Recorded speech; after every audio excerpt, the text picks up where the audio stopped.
How are we all doing, people? It's Revival of Wisdom from the Wisdom Academy. Today we're going to be breaking down God, consciousness, and the higher and the lower self, and how to overcome the lower self. Now, the first thing you need to understand is that you are the invisible intelligence within the brain, within the body. This invisible intelligence is known as the mind.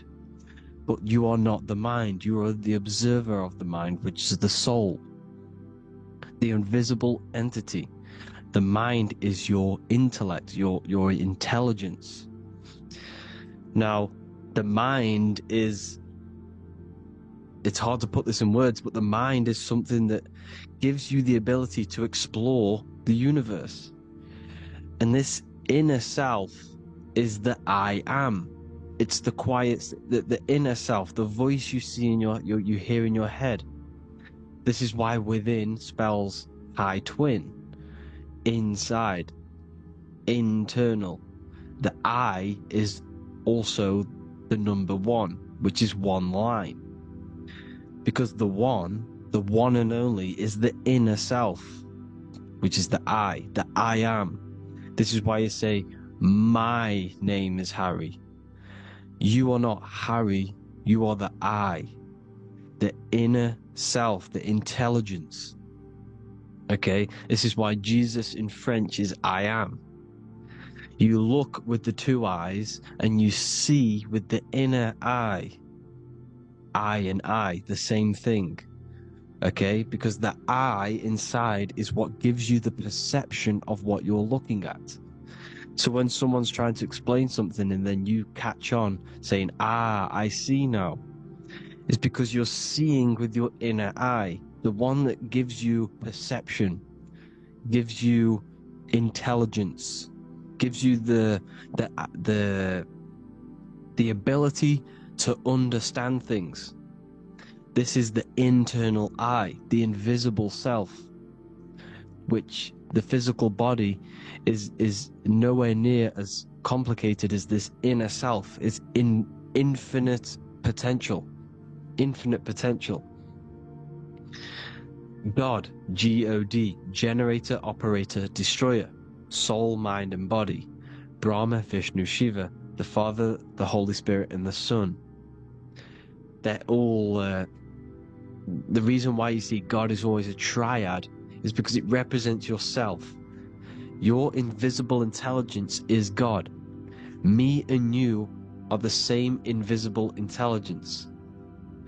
We are the invisible intelligence experiencing the program being ran by the central nervous system and the brain. I always say this in my videos, but I have to, in order for you to understand the things that I'm going to say later on in the video, you need to understand this concept, is that you are the consciousness experiencing the nervous system, the tree of knowledge of good and evil, which is you here. You would be in this invisible intelligence right here in the center of the brain.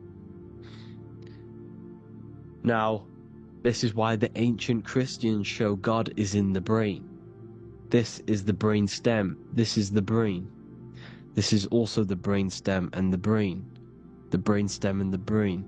It's all depictions of the brain, because the brain's the computer, the electromagnetic computer, which decodes the demands created by the invisible intelligence, the I, the inner self, you, your true self. The person if you observe what someone moving, this is going to sound, but if you observe someone walking, it's not the body. The body is moving, but the thing telling it to move is the invisible intelligence.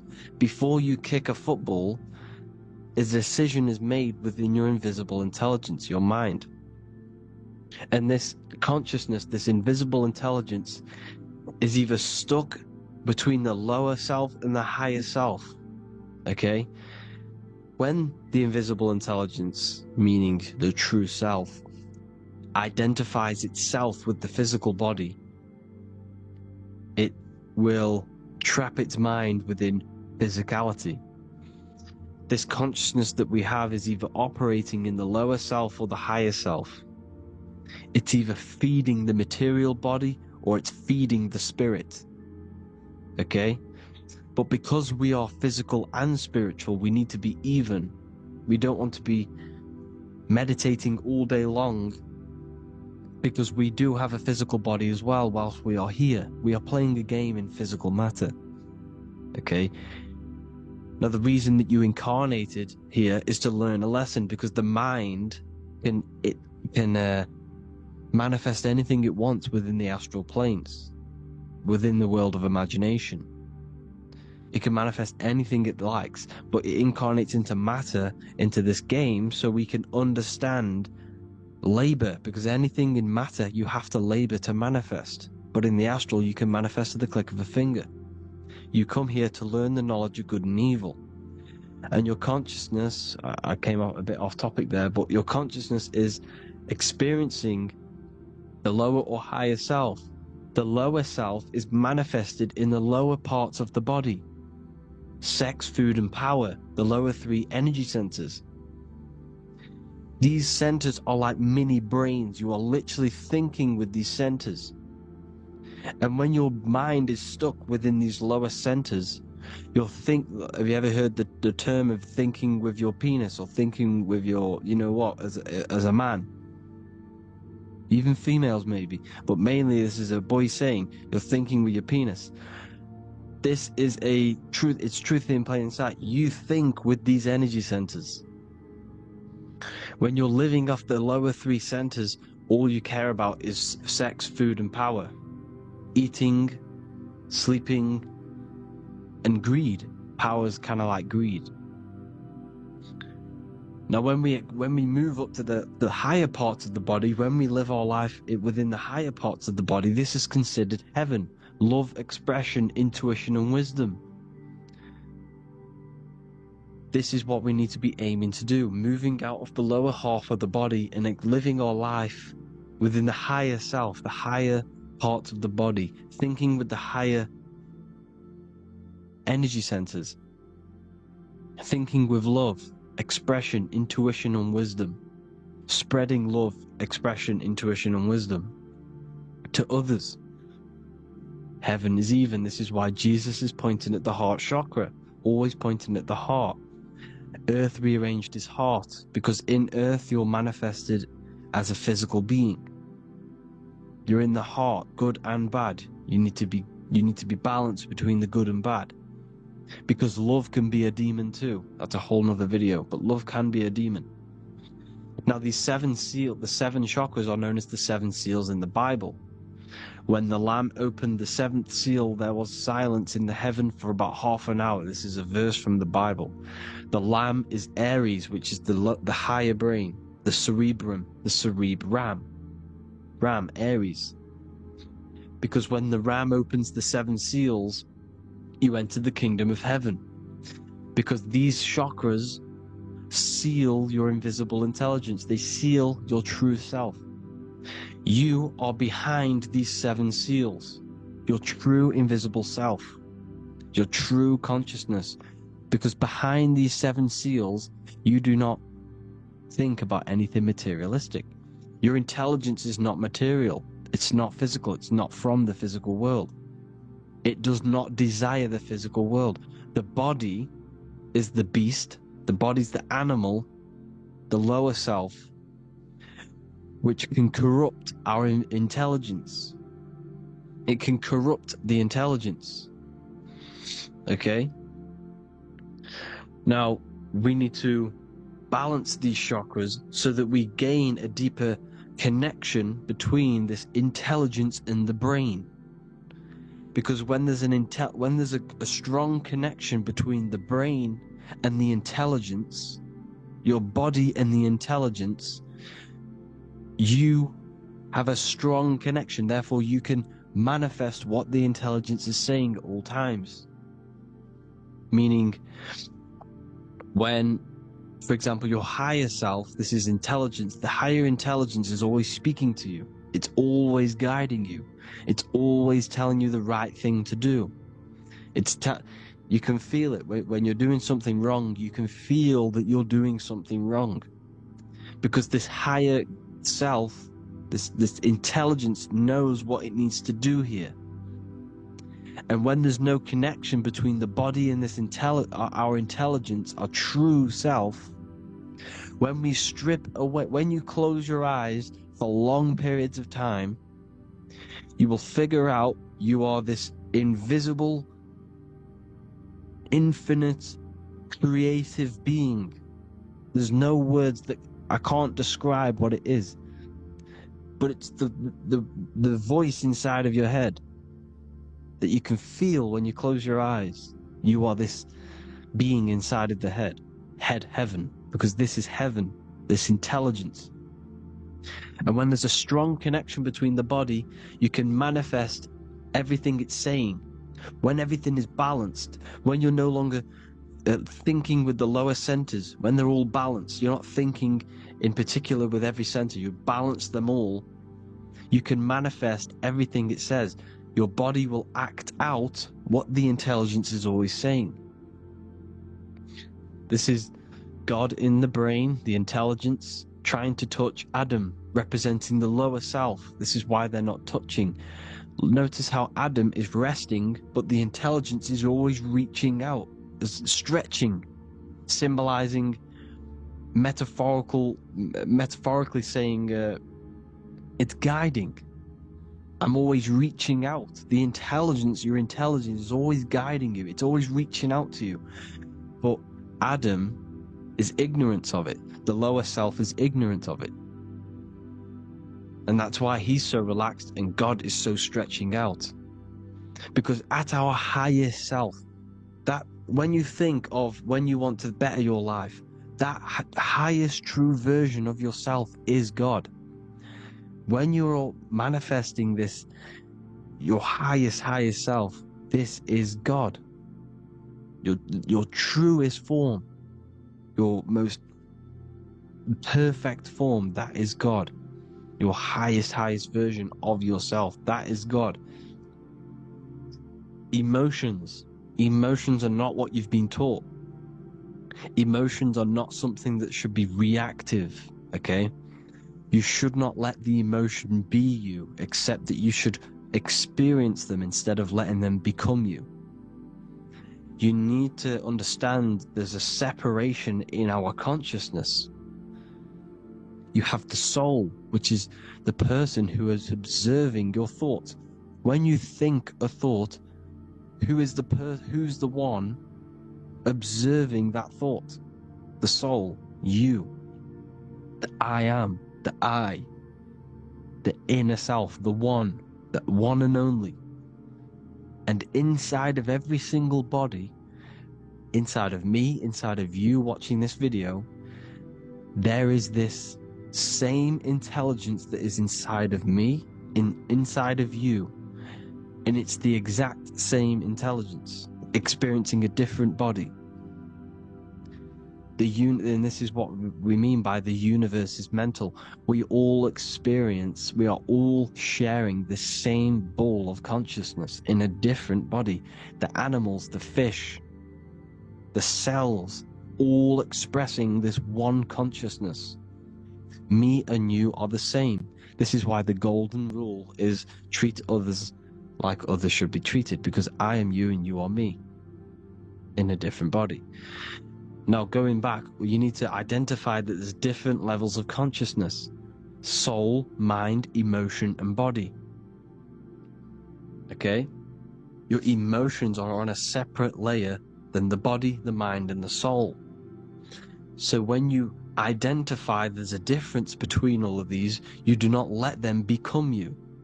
You do not let your mind rule you, because your mind can be corrupted. Your soul is the one that is pure good, pure love, but your mind can be corrupted. Okay? Your emotions can be corrupted. The body can be corrupted, but the soul can never be corrupted, only layered on top. You can only throw piles of programs within the subconscious, layering the soul down, but deep down inside of every single one of you, there is a loving being. Because love comes from the heart. Love is the universal emotion, expression. Now, your thoughts can become bondage, your emotions can become bondage. Now, what do I mean by bondage? By conquering the lower self, we need to conquer our own mind, because the mind is what's manifesting the lower self. When you're thinking with the lower half of the body, when you're becoming your emotions, you need to experience the emotion, not become the emotion. Do not let the emotion become you. Do not let your thoughts become you, because your thoughts are tools that you can manifest. Your thoughts are the idea. Your emotion is the energy that you can use to manifest that thought. Your emotion is energy in motion, emotion. You use emotion to manifest, to feel as if you already have the thought. Therefore, you become that vibration. Therefore, your emotions are actually a creational force that is given to you to manifest things, because you're a human, a manifester. You're here to manifest things. You're a creator. You are a god. Your inner self, your intelligence, your I am, the one and only inside of you, the inner self, the quiet one, the one that's deep, deep down, the invisible intelligence, is it's creating things all the time. All the time. Speak no evil, see no evil, hear no evil. This is the astronauts, they're Freemasons, but they understand this. Because thinking, seeing, and hearing can corrupt your mind. And when you have a corrupted mind, you'll have a corrupted subconscious. The subconscious will manifest into the body, because 90% of your behavior comes from the subconscious mind. So you got to speak, see, and hear no evil. But sin, what is a sin? To overcome our lower self, to overcome our lower self, the 7 deadly sins are not something that goes against an external God.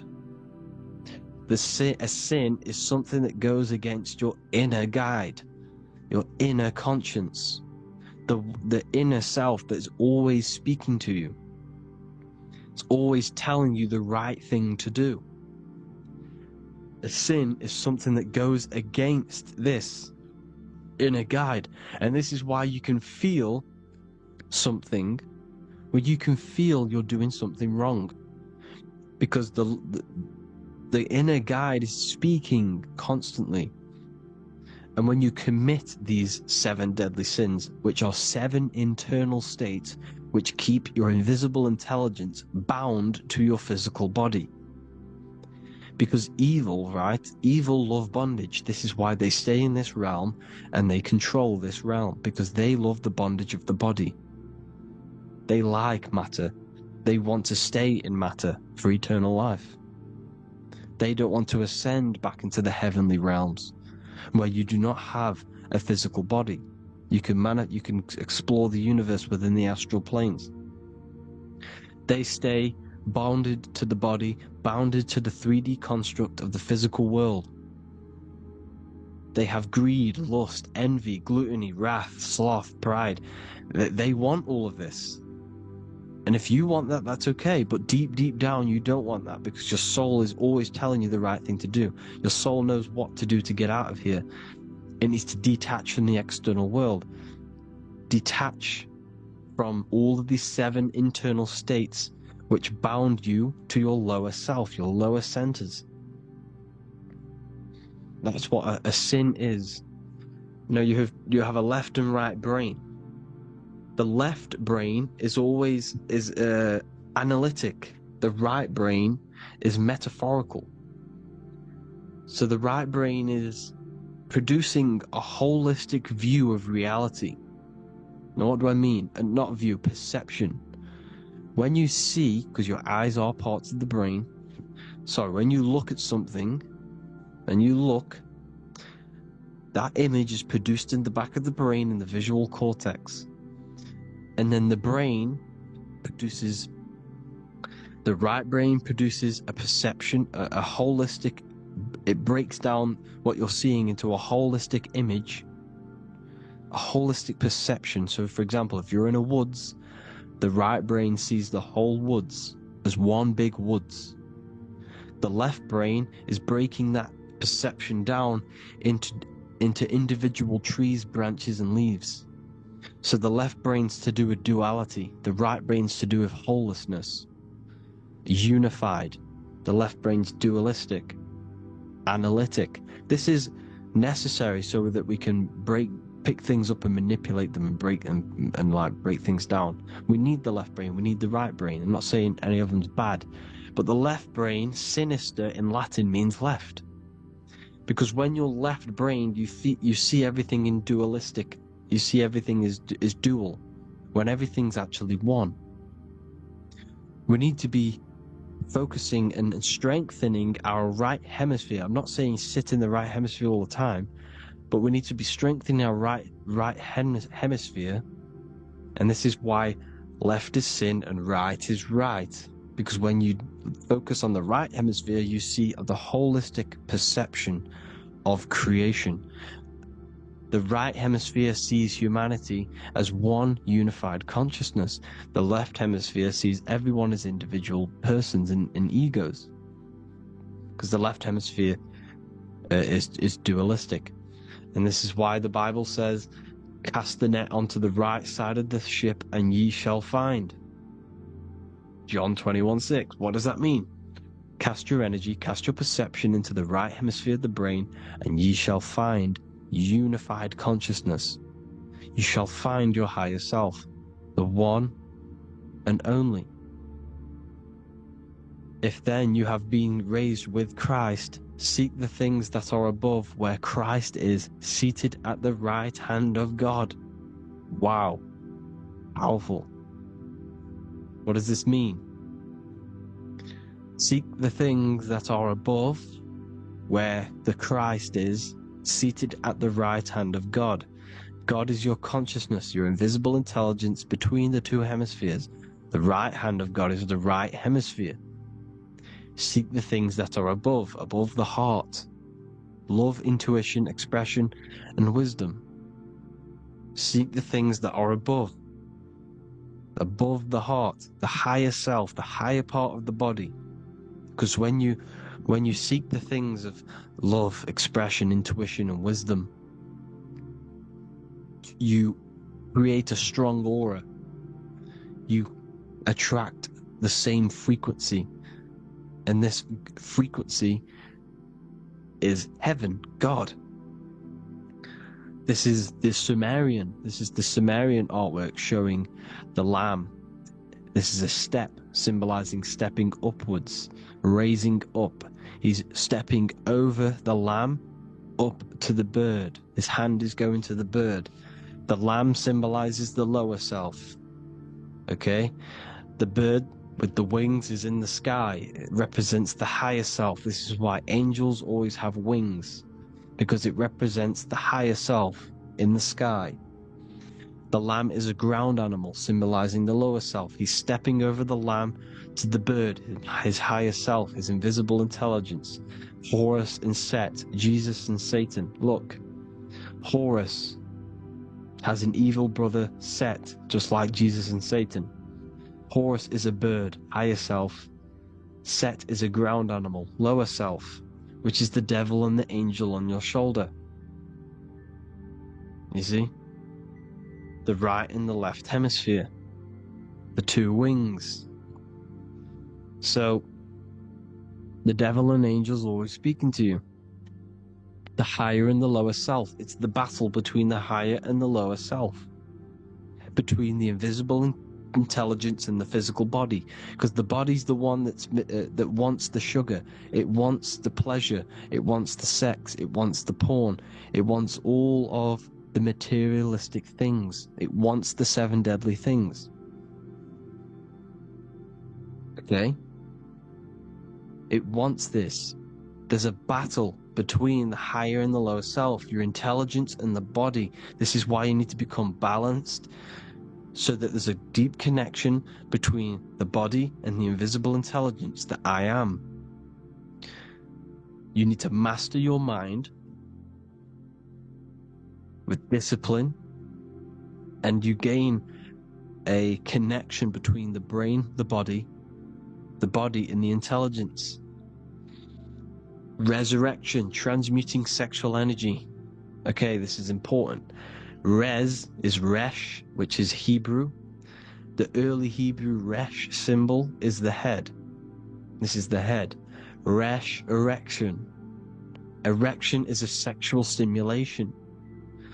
Resurrection is rise erection. You got to raise your sexual energy up the base from the spine to the head. This is the Christ, the Christos. Because there's a psychophysical psychophysical oil produced in the brain every month. Go and watch my other video on raising the chrism. Okay? And every month there's this fluid produced in the brain, which takes 2 trips, because one's produced by the pituitary, one's produced by the pineal, magnetic female, magnetic and electric charge. And it takes 2 trips down the spine to the solar plexus, the bread of life in the Bible, or Bethlehem in the Bible, because the River Jordan's your spine. It goes down to Bethlehem. It gets born in Bethlehem, just like Jesus. Because when this oil travels to the solar plexus, it creates the seed, the seed of life, and it feeds the body, all the central nervous system, all the cells. It regulates the blood, does all sorts of good things for the body, this oil. Now, when you save your sexual energy and you raise your resurrection, you awake the Christ, you raise it from the solar plexus or the sacrum bone up to the brain, you activate 100% of the brain, and this is the true resurrection of Christ. Instead of wasting the energy and giving away your sexual fluids, because behind the fluids is the energy. So when you release that fluid, the energy is out there. You've released the energy. Your sexual energy is the most potent emotional force a human could possibly feel. Same with any animal or anything. The sexual urge, the sexual emotion is the most powerful, potent emotion that you can feel. It takes over the whole body. When you feel sexually aroused, it takes over everything because it's so potent. And when you fight the serpent, when you fight the sexual energy, which is shown here in the Egyptians, the cat cutting off the head of the serpent, or Hercules fighting the serpent, or in the Greek mythology fighting the 7-headed dragon, the 7 chakras. The serpent is your sexual energy because it symbolizes your kundalini. When you fight it and you transmute this energy, instead of releasing it, instead of acting sexually on it, you can transmute the energy, transfer it from the solar plexus up to the brain. You can do this with other tasks. Instead of releasing it, instead of raising it from the solar plexus to the brain, you can use it for other things. So for example, you want to think critically. You can use it for critical thinking. You can use it for going to do exercise. You can transmute sexual energy into anything. But you can do this, you can raise the sexual energy, and you can use this energy to push the cerebrospinal fluid from the solar plexus up through the spine, up the 33 vertebrae to the brain, and it'll activate 100% of the brain. And this is the resurrection of Christ. Jesus was never dead. Jesus was never rose from the dead. It symbolizes the Christ, Jesus Christ. Christ is Christos, which means oil in Greek. The resurrection of the Christ, the Christos, the oil. When it activates 100% of the brain when it's raised, and it can regulate all the systems, it can regulate all the blood, it can regenerate the body. And this is the true Antichrist. They don't want us doing this process. The Antichrist is not against Jesus, it's against the fluid in our body that makes us live hundreds and hundreds of years. and makes us live as gods. This is the true resurrection. And when you fight the serpent, you fight your sexual urges, your sexual emotion, the most strong emotion that you could ever feel. You can do this process. And this is the true secret of transmuting sexual energy. Because when you transmute the sexual energy, you can become a god. And this is why Hercules is fighting the serpent. Notice how the serpent is low. He's reaching down to it. It represents the lower self. Because the lower self wants the lust. It desires sex. The body desires sex. There's a fight between the higher and the lower self. But when there's balance, there's even. Heaven is even. When there's evenness between these, this is the kingdom of heaven. This is when heaven is on earth. So at our highest levels of ourselves, the highest level of our intelligence, this is God. God is something that we manifest. We need to achieve Christ consciousness by battling the body. There is no battle outside of the physical body. It's an internal battle. Jesus and Satan have been externalized. Nothing exists outside of you, because I explained in the beginning how you are the consciousness experiencing the central nervous system. Therefore, there is nothing outside of you. It's all internal. Jesus and Satan have been externalized. Why? Because it's business. The church is a business. It's all a business. They've created these figures to be historical when they're not historical. The Bible's not historical.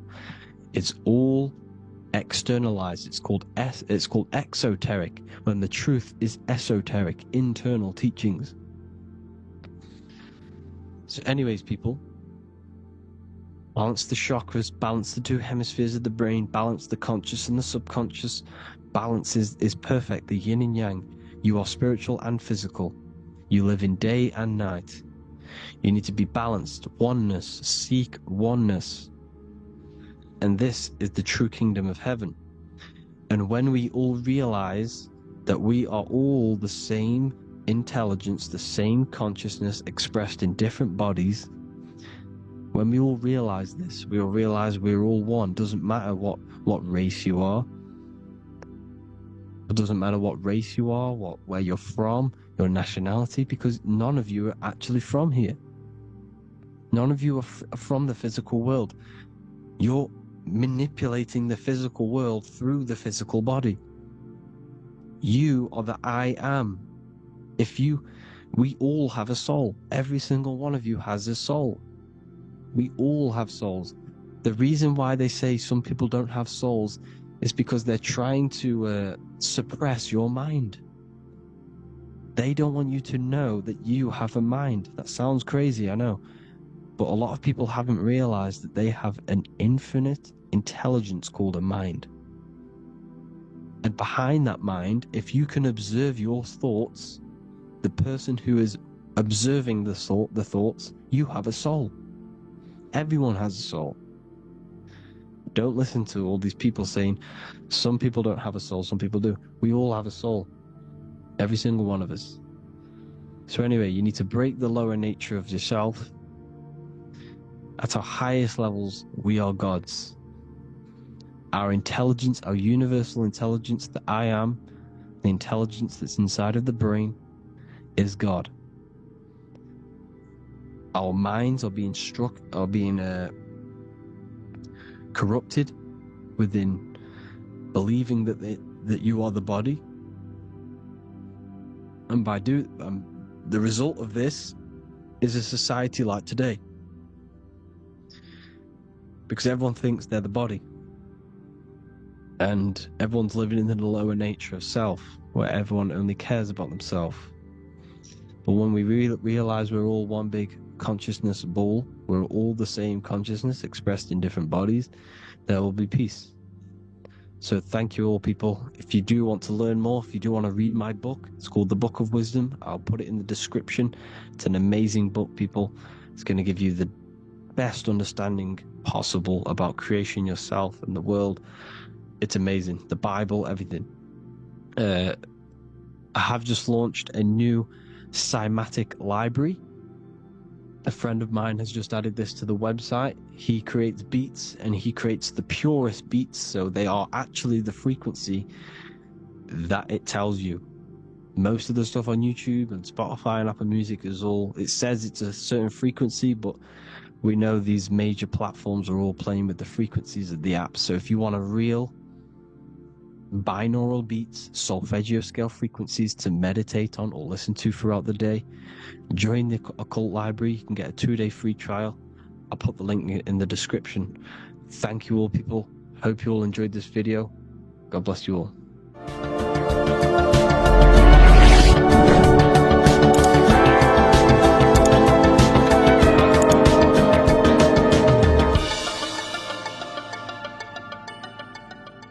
Welcome to Revival of Wisdom. Welcome people, we're back with another video, and this video is about Freemasonry and their connection to the Illuminati.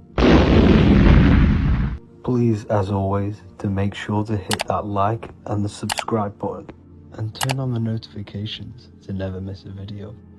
On May the 1st, 1776, the founder of the Illuminati, Adam Weishaupt, founded this secret organization, and this date can be found in Roman numerals underneath the all-seeing eye pyramid on the $1 bill. This $1 bill also says Anno Coptus Novus Ordo Secularum. This is Latin for announcing the birth of the New World Order.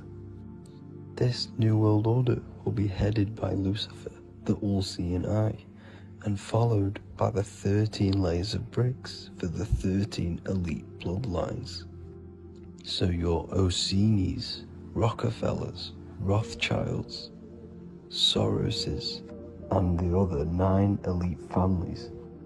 So when Adam Weishaupt created the Illuminati, he made it consisting of high-level degree Masons, French and Latin philosophers, and many more powerful people to all become one society. So this is why you see Masons using the same symbol of the all-seeing eye inside the pyramid. But not all Freemasons are part of this Illuminati secret society. As the 33rd degree Freemason Manly P. Hall said in his book The Secret Teachings of All Ages, Freemasonry is a fraternity within a fraternity, an outer organization concealing an inner brotherhood of the elect.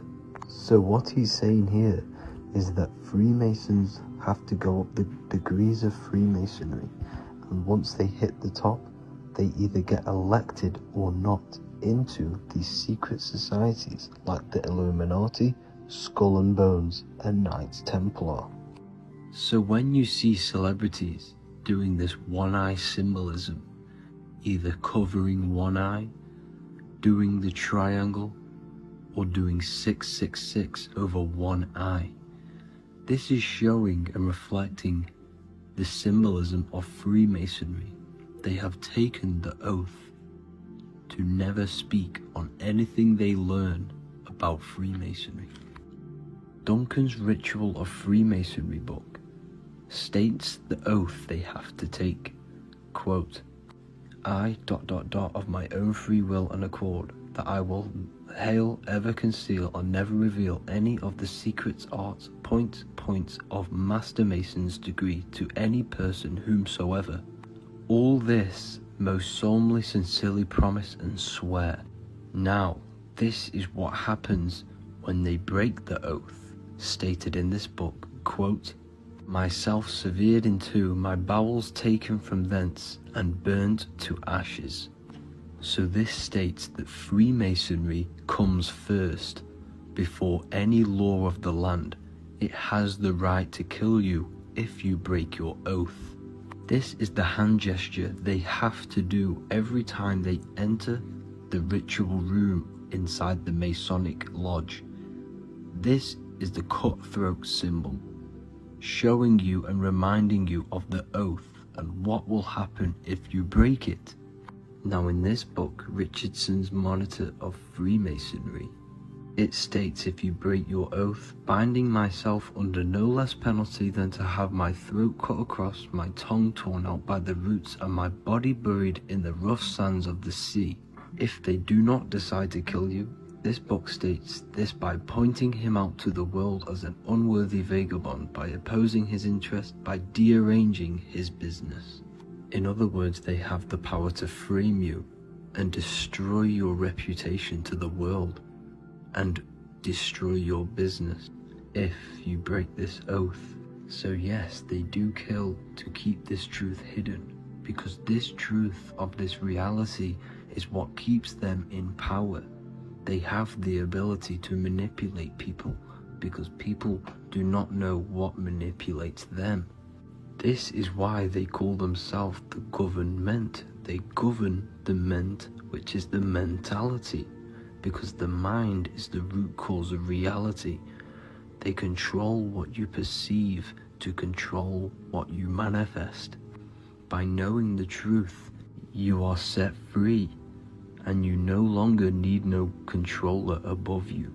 So this is why they are willing to kill and do whatever it takes to keep the truth concealed within these high-level degrees of masonry and these secret societies.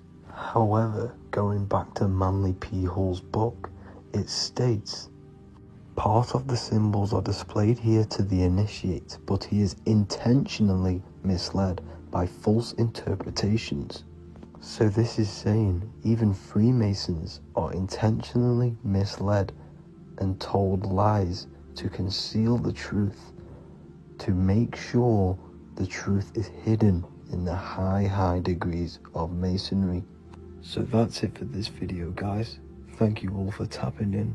Please leave a like and a subscribe. God bless.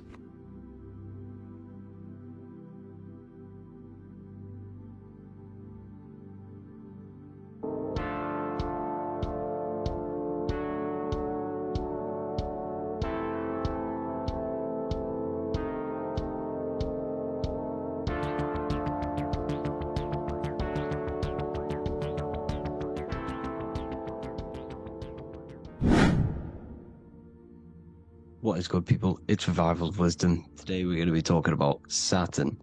I've done this video in the past. However, this video is going to contain a lot more in-depth explanation of Saturn. So the 33rd degree Mason, Manly P. Hall, said, Saturn is the key to crystallization, physical matter. Light is matter, matter is light. They are interchangeable. Low vibrating light turns into matter, high vibrating matter turns into light. And Saturn is the god of this world, this physical world. He crystallizes light into matter. This symbolizes the Masonic checkerboard, matter and spirit, matter and light, light and matter. He's also the god of time, destruction, justice. He creates and destroys, because all things in time die. He creates and destroys you. So, because we live in this physical world, which is the electric world, this is why we say electricity, because it comes from the root word of El, Saturn. They used to call Saturn El, E-L. This is why we used to say Elohim is God. The real god of this world is Saturn, but it's being hid.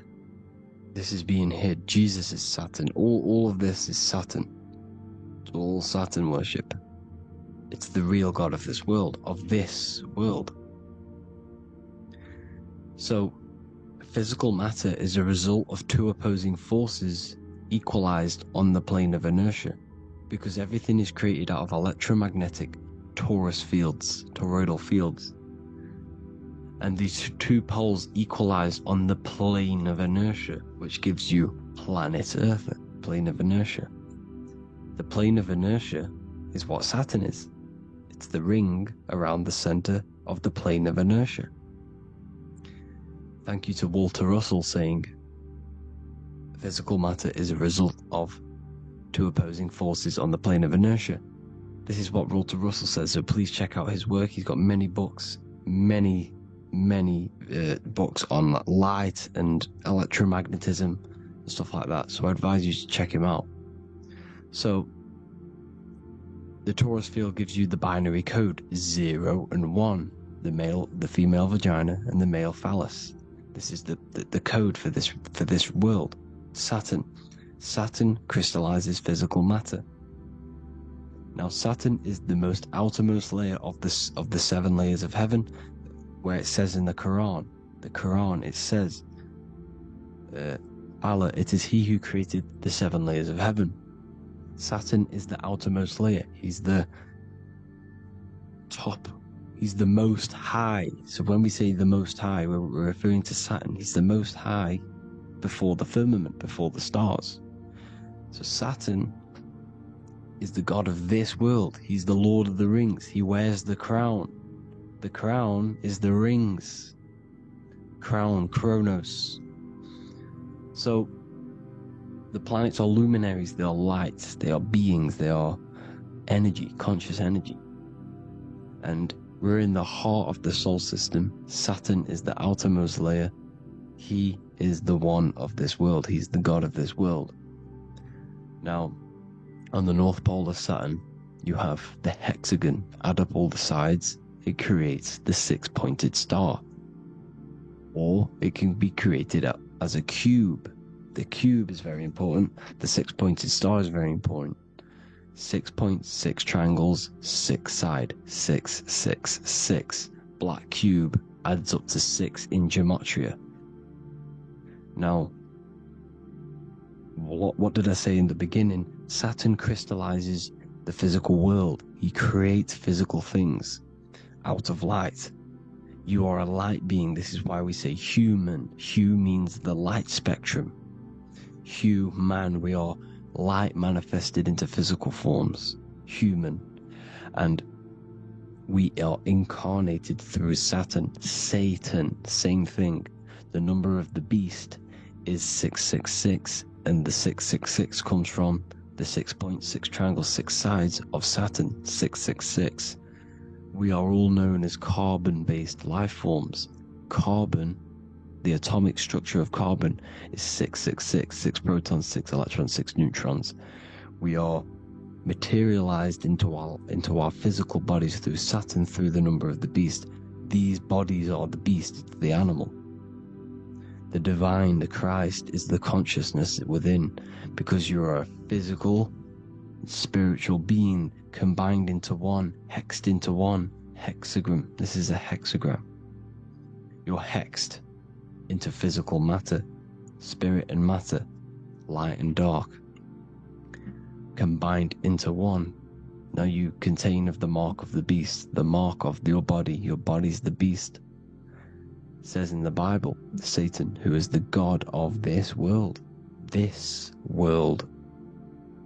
There are many different worlds, but this world is run by Saturn, and it says that in the Bible. Saturn is Satan. It's the same thing. And look at the crown of thorns are wrapped around the heart. The soul is in the heart, the mind is in the brain.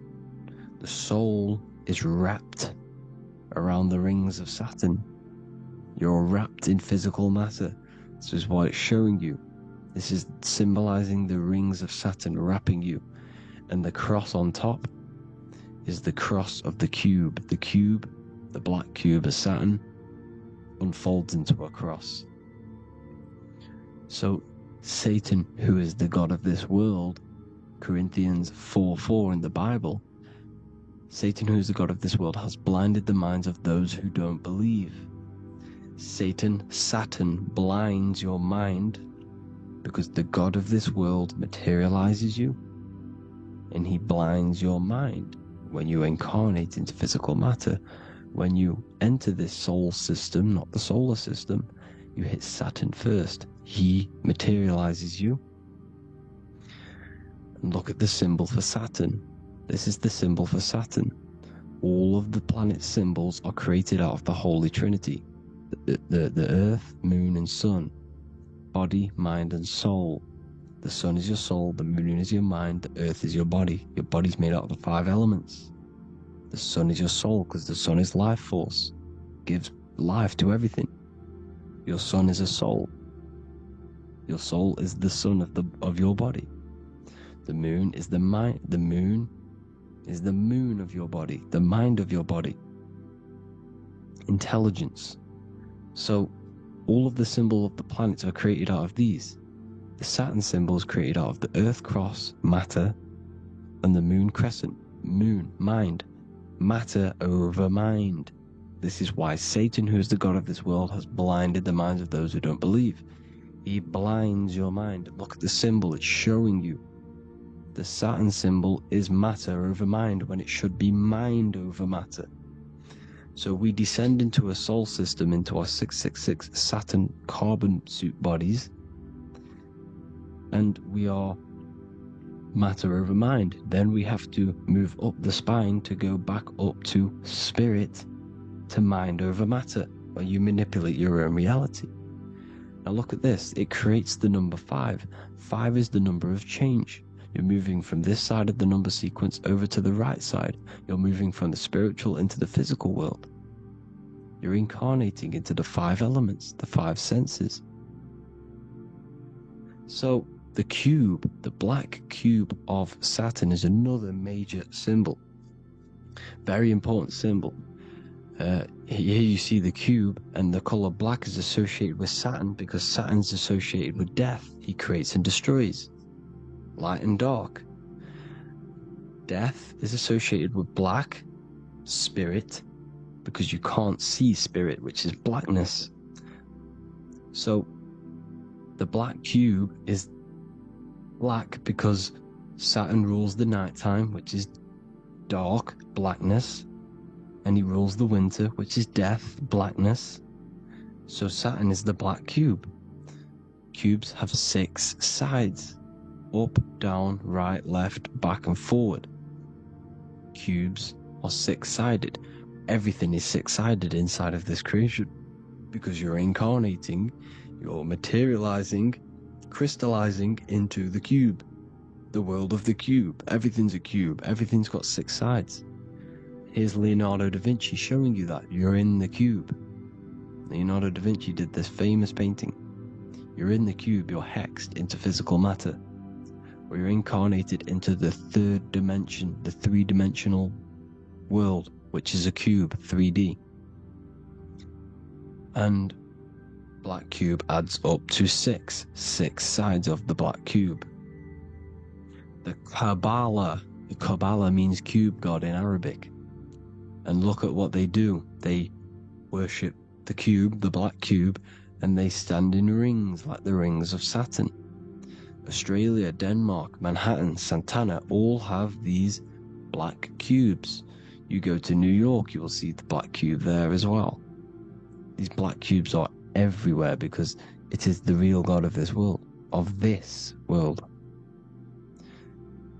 So look at the cross. The cross unfolds into the cube. Xbox, Nintendo GameCube, Sega Saturn, anything to do with a simulated gaming reality, they put Saturn in it because we're in the simulation of Saturn. This is a simulation. And this is why they reflect this through the Xbox, GameCube, Sega Saturn. Anything to do with gaming, simulations, is all Saturn. Because we're in the cube of Saturn, the black cube. We're in the GameCube, the Xbox, the Sega Saturn. As above, so below. So they reflect it through the simulations that they create inside of this simulation. Cubes have 8 points for the 8 points of time and space. 8 is the number of time. Everything's cycling, infinity. So look at the cube. The cube is symbolized as in Judaism. The Judays have the black cube. They wrap themselves in a black band and they cover their eyes into blackness. The black cube for the black cube of Saturn. They use the star of Saturn, and they worship their god on Saturn Day. because it's all Saturn worship. And look how the Saturn god is wrapped around with these thorns or leaves, just like Jesus is wrapped around his heart. And Jesus on the cross is us on the cross. We are in the cross. We are in the cube. The cross is the cube. And the cross is even in the Saturn symbol. This is another symbol for Saturn. There's two symbols. You got this one, the one I've just broke down. And there's this one. This is the cross of Saturn, the cube god, the simulation, the game cube. Now, Chronos is another word for Saturn. Chronos means time. When you clock into work, you go to the Chronos machine. Well, I did anyway. And I tap my card on the Chronos, because Chronos is time. Anything to do with time is Saturn. He creates and destroys. Look at the artwork of Saturn with the sand, the time. Look at this, how he's cutting off the baby's wings. He's crystallizing the spirit into matter. He's cutting off your wings. Satan, in the Bible, he falls from heaven into earth, and he loses his wings. He becomes a serpent. See that's all symbolic for us. We are the fallen angels, fallen angles of light. We're fallen angles of light. We are light beings. Now we're fallen into physical matter. Saturn's chopped off our wings. He's chopped off our spirit wings, because when you astral project, you can fly. You will fly around. He's got the Reaper staff here, always depicted with the Reaper staff. Now look at the clock. Saturn day is the 6th day, the number of the beast 666. Look at the clock. 12 take away 6 equals 6. 7 take away 1 equals 6. 8 take away 2 equals 6. 60 seconds in a minute, 60 minutes in an hour, 24 hours in a day. 2 plus 4 equals 6. That's 666. Everything's 666 because it's time. Saturn. All goes to Saturn. He's the god of time. We're in time now. We're in time. We're in the time, which is God. The god of this world. The god of time. Now look at this. The Reaper is also depicted as the Reaper with the staff, the black cloak. Black symbolizing death, spirit. Judges wear black because Saturn is the law. He's the god of this world. He's the law. This is why they wear black cloaks. When you graduate from university, you wear a black cloak and a black cube on your head. You've been hexed. Funerals, you wear black because it's all to do with Saturn, Father Time, Father Crystallization. Now Saturn, here's another one of him cutting off the wings of a child. Because he cuts off the wings. He creates and destroys your body. We're in the electrical world. Everything that is electrical vibrates. All vibrations have to come back to a standstill point, which is death. This is why your body dies. Your atoms stop vibrating. Corona. Look at the crown. The crown is the corona. Corona means crown. And look at this is an alcohol brand for beer. You can see the staff of Saturn in the symbol with the moon crescent. Corona, which is the crown, Saturn, the crown on Saturn, the rings. And then you've got the staff. It's all Saturn worship.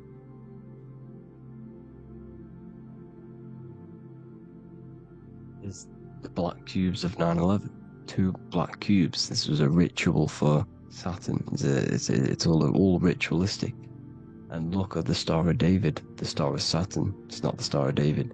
It creates IXXI, the sigil of Saturn. IXXI means 9/11 in Roman numerals. 9/11. It's all a ritual for Saturn, and they have the 2 black cubes of Saturn. Now look, XX. There's more symbolism of Saturn now. We're going deeper. XX is more symbolism for Saturn. The sigil of Saturn is XX, as above, so below. Same with the Star of David. You split it in the middle, as above, so below, as above, so below. XX, this is a Knights Templar Cross of Lorraine. XX, Knights Templar, High Order of Masonry. They all worship Saturn. Well, Saturn's the real god of this world. X Eon with the XX. XXL magazines, which is all to do with famous rappers and stuff like that. When you die, you put XX on the eyes because it's Saturn. He's the Reaper. Is Jesus with the XX crown with the thorns around his heart, around his soul, with the cube on the top, the cross cube. Lil Uzi Vert with the XX Cross of Lorraine. Jay-Z with his alcohol brand, XX Cross of Lorraine.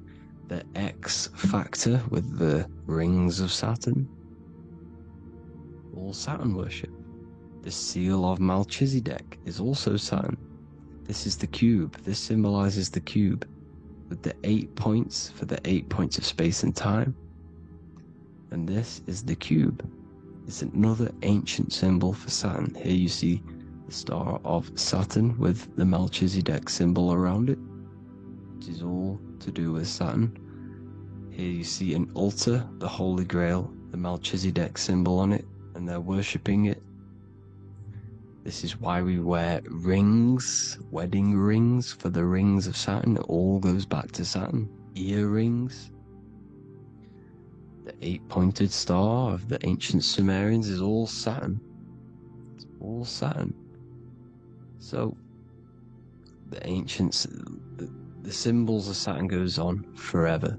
It's in all of the major corporations. You can see it everywhere, the rings of Saturn. Toyota is an obvious one. Internet, Nike, Target, Sega, Saturn. It's all Saturn worship. All Saturn worship.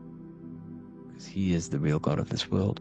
Here's Kanye West's album with a Saturn here. Here's Michael Jackson's album saying X, escape. There's the X again. The X, escape. You have to escape this reality. Maybe that's what he's pointing at. Here you see it on the dollar bill. The star of Saturn. Here you see it again on the dollar bill. So that is it for today's people.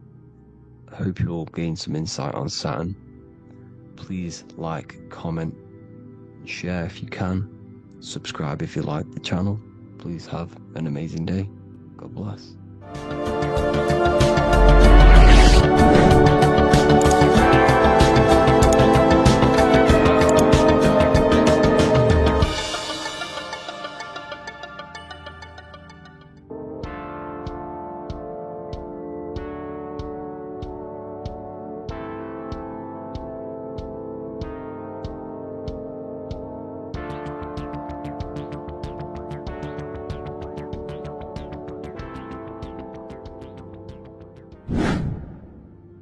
Welcome back, people, to another occult lecture by Revival of Wisdom. Today we're going to be talking about magic and how it's being used on us for the New World Order. Magic has the word mag within it, which is magnetism. Magnetism is the force. Magic is influencing forces, natural or supernatural forces, and using it for a certain agenda to gain something out of it.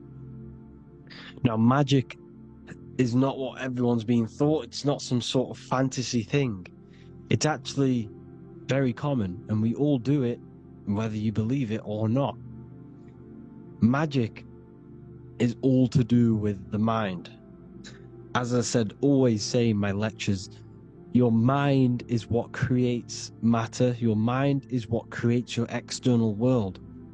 So it's all about manipulating and planting seeds within the mind, because your mind is a garden, and thoughts and words are seeds which are being planted in that garden.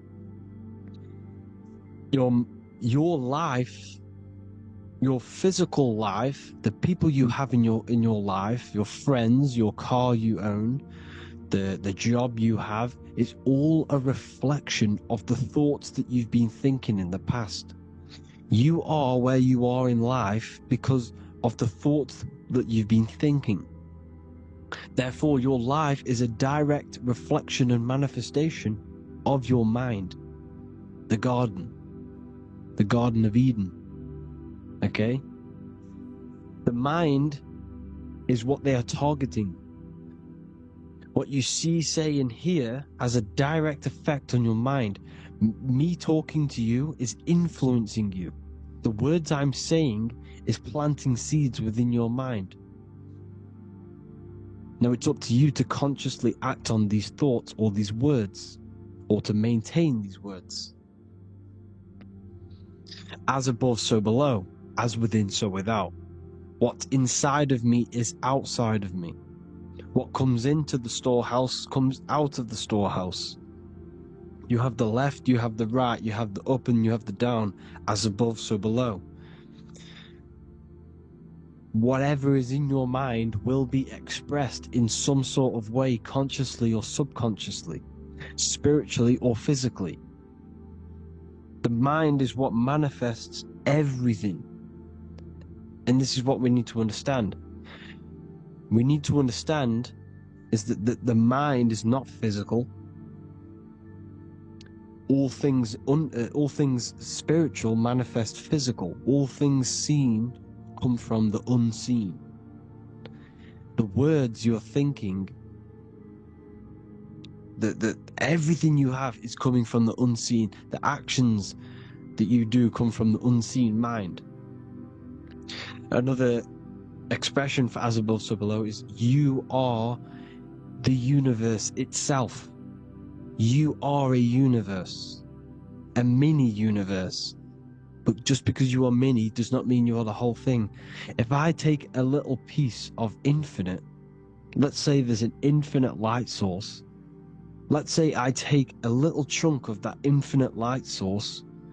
That little chunk I took is still infinite because it's been taken from infinite. You are the universe. Your awareness, your mind is the universe. It's information. You are the universe experiencing itself. This is why we say we are all God.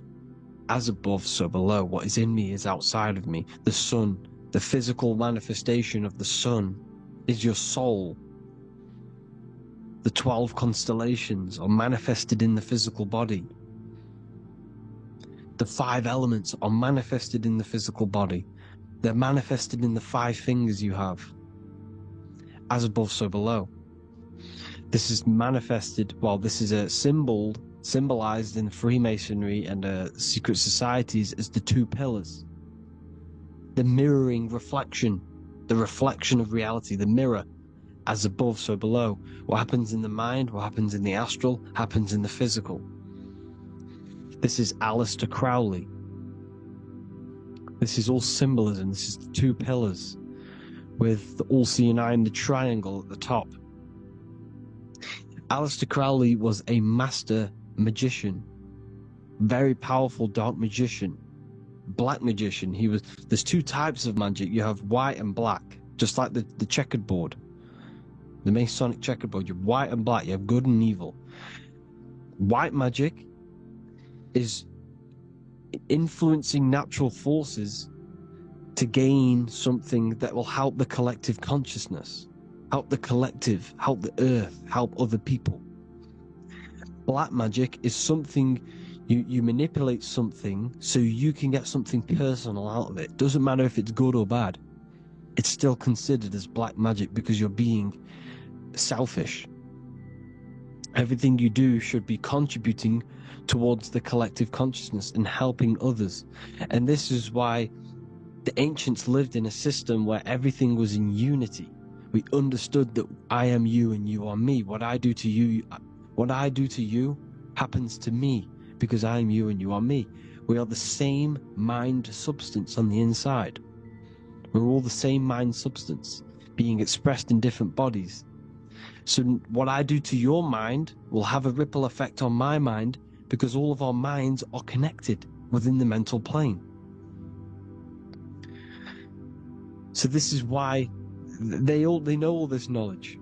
They know all this knowledge. So yeah, this is the mirroring effect of reality, the two pillars, or symbolizes the number 11. The number 11. We'll go deeper into that. The technology we're using is magic. It's a form of magic. Television is tell a vision. They're telling a vision into your subconscious mind, into your memory. And when you turn on the television, you get a program, because they're telling a vision to create a program within your subconscious mind. You see, the conscious mind is only 10% of your mind,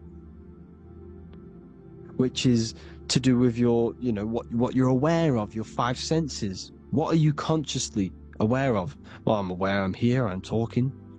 I'm aware of what I'm wearing, the five senses, what I can hear, taste, smell, hear. What I'm wearing, I'm aware of what I think of. But the subconscious mind is the 90% of your mind. It's the hidden part of the mind, which is telling your heart to beat, telling your body to breathe. It's storing all of your emotions. It's storing everything you see, storing all the belief systems that you have. It has everything. It stores all of the habits you have, the values. It stores everyone's name that you know. All the words that I'm speaking right now is all coming out of the subconscious. Everything is subconscious. And it literally manipulates 90% of your daily basis behavior. Most people don't know this. What you did yesterday is what you will do today, because of these beliefs and mental programs within the subconscious, stored within the subconscious. So the subconscious is what they're aiming at. They're trying to create programs within the subconscious, because the subconscious manifests 90% of your thought patterns, 90% of your actions and words. They know all this stuff. So the subconscious mind is the most powerful part of the mind. Another way the subconscious manifests and influences your life is, let's say you were in a car crash years and years ago, 10 years ago. Let's say you're in this car crash, right? And you really hurt yourself. The emotion you felt in that time when you were injured in that car crash had a great impression on your subconscious mind. You see, the stronger you feel something emotionally, the stronger impact it has on the subconscious. You can remember and recall that moment, and very vividly, because of the impact it had on the subconscious. For example, you become that terrified of cars that it manifests into your life today, that you are wary to go in certain cars. You don't want to go into cars at all, maybe, because of that moment that's stored within the subconscious. And it will manifest into anxiety. It will manifest into not going into cars. It will manifest into depression, maybe. These things, these emotional, very emotional, traumatic events have a great impression on our subconscious, and they control your life. This is why you need to meditate and let go deep within yourself and let go of these internal, deep emotions that you may have repressed and keep pressing down and ignoring. But you need to address it and let go of these subconscious impressions you have, which are controlling your life, like anxiety, depression. All of these things are stemming from things that are stored within your subconscious years and years ago, more than likely.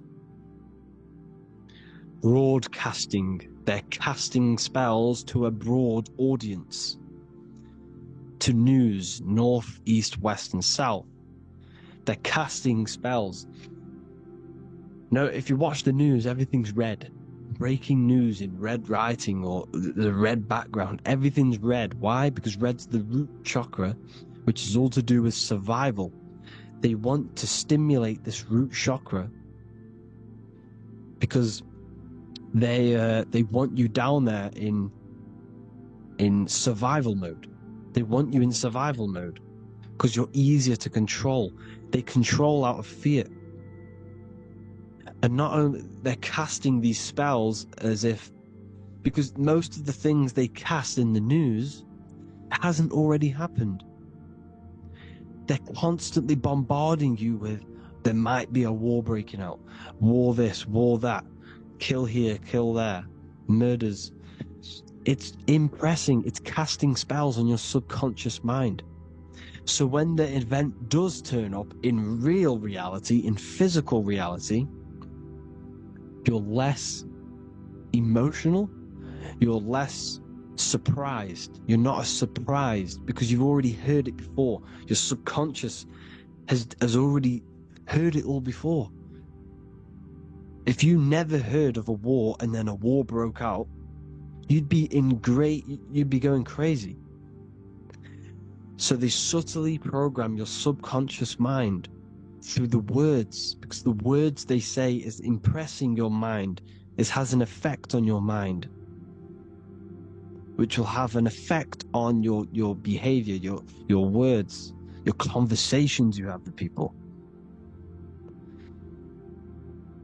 They're casting spells to north, east, west, and south on the vision. They're telling a vision by broadcasting, by saying spells. This is why we call it spelling. Even the word, listen, the words we say cast spells. Bless. Oh, bless you. That's be less. The subconscious mind only picks up literal things. You see, when I say bless you, your conscious mind picks that up as, oh, thank you, you're blessing me. But your subconscious picks up as be less. You see? Because the subconscious it has no filter. It's just, it is what it is. Everything is factual in the subconscious. Therefore, if I call you an idiot, your subconscious, my subconscious will think I'm talking to myself and calling myself an idiot, and it will take that as true. That is truth. Everything is truth within the subconscious. And the subconscious manifests your behavior. The devices this is the biggest one. Black scrying mirrors. Device, the devil's vice. The device. Okay? Black scrying mirrors, black screen is scrying. Black scrying mirrors were used to communicate with spirits within the astral plane in the medieval times. They're still being used now by black obsidian mirrors. And look at your phone, it's a black mirror. And there's some sort of, I'm not saying this is facts, but personally I believe these are portals for spirits and ethereal entities to come into your life, to come into your surroundings. So this is the next big thing. The TVs, your iPhone, your iPod, all black mirrors. And mirrors are very, very powerful. Even just a normal mirror. Mirrors have an effect. Whatever you say into a mirror, what you say is energy. And when you say something into a mirror, you're saying it into yourself. It's an infinite cycle of words, of energy. Because it's being reflected infinite times. When you say something into a mirror, it has a massive effect. You're saying it directly into your eyes, into your mind. So what you say in a mirror should be said with precaution. Never say anything negative into a mirror. Because mirrors are very, very powerful ways for you to reprogram your subconscious mind for the good. You can say very positive things into mirrors and it will reprogram your subconscious mind. Okay?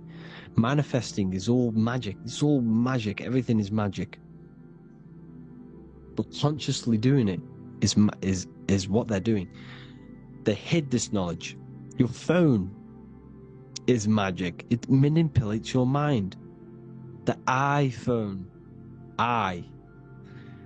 Okay? See, magic isn't all of this with wands. See, Harry Potter, okay, that was created to give you this perception of a mystical and amazing form of magic with magic wands and all sorts of stuff like that. Yes, that stuff was true when the collective conscious minds were on a higher level and our belief systems believed in these things, because the universal mind, all of our minds contribute to reality.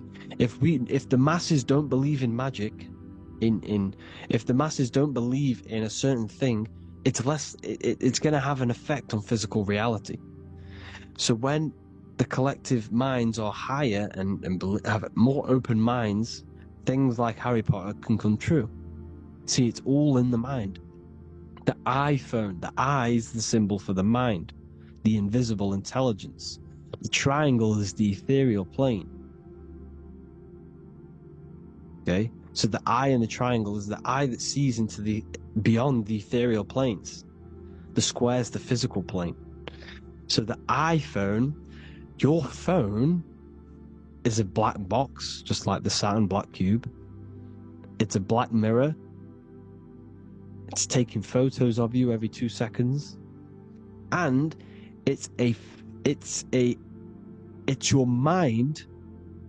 Your mind is in that phone. Everything you like, everything you text, everything you type in Google, everything you say to someone, every conversation is all recorded on the phone. Therefore, it is a direct reflection of your mind. Your mind is imprinted into your phone because your mind, everything you think in your mind, you're manifesting into typing, saying, taking pictures into the phone, and it's collecting it and storing it. And what they're doing, and this is for all forms of magic, it's manipulating the mind. It's all manipulating the mind. Reels, Instagram, TikTok, this is all dopamine. It's all controlling the mind. Every like you get, every follow you get, every share that you get is dopamine within your brain. They're literally targeting your brain and mind. It's all manipulating, because what they're pushing through the phones, through the media, through the news, through the televisions, is visions and programs. You are the one manifesting the New World Order. They're not manifesting the New World Order. They're giving you the information so you can manifest the New World Order. Everything they say is contributing to your mind. For example, digital money and all the information they put out for you to see is contributing to your enslavement. Your mind is manifesting the New World Order. They know this. They don't manifest it. There's billions of us. We could easily run over them physically. But on a mental level, these people have the knowledge and they hide it from us, and they let us manifest reality because we are the collective. They give us the information which manifests their agenda. It's all magic through the phones, the media, the television. So your phone is a manifestation of your mind. It's a record of your mind. Hollywood, holly tree, holy tree. They used to make wands out of holy trees, because it was the most holiest wood, the best for casting and transmitting energy. So they used holly trees to cast spells. That's what Hollywood is. And in Hollywood, they have the red tear, the blood drop. next to the Hollywood sign, because it's all satanic. They're all black magicians. They use Hollywood to cast the spells through the music, through the films. You see, music is a form of magic. All of this is magic. Everything they do is a form of magic, because they want an agenda behind it. But it's not black magic. They're letting us create our prison. This is what you have to see. Yes, they're evil, but they're not doing anything evil, or else they would face the karma. They let us manifest this agenda through giving in the information, by telling you what's going to happen in the movies. Everything that happens in a movie, it's all there on purpose to program your subconscious, to plant a seed within your garden, your subconscious, your mind. Because when the mind has already seen something, when it comes up and turns up in physical reality, you will be less shocked and you won't rebel. So they lure you slowly. They make you aware of these things over time. They make you gradually think it's okay. Like the technology, we never used to use these phones. How did we become so addicted and reliant on them? Well, because first they gave you a little flick phone. Well, no, sorry, they gave you a phone in your house, and then once you got used to that, they say, oh, here's the newest version of a little flick phone. You started texting your friends. Everyone was loving it in high school. They could now meet up without saying, let's meet on the weekend at this point at this time, like your parents probably did. Or maybe some of you watching this, you probably had to tell your friend to meet on the weekend at a certain time because you had no way of communicating. So everyone got these phones and got addicted to them. Then they slowly got addicted to the new iPod with the touch screen. Now they invented touch screen. Then everyone got addicted to touch screens. Then because all of this is producing dopamine in the brain, which creates you to become mentally addicted to things, and physically addicted, chemically addicted, because dopamine's a chemical. Your subconscious becomes a program within your subconscious, and your body becomes chemically addicted to these phones. And these phones are the enslavement of humanity, technology. Without this, we wouldn't be in this mess, without technology. Because they're creating a hive mind. We're creating a hive mind. So back on track anyways, they program you. Look at the films, 9/11, all produced by Hollywood. Here's the 11, like I said at the beginning, the two pillars which reflect reality. What happens in the mind happens in the physical. What happens in the astral happens in the physical. Okay, what happens in the physical happens in the mind. It's the two pillars, the mirrors. 9/11.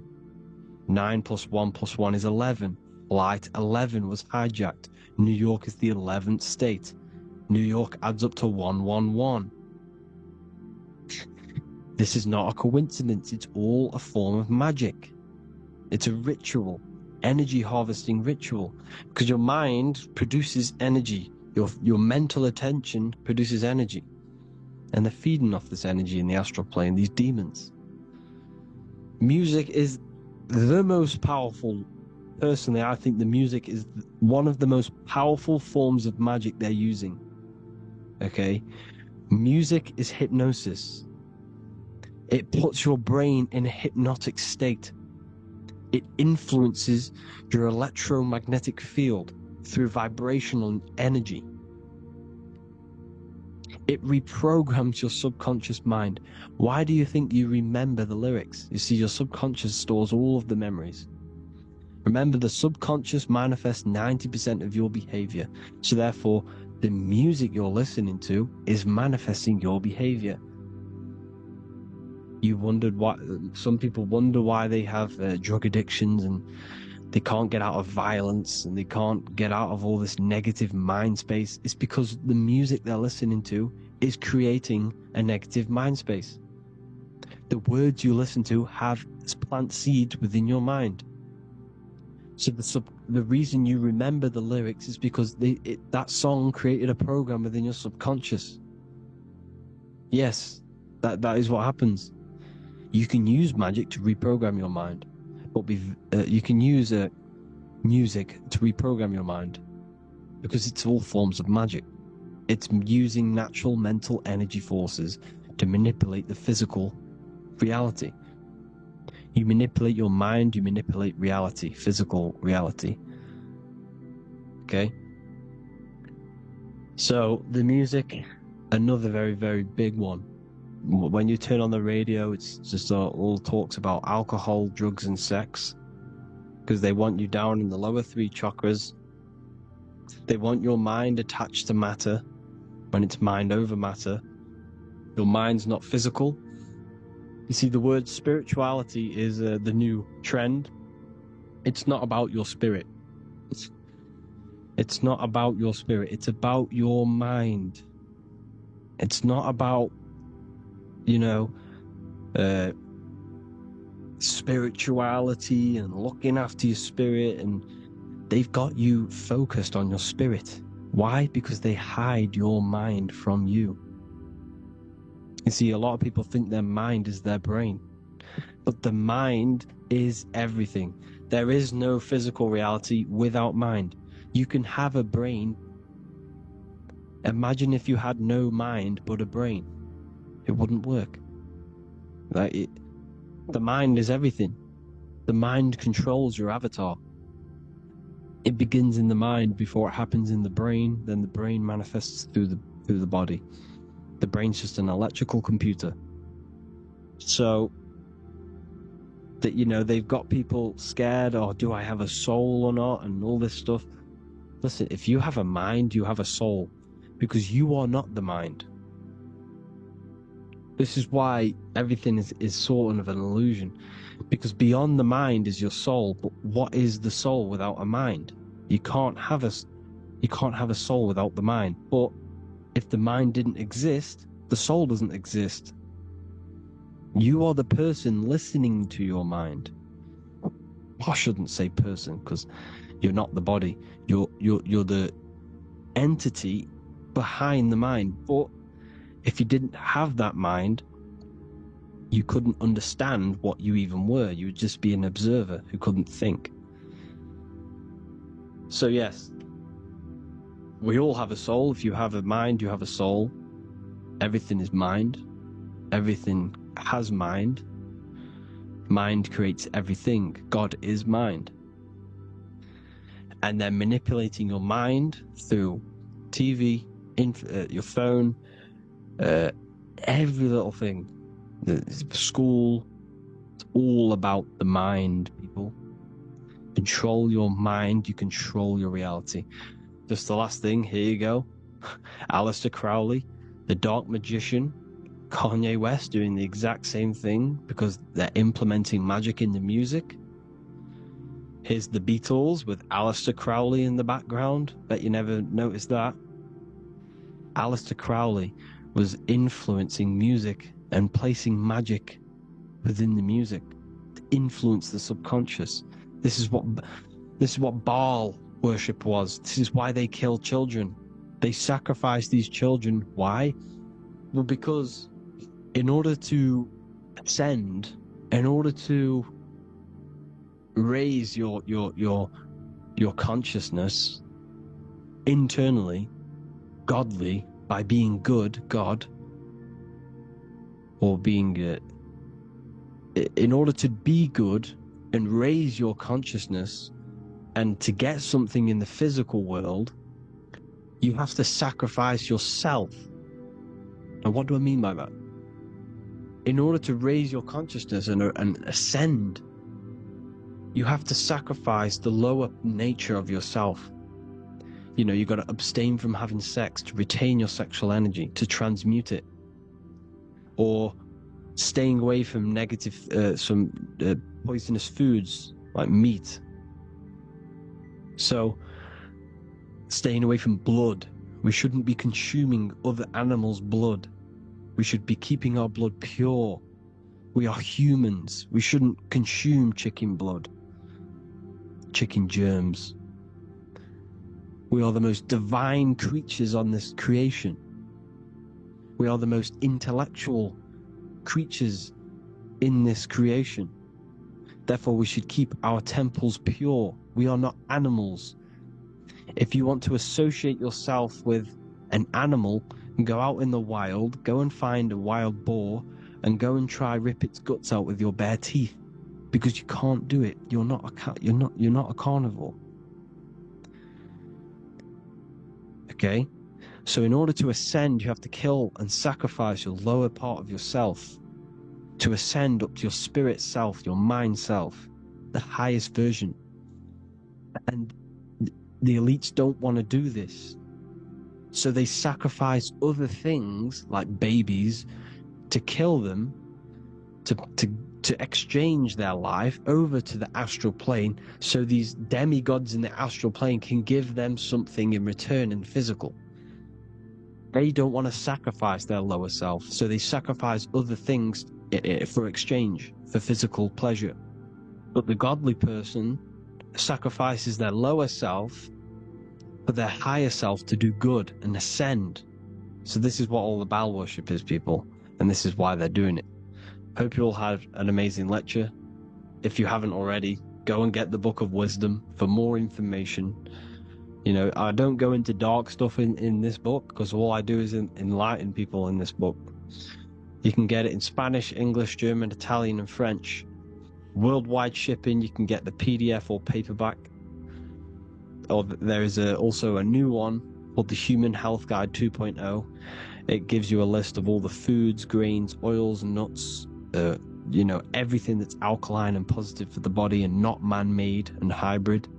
It tells you all the products to stay away from, how to fast, how to improve vision, how to improve everything, literally. So the Human Health Guide has been released. If you want that, I'll put all the links in the bottom of the description.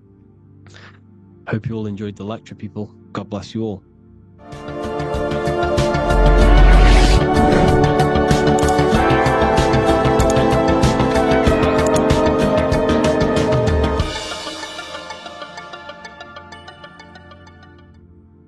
You are not breathing correctly. 98% of people only use a third of their lungs capacity, which is shallow breathing, which ages you, lowers your brain capacity, and also lowers your state of consciousness. So it's essential that you breathe consciously on a day-to-day basis, because this is what truly elevates your consciousness. I am going to give you the key for you to raise your consciousness just through breathing alone. It's such a simple thing, but yet the most effective way for raising your state of consciousness and becoming more spiritually and mentally advanced. So tune in for this video, and I'm going to show you exactly how to do it and the symbolism behind breathing. Air is more than just air. It carries electromagnetic energy. So now I'm going to give you the science behind this spiritual truth. This invisible force is what sustains all physical life, providing the life force energy essential for existence. Electromagnetism. Everything is fed off electromagnetism. Your body is an electromagnetic battery.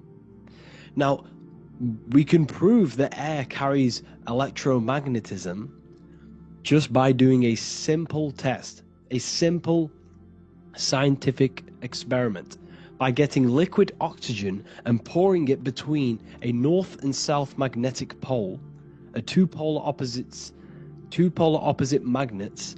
We see that the liquid does not fall straight through it. It is sucked, it is magnetically attracted to these two opposing forces, opposing magnets. This is proof that air, liquid oxygen carries electromagnetism. When you are breathing electromagnetism, the essential life force behind all living beings. This is known as energy or prana, chi, ether or spirit. This is all the same thing. Air is not just empty space, it is energy. it is prana, it is life force, it is spirit, it is ether, chi, prana. You are an electromagnetic being. Your consciousness is in direct correlation with your electromagnetic aura or biofield around your body. Your state of consciousness is mirrored within this field around your body. Now, your breath, when you breathe in, you're breathing electromagnetism or life force. Breath is the vital link between the physical and the spiritual, bridging the body with the soul. Through breath, we connect with both tangible world and deeper, the unseen realms of energy and consciousness. Breathing deeply and properly elevates our consciousness, enhancing the brain's functions, heightening the sensitivity of our five senses. It also brings a profound calmness to the mind, creating a state of clarity and inner peace. Like I said earlier, breathing properly is the fastest way to elevate your consciousness. It is the fastest way, because breathing, when you stop breathing, what happens? You lose physical consciousness. Your body will shut down if you do not breathe in this vital electromagnetic energy in the oxygen. If your body does not get this for 5 minutes or however you can last without breathing, this makes you lose physical consciousness. Your body will not survive without this essential life force energy. Therefore, air is one of the most overlooked things. This is why we see the symbolism of Buddha having a big belly. Why does he have a big belly? Because it's symbolizing breath work, proper spiritual breath work, the certain teachings of breath work, of when you breathe in through the nose, you have to breathe in through the nose. You don't want to breathe in through the mouth, because the nose acts as a filter which catches dust particles and filters out the air before it enters the lungs. The mouth does not do that. The nose is for breathing inward. We breathe in through the nose, and when we breathe in, we breathe into our belly, not our lungs. When we breathe into our belly and our belly expands outwards, we are then moving this energy down from the nose down the spinal column. And when we breathe back out, the belly goes in, which is raising the energy up the spinal column, back out through the mouth. This is the true way of breathing, because when we breathe, we are moving energy. We are moving electromagnetic energy. When we breathe in through the nose, the energy travels down the spinal column, and when we breathe out, we are raising this energy back up the spine, some of it going out the mouth, and some of it reaching the brain, activating dormant brain cells in the brain. But when we breathe, we need to make sure we are using 100% of our lungs' capacity, because the lungs is what transforms this special energy into consciousness, physical consciousness. So this is why Buddha has a big belly. It's not because he was fat. It's not because he was overweight. It's symbolism. It's symbolism of breath work. So try this. Do this for 2 minutes while you watch this video. Breathe in through the mouth as hard as you can until you no longer can fill any more air into your lungs and belly. Breathe it into your belly, not your lungs. And breathe out through the mouth. Do this for 5 minutes or 2 minutes, however long. I promise you, breath affects your consciousness. You will notice the difference. If you do it quicker, the quicker it'll affect your consciousness, and you might go lightheaded. But that lightheaded is you activating your spirit, your energy body. So try this just when watching this video. When you breathe consciously, you are renewing both your energy body and astral body, aligning your consciousness with a higher state. This practice feeds new life force energy into the body, revitalizing and enhancing your overall well-being. Like I said, your brain requires the most amount of oxygen. When we have shallow breathing, this is reducing the brain's capacity. Because when we are not breathing properly, which 98% of people are only using a third of their lungs capacity, we are essentially only using a third of our consciousness, because your breath is directly correlated to your consciousness, your state of consciousness. When you breathe in through the mouth, out through the mouth, out in through the nose, out through the mouth, consciously and deeply for 5 minutes, you will notice that your senses are more powerful and sensitive. Your brain is quicker.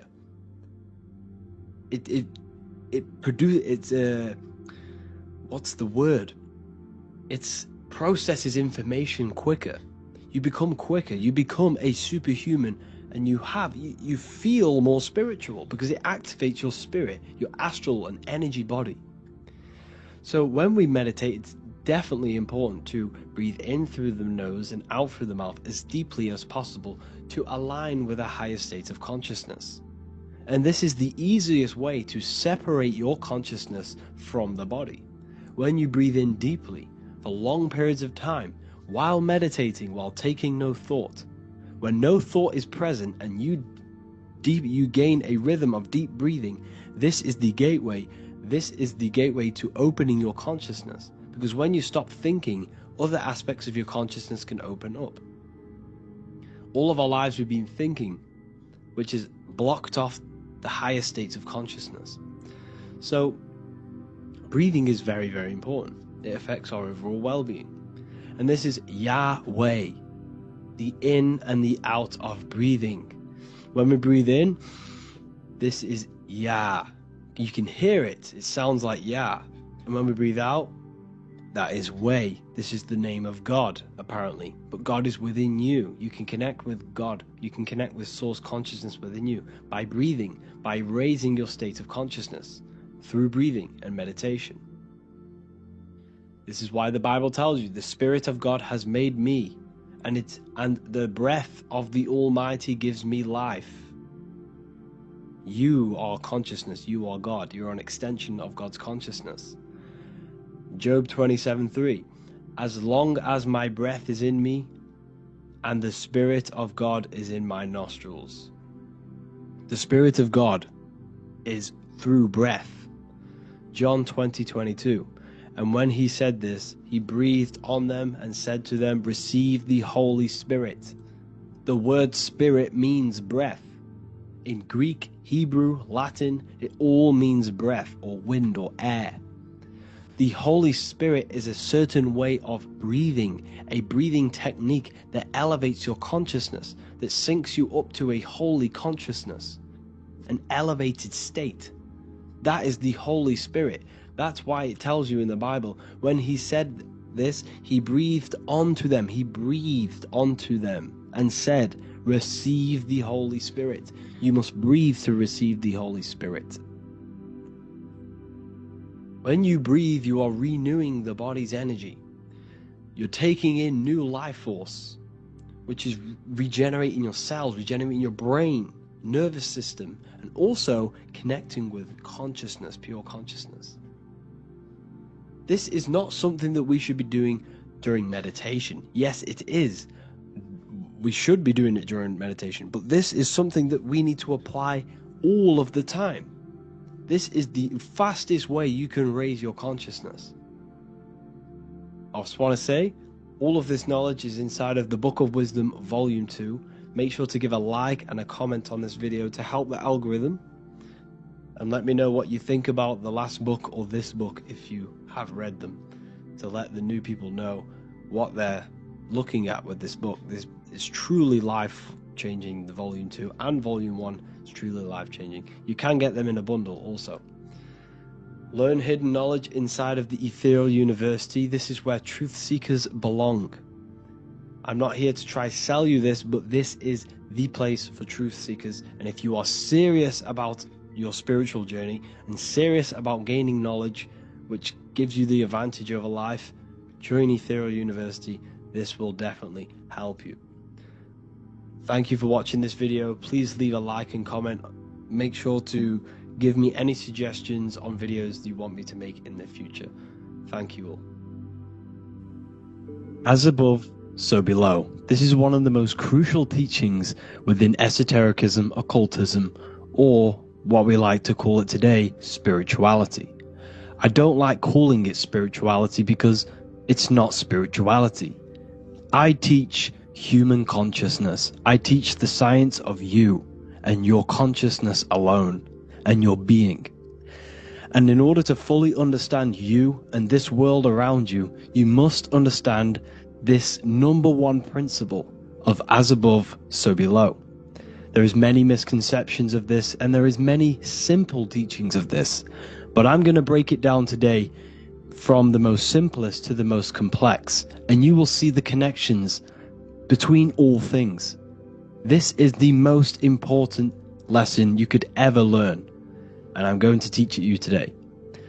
So what you must understand is with the term as above, so below, it applies with everything you see in this world and about yourself. We have something called the macro, which means the bigger scale. On the bigger scale, we have the whole earth. If we look down from the sky on top of rivers, this is what we see. We see this tree pattern. Then on a smaller scale, we see trees have the same pattern. Then we look even closer. We're going smaller and smaller into the leaves of the tree. We see the same pattern. Then we go even more micro into the human brain and look at the human brain cells, and we see the same pattern. This is proof this is a fractal universe, and everything is in the micro is reflected in the macro.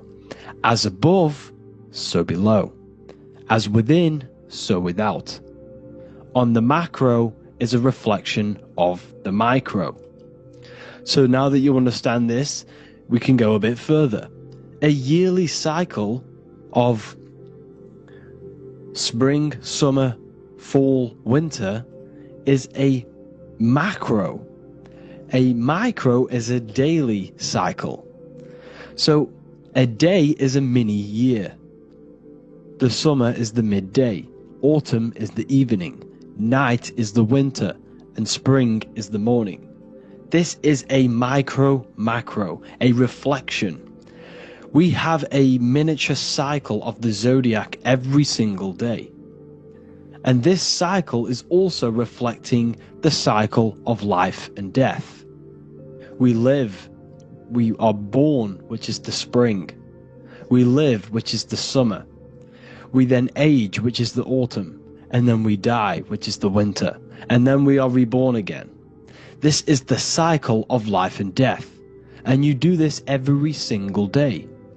You see, death is a macrocosm of sleep. This is why we say sleep is the cousin of death, because you die every single night. You do this process of life and death every single day. As above, so below. What's in the micro is in the macro. So when you go to sleep, you are essentially dying, and then in the morning when you wake up, you are then born again. This is a fractal cycle that we live in. Everything in this whole world is fractal. Everything applies to as above, so below. We have the sun, we have the moon, we have the day, we have the night. We have the life, we have the death. We have the conscious, we have sleep. As above, so below. We have the conscious mind, because now we're diving into as within, so without. As above, so below more refers to the external world. As within, so without is referring to your inner world and the outer world. What you must understand is about yourself. You exist in two realms. You're an individual. The dual nature of you. You exist in two realms at once. You have an inner world of your thought, emotion.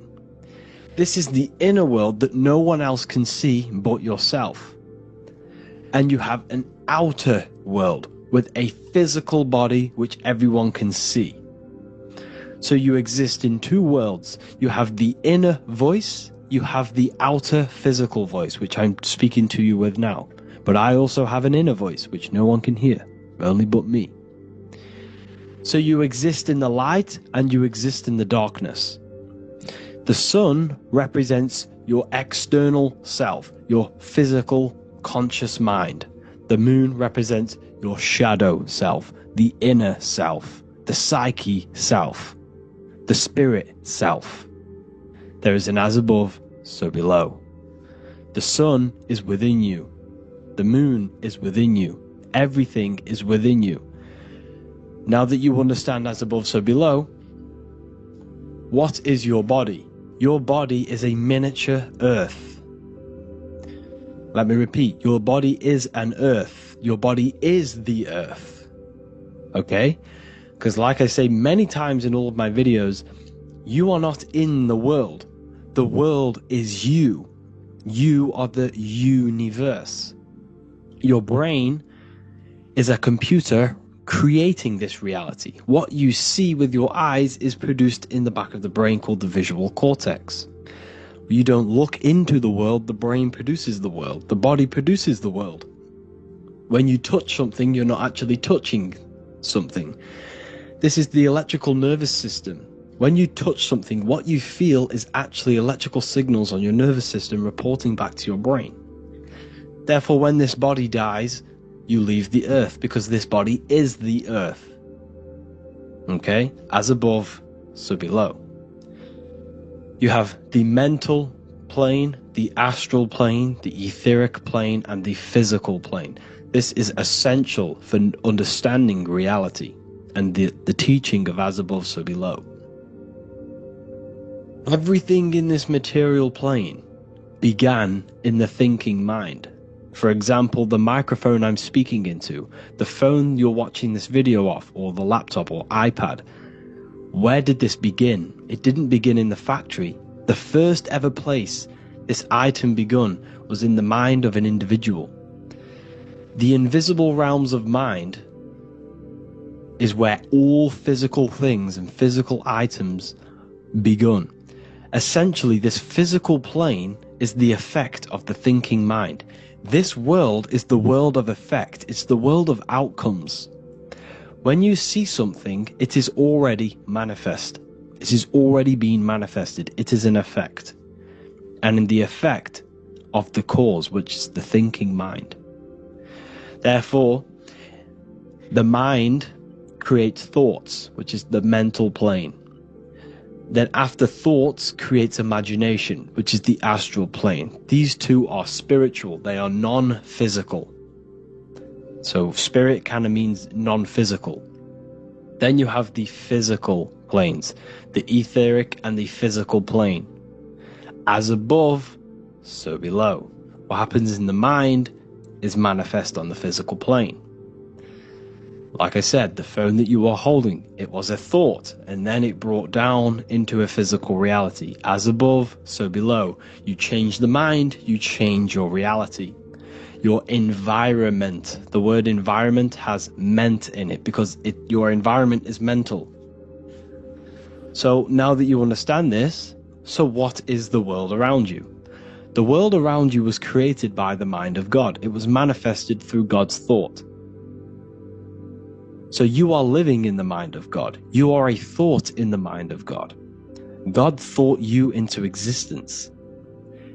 But like I said, we are all fractals. Everything is fractal. If God exists, this means that you are God, as above, so below. God created you through the thinking mind, and he gave you a thinking mind. So God created the macrocosm. God created the macro, the whole world. He designed the whole world, the sun, the stars, the moving. He designed this.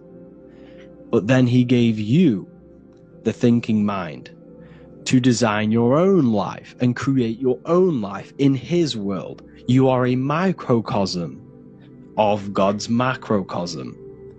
Just like God thought you into existence and the whole world into existence, you are a microcosm thinking your world, your reality into existence. You see this now? Everything is a reflection. Everything is a mirror. Everything is fractal. So in order for you to change your reality, you must change these higher planes. Your thought and imagination are the two key aspects of creating physical reality. Every object you see around you was begun in these higher planes of the non-physical, and they were brought out of spirit into physical matter through the thinking mind and physical action. So now we're going to get a bit deeper. The brain is not the mind. Now that you understand, we have spirit and matter. As above, so below. You have a non-physical side of reality and a physical side of reality. The mind is the spiritual brain. The brain is a physical manifestation, a physical effect of the mind. The mind uses the brain to operate in the physical world. And it's the same with the heart. The soul manifests itself physically through the heart. The heart is a physical manifestation of the soul, of the emotion, thought and emotion, the mind and the soul, the brain and the heart, heaven and earth. So you have the inner world and the outer world, the spiritual, non-physical, and the physical. So we are all on this process of awakening, an expansion of our minds into new fields of thought, into new fields of awakening ourselves. Because essentially we are born into this world. But you are born many, many times. You can be born physically and you can be born spiritually. Like I said, everything is fractal. So just like when the baby finds out that there is a world outside of its mother, what does the baby do? The baby seeks a way out of its mother, and then the baby is now born into a new world, a world outside of its mother's womb. It's the same with you and your spiritual process. As your mind becomes aware that there are other realities beyond your physical body, it then seeks a way out. And this is why you are probably watching my YouTube, because you are now on the path. Something within you has guided you to this path of knowledge, truth, enlightenment, and expanding your consciousness. And it is your soul who brought you here. Your soul speaks through emotion, a guidance. Emotion is the language of the soul. When you feel very bad, this is your soul telling you you're not in the right place. You're doing the wrong things. Because the soul is always unfolding its purpose, which is expansion and learning. That is it. The mastery of the self and the learning of the mind is the only thing that counts in the end after this life. So you are on a journey of expansion, of learning, creating, and spiritual rebirth. As above, so below. What does this body tell you? When I see someone overweight, I don't see the overweight. I don't see the body. I see the mind. I see an undisciplined mind. I see a mind that lacks self-control. I see a mind that seeks external validation. That's what I see when I see an overweight person. I don't see his body. I see the result of his mind. Because what does the Bible tell you? You shall know them by their fruits. It's the same saying as above, so below. You shall know them by their fruit. The fruit is their manifestation. Your body is a direct correlation and manifestation of your mind. Your inner world projects your outer world. As within, so without. As above, so below. Now, what do you see when you see this man's body? I see discipline. I see strength. Mental strength, not physical strength. I see mental resilience of pain. Because all of this man's mental energy has been manifested physically within his muscle. This body is a direct manifestation of this man's mind's pain and suffering, and it shows discipline. This is why people instantly respect you if you are in shape. You walk into a room and you are in shape, people will instantly give you respect because they know that you are mentally disciplined. The body is a reflection of your inner world, and it's the same with your friends, your family, your connections with people.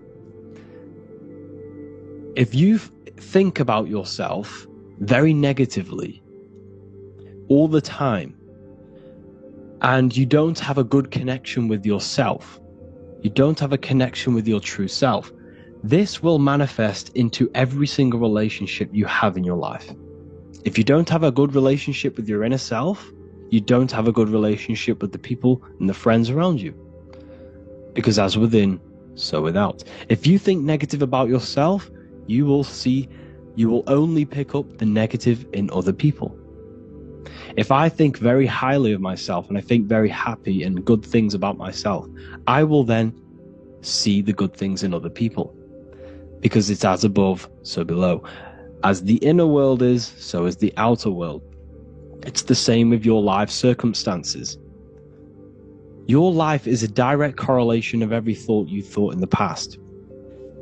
If you possess millions of pounds, millions of dollars, this is because you have thought this into physical reality. You live the life you are deserved. You live the life that you manifest through your thoughts. If you live a very poor life, this is a reflection of your mind. This is a reflection of what you have thought into physical existence. Because like I said, everything begins in the mind. As above, so below. And this is even present within the body. So where is the head? The head is at the very top of the body. And where does all manifestation begin? In the mind. That's where the mind is, in the head. And then the thoughts we think travel down the body into the heart, which is the emotion. Every thought we think is in the emotion. Every thought we think creates an emotion. This emotion then drives the action. Where does the action come from? The feet, because the feet move our body. We move with our feet to take action. Our hands. You see, so the body is even a micro reflection. I can't even say it. Reflection of the order of manifestation. This blew my mind when I figured this out. You see, the head, the thoughts begin here. This is the beginning of all manifestation. Then it comes down to the heart. This is the emotion. Then you take the action. The thought and emotion then sparks the action, which is taken with the hands and the feet.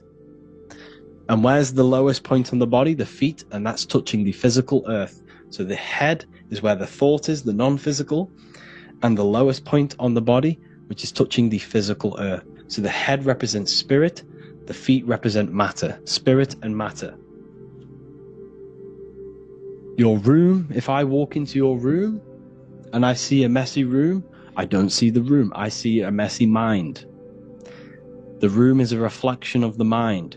If you have a messy room, this is your mind. It's an externalization of your unsorted mind, undisciplined mind. So like I said, we are all God, and we must find the God self within us.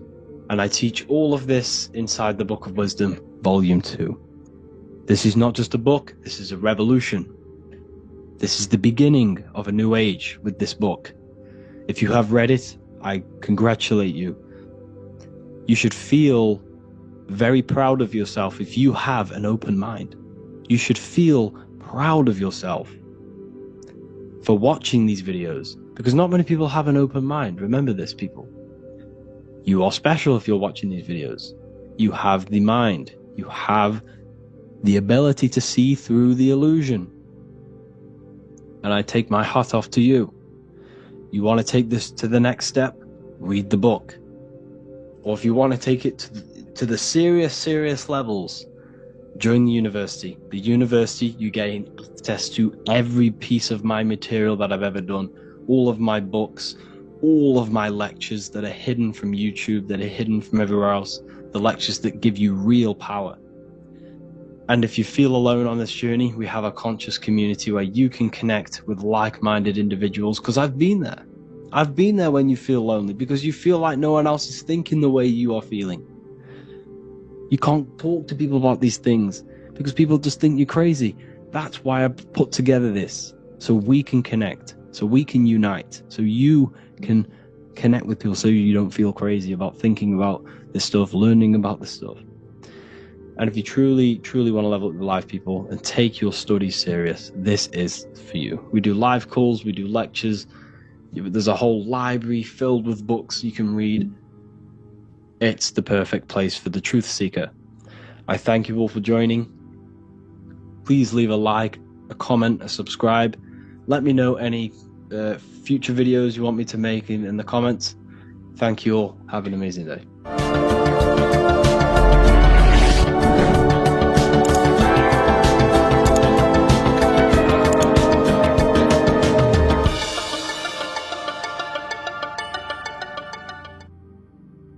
You don't just have a physical body. You have a physical, mental, spiritual, and emotional body. Each one of these aspects are a body of its own. Body does not just refer to a physical substance. You have a mental body for thinking, an emotional body for your emotions, a spiritual body for your energy in your astral form, and a physical body to encapsulate all of these. Each four of these aspects are essential for the human experience and essential to balance. Now, today we're going to be syncing the four aspects of your consciousness with the four seasons and the four elements and how this ties into the Bible. So we have four physical elements. We have 5 elements in total. Spirit being the most important, but spirit is pure invisible. We have 4 physical elements. We have air, fire, earth, water. Earth and water are feminine. Air and fire are masculine. Air and fire are active. Water and earth are passive. The air corresponds with the mental body of consciousness. This is where your intellect, this is where your communication, this is where your thoughts, intuition all comes from. This is the mental body of consciousness that allows you to think, allows you to process, figure things out, and have intellect and gain knowledge. This is your intellectual aspect of your consciousness, located in the head region. We have a fire nature, a spiritual nature. This is our astral body. Our astral body is all to do with the subconscious realms, the higher realms of consciousness. This is the body that allows us to be free from the physical body. Our spirit is more of our energy. Water is our emotional body. This is what allows us to feel things, that allows us to gain intuitive feelings of conscience. So emotion allows us to understand what is right and what is wrong. When we feel something bad, we know that this is wrong. When we feel something good, we know that we are doing good. Emotions are a creational force that allows us to feel certain things to bring them into existence. Our emotional body is a creational force and should not be reactive, and they should be controlled. Most actions are stemmed from emotions. Actions bring thought into physical existence. Emotions are the driving power. They are what drives your actions. The thought, then the emotion, then the action. Earth is your physical body. This is your physical state that allows you to take mind and emotion into action, into fruition, into physical matter. This is what your physical body allows your consciousness, your soul, to interact with the physical world and bring things into physical existence. The physical body, the physical world, is an outcome and an effect of the thinking mind. All physical substance comes from the thinking mind. The pen, the phone you're holding, the microphone I'm speaking into, all began as a thought in the thinking mind, then it was brought into physical reality. Earth is the most dense. So it goes in this order: body, emotions, spirit, mind. The higher you go up, the more lucid and fluidic it becomes. The lower you go down, the more dense and dull it becomes. Air is the mind, fire is the spirit, water is the emotion, earth is the physical body. So this is why you are a microcosm. You have these four things within you. You contain of these four elements, which correspond to the four bodies of your consciousness, the four bodies of the soul. You are the soul. You are the spirit. So this is why in Theologians 4:17 it says, "Caught up together with them in the clouds to meet the Lord in the air." You don't meet God or the Lord in the physical air, in the clouds. This is clearly a parable. A human being cannot go up to the clouds and meet a mystical man in the clouds. This is obviously a parable, a metaphor. The air is your mind. You must raise your consciousness beyond the body, beyond the emotions, beyond the spirit, and enter in the mind during meditation, turning the mind inward to connect with the Lord. The Lord is the highest aspect of your consciousness, the one that exists beyond the physical body, beyond your emotions, beyond the thought. So you meet the Lord in the air, in the mind. The mind represents the air. This is why in America there's a saying called an airhead. You're an airhead. This means that you are stupid, or you don't think, or you have nothing in your mind. You have nothing in your head. When someone's very stupid, you call them an airhead, because air represents the mind. The air is elevated. The air is invisible. The mind is totally invisible to the human eyes. It is a metaphysical substance. In fact, it's not a substance at all. It's so fluidic. It's everywhere. The mind can be everywhere at all times. It can be anything. Nothing is impossible within the mind. Now, this is synced with the four seasons. The four seasons represent the four aspects of human consciousness, the four bodies of your consciousness, the four bodies of your soul.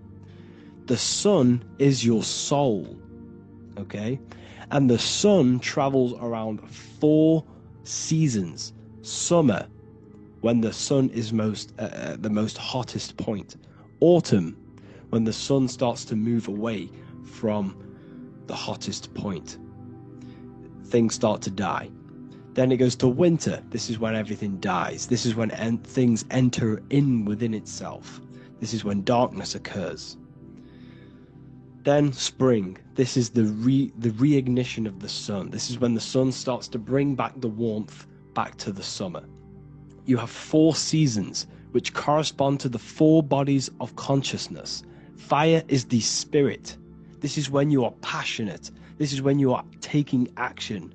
This is when you are fiery. The sun is blazing. You're taking action. You're very passionate. You're very spirit. You're in the spirit. Autumn is water, emotion. This is when you start to become very reflecting. This is when you start to feel emotional. Because in autumn there's lots of water. This represents the emotional body of consciousness. Winter is the mind. This is air. Winter, what happens in winter? Everything enters within itself. The leaves die. The trees die. Everything dies and goes within. This is the mind. The mind is the darkness, remember. You close your eyes to enter within the mind.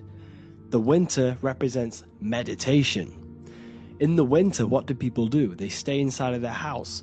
They research more. They read more books. They become more intellectual. They think more in the winter because we are so we're stuck inside. So we're more reflective. We're thinking more. We're more communicative. We're more intellectual. In the spring, this represents the earth, the body.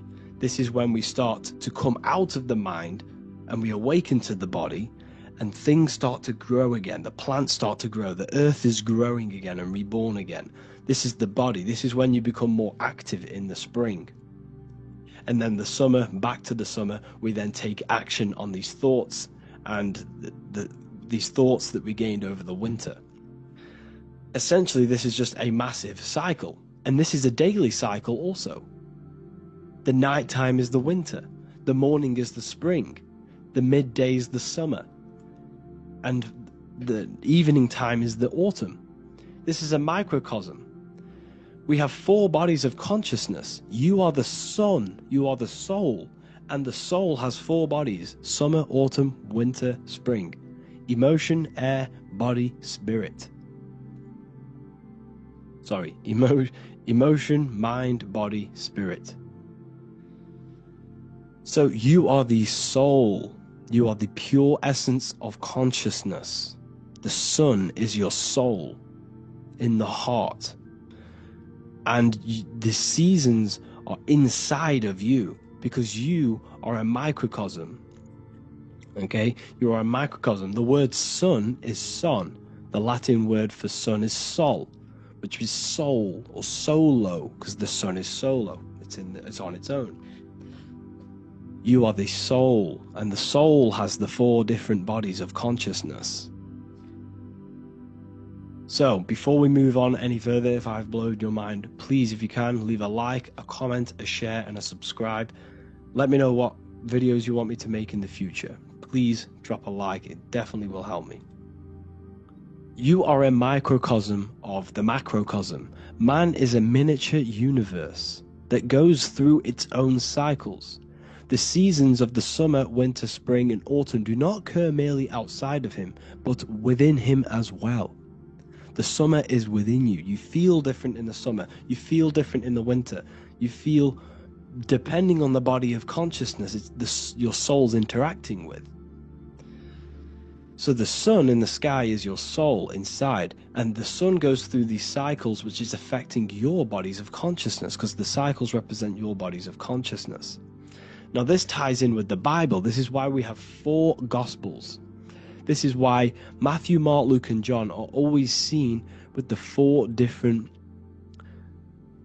zodiac sign animals or symbols. So you always see each one of the Gospels. If you just type in on Google Matthew, Mark, Luke, and John, type in ancient pictures, paintings or pictures of them, and you will find these 4 zodiac signs are always standing with each one. Taurus, the bull; Leo, the lion; Scorpio, the eagle. An old symbol for Scorpio was the eagle. And a man for Aquarius. Here you see very, very ancient paintings and artwork. Here we see Matthew, the man, Aquarius. Here we see John, the Scorpio. The same here. We also see it on the tarot cards, on the world card. We see the 4 fixed zodiac signs.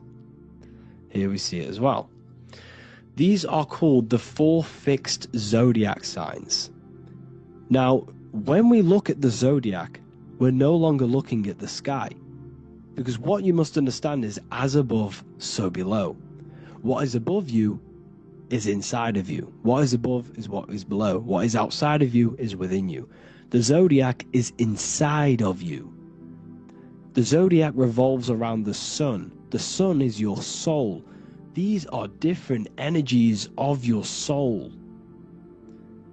Like I said earlier, the 4 seasons are the 4 bodies of your consciousness. And in each body of consciousness, you have these different energetic energies that you can work with. Okay? So this is the true astrology. This is the true astrology, the internal esoteric astrology. You can't find much information on this at all. Very hard to find. So what we're looking at are the 4 bodies of consciousness. Obviously, when you look in the middle of each, when we look in the middle of each season, spring, the middle of spring is Taurus. The middle of winter is Aquarius. The middle of autumn is Scorpio. The middle of summer is Leo. These 4 signs are known as the 4 fixed signs. Okay? Scorpio is fixed. It's the middle of autumn. Scorpio is a water sign. emotion. Aquarius is the air sign, the mind. Taurus is an earth sign, the body. Leo is a fire sign, the spirit. This is why we see Matthew, Mark, Luke, and John with the 4 fixed signs of the zodiac, which represent the 4 bodies of consciousness. Leo, the spirit, fire. Luke, Taurus, earth, body. Matthew, Aquarius, air, mind. John, Scorpio, water, emotion. Each gospel is depicting Jesus and showing Jesus in each gospel. Each one of these gospels is showing and depicting Jesus according to the different body of consciousness. In John, this is when Jesus starts to turn water into wine. Water is emotion, wine is transmuted emotion. This is when he does miracles with his emotions, water into wine. Aquarius, which is Matthew, air, the mind. Inside of the Gospel of Matthew, this depicts Jesus as an intellectual person, a person who's communicating and using his mind, his mental body a lot inside of the Gospel of Matthew. Go and read it, and you will see this. Luke, Taurus, earth, the body. Luke shows and depicts Jesus according to the body of consciousness, the physical body. He shows Jesus as a human, being a human being, helping people physically and helping people's physical needs, like giving away food and doing all sorts of good things for other people. Leo, Mark, inside of the Gospel of Mark, this shows Jesus as a spiritual teacher, a passionate person who is taking action. Each gospel is showing Jesus according to the different body of consciousness, and Jesus represents you, the Son. That's why it's called the Son of God, the light of the world. Jesus represents your soul, and your soul has these 4 gospels, the 4 bodies of consciousness, the 4 fixed signs, the four elements, and the 4 seasons. These things all correspond to your consciousness. So this is Leonardo da Vinci showing you the exact same thing. Jesus is the I am, the Son, the soul, in the middle, on his own. Luke, spring, earth, body. There are 3 people in each group. There are 4 groups, and there are 3 people in each group. 1, 2, 3. 1, 2, 3, 1, 2, 3, 1, 2, 3. Fall, winter, summer, spring. These are according to the 4 bodies of consciousness. Here we see Aries, which rules the head region. He's on the head of the table. Gemini, he's holding up the 2 hands because Gemini rules the 2 hands, the 2 arms. Gemini is the 2 twins, which is the 2 arms and 2 hands, and the 2 lungs. Here we see the beginning of summer, which is Cancer. You see the big knife here. Cancer, him here, this grey-haired guy, holding a knife for the crab. Cancer, they pinch. You have a knife, symbolizing the crab. Leo, the middle of summer, showing dominance. The sun is very dominant. He's got his elbow on the table, showing dominance. Virgo has no Adam's apple. Cancer here is pointing at this woman's neck, saying there's no Adam's apple. This is Virgo, the virgin, the only woman. Jesus, the sun. This is Libra, the balancing. He's holding his arms out balanced, showing the balancing of the sun, because when the sun enters Libra, the sun is balanced between winter and summer. So it's balanced. This is all astrology, but this is internal. Okay? This is Ezekiel's vision. Ezekiel had a vision in the Bible, and he saw the face of a man, the face of a lion, the face of an ox, and the face of an eagle. The eagle, Scorpio, the ox is Taurus, the lion is Leo, and the man is Aquarius. He saw the throne of God, and he saw the different bodies of consciousness. This is all symbolic for the different bodies of your soul. So when we look at the zodiac, we are actually looking at a map and the energies of our soul, and the energies of our bodies, and the energies of our consciousness. This is what we are looking at. Each zodiac is an aspect of our consciousness and an energy that we can work with and that we must purify. Balance and purification is essential. Imagine playing a brand new video game. Let's say a brand new video game came out and you had to play it. What happens when you play that game? You don't know the controls. You cause chaos in that game. You can't really run properly. You can't do anything properly. You're getting destroyed by other people who are playing that game. It's the same with your physical body. When you are born, you must learn how to play the game. You must learn how to balance the mind, learn how to balance the spirit, the emotions, and the physical body. We must balance and purify each body of our consciousness. We must look after our physical body with our physical health by eating physical, electrical food like fruits and veg. We must look after our minds by being conscious of what enters our eyes, enters our ears, enters everything. Whatever enters our five senses is affecting our mind, our mental health, our environment, mental. We need to look after our thoughts. Control our thoughts by purifying our thoughts, only positive thoughts. Then we must purify our emotions, feeling only gratitude and love and not feeling these negative, dull emotions. Then we must look after our spiritual body through meditation and looking after our spirit. But remember, when we look after our mind, it all begins in the mind. Each body of consciousness is interlocked with the other. If you have an unhealthy body, you have an unhealthy mind, spirit, and emotions. If you have an unhealthy mind, you have an unhealthy body, spirit, and emotions. If you have an unhealthy emotions, you have an unhealthy spirit, mind, and physical body. They're all interlocked. You must balance each one of them. Look after your physical body, look after your thoughts, look after your emotions, look after your spirit. But remember, the mind is the most powerful one. It's mind over matter. Once we look after the mind, once we start to control our minds and control every thought we think, this will then turn into discipline in our physical body. Because once we learn how to discipline the mind, we learn how to discipline what we eat, we learn how to discipline what we feel, we learn how to discipline our spirit. This is all interlocked, but work on the mind first. Work on the mind first. All of this knowledge is inside of the brand new Book of Wisdom Volume 2. This is a revolution of human consciousness. If you've read it, please leave a review down below. If you've read Volume 1, leave a review down below. This is the next revolution. I don't see this information anywhere. This is the next revolution of human consciousness. And of course, if you are serious about this and you truly want to gain enlightenment and join an amazing community where you can connect with me on live calls, lectures, the Manifestation Mastery course, you can gain access to my library with over 45 PDFs plus my books.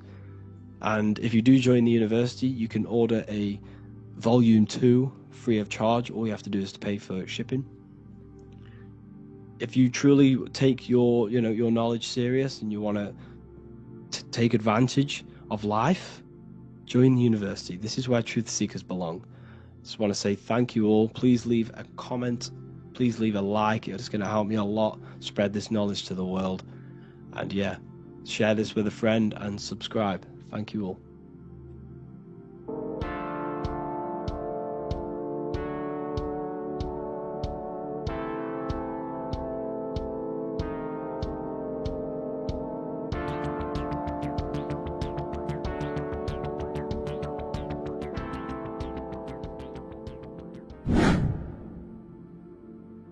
People, how are you all doing? It's Revival of Wisdom, and today we're going to be talking about your birth certificates and how we are slaves to a system and how they have trapped us into this system. Okay, so the first thing you need to understand about this system is there are two types of laws. You have the law of water, which is Admiralty law, and the law of the land. So the Admiralty law is the law of water, and this is what money is. Money is water. This is why we say liquidity, currency, the current. A current is water, something moving through something. Cash flow. And this is why banks are called banks, because a river bank is on either side of the water and it directs the currency. You see? So money is water. And as you can see here, Ripple, the cryptocurrency, Ripple, water Ripple, and they're building a bridge over water, overseas, international banking with cryptocurrency.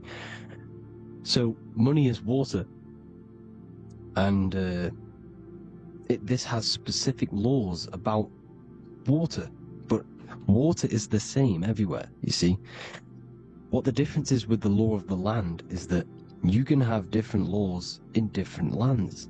I can't do certain things in the UK that people can do in America, for example.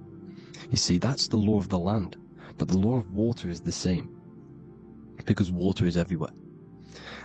Now, this is very important to understand when it comes to, you know, these birth certificates.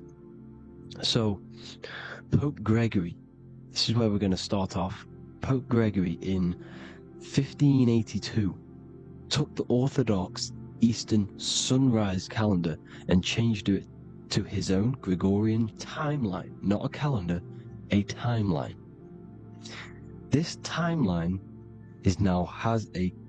was copyrighted by Pope Gregory under the name of the Vatican. So the Vatican owns the timeline that we are using today, 2023.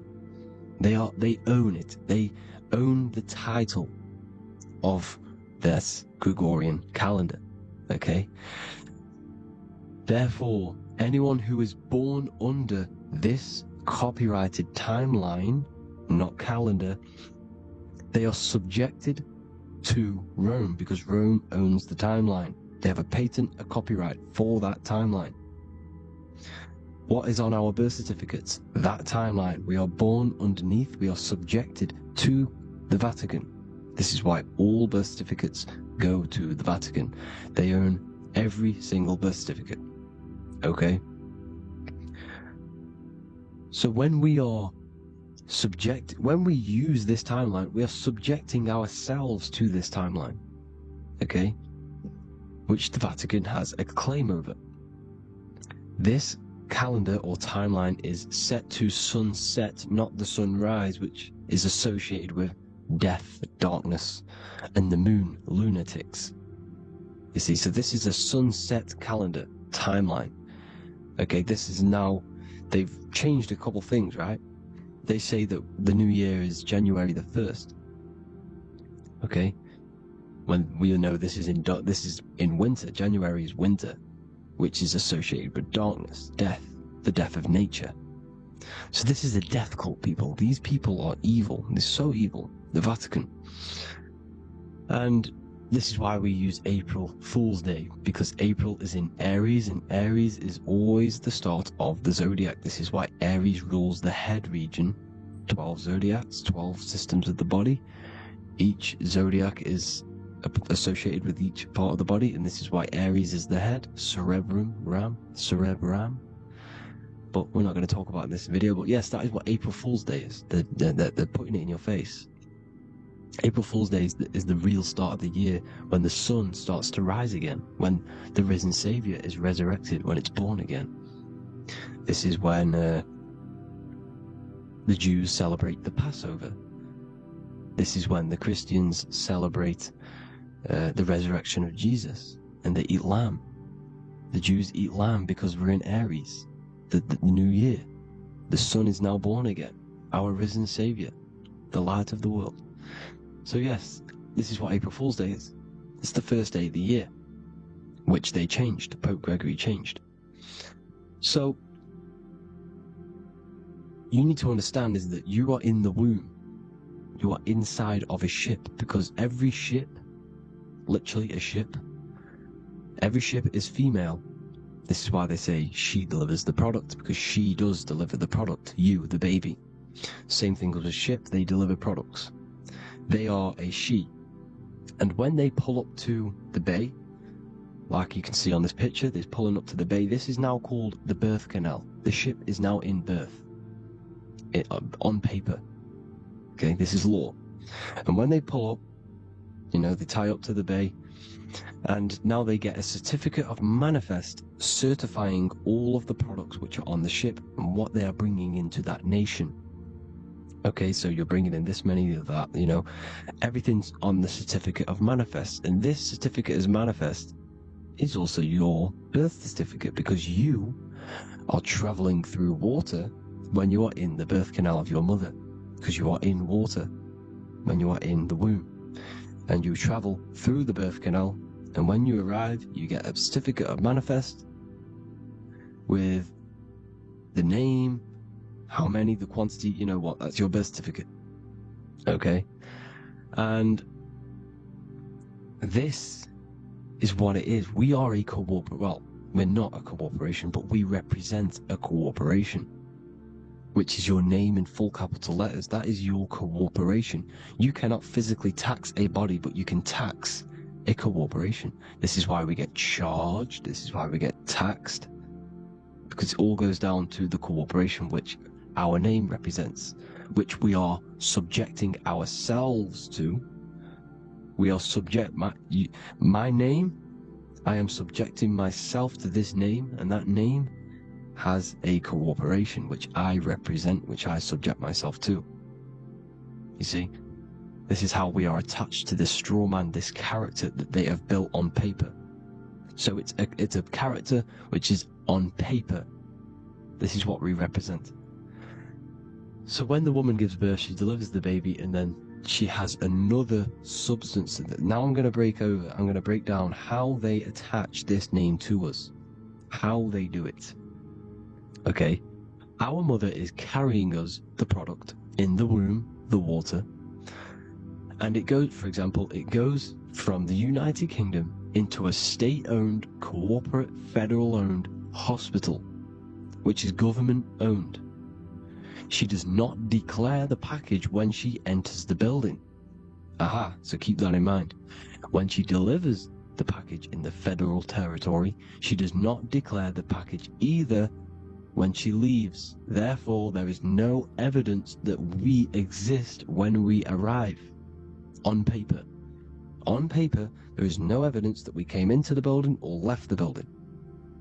We have not been declared. So we do not exist on paper at this point. When the woman gives birth, she delivers the baby, and then she has another substance, which is called the afterbirth material. Okay? This afterbirth material has the same DNA as our physical body, with the body, mind, and spirit. Okay? This is how they get this corporation. Hold on. The afterbirth material does not get claimed by the mother nor anyone. Therefore, they salvage that substance, because we are under the Vatican. Every state is all Catholic. Your birth certificate is Catholic. No matter what religion you think you are, every single birth certificate is Catholic, because we are subjected to Rome. All roads lead to Rome. Rome runs all of this. Okay? We're still under the Roman Empire. Okay, so Rome are Catholic, and they believe in salvation. This is how religion comes into this. This is how they use religion to get this. So they salvage the afterbirth material, and they claim it, and they salvage it and give it and charge it to Rome, and they give it a name. Here's the legal term: born alive. Here's what it says. Each product of such birth is considered live, born, and fully recognized as a human person. So each product of such birth, so that could be anything, the afterbirth, the person who actually comes out, the baby. So your afterbirth, which we do not take with us, we take the baby with us, they keep that in the hospital, they collect the afterbirth, and they salvage it, and they give it the name, which it is us. We are a representative to that afterbirth material, which they put the name on, they claimed, which is subject to Rome. So we are walking around our whole lives as a representative to that claimed salvaged afterbirth material, which the federal state have. Okay? We are under the Catholic Church, Vatican, therefore the afterbirth material is a child of God. See? On paper, therefore they believe in salvation and salvage the afterbirth material. This material has no mother or father. The state pick it up, it becomes a war to the courts and gets charged to the state. So we are a representative to that character they salvaged because it is the exact same DNA as you. Subject is the name or the title, and the matter is the physical aspect left behind in the hospital, which represents us. You see? So, now we're moving on to Unum Sanctum. Unum Sanctum was in 1302, a very, very important year. Very important year. Unum Sanctum says this is basically how they claim everyone in the world. So the Vatican had all this power, all this gold, all these people under them. They need to get a claim for them so then they can rule over them and make them slaves. So what they did, they created Unum Sanctum. Pope Boniface VIII did this. And it says, the spiritual man judges of all things, and he himself is judged by no man. The spiritual man, keep that in mind, unless he invent like Manichaeus, two beginnings, which is false and judged by heretical, since according to the testimony of Moses, it is not in the beginnings, but in the beginning that God created heaven and earth. Furthermore, we declare, we proclaim, we define that it is absolutely necessary for salvation that every human creature to be subjected to the Roman pontiff. So they are claiming us in Unum Sanctum, and it's in the vaults in the Vatican. They will put a spell on it because they are sorcerers, they are magicians. They put a spell on it, they lock it up, and whatever goes on that piece of paper goes. And this Unum Sanctum is claiming all of us. So what does it say in the beginning? The spiritual man judges of all things, and he himself is judged by no man.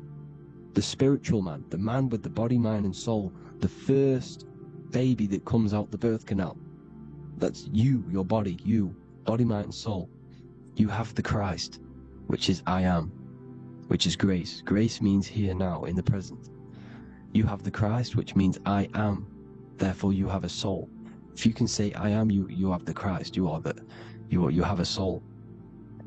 But a creature can be anything with no soul. You see? So no man can judge the man with the soul. However, as it says in the second part, we proclaim, we define that it's absolutely necessary for salvation that every human creature to be subject to the Roman pontiff. So they are subjecting the afterbirth, not the man with the body, mind, and soul, but the afterbirth to the Roman pontiff, to the Roman Catholic Church. We are the ones who are claiming to be the afterbirth material, which is our birth certificate, which is our representative. We represent that because it is our DNA. This is how we are stuck. We are stuck because we represent this DNA, which is on paper, recorded. You see? So we, being untaught, uneducated in these subjects, we are subjecting ourselves to this system, to this slavery. Because we just want to live. We just want to live happily. No, just peaceful. Think about it. Where's all this coming from? Where's all this war, all this killing, deaths coming from? We just want to live. It's coming from the Catholic Church, these evil death cult, which has subjected us, which has used us as slaves, and we are still slaves, and it's just going to get worse and worse and worse. So this is how we have subjected ourselves to be the slaves to this system. It's a lot to take in, but And there's a lot more deeper stuff which goes into this. I'm just going over the surface. I'm going quite deep, but there is little details that I still need to learn myself. But this is the general how that we've been stuck to this slave system. So we are batteries, okay? This is why we get charged. When you go in a court, you get charged, okay? Because you're a biological battery. This is why cities look like motherboards, because we are feeding energy to this matrix. Okay, when we look outside of ourselves, when we give power to so-called Jesus Christ, worshipping idols outside of ourselves, where attention goes, energy flows. We are feeding the matrix with energy. By looking within, placing your attention within yourself, you are taking back your power. Because the I am is Christ. The you, the soul, is Christ. It's God. The awareness is God. Okay? However, we are subjecting ourselves to this system. We're subjecting ourselves to this system and the feeding of our energy. So what we need to look for the future is that, think about it, with the end goal is to change our DNA, is to literally make us robots, transhumanism, slaves. This is why we have smart cars, smartphones, smart watches, smart meters, smart cities, and all of this is going to be connected by the smart grid, which is 5G. This is why 5G is rolling out. 5G is going to connect all of these technologies to one. It's like a big net system. And you know why they're doing this? It's because all of this is going to be connected through AI, through this 5G, and that 5G is going to be controlled by the elites. So you say anything wrong, you do something wrong, you say the wrong thing online, they'll turn off your car, they'll turn off your phone, they'll turn off your smartwatch, they'll turn off your TV, because it's all going to be connected and controlled by the smart grid. And this is what the Great Reset is, people. But they're going to trap us inside of these 15-minute smart cities, so we can't leave the area, because they're going to use climate change as a tool to enslave us to not travel because of so-called climate change and the fumes that we are putting into the air, which is all BS. They're doing this to push these new cities, to push all of it. But listen, they're trying to get inside of your body. The only way they can do that is to get you addicted and using this technology. First, they got on the body with the smartphone. Well, first of all, we use the technology. We get used to it with it in our hand. The next step for them was to get on the body, which is the Apple Watch, as you see down here. They have now successfully got onto the body. The next thing is to get inside of the body. This is the brain chip. You see how they've slowly lured their way in, slowly got you addicted to this technology, got you dependent on this technology. And what they're going to do is that they're going to mold society to be dependent on the brain chip. So in order, for example, if you want to go and pay for food, you're going to have to get a chip to pay for the food, because it's all going to be digital money. And that digital money will be connected to the chip, and you'll need the chip to pay for things. You see? So this is how they're slowly transhumanizing us. These phones, these apps, these things which are all which are all using, was created by Freemasons. Mason means traveler, because they travel the depths of the mind. They understand human consciousness. They understand the brain. They understand the mind. By the deepest root cause, they understand it. This is what Masonry is. It's the occult. So these technologies, is designed by these people. This is why they're so addictive, because they understand how it works. They understand how to get people addicted, because they understand human consciousness, the brain, the body, and the mind. So this is the advantage Freemasons have over us.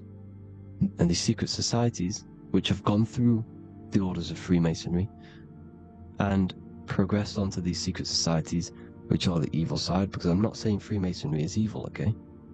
But the societies which they go beyond Freemasonry, because you can go beyond the 33rd degree into these secret societies, and they use this knowledge for the bad, to enslave people. And this is what's going to happen.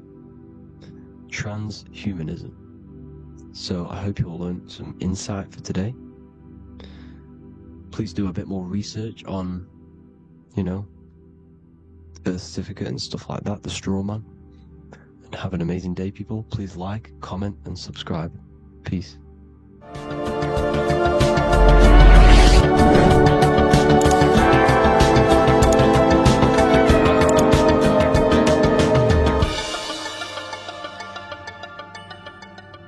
Darkness, this world, this body's the darkness, because it's a bondage. You need to break free. You need to learn how to astral travel, people. You have to learn this. If you want to get out of this world, you have to learn how to astral travel and see the other realities. Traveled I through space-time, knowing my soul at last was set free, knowing that now I must pursue wisdom until at last I pass to a plane hidden from knowledge, known not to wisdom, extension beyond all that we know. So he's talking about he went to a place where we cannot even comprehend here, a place that is not even known to Earthmen. He's telling you he's ascended out of this world to the planes that are beyond. And it says here in the Emerald Tablets, man is in process of changing to forms that are not of this world. Grows he in time to the formless, a plane on the cycle above. Know ye must be one, ye must become formless before ye are one with the light. The light, the same light that I was talking about, the Masonic light, with the triangle, God, the one source. Ye must become formless before ye are with the light. Formless, you have to leave the body. You have to leave the body. You have to gain the ability to leave this body and travel to these other worlds. Now, it says here, not as man am I, for free have I become of dimensions and planes. In each I take on a new body. In each I change my form. Know I now that the formless is all there is of form. You see, all things created come from the things that, all things that you see come from the things that you cannot see. All of us have the same spark of consciousness, the same I am.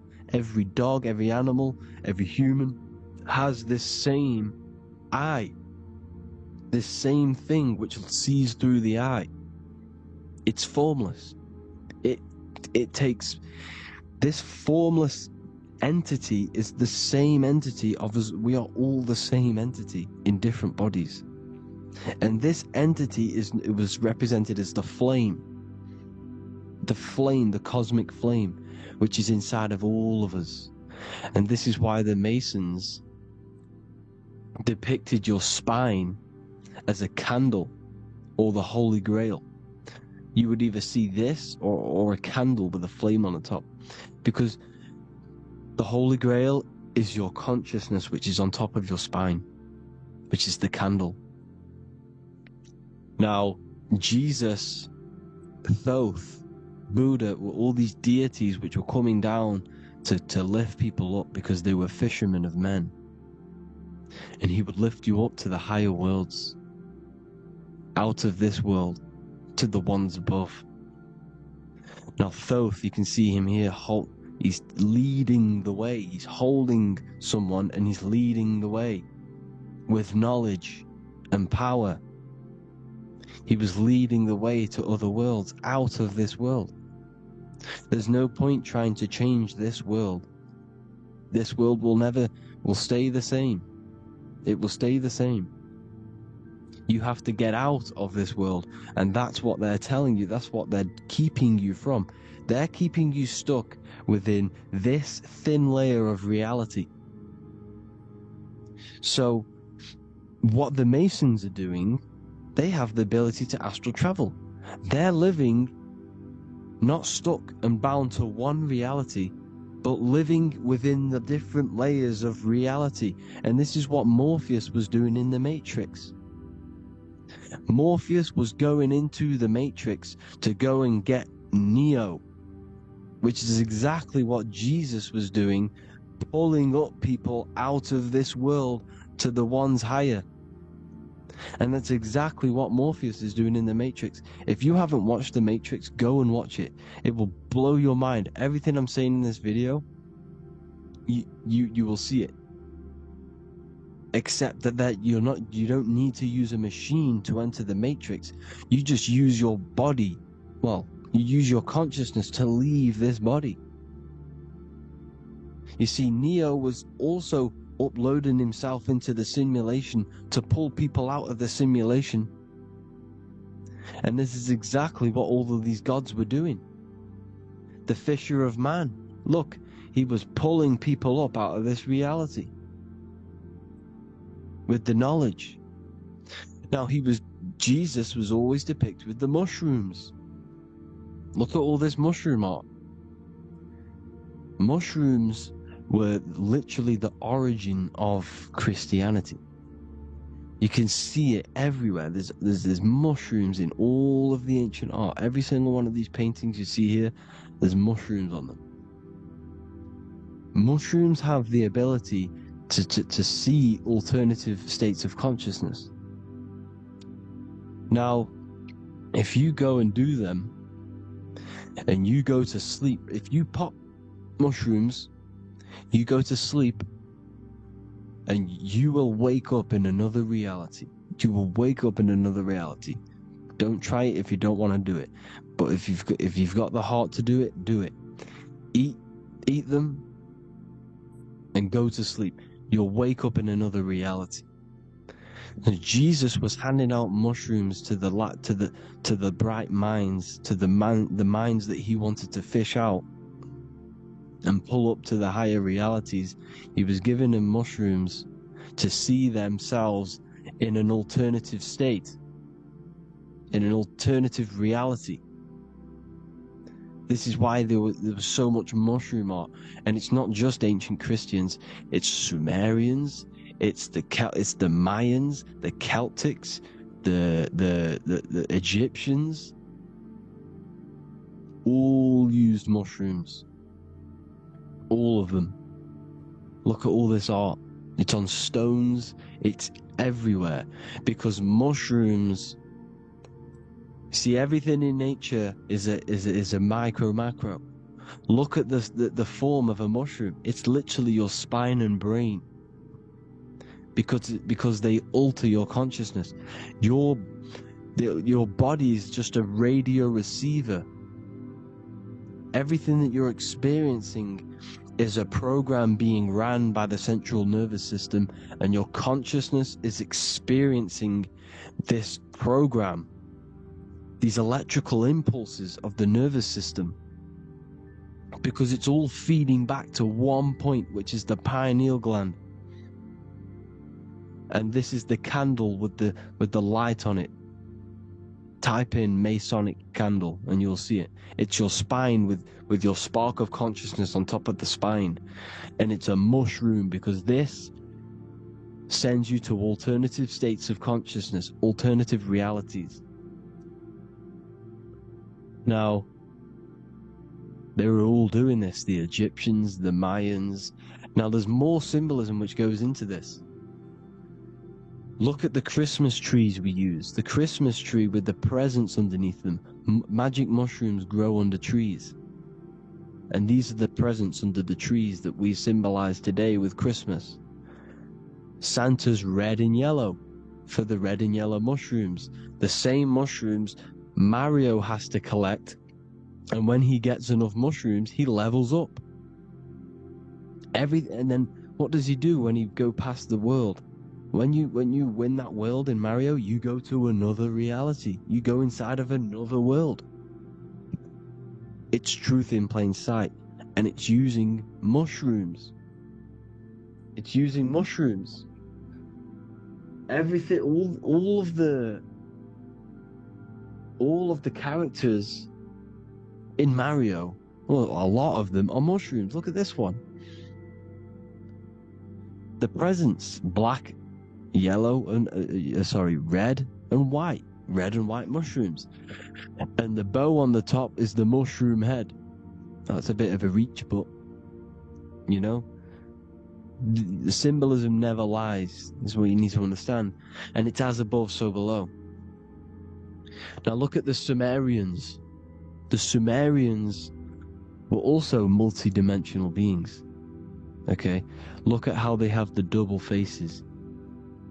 They had 1 foot in this reality and 1 foot in another reality. And look at this one, a double-headed god inside of like a portal. You see? Because it's, and look at these with the wings, the astral travel. Birds, ancient birds symbolize the soul. Because the soul is a bird, it flies to different worlds. It flies around the cosmos. And mushrooms gave you the ability to see these alternative states of consciousness, these alternate realities. Because you exist in infinite realities. You exist in infinite realities. Now look at the 33rd degree Ordo Ab Chao badge. You get this badge when you become a 33rd degree Freemason. And it's a double-headed eagle. A double-headed eagle. And you can see this in Sumeria first. Sumeria have the same symbol. A double-headed, well, bird. You can see it here. Here as well. And the Masons are still using this symbol today. And when you become a 33rd degree, 33 vertebrae on the back of your spine, above the vertebrae is your consciousness, and it's a double-headed eagle.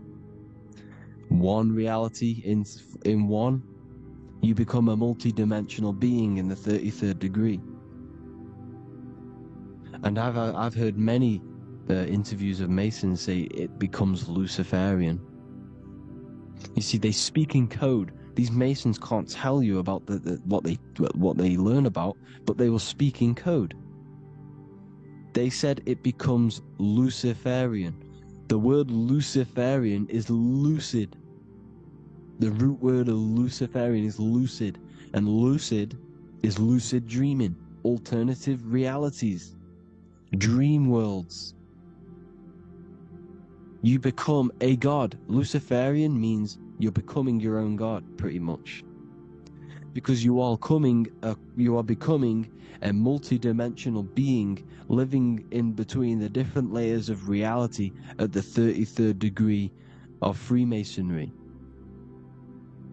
And look at the double-headed eagle, because the birds symbolize the soul. And they reach high, they fly high, just like the soul wants to fly high to the light, to become one with the light, like the Emerald Tablet says. Now look at Janus. Janus was another god, and he's known as the god of doorways. Janus always depicted with a double head. Janus is why we say janitor or January. And January is entering a new year. Janus is known as the god of doorways with keys, always got a key. Because keys open doors. That's why the janitor holds all the keys. And Janus always has double heads, because he had 1 foot in this reality, 1 foot in another. He was a multi-dimensional being, a Luciferian, living between the different layers of reality, instead of being stuck in one like we are. Well, a lot of people. And that's the whole point. You see, all of this stuff is about like changing the world and stuff like that. This world will probably never ever change. It's probably been like this forever, well, forever, for a long time. But it's about moving out of this reality to the higher states. And the Masons always depict the ladder to the luminaries, the stars, with a key, the same key of Janus. The Vatican is a key, and it's in charge of all the religions. Why is it a key? Because they're holding back the key. They're keeping you stuck within this reality, keeping you stuck as identifying yourself with the body, identifying yourself with this world. You are not in the world is within you. This is a program being ran by your central nervous system, and your consciousness is experiencing this reality. Now, this is going to be a mind-blowing video for some people. You have to have an open mind. You have to let go of all the programs. I'm repeating what the ancients are talking about and the ancient symbolism. Look at Janus with the double-headed god. He was just another god coming down, giving keys to people who had the worthy mind to be pulled up out of this reality, to be pulled up to heaven, just like Jesus was teaching how to reach heaven. But really, it's an encoded scripture. But anyways, hope you all gained some insight on this video. Have an amazing day. Please like, share, comment. All the links are in the bio for the PDF, for the Manifestation Mastery course, and all the other amazing stuff. And if you want to support the channel, I'd greatly appreciate it if you became a Patreon member. Hope you'll have an amazing day, people. God bless.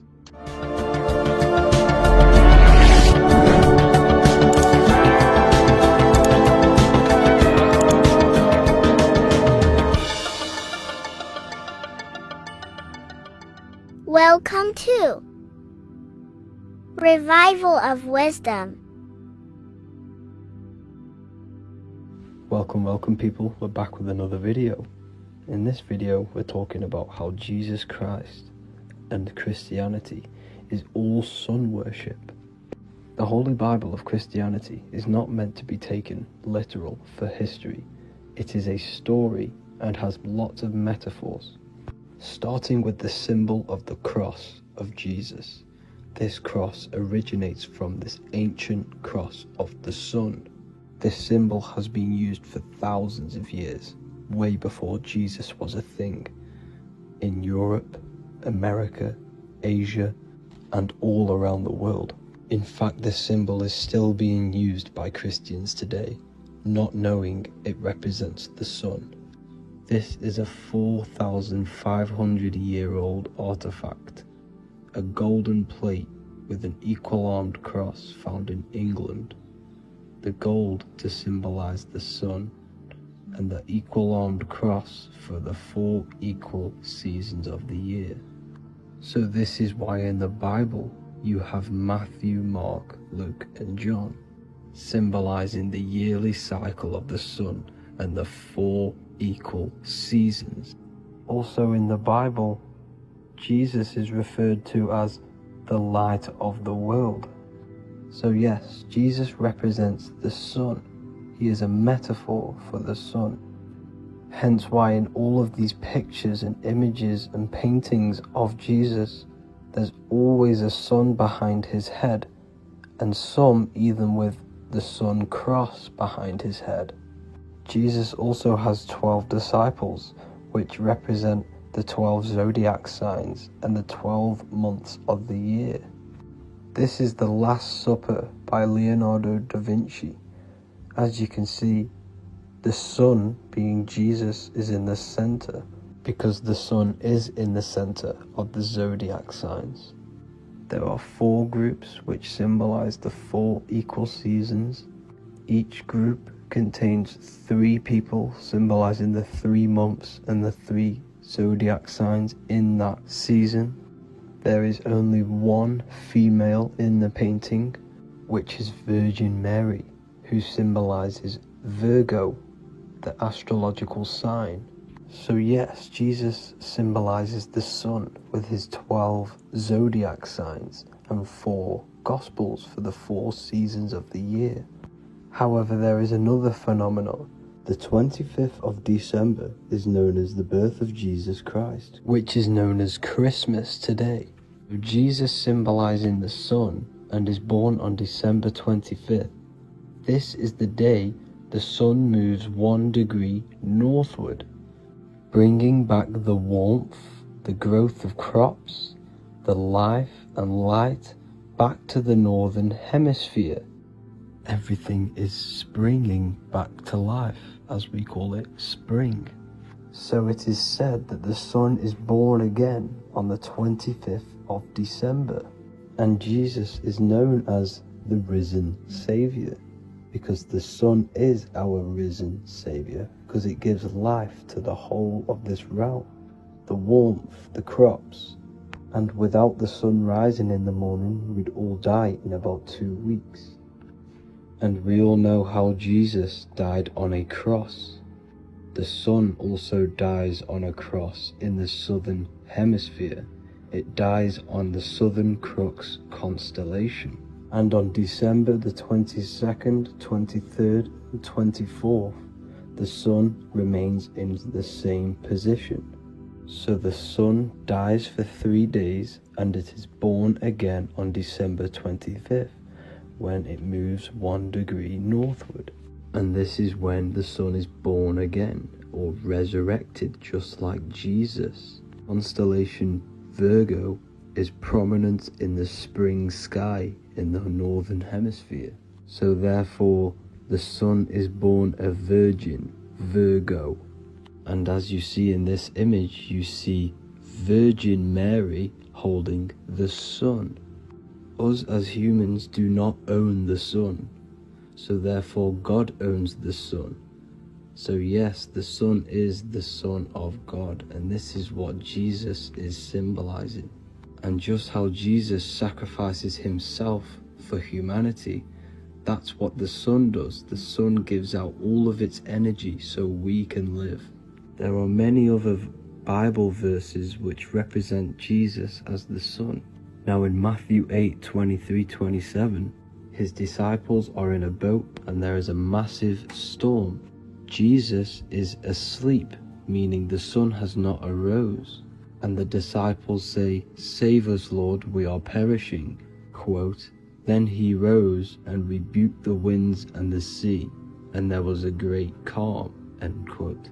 Now this is a metaphor for the sun rising and calming the storm, because in the ocean, when the sun is down, that's when there are great storms. The worship of celestial bodies go back thousands of years, and it's called astrotheology, and it can pretty much be traced back to all ancient civilizations. Now going back to the ancient Egyptians, the god Horus, the god of war, and he symbolized the sun in the morning. Ancients used to say that he walked over the sky in 12 steps. Yes, this could symbolize the 12 zodiac signs. It also symbolizes the 12 hours of daylight. So we have 12 hours of Horus, but now they've rearranged the word to hours. Horus and hours. And when the sun rises, Horus rises, we say horizon, which is Horus is rising. That's the etymology of horizon. Another Egyptian god called Amun-Ra was known as the god of all creation. He was the first god of them all. Amun was also a sun god. Therefore, after every Christian's prayer, they say Amen, sending their prayer through the sun to God. So this all goes back to the worshipping of the sun. Sun worship was around way before the Romans. However, in the Roman times, their sun god was called Mithra. Mithraism was the main religion before Christianity came into play. Mithra was the son of God. He died on a cross, and he was dead for 3 days and resurrected, just like Jesus. So the Catholic Church was not made in heaven, it was made by the Roman Empire. They mixed all the sun religions of Judaism, Mithraism, and other Arabic religions, and combined it into one, so Caesar, the Roman emperor, could gain his own religion. So yes, Christianity was a political move to gain more control over the masses, because it was a worldwide government at this point in time. So here is a Sumerian helmet with the rising sun symbol. And then the Romans also used this rising sun symbol on their armor. So sun worship has been going on for thousands of years, and it still goes on today. However, with all the programming and the low IQs, today we do not get the full interpretation of the Bible and these stories from the past. And Christians and other religions are all brainwashed to not question their religion and not realize their true origins and where they come from. I do advise you all to do your own research and come to your own conclusions. However, I'm just pointing out the facts and connecting dots for you all to see. That's it for this video, guys and girls. Thank you all for tapping in. God bless.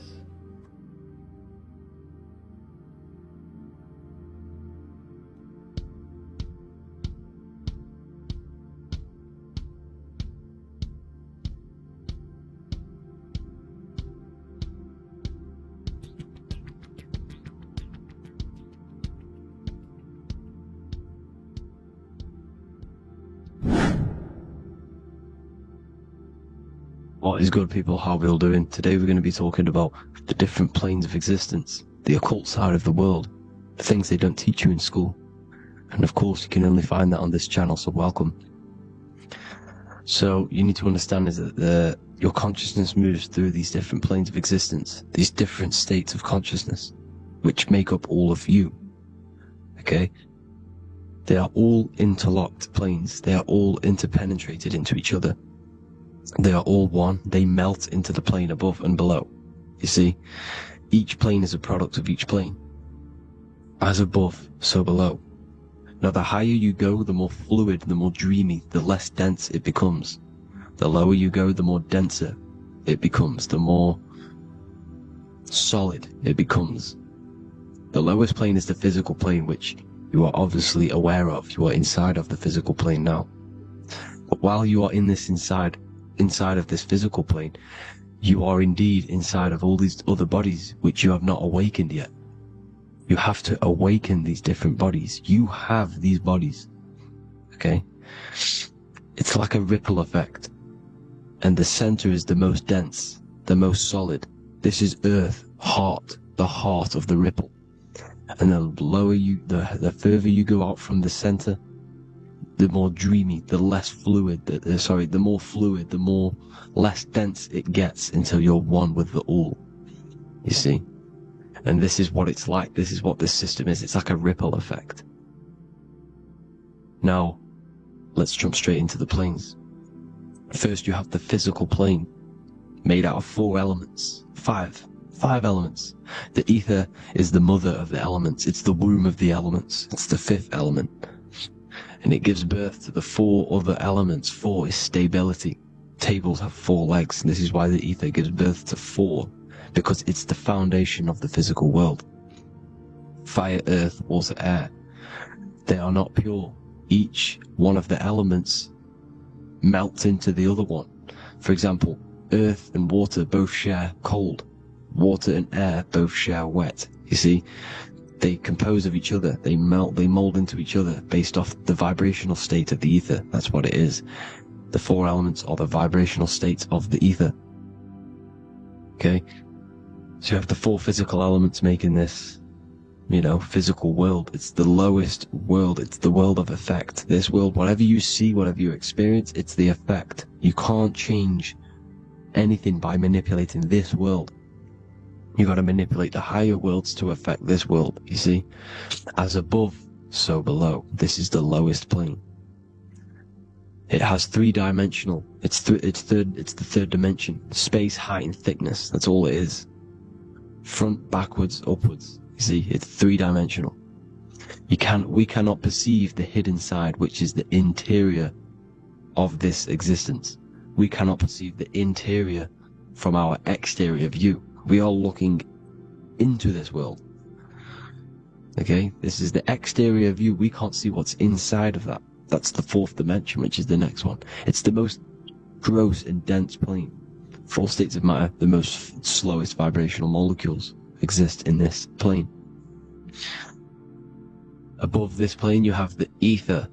Okay, the word ether and either are the same thing, because either connects two scenarios in languages. I either support Manchester United or Liverpool. Either is connecting them two scenarios. The ether is doing the exact same, as you can see here on the planes of existence. It connects the astral world, which is very important, to the physical world. It's connecting these two worlds. So it's the ether. It's the ether. The ether is pure potential. Energy flows through the ether. It is pure energy, pure potential. Okay? The physical body is an exact copy of the etheric counterpart body. So every physical object has an etheric energy double. It's like a blueprint of that object. Every single object has an energy double, and that's the etheric double. Okay? The etheric body determines the shape of our physical body through its lines of force. All through life, it rebuilds and restores the physical body. Physical problems show up first in the etheric body, because as above, so below. You manipulate the higher planes, it will manipulate this plane. And this is why sorcery works. Contact with astral plane entities. We'll get into that a bit later. So, the reason why we can't see this plane, this energy world which is all around us, which we are inside of right now as we speak, is that the molecules that compose it are further apart than those of the physical plane, making it invisible to the two eyes. That we can't perceive it. Our eyes cannot physically suck in that sort of information, and our brain cannot decode it. This is why, they brainwash us with all these programs to keep us asleep, to keep these other bodies we have asleep, so we don't find out about these other bodies, and is to make you believe that everything's just a material. Only the material world exists.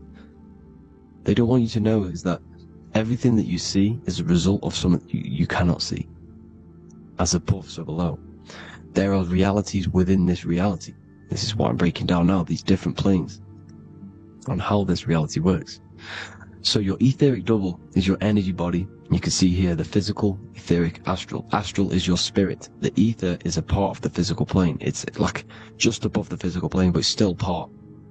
But then the astral plane is completely separate. It's another plane, but they're all interlocked. Don't think they're apart. They're all interlocked. They're all one. They all melt into each other. The chakras that we have are inside of our etheric body. They are our sense of organs which tune us to the fourth dimension. These 7 chakras connect us to the astral world, the fourth dimension. Okay? They are points for the flow of energy from the universe / 7 planets, because the 7 chakras are your 7 planets, and the 7 planets are connected to the astral world. They are feeding these 7 senses in our body. They connect us to the universe, to our etheric counterpart, and then to us, supplying the physical body. Because the energy comes from above. As above, so below.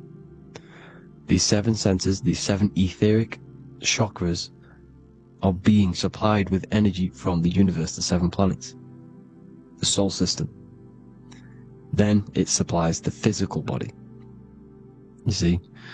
So, the ether is very important. And this is, that the ancients understood the science of the ether, and they could, harness free electricity from it, because it's all around us. The ether's all around us. And this is what they were doing. They were harnessing free energy using the ether. The astral plane, the fourth dimension, very important plane. Very, very important. We've all been there. Every single one of you has been there. Okay? The fourth dimension is unseen of what we see. It's the interior of the exterior that we see. We see the third dimension, but we cannot see beyond what's making this third dimension. This is the fourth dimension. Okay? It's the dream world. This is where you go when you dream. Okay? This is where you go when you dream. It's the place of disembodied spirits or ghosts, entities, whatever you want to call them. When you hear ringing in your ears, that is not tinnitus. That is an entity around you. Okay? That is an entity around you. The fourth dimension is where thought forms exist. Mental images. Thought forms as in what you see in your mind when you think of an image, because the mind is the highest plane of existence.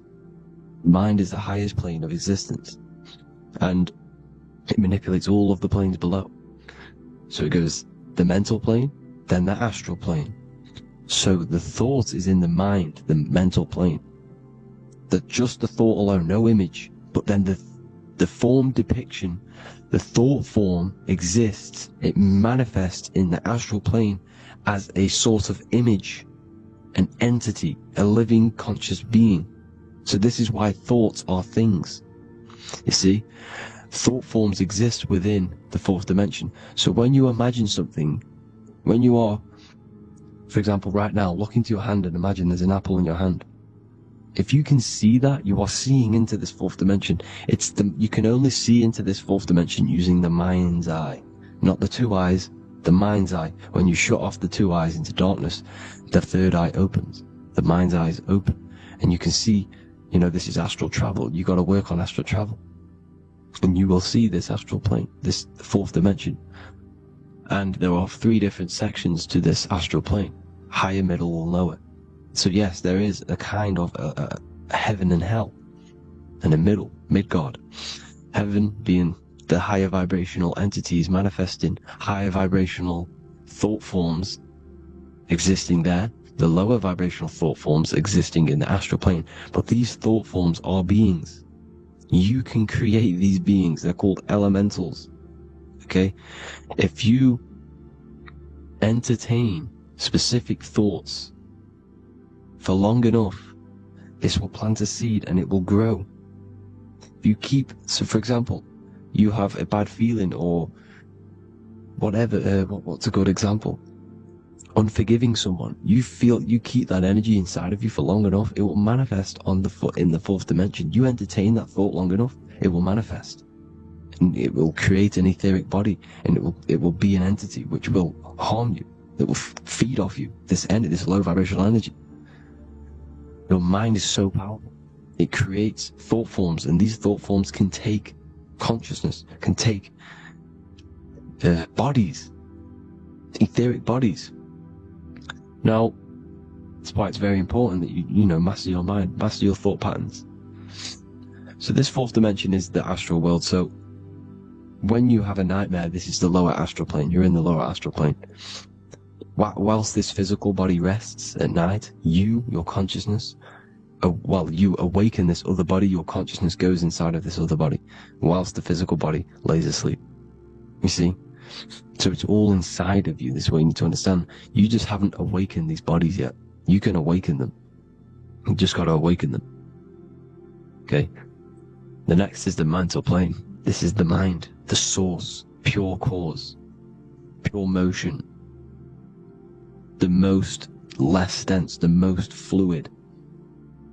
No form. There's no form to the mind.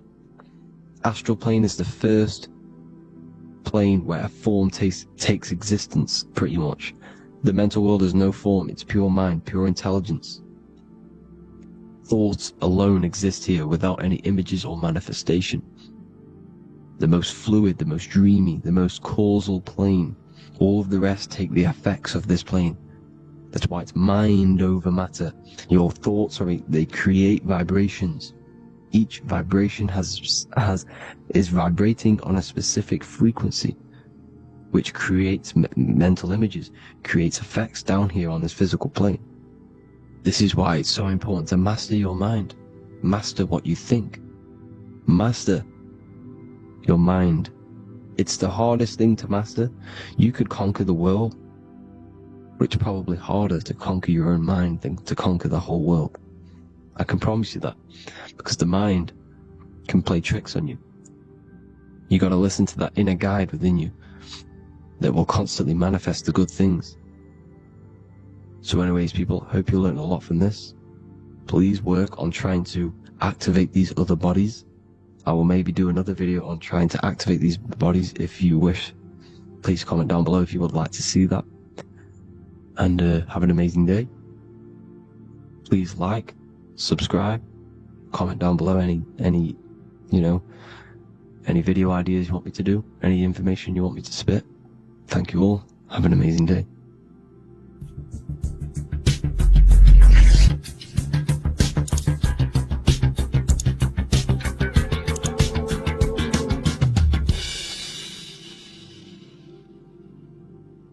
Welcome to Revival of Wisdom. Today, we're going to be talking about portals, portal symbolism, what portals are, okay, and how they show them to us, because they have to tell you the truth, guys. This is the thing with the universal law. They have to tell you the truth. And they tell you through symbols, they tell you through movies, different things like that. But let's jump straight into this. So first I want to talk about the Freemasonry symbols. Okay, so first we got, obviously this is some Freemasonry art, but notice how you've got the ladder with a key. Okay, so this is ladder symbolism with a key. So maybe this is talking about ascending. Okay, because look, because this is ascending into the heavens, because it's a ladder with humans going up it with a key. In order to ascend, you must have the key. Okay, so what else do we have with a key? Well, the Netflix show Lock and Key, which is all about portals and keys. Because what the keys do, they open doors, gateways. Okay, so what's interesting about this is that they've got this key here, which represents the Kundalini energy rising up the spine. Okay, but we'll come back to this. But it's that same portal key symbolism. We've also got the Vatican. The Vatican is in the shape of a key.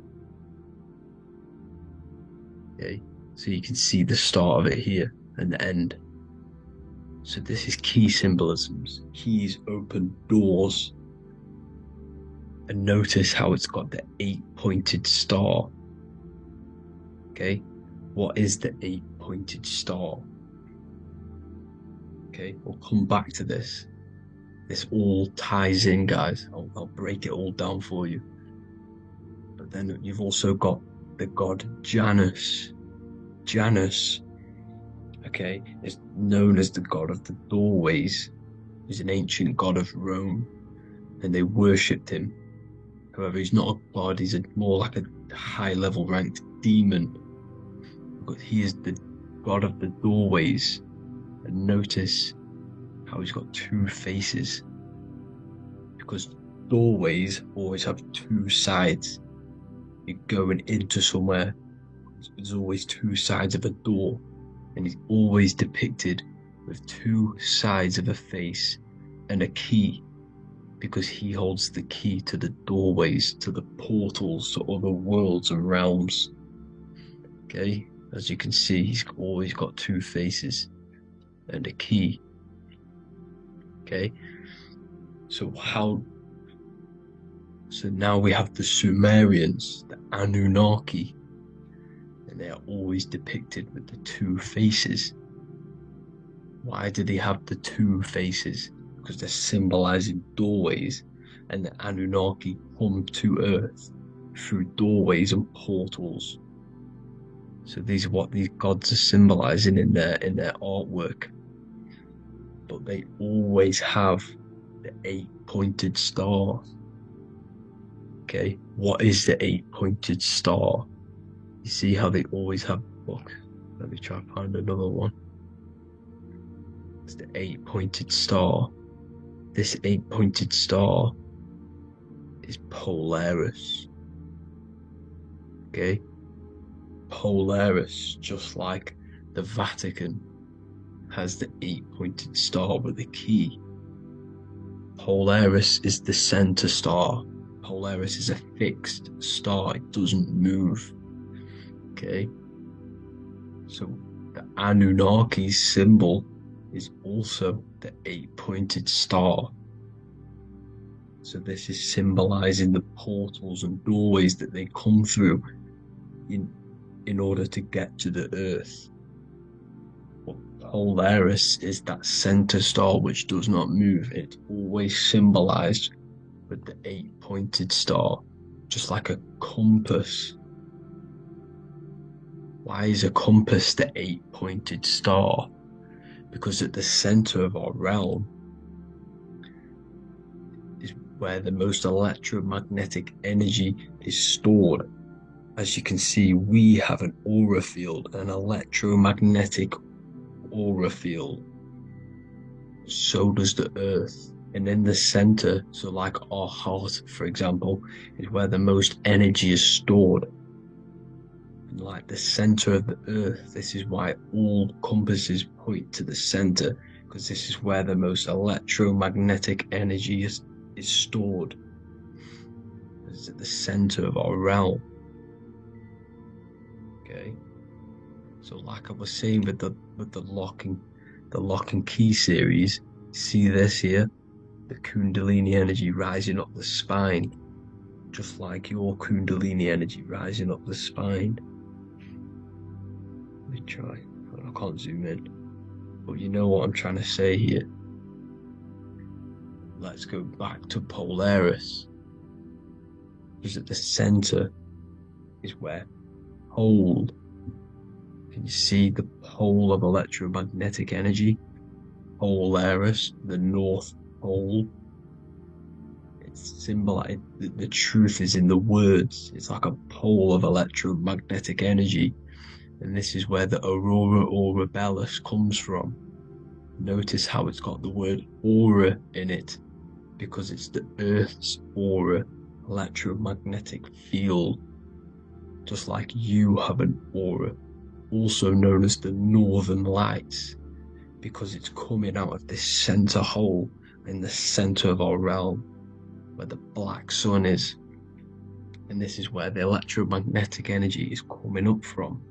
And this is what the Aurora Borealis is, or the Northern Lights. It's just electromagnetic energy. And it's symbolized through our symbols, the original O. Okay, because it's like a hole through the middle.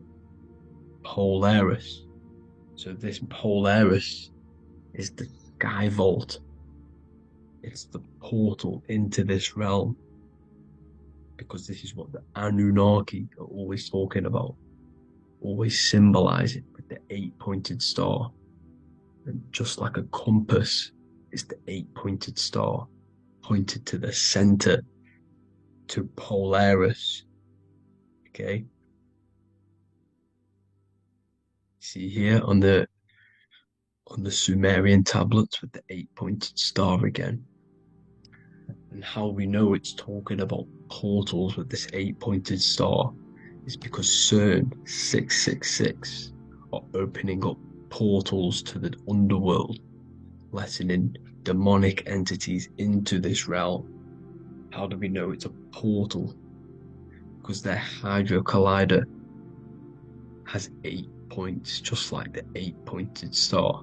So they are creating synthetic portals to the underworld to let these demonic entities into our realm. But what is the key? Because if we're talking about ascending through Polaris, notice how here on the masonry art, this luminary here, so this is the sun, that's the moon, this is Polaris because it's a luminary with what? 1, 2, 3, 4, 5, 6, 7, 8 beams coming off the luminary, just like the 8-pointed star. So you see the ladder with the key going up to Polaris. It's symbolizing ascending out of Earth. So what is this key that they're keeping from us? Because it's a human holding a key going up the ladder to Polaris. Well, chakras. We have 7 chakras. Okay, so this is what they are telling us in the lock and key symbolism. The Kundalini energy rising up the spine.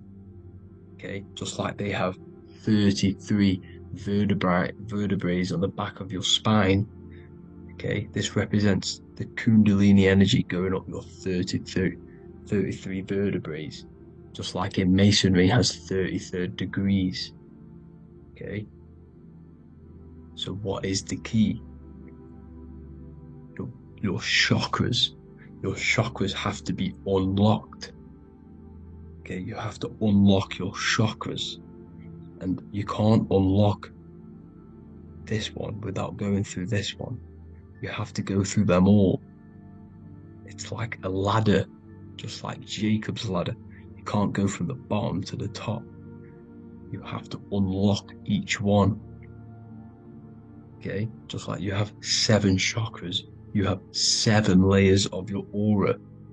Okay, you have to unlock your chakras to the highest point in order to reach Christ consciousness.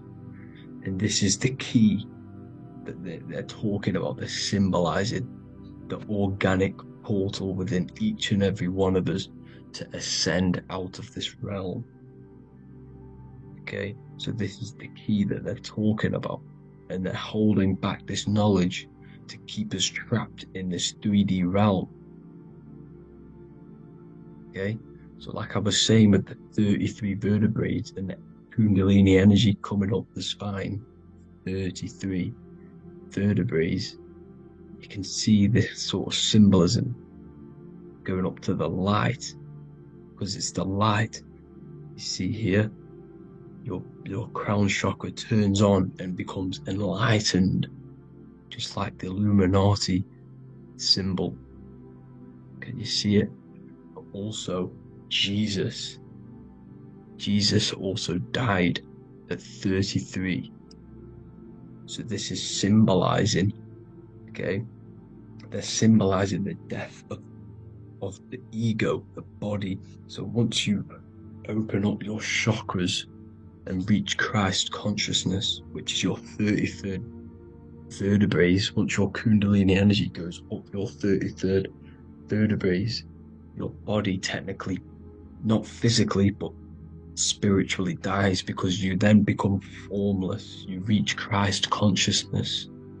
So then you can travel other worlds. Okay? This is what they're talking about with Vatican, 8-pointed star, and the key. Janus with the key. The Sumerians with the 8-pointed star. Anunnaki, the 8-pointed star. Polaris, 8-pointed star. So Polaris is the way out of this realm, which is at the center pole, North Pole. Okay, so the key is that they're hiding from us is the knowledge to unlock our chakras. Okay, and without this knowledge that they keep from us is trapping our souls in this reality to keep reincarnating. Okay, well, thank you all for tuning in, I'm going to leave you all there. Make sure to leave a like and a comment in the comment section. Let me know some topics to talk about so I can break it down for you. God bless you all.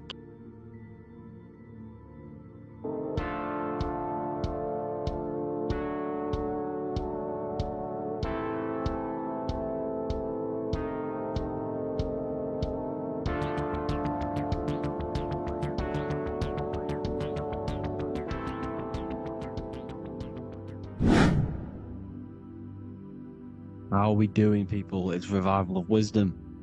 We're back today talking about sun worship. Okay? And please enjoy. Sit back and enjoy the video.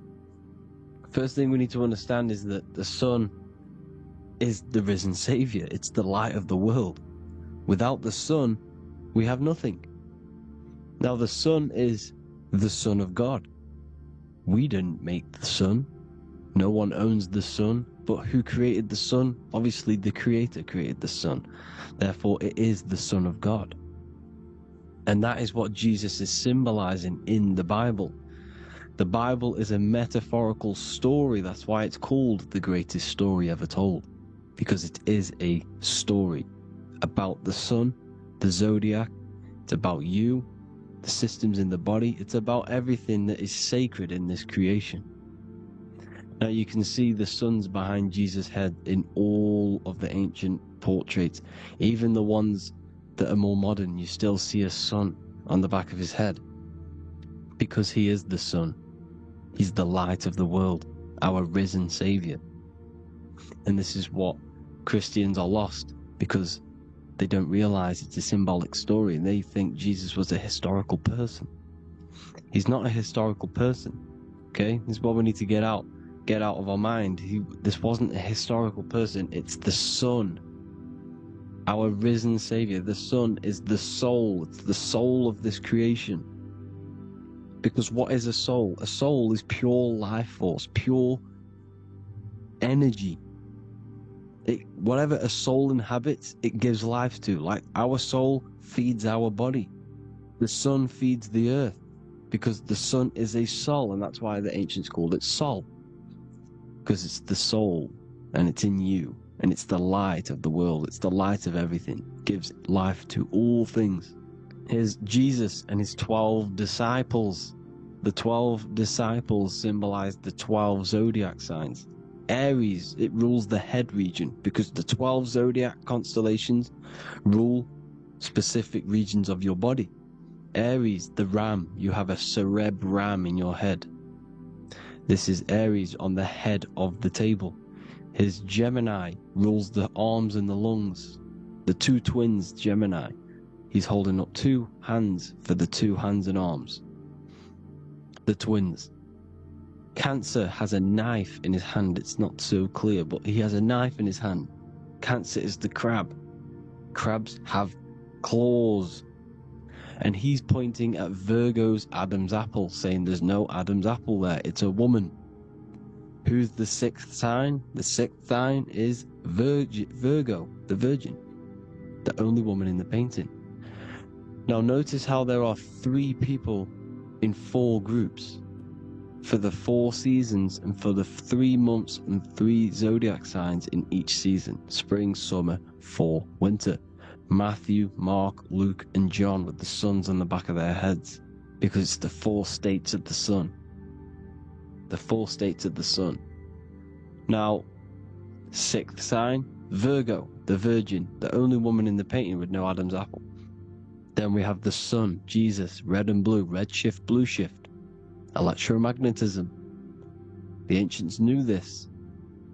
He's got one hand open, one hand down. Because the sun gives and retrieves. The sun rises and it falls.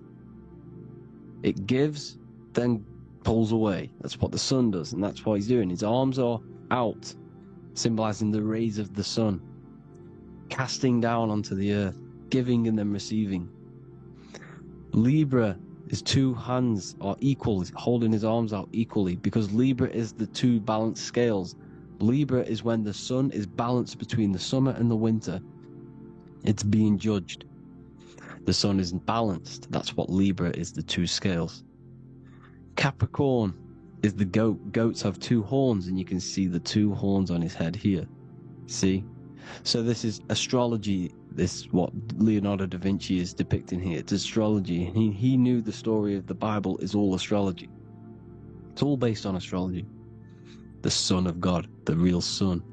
Now here are some Bible verses. I am the light of the world. Obviously, that's the sun. What other light is there that lights up the world? The moon can't do it. It's the sun, the one and only Son, our risen Savior. Because if the sun didn't rise, we'd all be dead. So it's our risen Savior.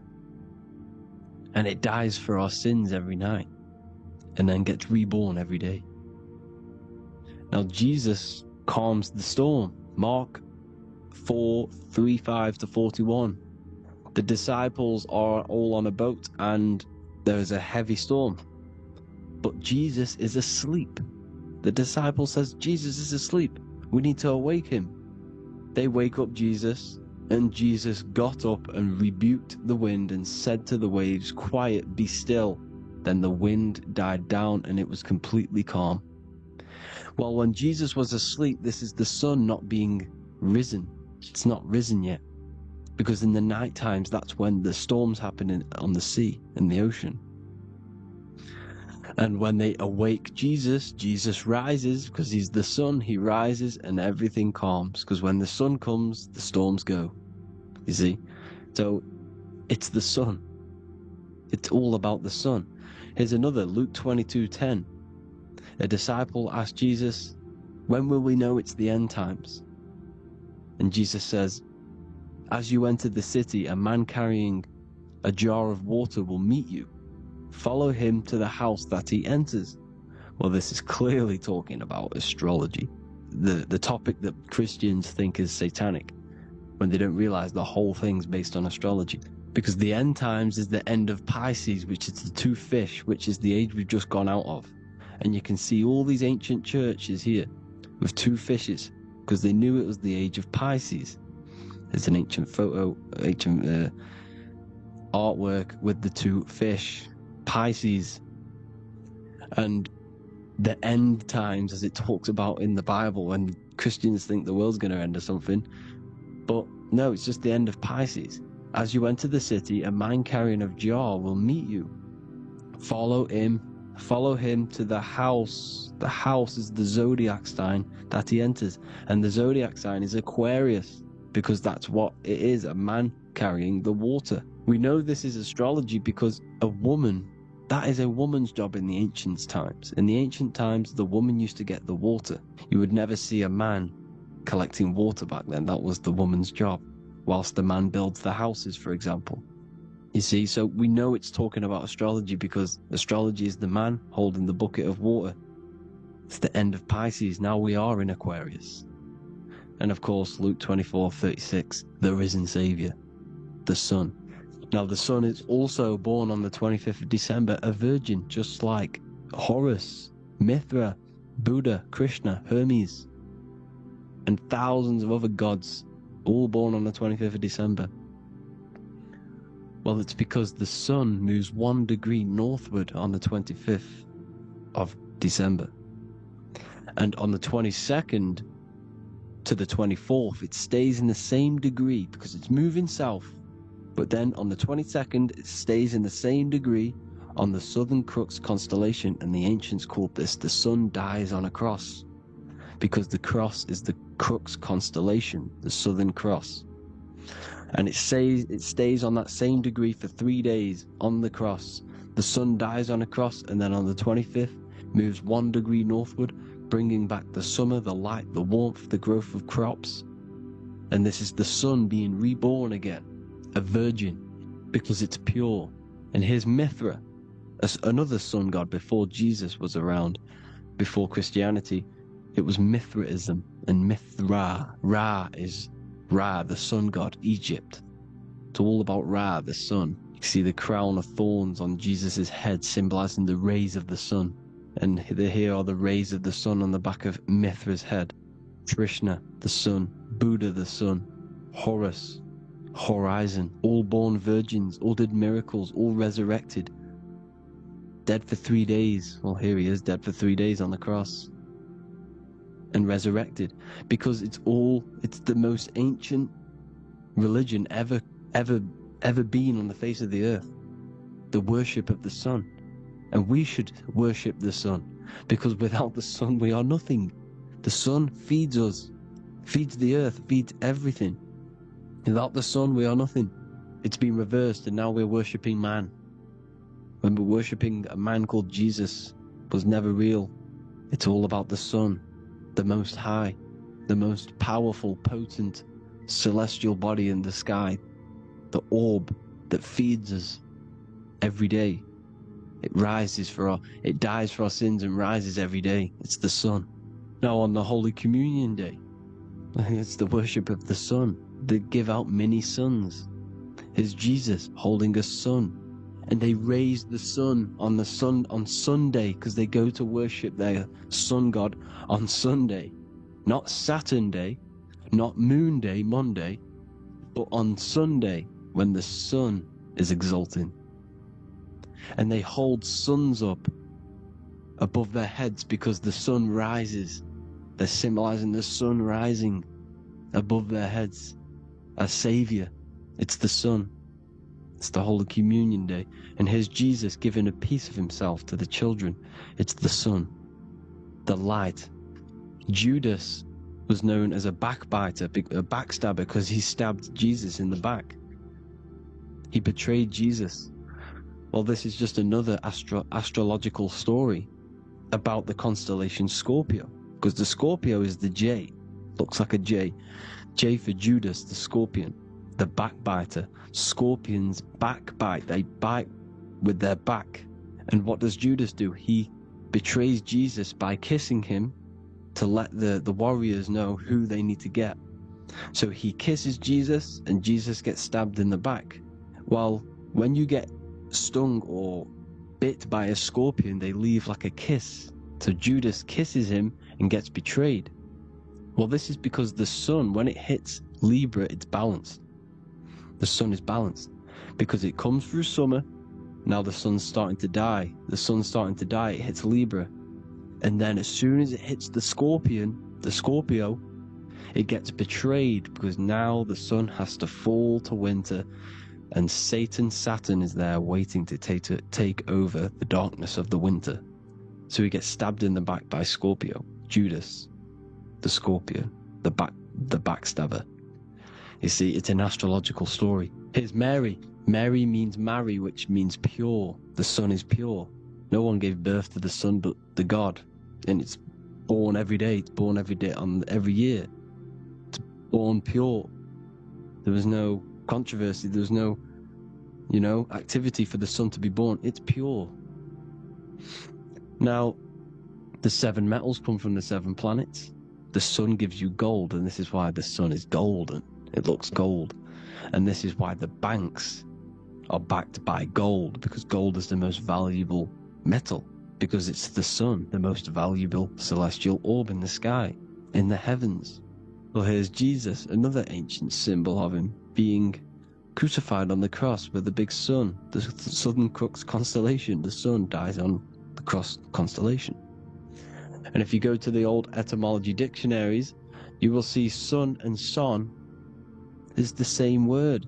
They come from the same etymology roots. You can use them for no matter what, but they've been confused today. But if you go back to the old dictionaries of etymology, they are interchangeable. You can use them. Son, sun, sol, it's all the same thing. The 12 disciples, 12 brothers of Joseph, 12 tribes of Israel, 12 breastplates on the stones, because it's all the 12 astrological signs. They could have used any other number, but there's 12. Because 12 is the mind, which is God. 7 is the number of matter, which is man. 7 energy centers in the body. 12 cranial nerves in the brain, because it's the mind. 12 is the 12ness. The zodiac is literally the mind of God, the signs of God. Now here we see here, Job 38, 31 to 33. Can you lead forth a constellation in the season? He's asking you, can you read the sky? Can you read the heavens? Canst thou bring forth the Mazzaroth in its season? Mazzaroth means 12 signs, the zodiac. Why did they translated every single Hebrew word in the Bible into English, but they decided to leave out Mazzaroth? Why? It's because if that said zodiac, Christians would have a different view on the Bible, but they leave that out. But Mazzaroth actually means the 12 signs, the zodiac, and the stars means sign. The word stars means sign because the stars are signs, things to come, which is off in Hebrew, which means sign, things to come. You see a sign on the road, it's something coming. But God is saying, no, what does he say? To qualify as a director, a judge of man's life on earth, one must be able to govern the heavenly bodies that rule the earth. It's telling you to read the heavens. We need to read the heavens. Astrology, the 12 zodiac signs, the mind of God. It's telling you, read the Mazzaroth, read the zodiac, because they are things to come in your life. They are signs. It's not satanic, it's made by God. God said, let there be lights in the firmament of the heavens to divide the day from the night, and let them be for signs. Signs are things to come. The 12 zodiac signs. It's all about astrology. Here's Mary holding the sun. His son, her son. It's the sun in the sky. The one and only, the most high. The soul, the solo because it's on its own. The most powerful, Ra, radiance. Here's the Pope holding the sun. All three popes holding the sun because they're sun worshippers and they know the true meaning and origins behind Christianity. Sun worship. Here's the Vatican is a sundial. Yes, this is literally a clock. Your clock, your watch is a sundial. It's got 12 sections on it for the 12 zodiac signs. 12 hours, 12 Horuses. Now here you see Jesus walking on water. Well, it's the sun, and here's the beard of the sun. Here's the pyramid of the sun, the illuminated one, the all-seeing eye, the sun. Here's the Ankh. The sun creates these symbols. The ancients knew this. Now when you see these headdresses, these are actually the days of precession of the sun. Aries, Cancer, Libra. It's all about the sun. Here's some more sun worship going back to Egypt. Ra, Horus, Osiris, and Set. Jesus and Satan is Horus and Set. The sun and Saturn. Saturn rules the winter, Satan. Jesus, the sun, the light of the world, rules the summer, rules the day.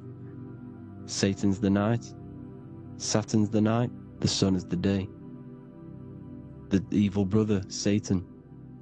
Well, Horus comes, this is where we get the word hours from. There are 12 Horuses. The sun moves in 12 Horuses, 12 hours. Where's Horus? What hour is it? Where's Horus? Here's Ra, 12 noon, Ra, radiates, powerful, the most high sun. That's why he has a sun on the top of his head. These are the four states of the sun. Set, sunset. This is why we say sunset, because the sun is setting. His sunset, his Horus, horizon. The Horus is rising, Ra radiating, and the sunset. Then midnight is Osiris. Here's another ancient symbol for the sun, the scarab. Ra, the sun, scarab. It's got the word Ra in it because it's the sun. Here's the sun on top of the scarab with the wings. Because scarabs roll dung up hills, and then they'll let it fall down the hill to gain more matter.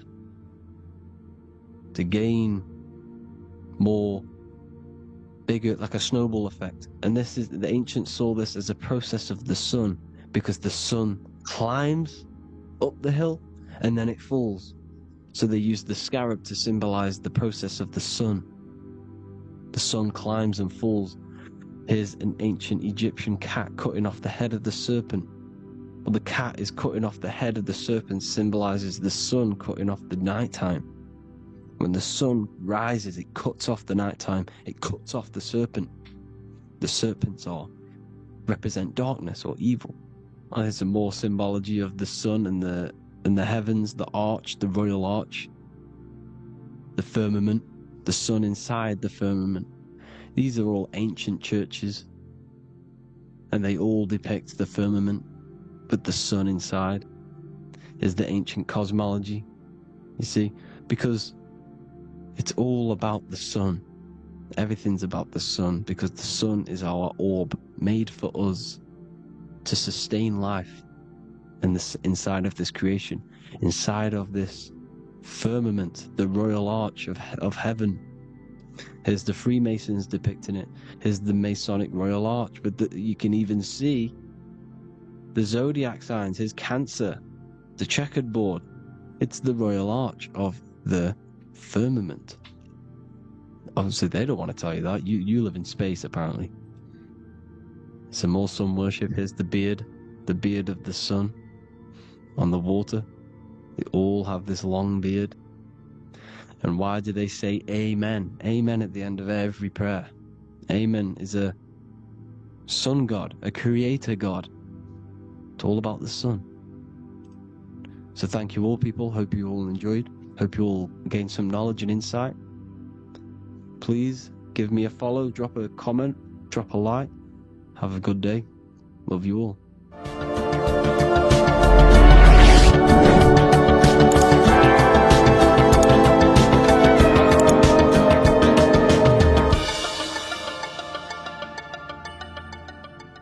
Neo is plugged in on the back of the neck, which is the reptilian brain stem. The reptilian brain is all to do with survival mode, survival state. It's always scanning the environment for safety, whether that's physically, emotionally, or mentally. It does not think. It is instant. For example, do I smack the guy or run off? If something happens to you, like a car's coming really quick to you, you do not think about this. The reptilian brain is the animal instinct that will instantly move your body on the instant reactions. Hence why it's the closest brain to the rest of the body. It has instant access to the electrical nervous system to control the body at instant reactions. Now Neo is plugged in on the back of the neck, which is the reptilian brain. Therefore, the matrix is the body itself. It is the lowest state of consciousness. This is what it represents. The word matrix means womb. It translates to womb because your body is a womb. Your body is a vessel for universal consciousness, for God consciousness. And the body is also a womb where you can be born again outside of this body by raising your consciousness, by awakening the neocortex. This is why Neo is called Neo, because it represents the neocortex. This is the higher aspect of our brain. This is all to do with new things, higher reasoning, higher thinking, new learning. You see, the brain is a receiver for universal consciousness. And what do I mean? It is a radio receiver. Think of it like this. You have a radio tower which emits frequencies. And each little frequency, 00.1, 00.2, 00.3, each 00 point is a different person. We are all the same universal consciousness, encapsulated inside of a different vessel. This is why our body is the temple of God inside of the Bible. Your body is a sacred temple of the divine essence of the universe.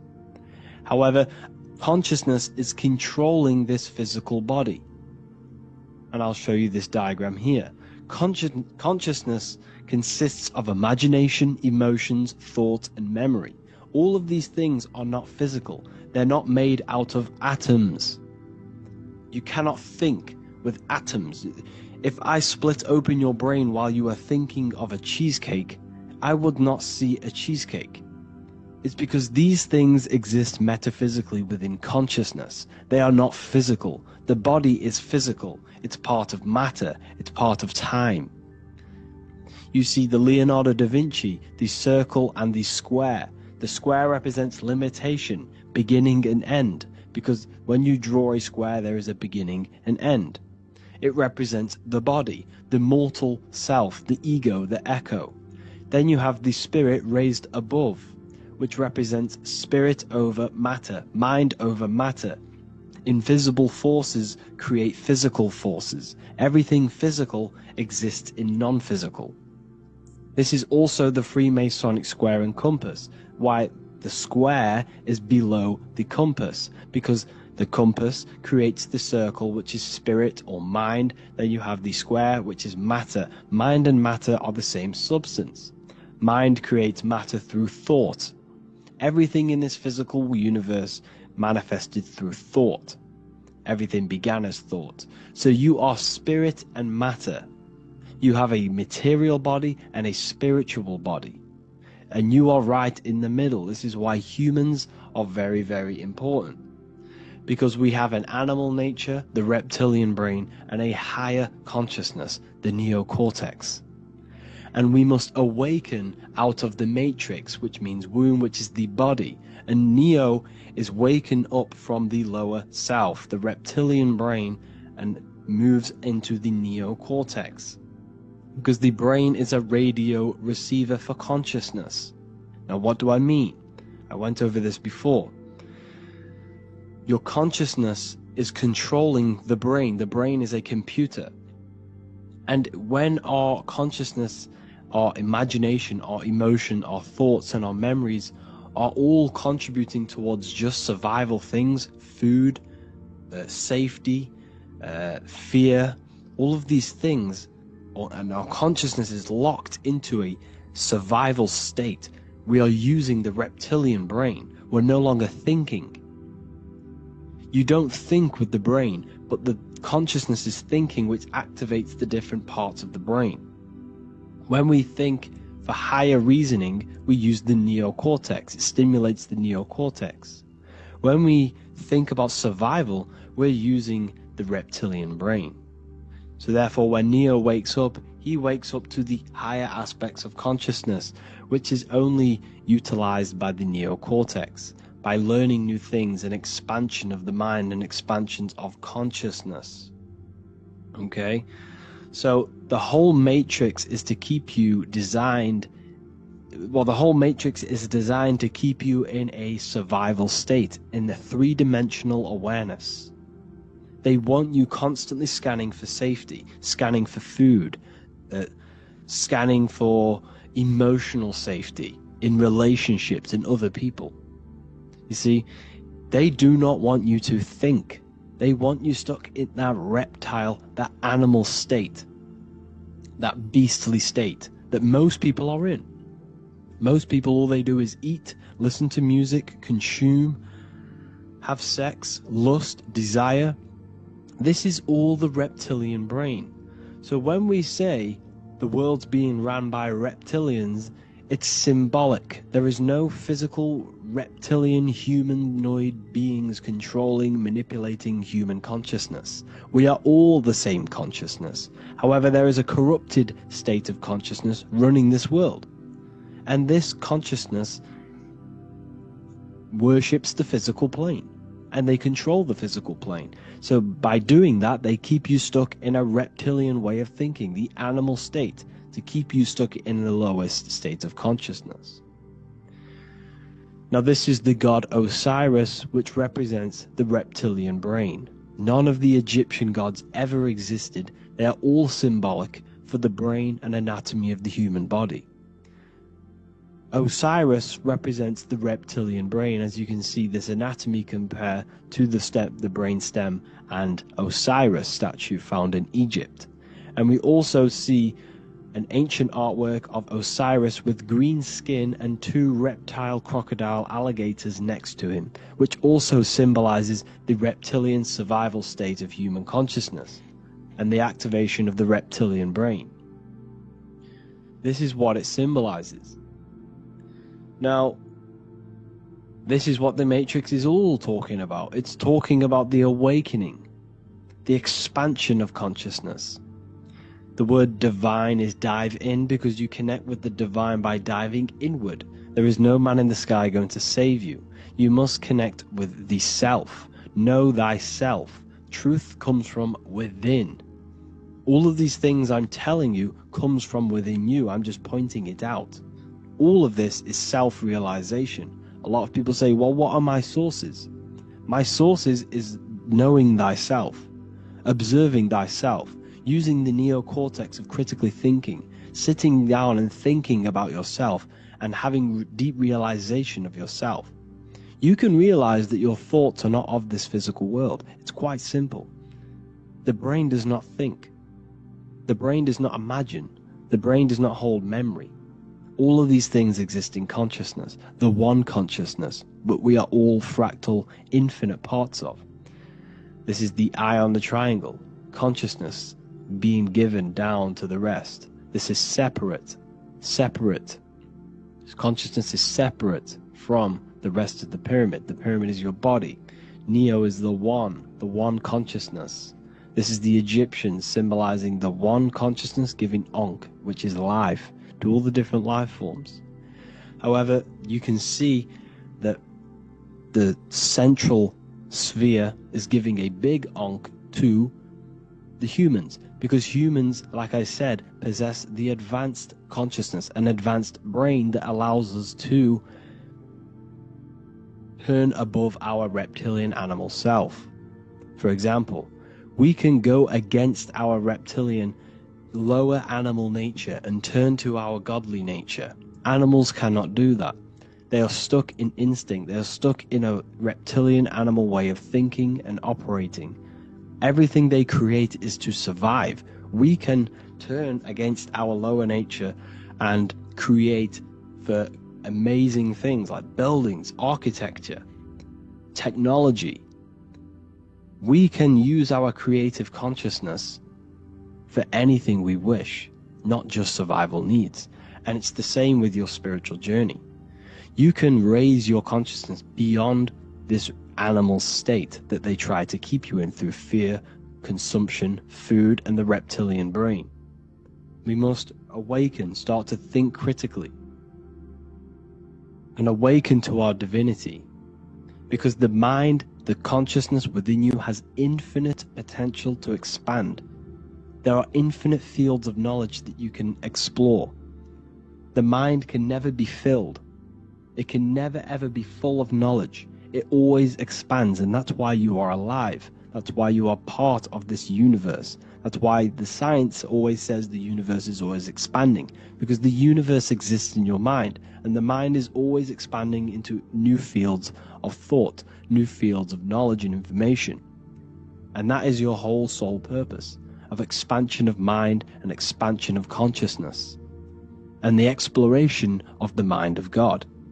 We are living in the mind of God. You are a thought in the mind of God. You must awaken out of this body.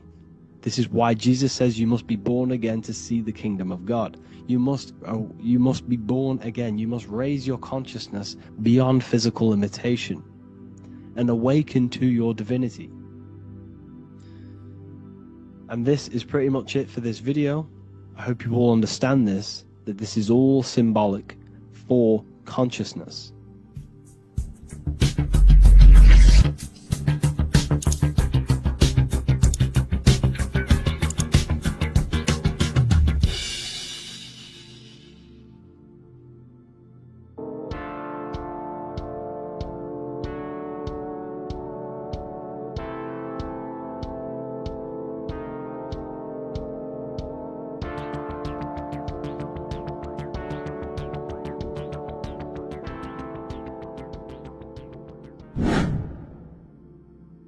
Left and right hemisphere, and what are they doing? How does it contribute towards your perception in this world? And this is what we're going to be talking about in today's video.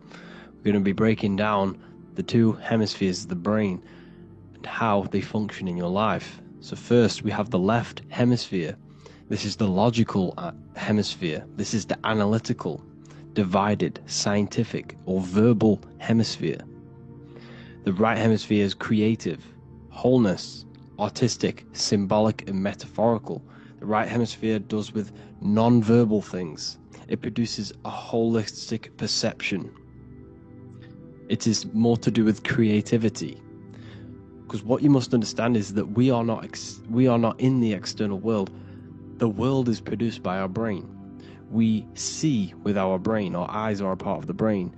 What we touch is the brain's interpretation of electrical signals on the nervous system. What we smell is the brain's interpretation of smell through the nose. What you taste is your brain's interpretation of chemical reactions on your taste buds. So what you are experiencing is the brain. The brain is a computer creating a simulation. And you have two hemispheres which breaks down this reality. So essentially the brain is the perception creator. It creates perception. So if the brain is creating this, who is the one experiencing the brain? Well, that is you, the consciousness, the mind, the all-seeing eye. You are the all-seeing eye experiencing the brain, the observer behind the brain, behind reality, behind the emotions. So if you're walking through a woods, this left brain sees individual trees. The right brain sees the whole woods. It sees the biome. It sees the bigger picture. So when you are walking through this woods, the right brain picks up a holistic perception of reality. It creates the woods as one unified woods. The left brain's job is to break this down and analyze it so that we can see individual things. And this is also necessary for humans to have the ability to break things down and manipulate things in this world. So without this left hemisphere, we could not manipulate things and break things down. So this right hemisphere is important because it sees the whole woods. It sees humanity as one unified consciousness. However, the left hemisphere sees individual egos. So the left hemisphere is the place of the ego because it only understands it sees the world very divided. Okay, so for example, here's another example of the left and right hemisphere. If someone pulls out in front of you in traffic, your left brain's going to start going crazy and analyzing them, calling them names. The right hemisphere, however, sees the bigger picture. Maybe he didn't see you. Maybe it's just a mistake. Maybe he's in a rush. You see how the two brains are very different. They do the same thing, but they function in different ways. The right hemisphere is feminine, the left hemisphere is masculine.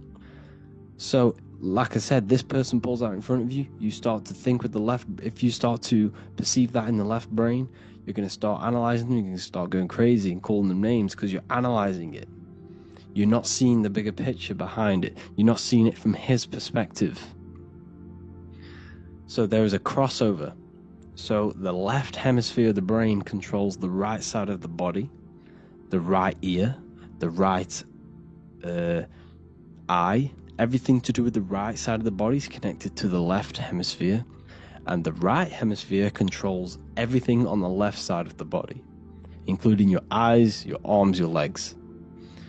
So everything is crossed over, and even your visual field is crossed over. So this is your visual field, as you can see here, and even the left side of your visual field goes to the right brain. There's a crossover. No one really knows. There's not really a reason for this. However, this is how the human body is designed. As we all know, the human body is the most advanced piece of technology on the face of the earth. They cannot replicate the human body. And they tell you it has no creator. This is crazy. People are that brainwashed, they can't even understand that their body is the most advanced piece of technology. Your body is so advanced, the computers that you use are mimicked of the body. Everything they create is mimicking nature, but they don't show you how intelligent nature is because they don't want you to understand you're in an intelligent design. So anyways, let's get back on track. There is a crossover in the brain, and this is why they teach you to write with your right hand.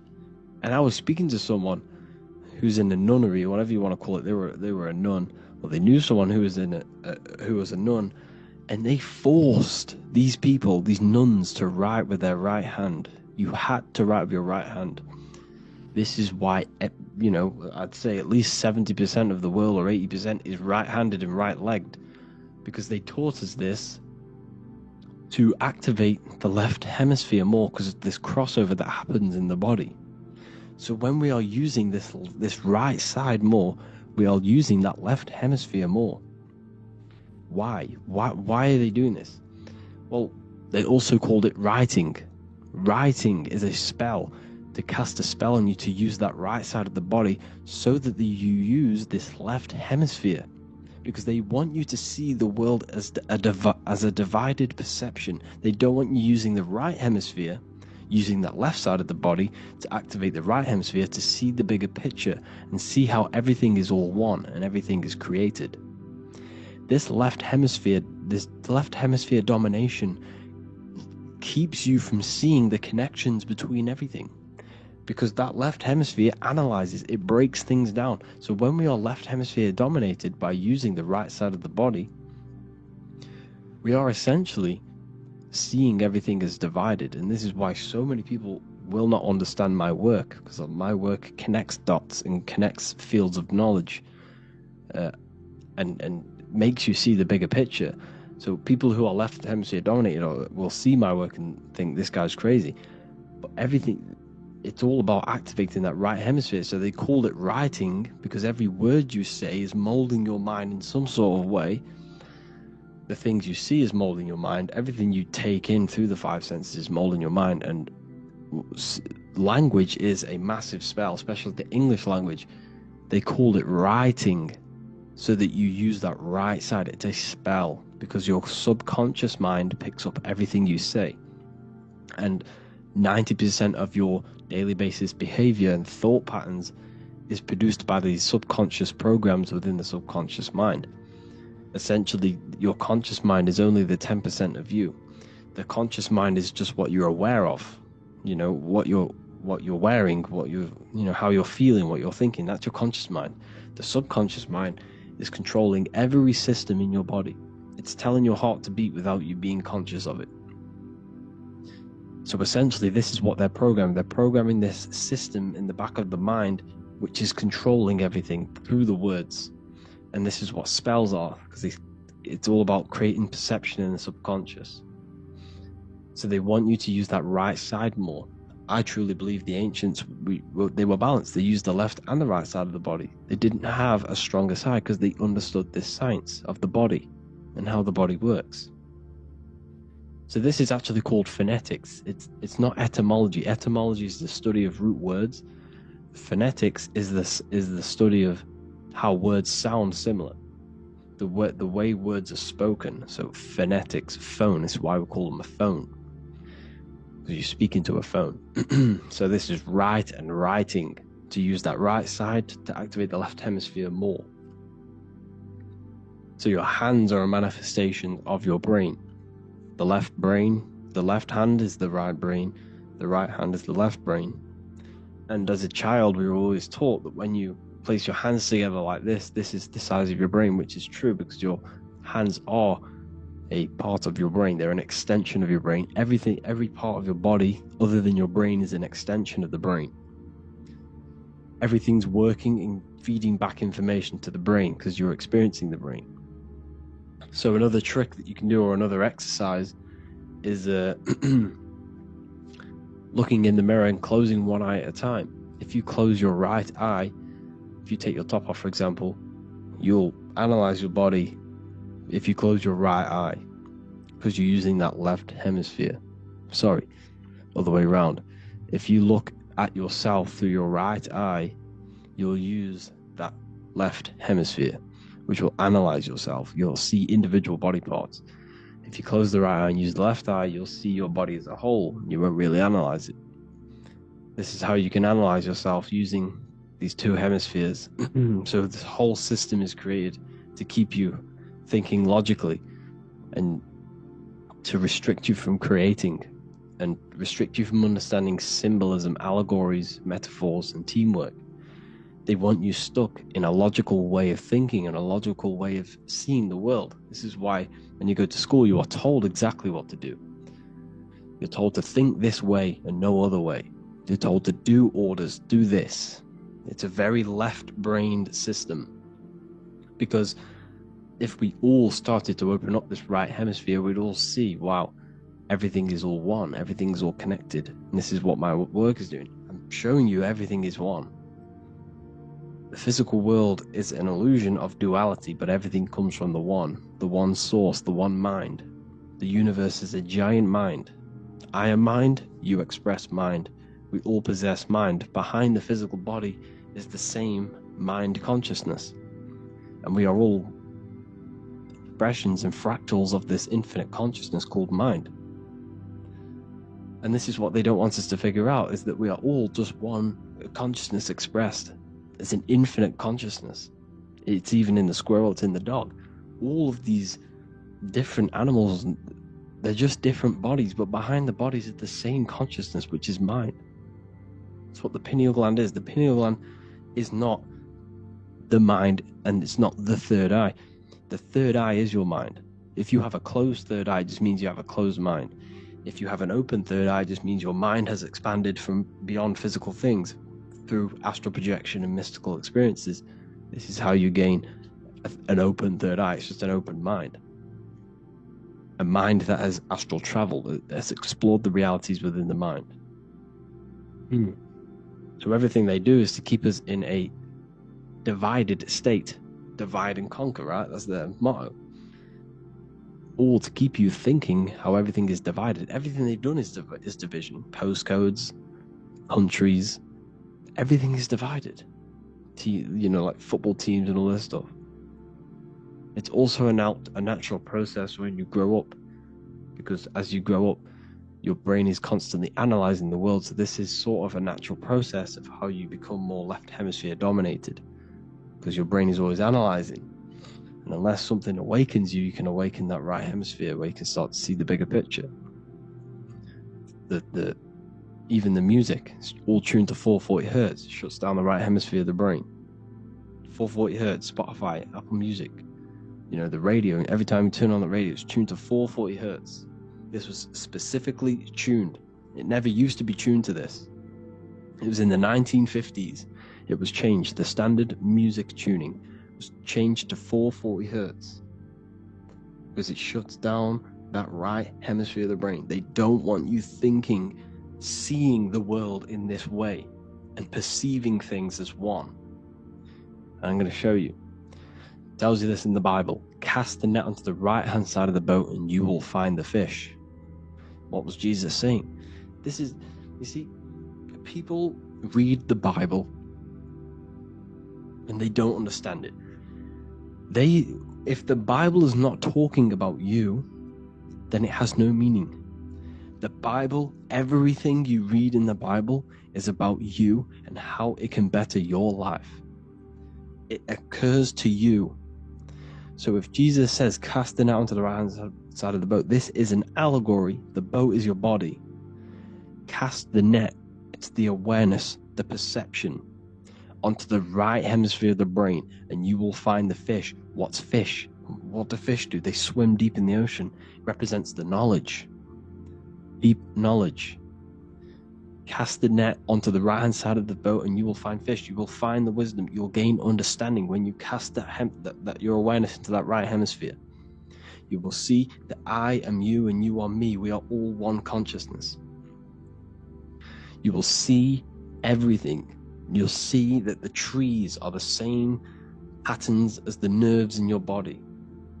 You'll see everything is connected. Everything is a fractal of the one infinite consciousness.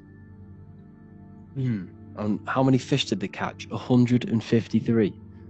That adds up to 9. This is now numerology. The Bible's filled with numerology.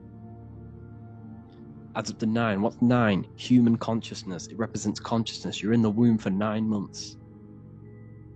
Feminine. It's all about consciousness. And in Revelation 14, and I looked and behold the Lamb standing on Mount Zion. That's the spines, the mountain. With him 144,000. 144 adds up to 9. It represents consciousness on top of the spine. You see? And he had his name the name of his Father written on the forehead. What's the Father? The higher mind, the higher consciousness within you. Where is that? In the forehead, the pineal gland. The pineal gland is the radio receiver for the higher consciousness. Because every body part of the body has consciousness. Your heart has consciousness. Your gut has consciousness. You are thinking with these different consciousnesses. You think with the gut. You think with your penis. You are thinking with all these consciousness. And it's about raising your consciousness to the higher consciousness, which is the Father, the mind, in the head. Don't think with the lower parts of the body, because that is your animal nature. Think with the higher parts of the body. It's all representing consciousness. How to activate the right hemisphere of the brain? Well, it's all to do with non-verbal things. So music will activate the right hemisphere. Make sure it's tuned to the right frequency though. 432 hertz, 528 hertz. Any frequency that adds up to 3, 6, or 9 is good for you. Meditation, turning off the thoughts, and you raise yourself to the higher brain. Symbolism. Symbolism is all right hemisphered. Reading between lines, metaphors, determining the Bible, it's all right hemisphered. Seeing the bigger picture, it's reading between the lines. So tithing in the Bible. These people in the churches are giving 10% of their money to the church. It's nothing but a scam. What these people have done is they have externalized the Bible. They have taken the Bible and literalized it so that they can make a business out of it. So what they're doing is a tenth of the produce of what it says in the Bible, a tenth of the produce of the land, whether grain or fruit, is the Lord's and is holy. So what's that saying? The tenth of, it's basically saying give the 10% to the Lord, to God. What does that mean? Well, what's the land and the fruit? This represents physical things, the physical things that you have. The tenth of the physical things that you have, what's that? That's your ego. All the physical things that you have is all to do with your ego. That's the lower self. The ego, what is the ego? It's the mind's perception of the physical self. You had no ego when you were a child. Okay, when you were a child, you had no ego. As you grew older, you created the ego. But the ego is the full self. It's the echo. Ego, echo. It's the echo of the full self. So it's saying give the ego over. Take away the animal self. In that left hemisphere, that's all to do with the left hemisphere. That left hemisphere sees the ego. It sees individuality. It's divided. So it's saying give that 10%. Give that 10% of you over to the right hemisphere. The 90%. The 90% of you is in that right hemisphere. The higher self. Now, I'm not saying the left hemisphere is bad. Okay, I'm not saying that at all. But it sees it sees things divided. It's like I said, the left, the hands are manifestations of the brain. So when these Christians are praying, they're putting their hands together. What are they doing? They're syncing the brain hemisphere is what you're doing, because everything's an extension of your brain. So if you put your hands together, you're putting the two hemispheres together. And what's happening when you place the hands together? All the electricity in the body is now running in a circuit. So once you connect these two hands, the electrical energy is now running in a circuit. And energy can move around the body quicker and more efficiently. So when you pray, when these people are praying, they don't realize that they're engaging in ancient forms of meditation, of balancing the two hemispheres. So now we're talking about balancing the hemispheres, not the right hemisphere. This is what Israel is. Look at the symbol for Israel, the up triangle and the downward triangle. What's that? The up triangle represents male. The downward triangle represents female. Okay? So this is talking about the brains. Israel is Ra. Isis, which is female, the Egyptian god. Ra. El. El means God. Electricity. That's the force of the physical world. It's the force that runs this world. Electricity. It's the force of God. El, consciousness. It means God. Is-Ra-El. Isis, Ra, and El. It's the two hemispheres of the brain. The Holy Land of Israel. It's the Holy Land. It's the brain. Once these two hemispheres are synced This is how you unlock your consciousness. This is the easiest way of astral projecting. Hemisphering, I forgot the word for it. Hemisphere syncretization, something like that. It's about syncing the hemispheres. This is how you unlock your consciousness. Once the brain is running as one electrical system, this is how you balance the two masculine and male opposing energies. Once these opposing energies are no longer in war with each other, the brain, they come together to work as one. You unlock your consciousness. You are born again. What happens when a male and female have sex? It creates a new child. It becomes one. You are born again. Once the two hemispheres of the brain, you are born again. You can then have an out-of-body experiences. So this is why the symbol of the Holy Land, Israel, is the up and down triangle back combined together, because it represents unification of the male and female, unification of the hemispheres. You're born again. You unlock consciousness. And you can get this for free. It's called the Gateway Tapes on my website. Basically, it's a audio track from the government, and they did this in the Gateway Experience. It's a CIA document, and what they do is there are different forms of meditations you go through. I think there's about 5 waves of meditations you do, half an hour each one. And it will teach you, it will sync your hemisphere, because what does it do? They understood that playing one frequency into one ear and another frequency into the other, they understood that the right ear is connected to the left hemisphere, the left ear is connected to the right hemisphere. So when you play 2 different frequencies into both ears, what happens? The brain picks this up, the 2 hemispheres of the brain picks this up, and it syncs it. It syncs these 2 hemispheres, these 2 frequencies together. So now the brain is working as one to sync this frequency. So this is how you can sync your hemispheres, through listening to these frequencies. Okay, you can get them for free and do the meditations yourself. This will definitely help you. This is an easy way to astral project. So it's all about syncing the hemisphere and seeing reality from a unified perception. We should all aim to get out of that left hemisphere. I'm not saying don't use it, but we should now start to see. We should now start to read between the lines of the Bible, read between the lines of the symbolism they're showing. Study symbolism, study allegories and myths. What are they trying to tell us through these allegories? And this is how we start seeing things in a better way. Once we understand that we are all microcosms of an infinite consciousness, we can all come to one, because love is the unifying force of this infinite consciousness. We are all divided. We are all disconnected from our hearts. Once we all connect with our hearts and see that everything is one, we can all start to love and come together as one, because love is the unifying force of consciousness. So if you haven't already seen, I now have launched the Ethereal University. I will be doing lectures like this one, but even better, deeper, and even releasing knowledge that I can't talk about online, as they are censored. We're doing lectures every single week. We're doing live calls every single week.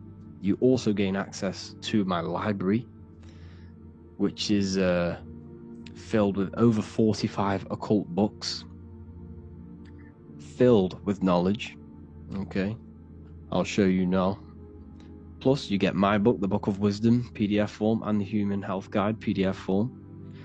You also get all of this stuff, the health section, Q&As, ethereal meditations. We've got some celestial studies, cosmology, and numerology coming soon. You also get the brand new Manifestation Mastery course, plus the library. And there'll be new books, new lectures, new live calls every single week. Or you can get the Book of Wisdom, use the code WISDOM in all capital letters to gain 40% off.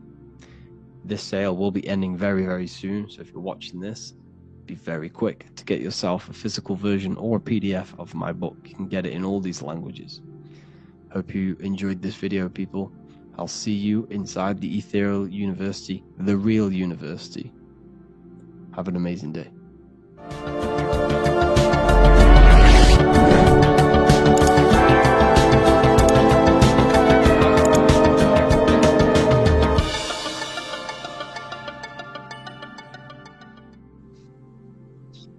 Matthew 21:1, Jesus went into the temple of God. Corinthians 3:16, do you not know that you are the temple of God?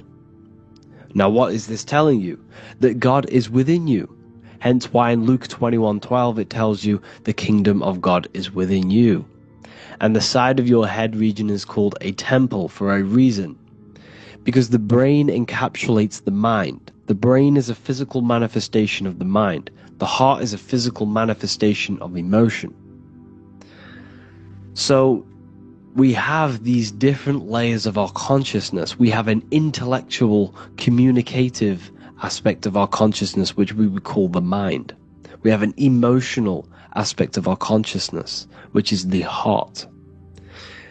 And to communicate with the divine, it's all to do with the mind. Hence why the ancients always symbolize the mind being God. This is why Michelangelo always placed God inside of the brain on top of Sistine Chapel in the middle of the Vatican. He understood that God is in the brain. God is within you, not outside of you. The church tells you that God is in the sky because they are creating a externalization of the truth to create a business and a distraction, so that you don't find the divinity within you, so that you don't find your power. Now you have Adam, the physical man, the physical body, the ego, the lower self. And he is resting. He's not trying to reach to God, but God is reaching, because the higher consciousness within you is always trying to communicate with you. It's always trying to wake you up to your divinity. But the lower mind, the lower self, Adam, the physical self, is always in ignorance of truth, always in ignorance, and stays in a materialistic way of thinking, which is the lower animal self. And this is what we call a sleep, or an NPC. This is the lower mind of man.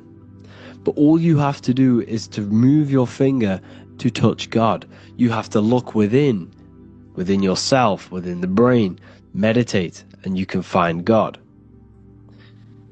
This is why in the Bible we see many references to the human body and anatomy to truly connect with God. Kings 6:8, the door to the middle chamber was in the right side of the house, which is the right hemisphere of the brain. The middle chamber is the pineal gland, where the seat of your consciousness is, or the seat of your higher consciousness is, the mind. And they went up the winding stairs, which is your spinal column, into the middle chamber, and out of the middle chamber into the third. So they went up the winding stairs. This represents raising your consciousness up the winding stairs. Your spinal column acts as a stairway of consciousness.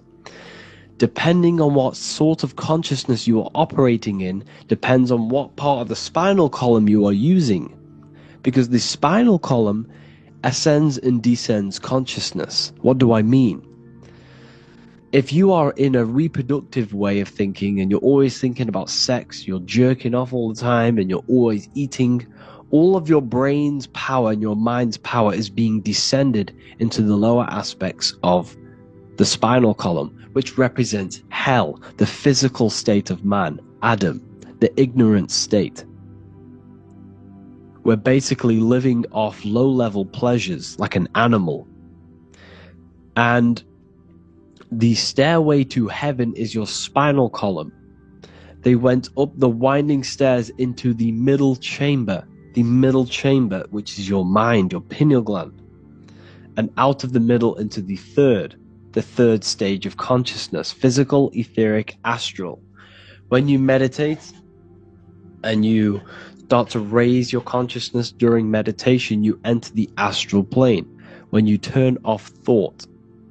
But this is the middle chamber inside of the brain. Here we see another painting inside of Sistine's chapel of God inside of the brain. This is the brainstem. This is the brain. This is the frontal lobe. This is the back lobe. This is the back lobe. This is the cerebellum. Here's the reptilian brainstem. Here's the claustrum. This is what we are seeing here. Anatomy. Here is another one in Sistine's chapel in the middle of the Vatican. This is depicting the brainstem.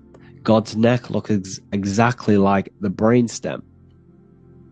Here we see a real brain compared to God's neck, because the neck is just below the brainstem, and this is what they are symbolizing, because they knew that God is within you. God is a part of the human body. God is inside of the body, because the body is a vessel for consciousness, for universal consciousness. Inside of you, inside of me, is the same spark of consciousness, and this same consciousness is spread out into every living essence, because everything comes from the one source, the one God, the one consciousness. Matthew 6:22-23. The light of the body is the eye. If therefore thine eye be single, thy whole body shall be full of light. Practicing the single eye. What is this? This is meditation. This is entering within yourself. So the Bible's telling you to practice the single eye.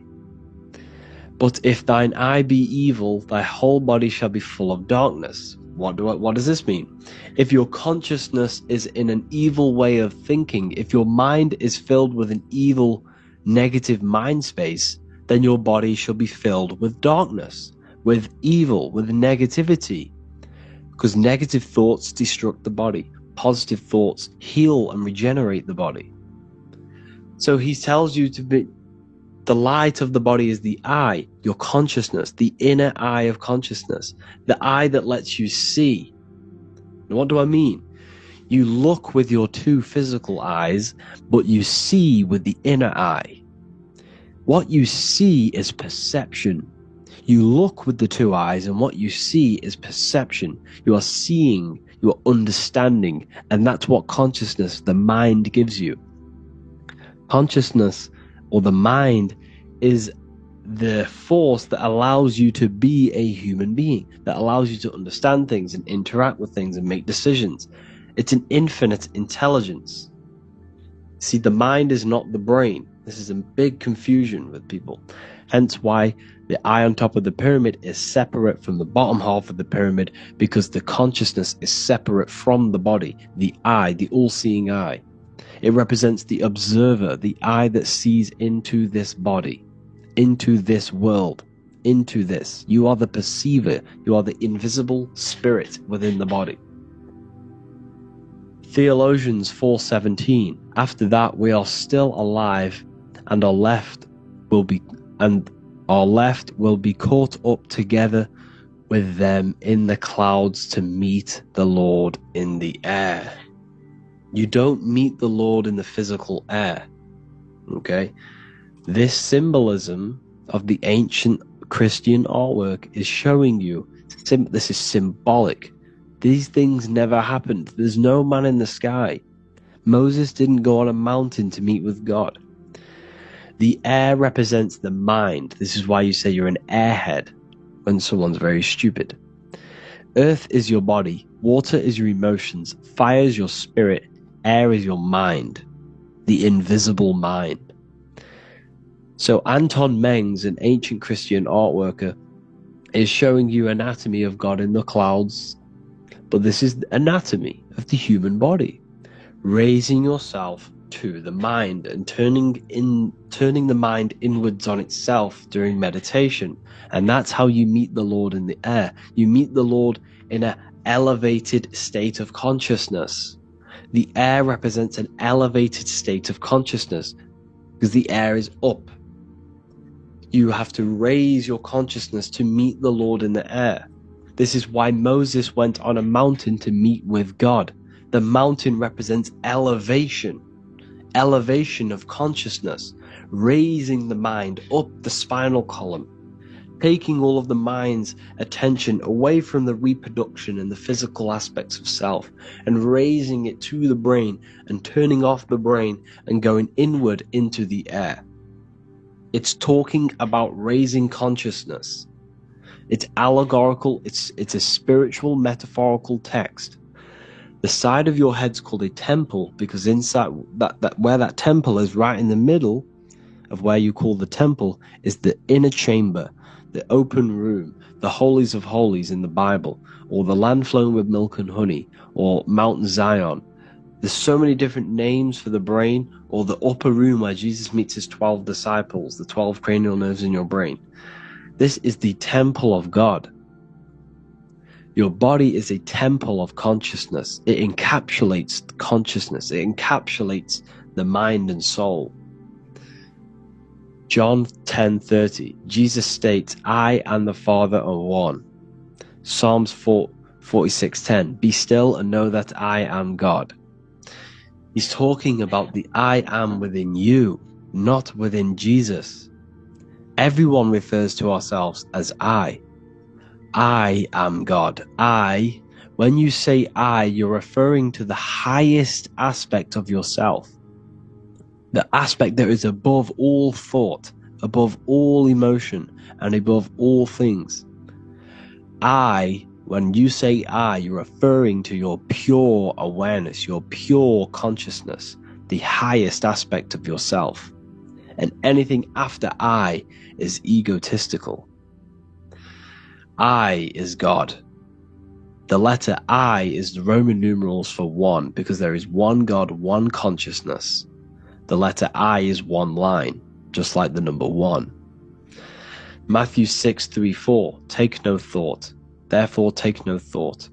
Take no thought. He says this 5 times because you must turn off the 5 senses and take no thought to connect with God. Be still. This is telling you to meditate and know that I am God. The I am within you. I and the Father are one. I and God are one. You, who you think you are, is a completely wrong. The body is matter. Your name isn't you. Your job isn't you. Your reputation, your trauma, your memories, your friends, family, worries, bills, interests, dislikes, goals, passions. Anything to do with the thinking mind is not you. Who you think you are is a part of your thinking aspect of consciousness. But once you remove thought, you are no longer your name, you are no longer your body, you're no longer your reputation. You are the I. You are pure awareness, pure consciousness. Pure consciousness. And this pure consciousness has latched on to this name, this job, the body, and your traumas. Your pure consciousness has attached itself to this character who you're playing in the physical world. And this is essentially who you think you are, but you are not. You are the I, you are the self, you are pure awareness. So in order for you to detach from these things, you must learn how to detach from your name, your job, your reputation. And you do this through meditation, by turning off the thinking mind. Turning off the thinking mind allows other aspects of your consciousness to open up. What do I mean? Your whole life you've been thinking, and all of these thoughts has attached you to this physical body. You haven't allowed your consciousness to open up. And you can only do this by taking no thought. That's why Jesus tells you, take no thought. When you turn off the thinking mind, other aspects of your consciousness starts to open up. Other aspects of your being can open up. And this is how you astral project. This is how you do all these mystical things and things to do with consciousness. It's taking no thought. Imagination, emotions, thought, and memory are all to do with consciousness. These things are not physical. You can't touch thought. You can't touch emotions. You can't touch these things because they are not a physical thing. So you must turn off these things for other aspects of your consciousness to open up. Okay? So essentially, the Bible is a metaphorical, astrological, numerological, metaphysical, spiritual, encoded text that talks about human anatomy, spirituality, and the true nature of the human experience. Everything they would teach you in school is to make you think that you are this body. Everything they teach you in church is the externalization of the true teachings of Jesus. Jesus was telling you to meditate. Jesus was telling you to practice the single eye. Jesus was telling you to look within yourself and find God. He wasn't telling you to pray to him. Mark 16:19, he was taken up to heaven and sat at the right hand of God, the right hemisphere of your brain. John 21:6, cast the net onto the right hand side of the boat and ye shall find fish. Fish is understanding. The boat is your body, your brain. Cast your awareness into the right side of your brain and you will find understanding, because the right side of your brain is all to do with the creative aspect and the intuition and the spiritual sides of your consciousness. This is why God is here. This is why Michelangelo depicted God in the right hemisphere of your brain, because this is all human anatomy. And I speak about all of this in the brand new Book of Wisdom, Volume 2, which is now available. The start of the revolution has begun. This book is truly going to change the way people see the world. It's got so many more topics than the last one. It's truly a revolution. It's written in so much detail. It's very practical. I cannot wait to share this one with you. I just want to say thank you for the opportunity for me to create this book, because without you, I couldn't have created this. And I just love sharing my work with you. And I thank every single one of you for the support, the watch, like the views and the likes, everything. Especially the people who have joined the university and stuff like that. And for people who have joined the university, you do get a free Book of Wisdom paperback if you just go to the general chat and follow the description, follow what the instructions that I gave you in the chat, and you'll be able to order a free Book of Wisdom if you are inside of the university. Plus you get all of my other books, 2 books, and over 45 occult books on occult and esoteric things. You get lectures, live calls, a community, a manifestation mastery course, and a whole library and reoccurring updates every month, every week. So yeah, I hope you all enjoyed this video. Thank you all. Please leave a comment to help the algorithm, and leave a comment on what videos I should make. And yeah, I'll get to uploading on the YouTube a lot more now the second book is now released. I have a lot more time on my hands. No longer using my energy to create the book. I am now going to redirect this mental energy into the YouTube. So there will be a lot more content coming. So I need some content ideas. So feel free to comment some ideas, some YouTube videos that I can create. Thank you all, people. Have an amazing day.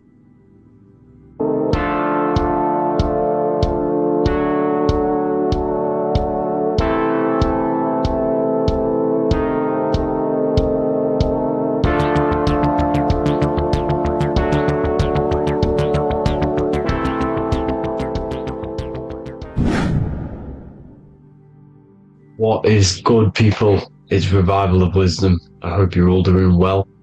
And this video is how to raise your holy oil or your kundalini. Let's get straight into this. So this is a monthly cycle.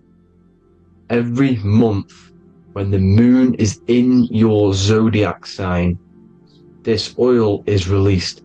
Now, the moon is in control of monthly cycles. For women, it's the menstrual cycle, and as well, this holy oil cycle. The moon changes sign every 2 and 2.5 days and passes through the zodiac signs in 27 days. So the moon tells the day, the sun tells the time, the stars tell the month. This reality is a massive clock, if you like to say. It's a cycle. Okay? The moon controls the night, emotions, water, fluids, and the mind. Okay? So, this oil is produced in the claustrum. It's produced in the claustrum, which is here, right? This is where you get Santa Claus from. Now, the claustrum is at the center of the brain, and it is next to the pineal gland and the pituitary gland. Once it starts in the claustrum, this is the holy present. This is the present that Santa gives to us, Santa Claus. And it goes to the pituitary gland and the pineal gland. And what's connected to the pituitary gland and the pineal gland is the Ida and the Pingala. The Pingala is the pineal gland's nerve, which is the honey, which is the positive charge, electric. And the pituitary is the Ida nerve, which is the magnetic charge. This is the milk, the land flowing with milk and honey. This is the brain, the heaven, okay? And it travels down the spine using these two nerves, these electromagnetic charge. And this is what the ancients symbolized with the two serpents wrapped around the spinal cord, the Ida and the Pingala.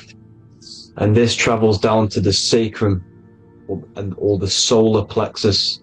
Okay, so once it's here, okay, the spine is an elongation of the brain. So the spine is pretty much the brain. It's an extension of it. And it's kind of a microcosm of how we descended from heaven to physical reality, to physical matter, which is our consciousness has done. Our consciousness has descended from heaven into physical matter, and this is a microcosm of it. Okay, so once we're in the sacrum bone, this holy oil, like I've just explained, this holy oil starts in the Santa Claustrum, goes down the chimney to the sacrum. This is the sacrum, the solar plexus, and drops the present off at the sacrum. Now, once we're at the sacrum, we need to raise our vibration to take this oil back up the spine. Okay, and the River Jordan symbolizes this in the Bible. King Herod wants to kill Jesus in Nazareth, which is here, this is the River Jordan, is Nazareth. He goes to be born in Bethlehem and then goes back up to Nazareth, to Joseph and Mary. Joseph and Mary, the pineal gland and the pituitary gland. The Bible is huge symbolism. It's all metaphors for this sacred process which goes on inside of your body. You are the Temple of Solomon. You are the Holy Land. The Holy Land is your brain. Once this oil is at the sacrum, you need to raise your vibration in order to take it back up. Once this oil has gone back up to the pineal gland, it activates the crystals which are wrapped around your pineal gland. Your pineal gland is this tiny little beam here. This is the claustrum. This is the pineal gland. And it's wrapped in crystals. And when this oil travels back up the spine by raising your vibration, back to the upper room where Jesus met the 12 disciples, or the 12 cranial nerves in the brain, and it activates and it turns on this pineal gland. And once it's turned on, it illuminates all the cells and the nerves in your brain and turns them all on and activates the higher God man, the God consciousness, Christ consciousness. And it regenerates the whole body. This is the secret to regeneration. It regenerates all the cells in the body. And this is how the ancients lived for thousands and thousands of years, as talked about in ancient texts. They lived for hundreds and thousands of years because they knew this secret. And this fluid, this brain fluid, the secretion, or the Christos in Greek, which means gold, because this is the alchemical process from turning lead to gold. Your body is the alchemical furnace. Now the ancients knew about the center of the brain because they symbol it. This is the eye of Ra, and it's the brain, and this is what's wrapped around our consciousness. Our consciousness isn't wrapped around the brain. The brain is built around the consciousness. We are the consciousness. You don't have a soul, you are the soul. Okay? Now, the head, heaven, hell, heel at the bottom of your foot, that's hell. Head is heaven and hell. Simple. Now, the pineal gland produces DMT, which is dimethyltryptamine, which is known as the spirit molecule. So, let's move on. Now, when this oil travels up, back, the spine, the chimney, it crucifies at the top, which is called the vagus nerve. So when it reaches here, the optic thalamus, it crosses and crucifies once it's raised back up. And this is why Jesus dies at 33. He was crucified at 33. Because you have 33 vertebrae on the back of your spine. And then it's crucified by the cross of the vagus nerve. When this oil crosses the vagus nerve, this is the crucifixion at 33. And it symbolizes the death of the physical consciousness. You then become spirit. You then become God consciousness, activating the Kundalini, regenerating the body and the mind. Okay? The Garden of Eden. You are the Garden of Eden. The land of milk and honey is upstairs. The pituitary, which is the milk, the pineal gland, which is the honey, which is DMT. It even says this in the Bible. As he brought us into the place, and he has given us this land, a land flowing with milk and honey, which is also symbolized as the sun and the moon. The Bible also says, the light of the body is the eye, not the eyes, the eye. If therefore thine eye be single, thy whole body shall be full of light. This is the activation of the pineal gland by raising this oil back up to the pineal gland, to the center of the brain. Neither shall they say, see that here, or see there, for behold, the kingdom of God is within you. So he's saying, don't look out there. Nothing is out there. It's all inside of you. Everything's inside of you. You're the universe. Now, how to raise this oil back up to the pineal gland? Every month, like I said. The moon controls the cycle. The moon controls monthly cycles. When the moon is going into your zodiac sign every month, this oil goes down the spine, and you must raise your frequency to get it back up. You must retain your seed. This is the most important. Your fluid, your secret, your holy fluid, your life force. You can't let that go. That life force is the reason you're alive. This holy oil is the reason you're alive, because it feeds all of the systems in your body. It feeds all the systems in your body. You have to retain your seed. Alkaline diet, positive thinking, and meditation. Okay? When you retain your seed, you will live longer. The moment you release it, you're killing yourself. You're killing a piece of yourself every time you release your seed. Every single time. You're killing a part of yourself. Okay? Now, this could be why this could be the illumination, the single eye on the Illuminati's symbol, the Freemasonic symbol, the illuminated eye, the triangle, which could symbolize the body, mind, and spirit, but the eye illuminated. Now, in the Bible, it talks about the two trees, the tree of knowledge and the tree of life. The tree of knowledge is the tree of good and evil, which is the most important system in your body, which is the nervous system. The nervous system, the most important. The tree of good and evil. And the tree of life, which is the cardiovascular system. Now, this oil, when it's released every month, feeds these two systems And these two systems feed everything. Now, it's important you understand that. Okay? The ancients knew all of this knowledge. The Bible's telling you this knowledge. But it's in a metaphorical way. You have to understand the context behind it so you can read it properly. Now, eating of the tree of life, which is when it talks about in the Bible, eating from the tree of life is actually symbolizing a bad diet, ejaculation.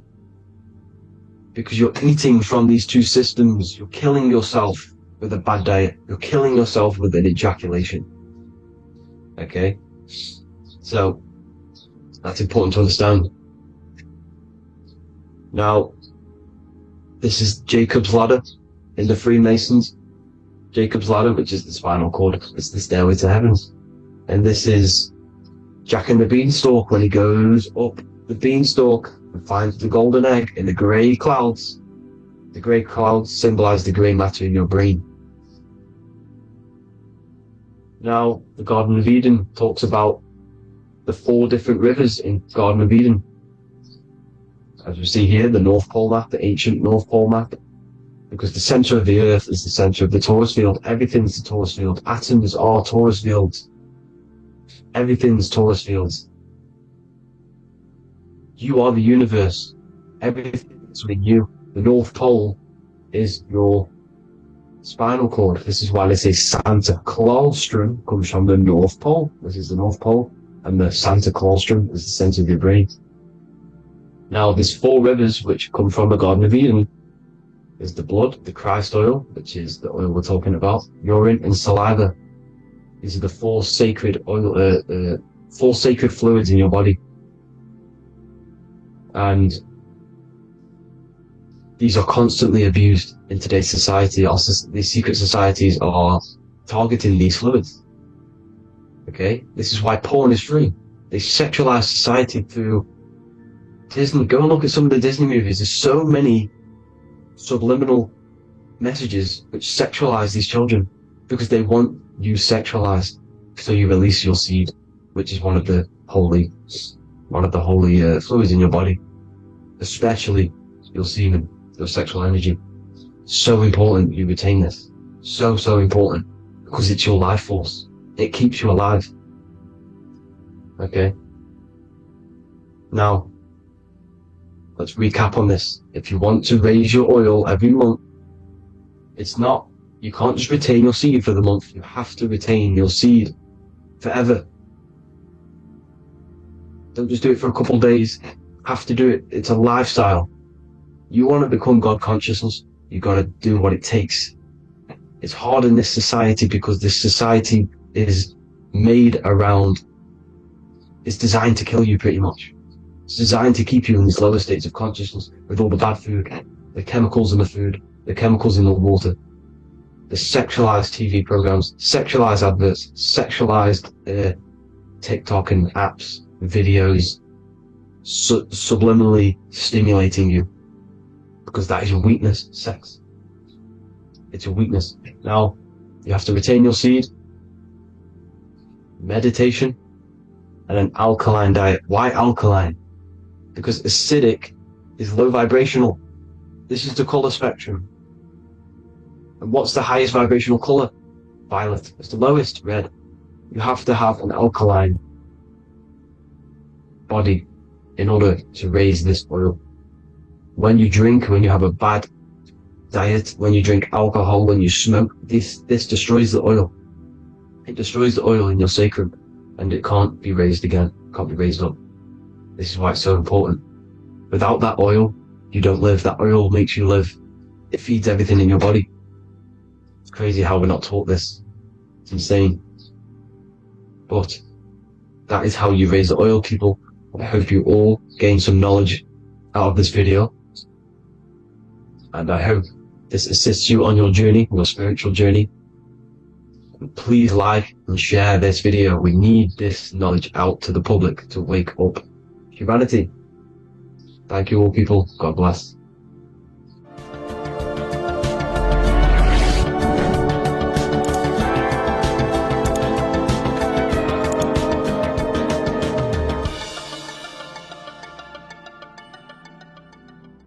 Geometry. This is the study of nature, of the codes, the mathematical codes behind physical reality. So today we're going to be going deep into geometry and the true esoteric internal geometry, the geometry that no one really talks about, and how geometry relates to human consciousness. So essentially, what we must understand when it comes to geometry, the basics of geometry is everything is vibration. And this vibration is vibrating on a certain frequency.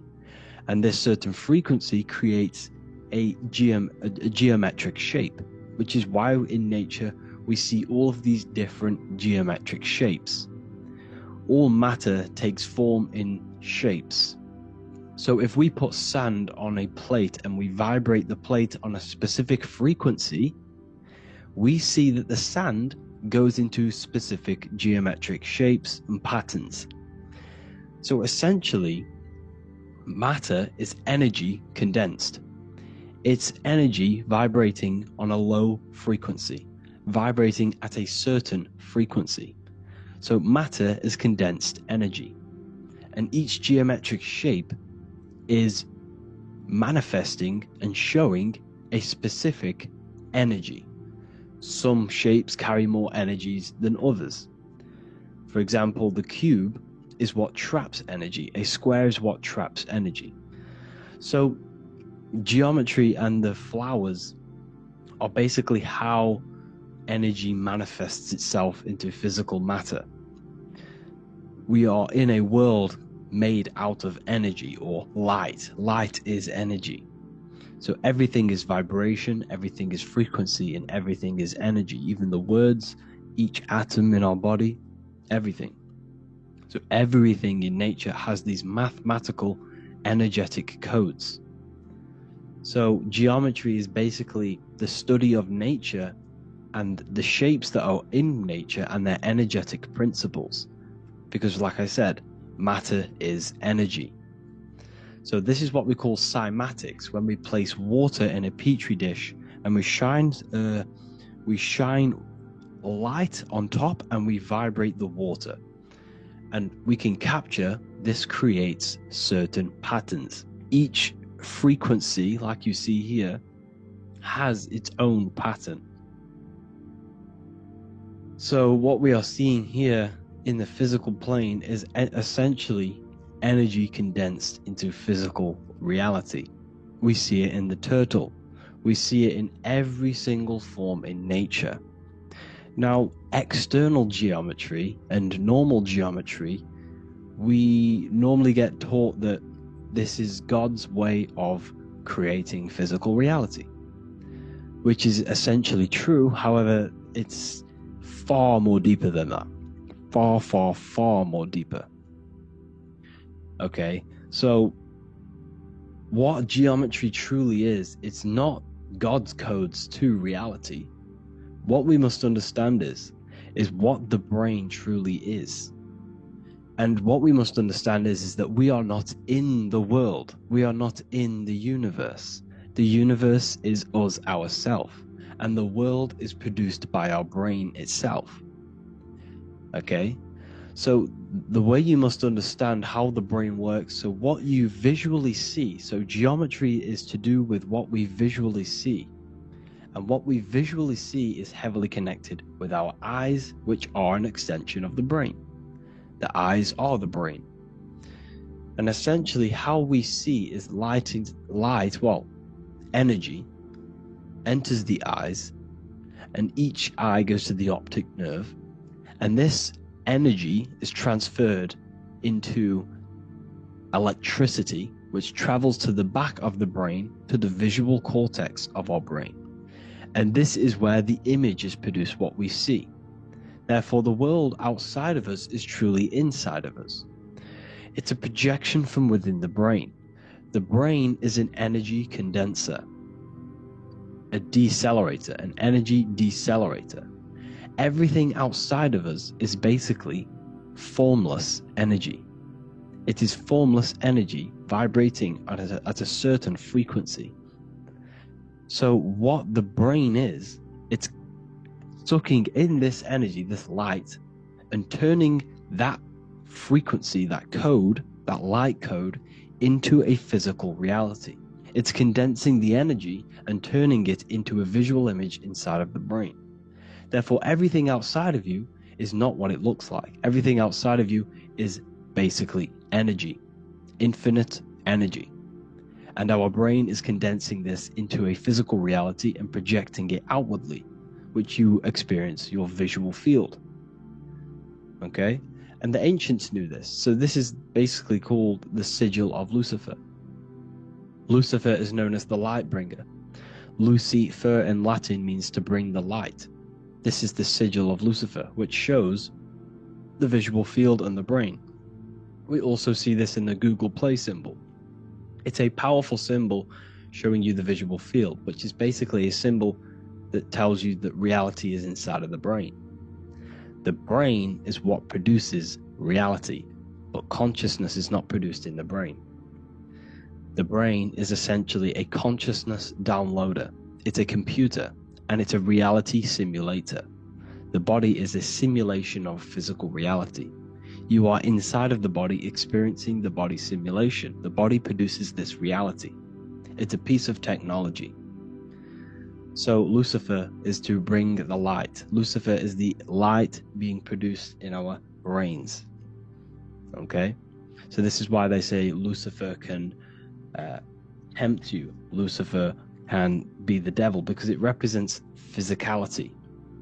It represents the false light. Lucifer can trick you because it represents the physical world can trick who you truly are. So now that you understand how the brain is basically an energy decelerator and it creates and simulates a reality to your consciousness, you are no longer a person in a universe, you are the universe itself experiencing itself. Therefore, geometry is heavily linked in with the brain. Geometry is essentially how your brain and how your eyes decode energy. So what you are seeing is the mathematical codes of your brain creating reality. So what they teach you is the external is that geometry is God's way of creating this world, and these are the mathematical codes God's created. But now I'm telling you the internal. This is the truth.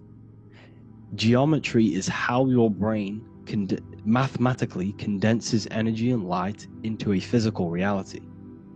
So therefore, your brain is a computer program. So now geometry is nothing outside of you. Geometry is not something created by something else. It's created by your brain. Your brain produces these patterns through mathematical codes by breaking down energy into physical reality.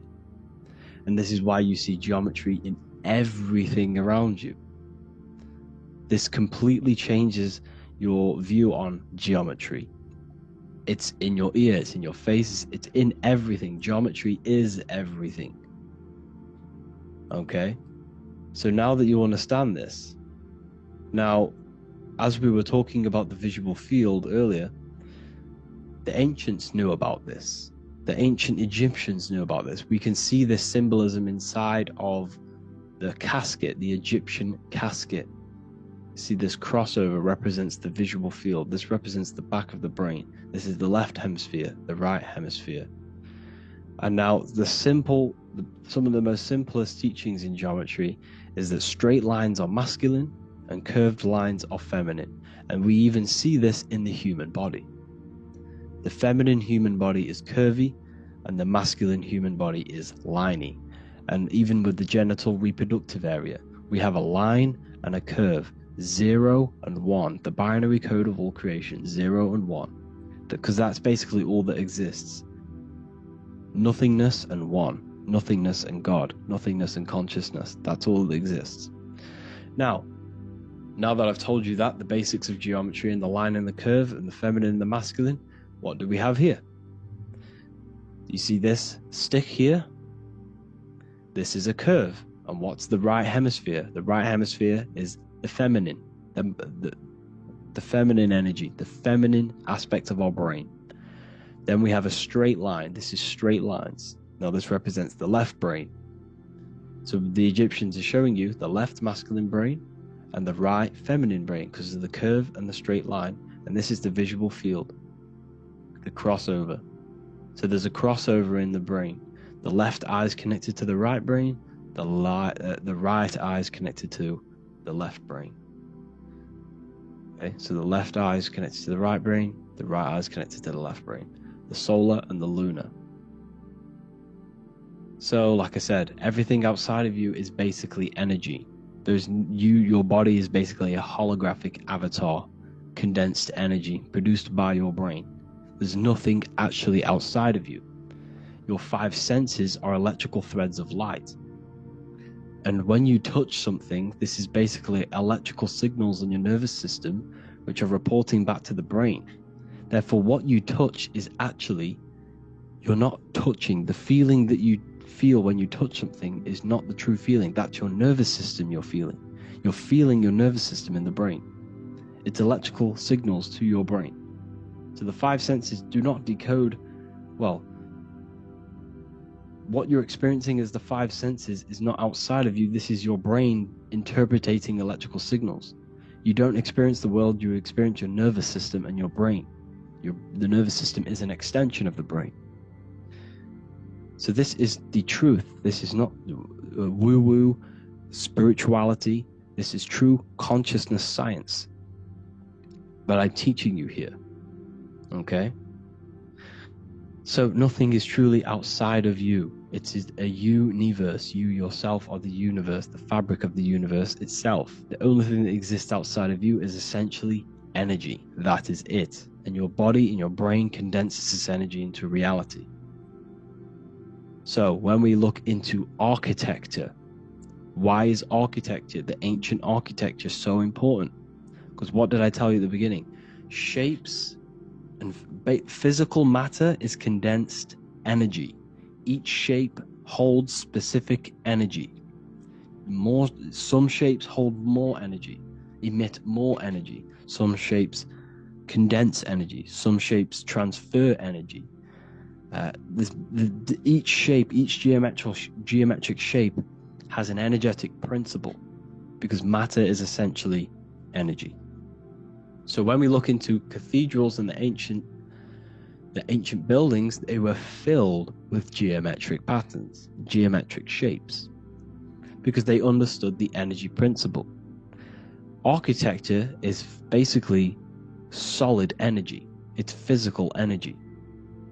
If we create this pattern here is an energy code, and if you stand next to it, you're going to gain that energy. It's going to be imprinted on your body. So essentially, they filled their buildings with high energy geometric shapes, points, triangles, pyramids are very, very energetic. This is why you have crystal pyramids made. Orgonite pyramids, they're always in pyramid shapes. That's why the Egyptians built in pyramids, because pyramids hold high energy, they emit high energy. So this is why you see all these different geometric patterns. Okay, so in the real reality, in the energetic plane, this building would basically look like this: lines and grids of energy. Okay, this is what it would look like in the energetic plane, a blueprint of the energy body. So, as you see here, these are the different frequencies in a petri dish, of water in a petri dish.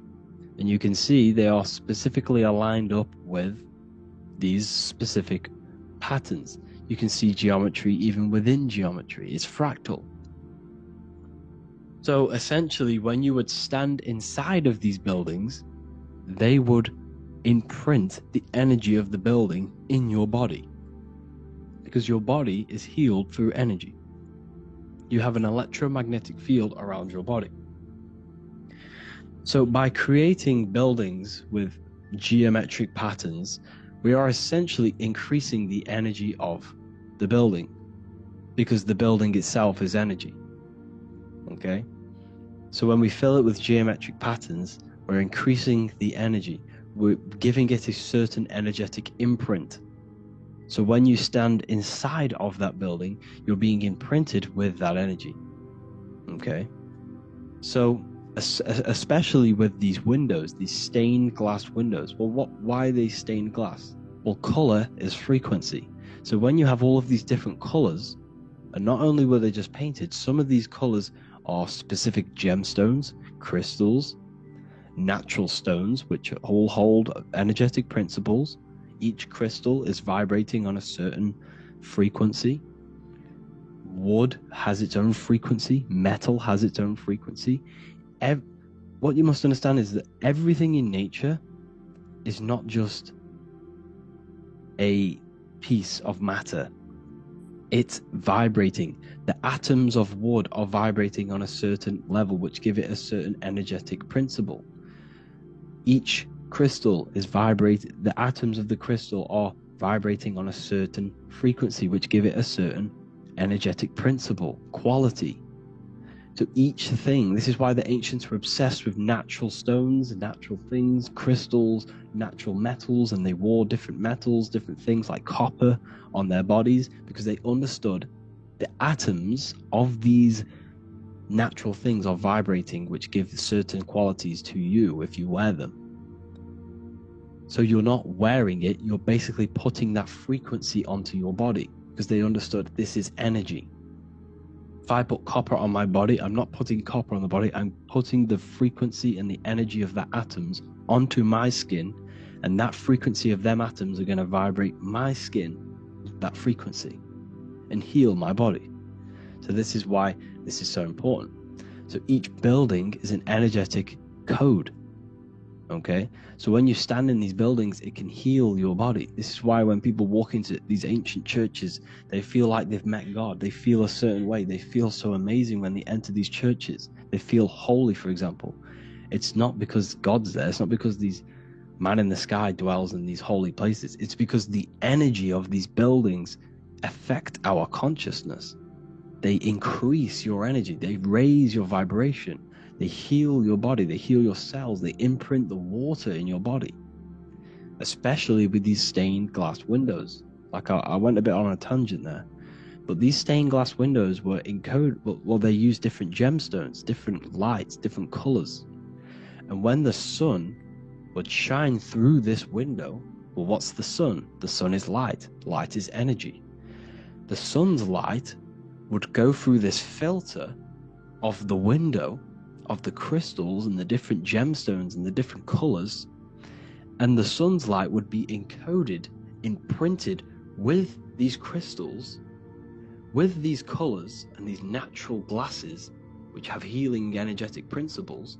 And when you are inside that building, the sun's encoded energy of the window would be imprinted into your body, into your energy field, and it will heal your energy field. And it would heal your body, your cells on a cellular level. Because your body is what? 60 to 70 to 80, some people say 80% water. And water is encoded with vibration. If you say certain things into water, it gives it a specific geometric pattern. Like I broke down in the beginning. If you say love to a water and then freeze it, it will go to this. If you say hate, it will go to a distorted pattern. So when you are in these buildings, you're being imprinted by the energetic codes of these buildings, the energetic principles of the windows, of the structure itself. The ancients never used to build in squares. Their buildings, their insides were never square roofs, because they understood squares trap energy. They always had pointed roofs so energy can escape. So there's many little things that we need to look into geometry. For example, when you see magicians, when you look at ancient magic, why do they stand in circles with different geometric patterns? They use different geometric shapes. Why? Because shapes are energy. They hold specific energy. So when the magician stands in a circle with a pentacle, they're working with the energy of that pentacle. You can work with different energies based upon the different geometric shapes that you draw. And you can use this in your structure, in your architecture, in your work, and it can influence everything. So this is the true geometry. I hope you gained a deeper understanding on geometry and how it relates with you and your consciousness. Like I said earlier, your brain produces geometry. It's basically how your brain decodes energy. It's not God, how God creates this reality, and now you're in this reality. You are the reality itself. Your body produces the reality. Therefore, geometry is one with you. So therefore, if I play with the geometry of the buildings, for example, like the government have, everything's in squares. If you look outside, everything's a square, everything's a rectangle. You go to a city, every window is a rectangle, every building is a rectangle. You live in a box room, everything is boxed and squared off in this reality, in this modern society. Why? Because they're trapping energy. The cube is the most simple geometric shape, which basically condenses energy and it traps energy. And if you subconsciously see squares all the time, your phone's a square, your TV screen, everything's a square, your keyboard, your desk. Go and look at the ancients. They never used to build in squares and cubes. And if you go into nature, you'll never see squares and cubes. Nature doesn't create squares and cubes. Everything in the modern society is squares and cubes to simple your consciousness down, to dumb your brain down. So the ancients built very, very complex structures. Why? Because they understood what we see affects our brains, because our brains decodes reality and creates reality. If you see a sophisticated building, this is going to give you a sophisticated mind and raise your IQ levels over time, subconsciously. I'm not saying if you look at this building, you're going to become smart. I'm saying if every single building in your environment, ment is mind, mental, every single building in your environment was this complex and complicated, it would increase your IQ on a subconscious level. It'd make you more complex, make you more intelligent. So they've dumbed everything down. They've dulled everything down. Look at everything. Everything is being dulled down. So anyways, I hope you all gained a better understanding on this. If you want to gain more occult knowledge and esoteric knowledge, make sure to read the Book of Wisdom Volume 2. If you're inside the university, you can get this book for free. Go to the general chat area and follow the instructions and you can order yours for free. Truly life-changing stuff. Because the issue is with the world is that no one really understands who they are, what they are, and why we are here. That is the issue for people's depression, for people's wrongdoings. They don't understand who they are, what their emotions are, what their mind is, what their body is, what reality is. This book gives you that. This book gives you the sense of understanding, the sense of well-being that will give you a better life because you understand life and what life is. And if you truly want to take your studies to the next level, we have the Ethereal University. This is the place for truth seekers where you can connect with like-minded people so you don't have to feel insane, because not many people think this way. I've been there when you wake up and not many people around you are thinking the same way and you start to feel a bit insane and you can't really talk to people about these things. That's why I created this, so you can connect with people and learn at the same time and become the best version of yourself by understanding truth and knowledge. If you join, you'll gain access to free live calls every single week, every single Saturday morning. We do live calls. You can ask me questions and all sorts. So make sure to leave a like and a comment, and thank you all for tapping in.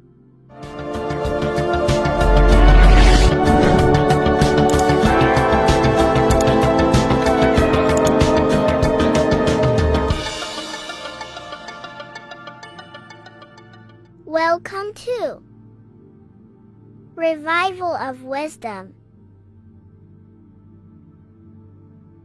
Today we're going to be breaking down Saturn worship and how the occult are linked in with Saturn. Okay, so first of all, let's start with the celebrities. All these celebrities are doing 666.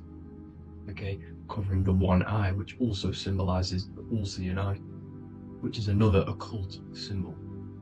But we're focusing on the 666, the 6 with the 3 fingers. Also, we have CERN with the 666 within their logo. Also Disney, okay, as you can see here, 666 within their logo, Pepsi, Coca-Cola, and even Cadbury's. Monster Energy with the 666 in Hebrew numerals, unleash the beast. So what is 666 to do with Saturn? Because on Saturn, there is on the north pole of Saturn, there is a six-sided hexagon, okay? So Saturday is named after Saturn Day, the sixth planet.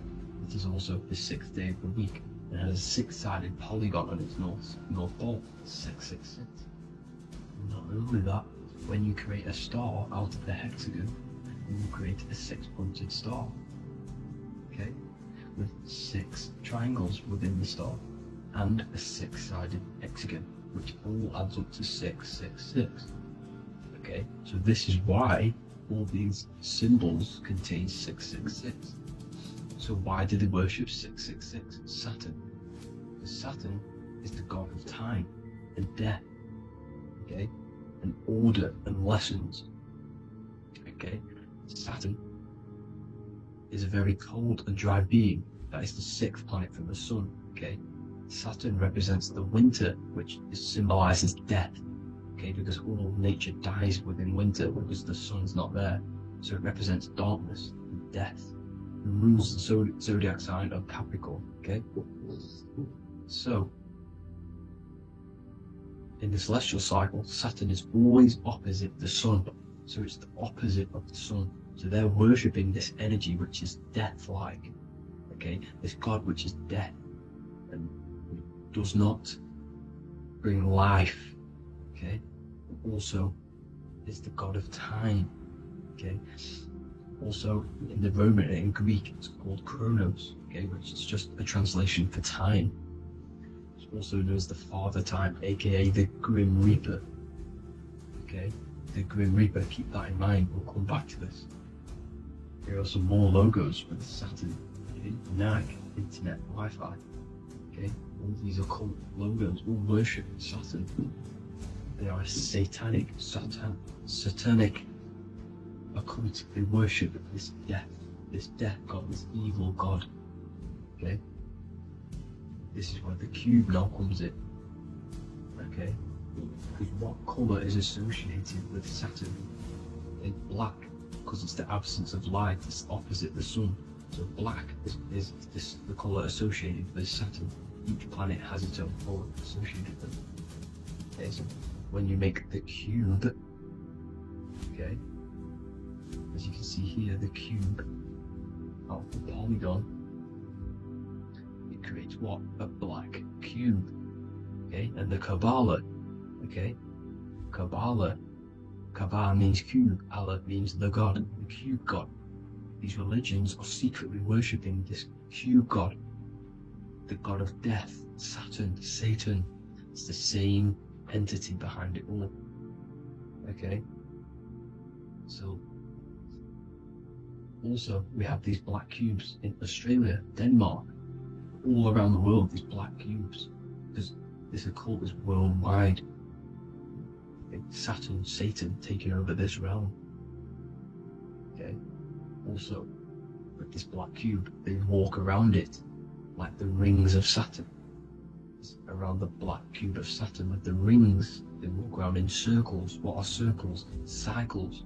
What is a cycle? Time. The time god. This is why it has a ring around it, because it represents time, cycles.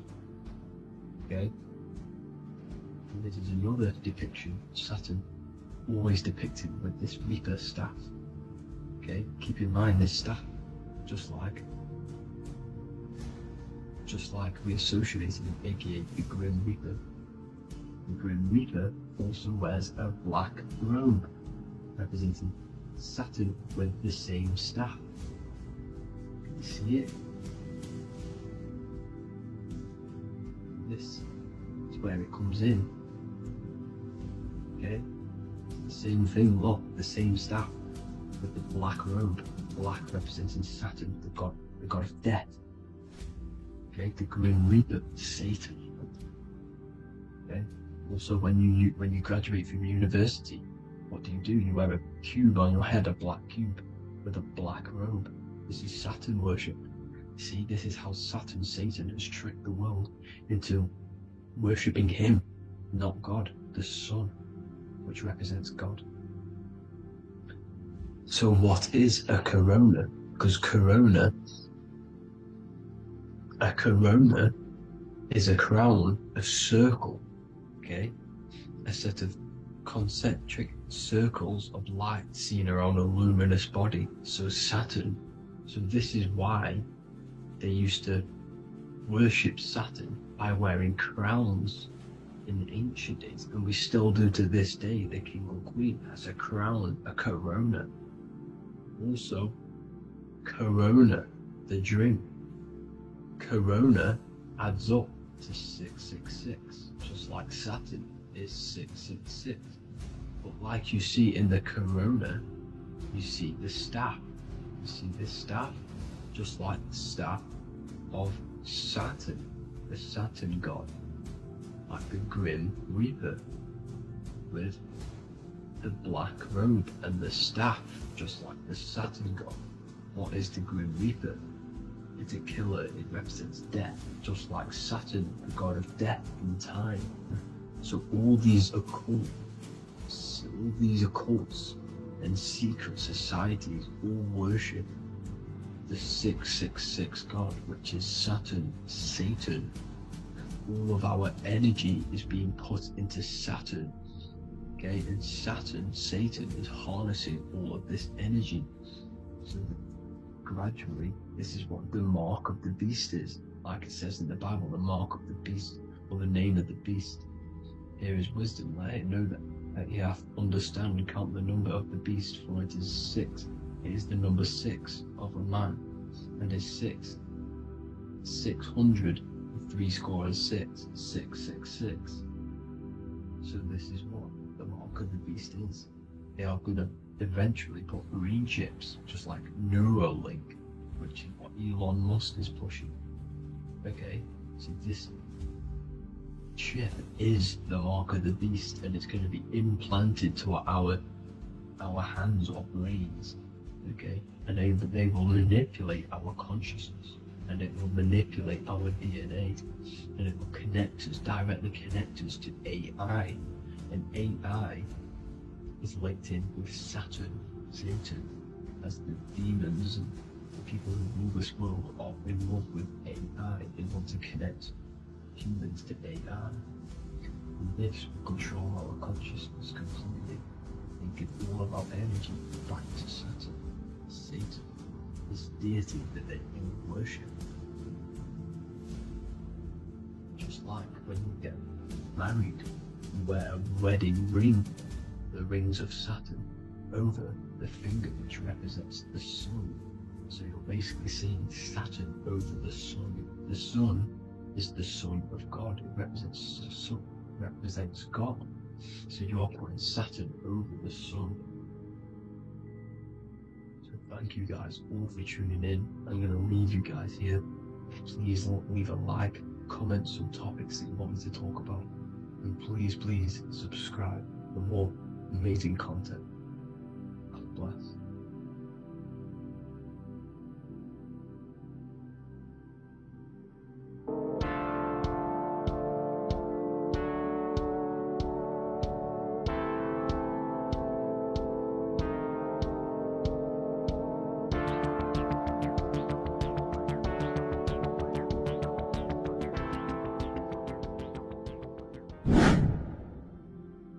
What is good, YouTube? Today we're going to be talking about the astral plane and how the cosmology fits into the astral plane. Okay, so first let's go over the astral plane and go over the different layers of reality so that you can understand reality more. You are a multi-dimensional being. You are not in these, you are in all of these realities at the same time. They all interweave into one big reality. But there are different planes, they are different vibrational dimensions, there are different dimensions of reality. The mind is the root cause of reality. We're living in the mind of God. Everything is being thought into existence from the root cause, from the universal mind. This is why the ancient Egyptians said, all is mind. We're living in the mind of God. And we are a microcosm of this mind. This is why we all have the same mind. This mind is the world of thoughts. Now, this world of thoughts is just the thought alone. For example, it is the thought of a chair. But then when you start to imagine this chair and you start to mentally see the chair, you're now manifesting the thought, the singular thought, into some sort of form. So now you're imagining the chair. You're imagining the form of this chair, which is then manifesting into the astral plane. The astral plane is the world of thought forms manifesting. So when you are imagining something, you are seeing into the astral plane. Okay? Your third eye, it is an eye because it sees the astral plane. It is seeing the other side through imagination, through dreaming. Well, we'll go over dreaming later. So, the thought of a chair is a singular thought. The imagination of the chair is the manifestation of the chair. And in the astral plane, it's basically the world of all the chairs that could ever exist. So you're thinking of the chair as a singular thought, which is the mental plane. The astral plane is the imagination of that chair, is the thought, the manifestation of it. Depending on the vibrational state of the thought will depend what level of the astral plane it will go to. For example, if you're thinking about a chair to torture someone on it, it's going to go on the lower astral plane. Or if you're thinking and imagining happy things, it's going to go to the higher astral plane.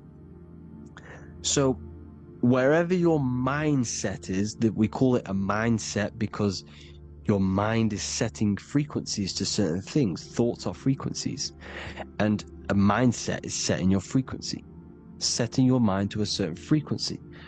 So when you set your mind to a certain frequency and you imagine something in that frequency, you're going to match everything in the astral plane that are on that similar frequency, just like you would in the physical world. Because we're all in these worlds right now as we speak, but we can't see them with the two physical eyes. We can feel it though. When you're around someone and you've just met a new person, for example, you can feel their vibration, and if you're not on a similar vibrational match, you will not get along with that person, or you just won't not get along, but you won't connect with that person because you're on two opposing frequencies, not matching. And this is something you can't see, you can only feel, because it's the astral plane. It exists within the astral plane. Everything in the astral plane is made out of vibrations. So if you do astral project, and if you already know how to astral project, you will see beings and people and things that are on the same frequency as you. This is why before you astral project, you need to sort your vibration out before you astral project, because you are projecting your consciousness into this. It's the mind. The mind is the bridge. It can move between realities. You are a observer. You are a observing soul which observes different realities. And the mind is the bridge between all of these different realities. The mind can choose. If you want to project into the astral, you set your mind to it, you can. Okay? So, let's not get off track. The lower astral plane is where demons are. The higher astral plane is where heavenly beings are. Heaven and hell are kind of a real thing. The etheric plane is a powerful substance. The ether. The fifth element that they don't tell us about. If you type in on Google the 5 elements, they will try to remove it with wood or metal, because they don't want you knowing about the ether. Ether is the energy double behind all physical objects. So the ether is very important. It is the fifth element. It is part of the physical world, but it's also part of the astral world. It is on either side. You see how they're showing you the truth in the language? Ether and either are the same word. The ether has 1 foot in the astral and 1 foot in the physical world. It's a substance that connects the physical to the astral world. It is the either. It's on either side of reality. It's on the other side. Other, either, same word. Ether is connecting the physical to the astral plane. It's the world of frequency. Frequencies, EMFs, torus fields are in the etheric plane. It is the energy plane. It's where energy moves through the ether. Okay? So then you have the physical world, the world of effect. Everything you see in the physical world is the effect of the higher planes. Each plane is a product of the plane above. So, and it melts into each plane. The physical plane is the lowest plane, it's the most densest, and the highest is the most fluid. This is the most fluid, this is the most dense. This is where we get the saying, as above, so below from. As above, so below comes from the different planes of reality. And magicians understand this. This is why magicians always say as above, so below. Because they understand if you manipulate the higher planes of reality, you manipulate the lower planes. Because the astral plane is a direct copy of the physical world, but in the astral plane. It is mirrored. The physical world is mirrored in the astral plane. They are both the same world, but just different vibrational states of the world. Kind of. It's hard to put this in words, people, so just try and understand. The astral plane is the double. It is whatever happens in the astral plane happens in the physical plane. This is why magic works. This is why demons work. This is why spirit communication works. Because if you manipulate the higher planes, you manipulate the lower planes. As above in the astral, so below. Leonardo da Vinci showing you to look up, pointing up. You gotta look up. He's telling you to change the mind, you change the physical world. You change your emotions, you're on the astral plane, you change the physical world. You change your reality by changing the higher planes. This is the Masonic 11. The 2 pillars. This is the 11 also symbolizing the 2 hemispheres of the brain here. But the 11 symbolizes the 2 mirrors. 11. 11. 9, 11. 9, 11 adds to 11. 9 plus 1 plus 1 equals 11. The Twin Towers were in 11. Flight 11 was hijacked. Because it's a mass ritual within the astral plane. Now, we're going to go deep into that later, and I'll show you these rituals they do in order to manipulate the astral plane. So, this is what the 11 is. It's the mirroring of reality. If you contact spirits and conjure spirits, you can either summon or attract demons and spirits. Summoning is creating a spirit. You create demons. Okay? Like I said here, the mind is the root cause of reality. If you think of something, if you think of a traumatic event that happened in your life over and over and over and over again for years and years and years, where attention goes, energy flows. The mind is the director of energy. If you are directing energy into the specific emotion, the specific thing that is torturing you in your mind, that will manifest as some sort of being in the astral plane, which is called an elemental. And this elemental being that you have created through your thought forms and emotions will latch onto you and feed off this energy. So it's important that you get your mind right, okay? It's important that you file the mind and you discipline the mind. Make sure it's only entertaining positive things, because you are quite literally creating your own demons. The word demon has the word mon in it, and if you've watched my videos to know, mon means moon. The moon is your mind, the sun is your soul, the earth is your physical body. Demon is mon means mind, moon is mind. You create demons with your mind, summoning. Now this is where the rituals come in.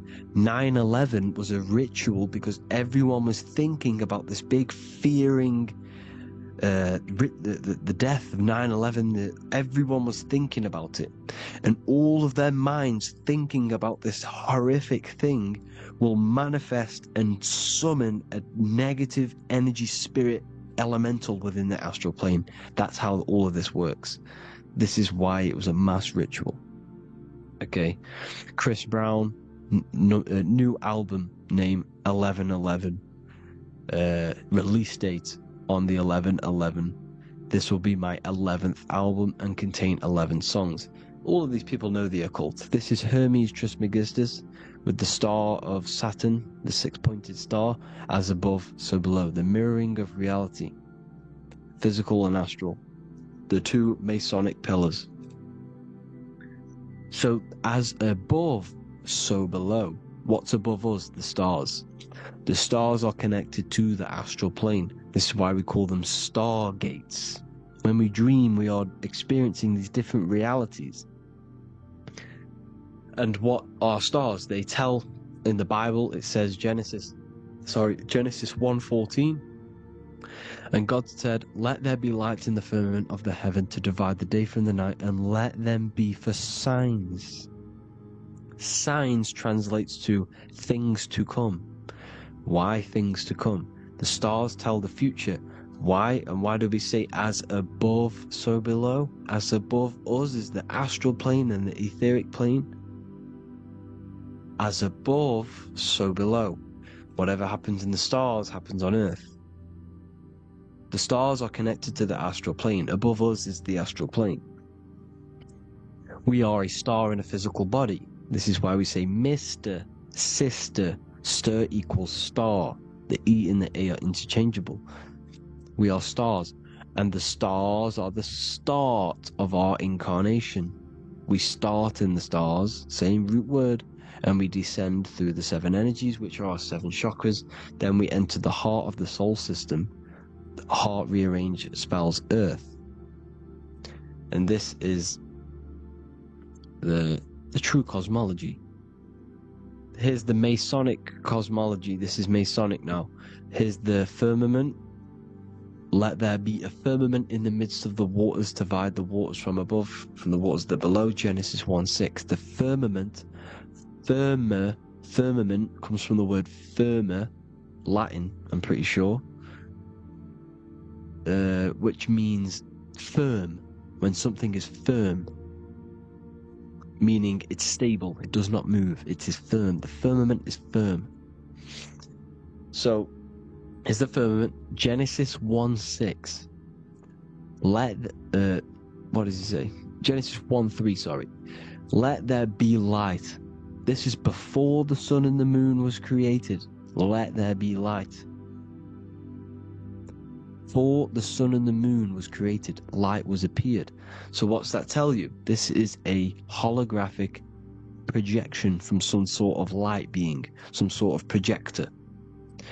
And that projector is the all-seeing eye you see in the Masonic cosmology. This is the all-seeing eye projecting the light beams. Let there be light. Everything is made out of light. The universe is created out of light waves. The torus field is one unit of light. The light projecting this reality is Polaris. Okay, the famous all-seeing eye. Now, what else?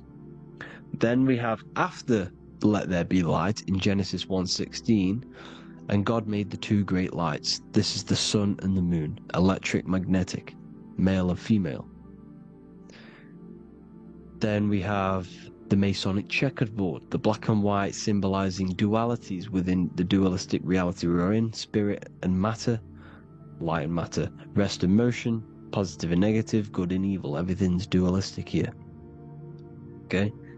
And it's a dance. The universe is a dance between flickering of white and black light, which is the Taurus field. We're not going to go over that, but this is all connected to the astral plane. This is the true cosmology. The astral plane cannot work on a spinning monkey ball in the middle of space. Does not work. Cannot work. It's impossible. Okay? Impossible. So, even in the Quran, it says, Allah has made the earth for you as a carpet, flat. Quran 15:19. And the earth we have spread out like a carpet, set there on mountains, firm and immovable. It is immovable. In the Quran, it also says 65:12, it is Allah who has created the seven heavens of the earth. The seven heavens meaning the seven layers of heaven, the seven planets. And Psalms 104:5, he set the earth on its foundations and it can never be moved. Never. So here you see in Isaiah 40:22, he sits enthroned above the circle of the earth and its people are like grasshoppers. He stretches out the heavens like a canopy and spreads them out like a tent to live in. We live in a tent. This is the tent. The projection of light. Here you see an ancient picture here. Here you see the ethereal barrier, meaning the firmament, the etheric barrier. And here you see his head popping out. Why is his head popping out? Because your head is heaven. Your heel is hell. Your head has access to the astral plane. This is why your head is heaven. The pineal gland, when stimulated, has access to project itself, project consciousness into the astral plane. Here you see another ancient picture here with the Masonic Royal Arch, with the zodiac here, the zodiac on the top, arching, because there's a firmament above us. Here's God in the brain. Consciousness is God. Here you see the Masonic Royal Arch, symbolizing the firmament. George Washington above the Masonic Royal Arch. These are the stars. This is Polaris projecting reality.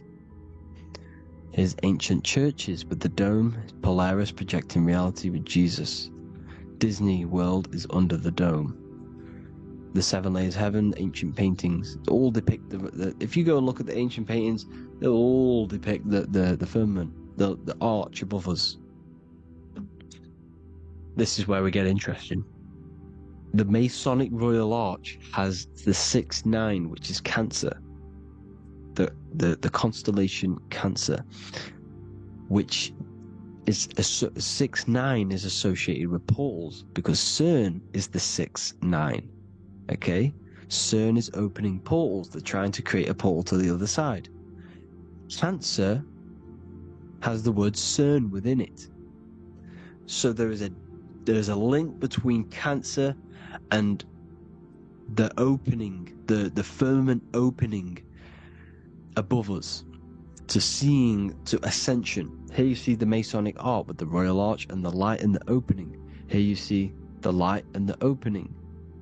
This is the opening of the firmament. Here's the Hebrew cosmology with Sheol, the underworld, and the opening. So Cancer is definitely some sort of portal in and out of this reality. I'm just connecting dots here. Now, we're going to go change a bit now. These celebrities that you are seeing they have not sold their soul to Satan, okay? They have not sold their soul to Satan. Satan is a demonic, low vibrational energy that has been summoned over the thousands and thousands and thousands of years of evil occult arts. So since Babylon was summoning this demonic energy, and this demonic energy in the astral plane will grow and grow and grow. It has no form. It has no physical form. Okay? But you can see it in the rappers. If your third eye is open, you can see clearly that these people are demonic. You can sense the energy that they're manifesting. Selling your soul is not what you've been told. It is gaining, because your soul is pure love, okay? Your soul does not want to do anything bad. So when you sell your soul, you're gaining physical gain. You're gaining physical wealth, for example. Like for these rappers, they will be given millions of pounds because the people in control of the music industry, which is the dark occultists trying to brainwash the masses, the people in charge, they're dark occultists. They understand Satan and the energy. They are satanic energy, which has been summoned in the astral plane. They see that they have influence over the masses, so they will go to them and say, I will give you this amount of money forever if you manifest this satanic demonic energy through the music and through social media to blind the masses, to brainwash the masses into this demonic energy. Because when you listen to music is frequency. Whatever you listen to, you become that frequency. So if you're listening to these people, they're throwing energy, this demonic satanic energy that they sold out to. Soul, same word. When you sold something, you've got your soul involved. They have exchanged money, physical gain, so that they manifest this satanic energy within the astral plane and through the music, through the videos, through social media, to keep us in this vibrational frequency, in this low state of consciousness. This is what it actually is. It's not, you're not selling your soul to some sort of devil. This satanic energy has no physical form in it is formless in the astral plane.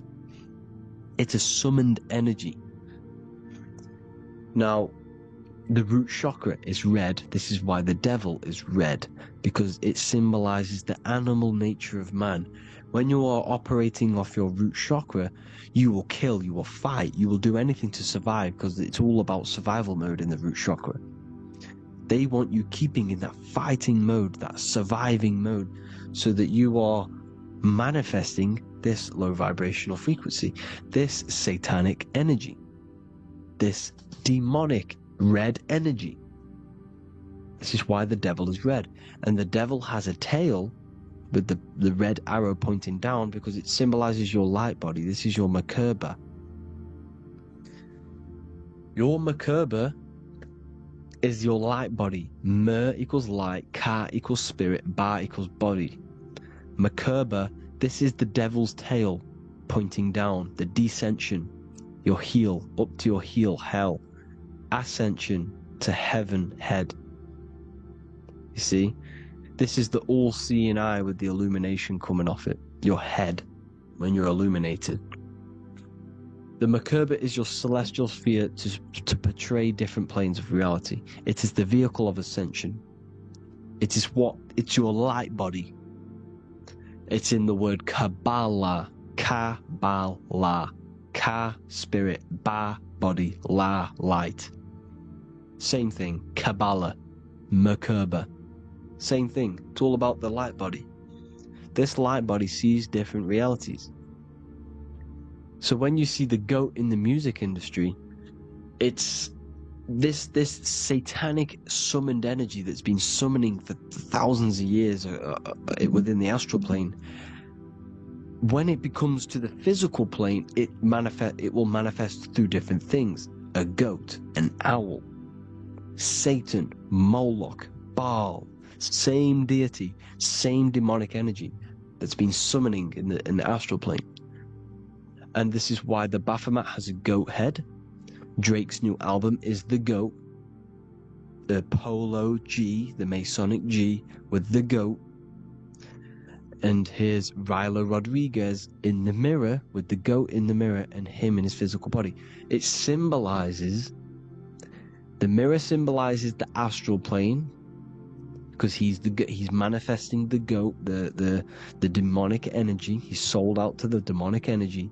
And in the physical plane, he's his physical body. The mirroring, the Masonic 11, the mirroring of reality, the astral and the physical. And what do you call them when they're an amazing rapper, the best rapper? You call them the GOAT.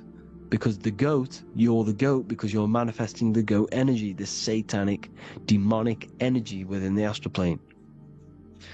So Baal, Moloch, all the same thing. Because in the astral plane, if you want to gain spirits to come to you and communicate you, in the physical world, if you want to communicate with spirits, you have to gain their attention. You can either gain their attention or come together and agree to create some sort of being, which is Satan. Okay? You can, like I said earlier, you can create these beings, you can summon them or attract them. One way to attract them is sacrificing. In order for you to become God, man, to turn to God, you have to sacrifice your life. You have to sacrifice, not drinking, not doing things, not doing anything demonic, not doing anything bad, not eating meat. You have to sacrifice yourself to become the light.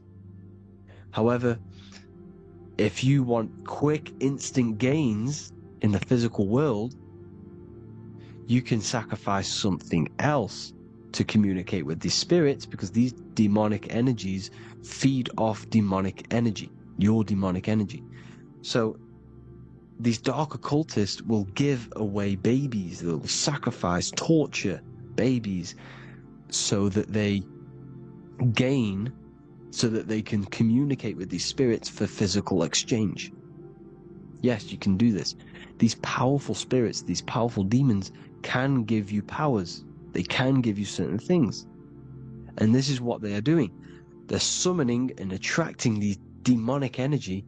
This is why, trafficking is one of the most, Balenciaga.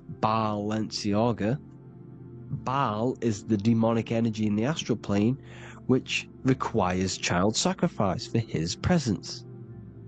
Balenciaga, and they were trafficking children. They were trafficking, killing them, and offering them to the spirits. This is what they are doing. Balenciaga. It's in the name. Here you see, you can see here a stick man with two horns. The goat, obviously, it's all the same deity. Baal, the goat. Moloch, here's Moloch, the owl, the Egyptian owl, because it comes from the owl of Moloch, which is Baal, which is Satan, all the same demonic energy.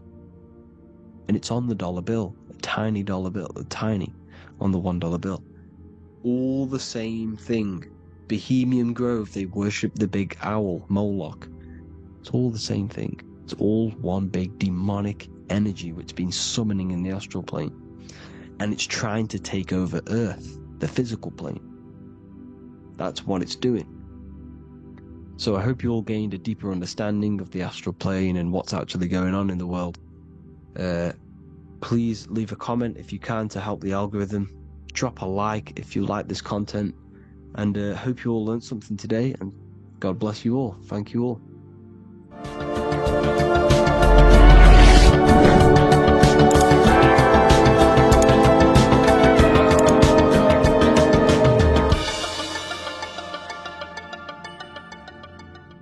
In this video, we're going to be talking about the evolution of consciousness. You are born human, however you possess consciousness, which is the awareness behind your being, the awareness behind your thoughts, the experiencer behind your five senses, the experiencer, the observer behind your thought, emotions, and senses. You are an eye, an invisible consciousness looking through a lens, which is your body. Your body produces this physical world that you experience. Your brain produces this world. your brain and body, is a technological computer.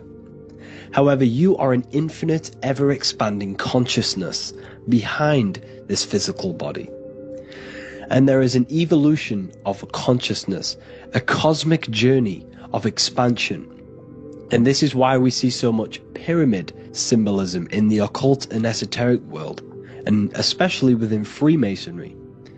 Because the pyramid represents climbing, an evolution, a raising state of consciousness, a journey. Steps symbolize a journey upwards. This is the raising and the evolution of consciousness, our inner world, the transmutation of our inner selves, of our souls and consciousness and our minds. So when we see this pyramid, we're seeing a evolution, a way up to source consciousness. And the eye in the pyramid represents your source consciousness. It represents illumination. It represents divine guidance through this evolution of consciousness. This is why we see the ladder. Consciousness is ever expanding on an infinite journey of evolution. Each individual is a part of this cosmic process, contributing towards the ongoing expansion of both mind and awareness. As we evolve, we collectively explore deeper levels of existence, expanding the boundaries of thought and consciousness. The mind has the ability to expand infinitely into new realms of thought, into new dimensions of mind. The mind cannot be filled up. It is not a physical substance. The body can be filled up because it is a physical thing, but you cannot fill the mind. Therefore, the mind is constantly expanding, ever expanding into new fields of thought. So what we see in Freemasonry, the ladder, is again a journey, an elevation of consciousness.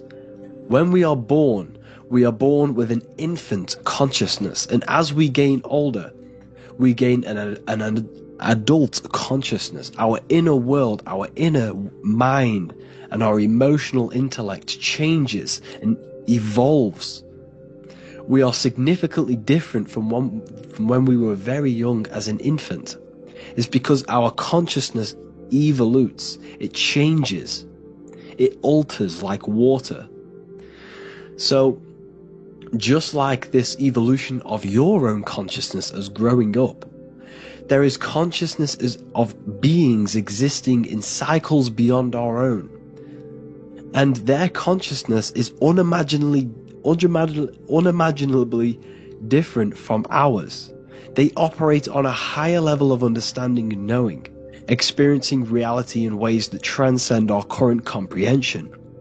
Our minds right now cannot comprehend the highest states of consciousness. There are entities, there are beings beyond our own, existing in higher dimensions of consciousness that we cannot comprehend because they have expanded. They are on a further way up the ladder of consciousness. However, we are all on the same journey. None of us can take the same journey. There is one ultimate goal, reaching source consciousness. However, this is always ever expanding. However, we are all on a different journey. There is one truth, one source, one goal. However, there are billions in different ways of reaching it, and we are all on these different paths to source consciousness, to this ladder, this evolution of universal evolution. Okay? Their awareness is attuned to new dimensions of existence, reflecting a more advanced stage in the cosmic journey of consciousness evolution. So when you take DMT, you are shot into these higher realms of consciousness where you meet these beings who look similar to these images. They are not speaking to you physically. They don't speak to you three-dimensionally through vibration and words. They speak to you mentally. If you have done DMT, then you know this. And if you have met these beings, then you know this. You might have even met some of these types of beings on mushrooms or any psychedelic drugs. Because ultimately, when you take these mind-altering substances, it's altering your consciousness.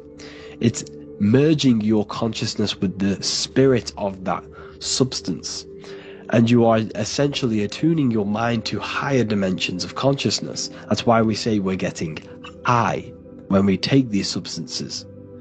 Therefore, when you meet these beings on DMT, you are essentially meeting beings who are attuned to higher dimensions of consciousness, and they speak to you mentally. They speak to you telepathically through thought, because the universe is mental. Everything exists within the mind. The way you are now, your physical existence, is a state of mind. Mind, thought creates matter. Spirit and matter are two opposing ways of thinking. If we have a very spiritual mind, we have an expanded mind, we are a spiritual person through the mind. However, if we have a very low state of consciousness where we think about food, sex, lust, and all physical things, then we have a physical consciousness. Matter and spirit are two opposing forces, two ways of thinking. The mind attunes itself to different levels of understanding in different dimensions. So, essentially, this is what we're looking at. The body is a vessel for the fluidic, formless consciousness, a temple that houses the essence of our awareness. While the five senses are limited to perceiving only the physical plane, the mind transcends these limitations, capable of perceiving the full scope of reality. It is through the mind that we access deeper truths beyond the material, tapping into boundless nature of existence. Physical existence is a thin band, a thin layer of reality. It's like 0.001% of reality. And your five senses are only tuned into this layer of reality. But the five senses are, by design, only allowed to perceive physicality. But the mind has the power to expand beyond this physical five sense state. The mind has the power to expand and evolute. It is a conscious decision whether you want to take this path or not. You can stay in a three-dimensional way of thinking, or you can expand your consciousness from within. It's not an external journey. There is no God going to save you. You must save yourself. Therefore, behind every single one of these eyes is the same source consciousness. However, we are all different cells in a different journey. The organs in your body, the cells in your body are all alive. They all possess same consciousness, universal consciousness. However, we are all on a different journey of evolution. As above, so below. As the baby is in the mother's womb, when the baby becomes conscious, there is a world outside of its mother. What does it do? It presses and seeks a way out to be born in the other world outside of its mother. It is the same with your consciousness, your mind. When your mind becomes aware that there is realities beyond the immediate surroundings, it seeks a way out. And this is exactly what I'm doing to you now. I am now expanding your mind and telling you there is other ways of reality. There's other dimensions of consciousness which you can access through inner transmutation, through different ways of thinking, spiritualism, and meditating and connecting with yourself and detaching from external things. We can upgrade our consciousness. Your body is a womb. Why Jesus says you must be born again to see the kingdom of God, because you are born physically and then you must be born again spiritually, awakening your inner consciousness. So like I said, as the baby is in the womb, it's the same principle. As above, so below. You were a baby, you were in your mother's womb, and you figured out there is a world outside of your mother, so you seek to weigh out your mother to be born in another world. It's the same now. You must do this now. This is your spiritual evolution. This is the evolution of consciousness. It's ever expanding. When you die, this is a transition. You must learn to not fear death. This is another part of your spiritual journey. You must master death. Therefore, Like I said before, the mind has limitless capacity to expand into new realms of thought, continuously exploring uncharted ideas and concepts without boundaries. The mind can ever expand, it can never be filled, it can never ever know everything. There is infinite fields of knowledge, infinite fields of thought. Your current state is just one stage on an infinite pathway. You won't remain human forever. The human experience is a crucial phase where we learn to balance polarities, master the fundamental laws of the cosmos. It is a period of growth and transformation, preparing us for the next stages in our cosmic evolution. The goal is to strive for perfection, yet the true perfection is unattainable. It's like a tunnel, and there is a light at the end of the tunnel. And as you walk through this tunnel, the light is ever moving backwards. You should forever seek to meet that light, but you will never meet that light because consciousness is ever expanding. You should strive for perfection, yet knowing that perfection is forever unattainable. The journey is endless, with each step revealing deeper layers of understanding and experience. The pursuit of growth and expansion is itself the essence of our evolution. You can find all of this knowledge in the amazing book that I have read for years. I have read this book, The Emerald Tablets of Thoth, the Atlantean, by M. Dorial, translated by M. Dorial. I'm telling you now, this book, now that I've told you this, you have some context on the book. The whole book is about evolution of consciousness. He's talking about higher dimensions beings. He's talking about how you can transcend this physical plane. It is truly the most amazing book you will probably read. One of the best spiritual texts you'll see. It's hard to understand, so you must read it over and over again.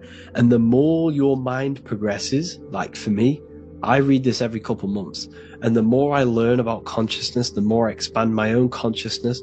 And every time I read this book, I pick out something new that just completely blows my mind. Because you can only understand this book to your level of consciousness, to your level of understanding. So now that I've told you all this information, go and read this book and it will absolutely blow your mind. And so will the Book of Wisdom Volume 2, which is now available. I released it the other day. I'm just going to read a page out now. This page is called Spirit and Matter. The Earth is not merely a dense, lifeless rock drifting through space. It possesses spirit, a living essence that animates its form. But what do we mean by spirit? Spirit in esoteric terms refers to the energy, the life force, animating the principles infused in matter. So essentially, what this page is talking about is how everything has spirit, consciousness within it. You are the middle, you are spirit and matter. You have the ability to expand your mind to the God self and raise above our animal instinct, our material self, and know the divine and expand. Animals cannot do this. Animals are not self-aware. Humans possess self-awareness. We can observe our consciousness. We can say, why do I exist? We can look in the mirror and know that we need growth. And this is what Anunnaki means. Anu means above. Anu was the supreme god of the sky, which is a metaphor. He represents spirit above, heaven. Anu came down to earth and married Ki, the goddess of the earth, which represents matter. It's a myth, it's an allegory. Anu married Ki and gave birth to the Anunnaki. Spirit came down and infused with matter and gave birth to the human, which is you. You are spirit infused in matter, Anu and Ki, Anunnaki.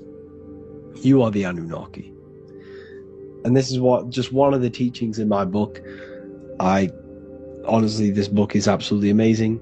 If you truly, truly want to expand your consciousness, give this book a read. And obviously, if you're inside the university, I give you this book for free. A paperback version. If you join the university, follow the steps inside of the general chat, you'll be able to download this book. Sorry, not download it. Order a paperback for free. All you have to do is pay for the shipping. You'll also gain amazing knowledge inside of my library, where your mind will just be overblown with the amount of esoteric books. There's over 45 rare occult books, plus you get a PDF of the Volume 1 and Human Health Guide.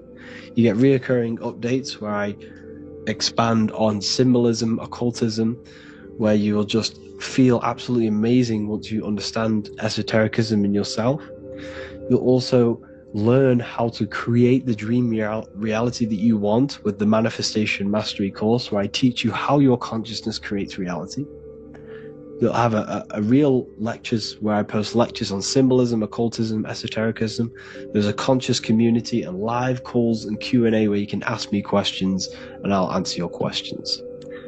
I just want to say thank you to everyone who has joined the university. Thank you for even liking and watching this video. Any support I just appreciate every single one of you. Please, if you can, leave a comment and a like on this video and let me know any videos you want me to make in the future.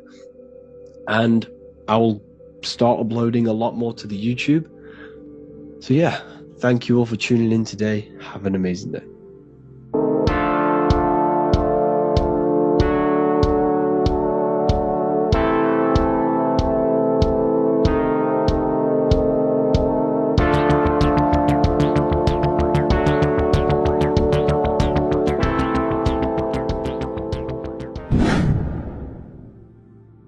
What is good, people? We're back with another video, and today we're talking about the chakras. Let's jump straight into this because I know there's been a lot of requests for this video. So let's jump straight into this. So you have 7 chakras, right? 7 chakras, and these chakras are feeding off your electromagnetic field, known as your aura. This is both positive and a negative pole, male and female, right? This electromagnetic field is made out of electric and magnetism, and together they come as electromagnetic. Now, your chakras, the word chakra just means wheel, spinning wheel, because that's what they are. They're spinning wheels of energy. They do not exist on this physical plane, they exist on the etheric plane. Okay? Now, these energy centers are known to regulate your emotions, and each energy center controls the organs and cells in that particular area of the body. So for example, your sacral chakra will control the cells and organs of your sexual reproduction area. Okay, the navel chakra or solar plexus will control the digestion in your body. Same with the heart, same with the throat, right? So they are like mini brains for each center of your body. They run along up the spine, but notice the crown chakra exists outside the body. It's just above the head. Now, this process of the chakras is obviously the 7 colors of the rainbow, starting from red, which is the lowest vibrational color, all the way to violet, which is the highest vibrational color. This, like I said, these energy centers are feeding off your electromagnetic field. So if these chakras are unbalanced, they are taking too much energy from your electromagnetic field, making it weaker. Now, this is the North Pole. As you all know, the Earth is flat, and we live inside of a giant torus field, and the North Pole is the Earth's heart chakra.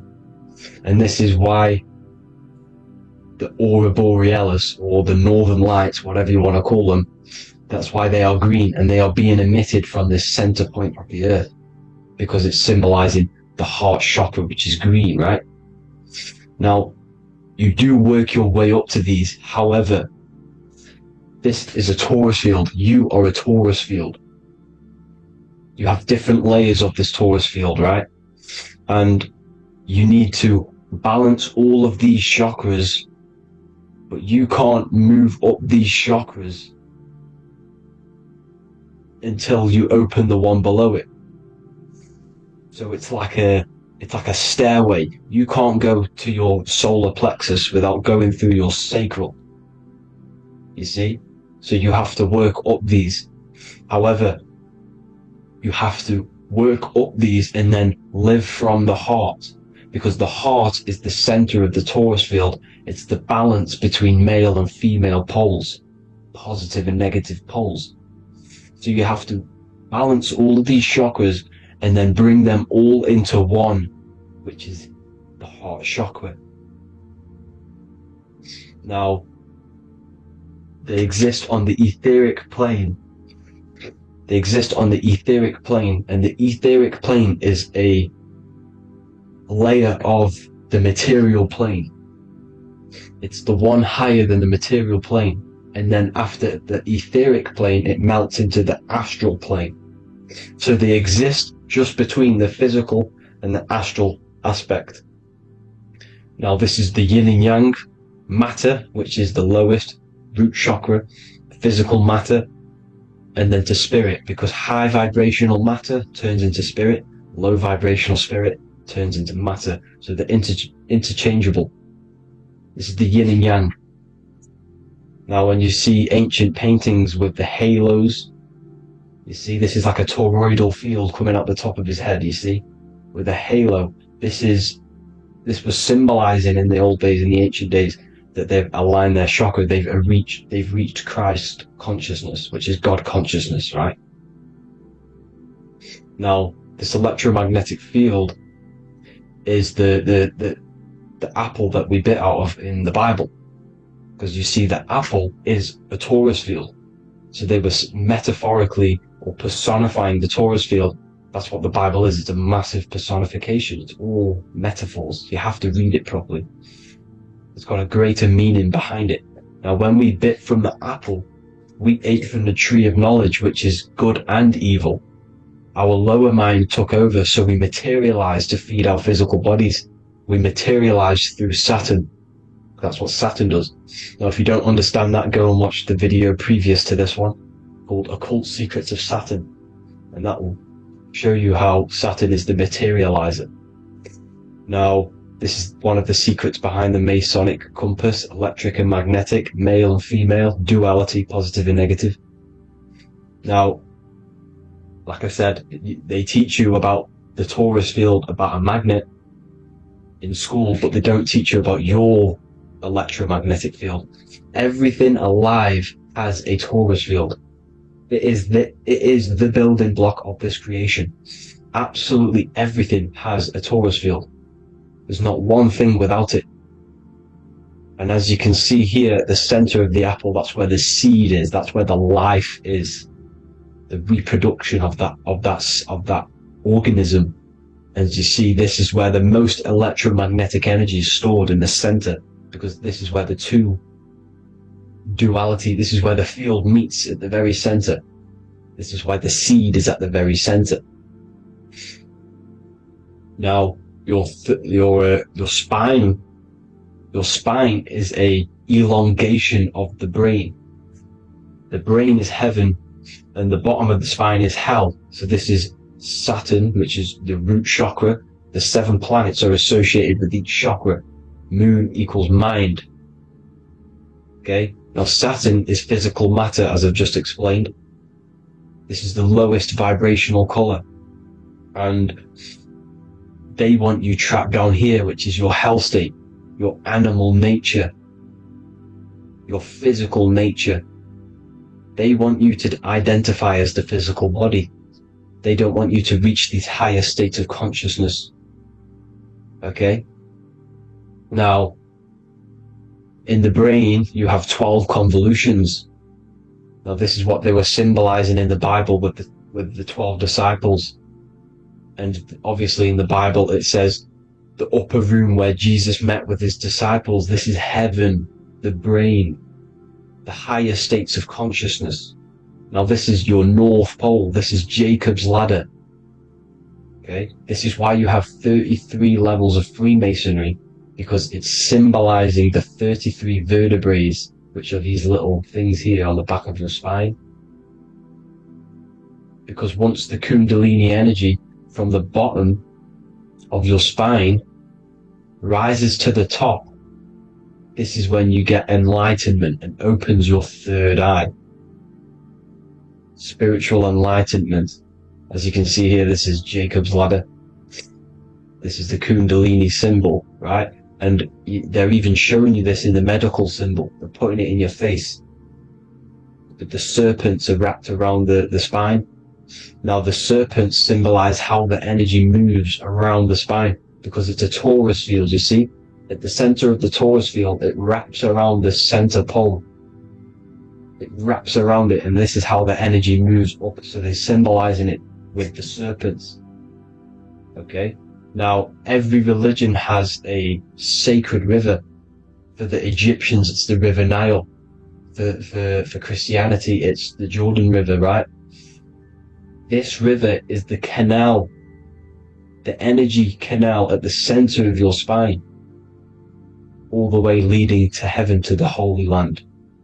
This is the chamber which the energy rises up, right? Now, they used to say the gods descended from heaven to man. This is just heaven. This is the mind state. And they said the gods were connected by a rainbow bridge. That's the chakra system, the rainbow bridge.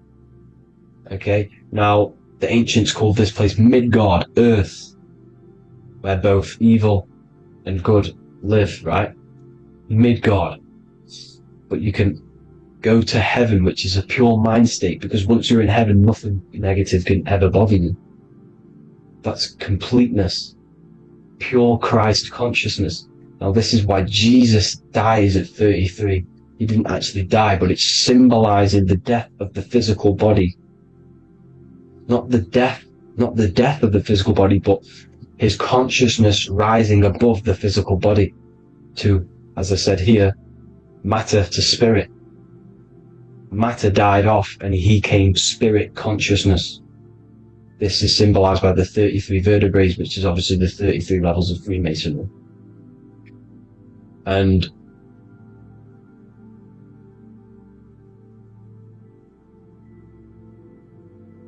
now the pineal gland, which is at the very top of this Jacob's ladder, or the River Jordan, the canal, your 33 vertebrae on your spine. This is where the pineal gland sits, right? At the very top, at the center of your brain.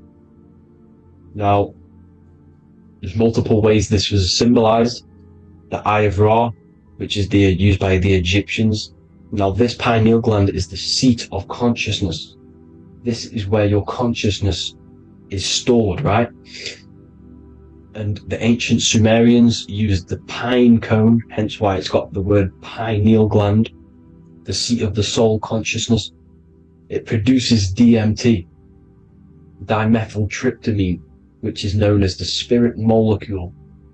And the pineal gland is wrapped in microcrystals, and we all know crystals transfer frequency and energy. Now, radios use crystals. A radio is a frequency transmitter, turning a frequency into a frequency that we can hear with our ears, right? Because all the radios are actually playing right now in your ears. However, our ears can't pick it up, so the radio transmits it into a frequency that we can hear using crystals. So this is the power of crystals, and this is what our third eye is wrapped in, crystals. Now, this third eye is not actually your third eye, it's your first eye. When you're being materialized in your mother's womb, this is the first gland that is produced, and everything's built around it, because it is the consciousness. It is your consciousness. Your consciousness never dies, ever. It's an eternal essence. It lives forever. You never actually die. Only the mortal body dies. Now that's what we call life. Life is abided by time, and time is change, and change is what we call life, because everything's constantly moving and transforming into different things, right? Now let's not get off track. The pine cone is obviously, this is in the Vatican here. The pine cone is symbolized as the pineal gland, pine. And this is the opened pine cone. The opened pine cone means, or symbolizes, the awakened man, the awakened third eye. But the ones here, which the Sumerian gods are holding, these are shut pine cones, symbolizing the unawakened man.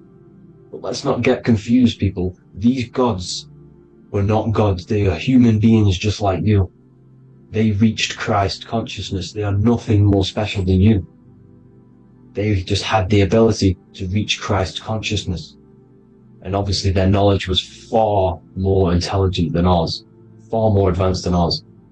They knew the truth about this reality to the depths. Now, the ancient Hindus had a goddess called Kundalini, which is said that she descended by the means of a ladder or a cord from heaven, which is symbolizing the spinal cord. Now, this is what hickory hickory dock, the mouse went up the clock and came back down. This is all these stories, like Santa as well. Santa comes up and then down the chimney. This is symbolizing the Christ oil. There's an oil which is produced in your pineal gland, right? And this oil travels down the spine. And once it's down on the spine, you must have to raise your consciousness, just like I said with the chakras. You have to raise your consciousness, raise your vibration to heat up this oil and turn it into a gas. And it travels back up the spine through like the serpents up the spine, and this awakens the third eye once it's coming back up the spine and hits the pineal gland. This is the secret behind Santa and hickory hickory dock, because Santa comes down and feeds the presents and goes back up the chimney, and he lives in the North Pole, the positive pole. This is the North Pole, people, and the presence is your sacred oil. This oil, your physical body, is the furnace. It's the spiritual furnace, which you have to heat up this oil by raising your frequency and turning it into a gas to rise up this chamber, the River Jordan, to your third eye, right? Now, this is an alchemical process. Your body is the alchemical furnace. It says in the Bible, if therefore thine eye be single, thy whole body shall be filled with light.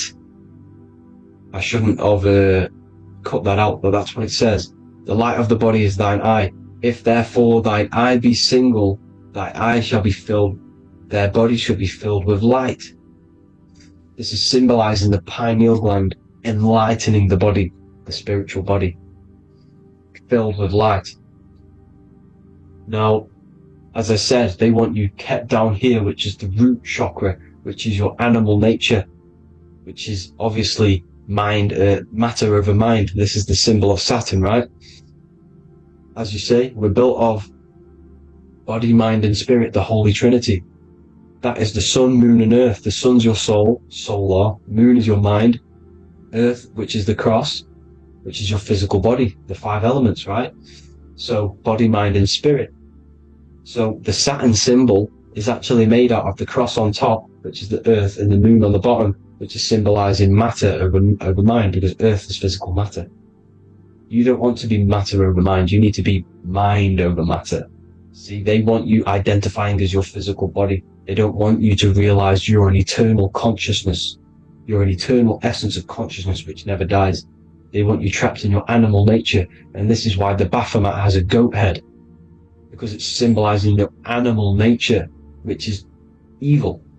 Not evil, but you're more likely to do evil things, right? Which brings bad karma. That's your animal side. This is why the Baphomet has an animal goat head.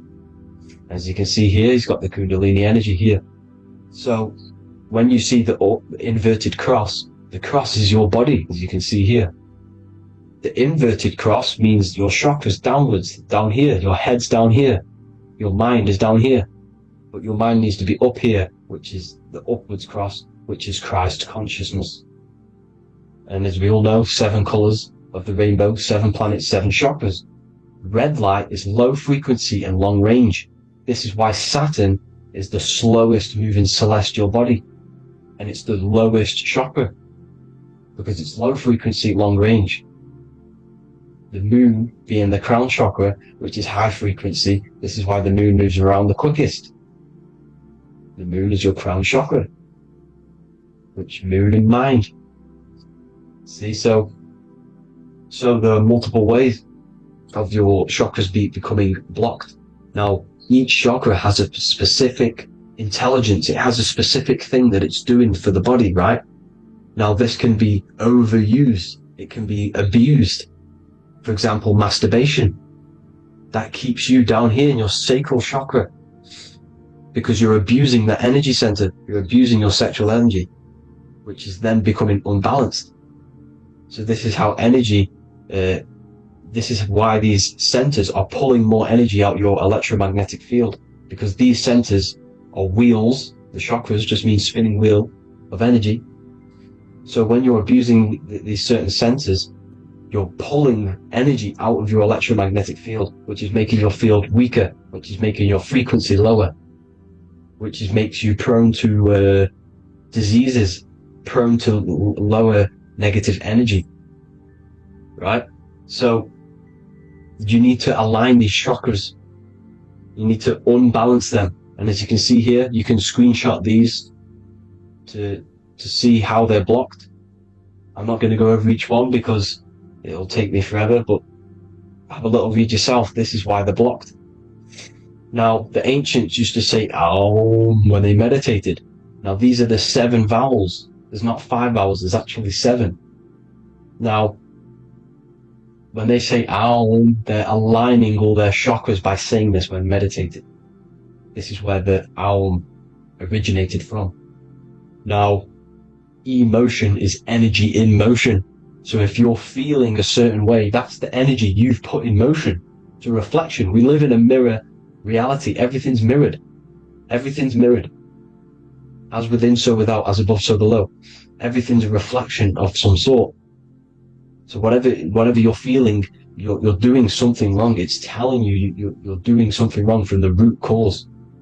Because your energies are the effect. You're feeling the effect of something you've caused. The law of cause and effect. Nothing escapes it. Now, the Jehovah's Witness believe that exactly 144,000 faithful Christians go to heaven or be resurrected, right? This is not true. This is symbolic. 144,000 go to heaven. Now, the petals on the chakras, this is the root chakra, this is the crown chakra. Now, if you add up the first 5 chakras, the petals, add up the petals on the first 5 chakras, you get 48. And then you get to the third eye, which has 2 petals. 48 times 2 equals 96. 96 plus 48, which you got from here, equals 144. The last chakra has 1,000 petals. Times 144 times 1,000, you get 144,000. This is a frequency. This frequency is the frequency of the ascension up your chakras. This frequency is a high frequency which turns that oil into gas, which rises up the spine, activating your third eye. Right? So this is all the religions are all symbolic for this sacred secret of Christ consciousness. As it says in the Bible, the kingdom of God is within. It's not out there, people. You must look within yourself. You are God. You are a spark of His consciousness. Infinite consciousness, right? So 144,000 is a frequency, and you must achieve this. Like I said, these people in the past, they're not gods, people. These were just humans. Nothing special.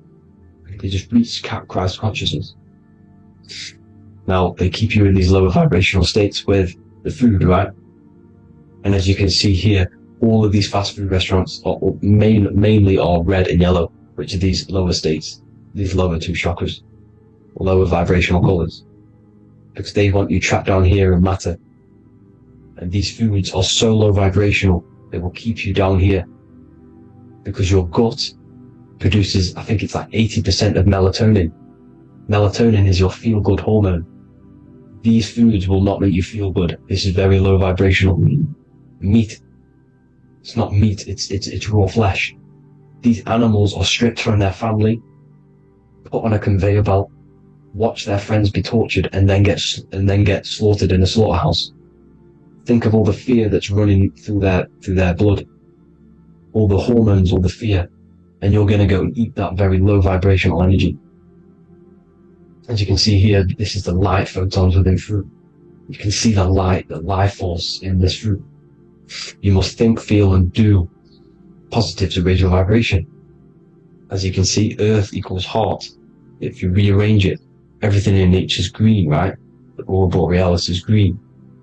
You must align all these chakras and then live from the heart, because the heart's the center of the Taurus field. You must become the consciousness in the center. So that's it for this video, people. Thank you all. God bless.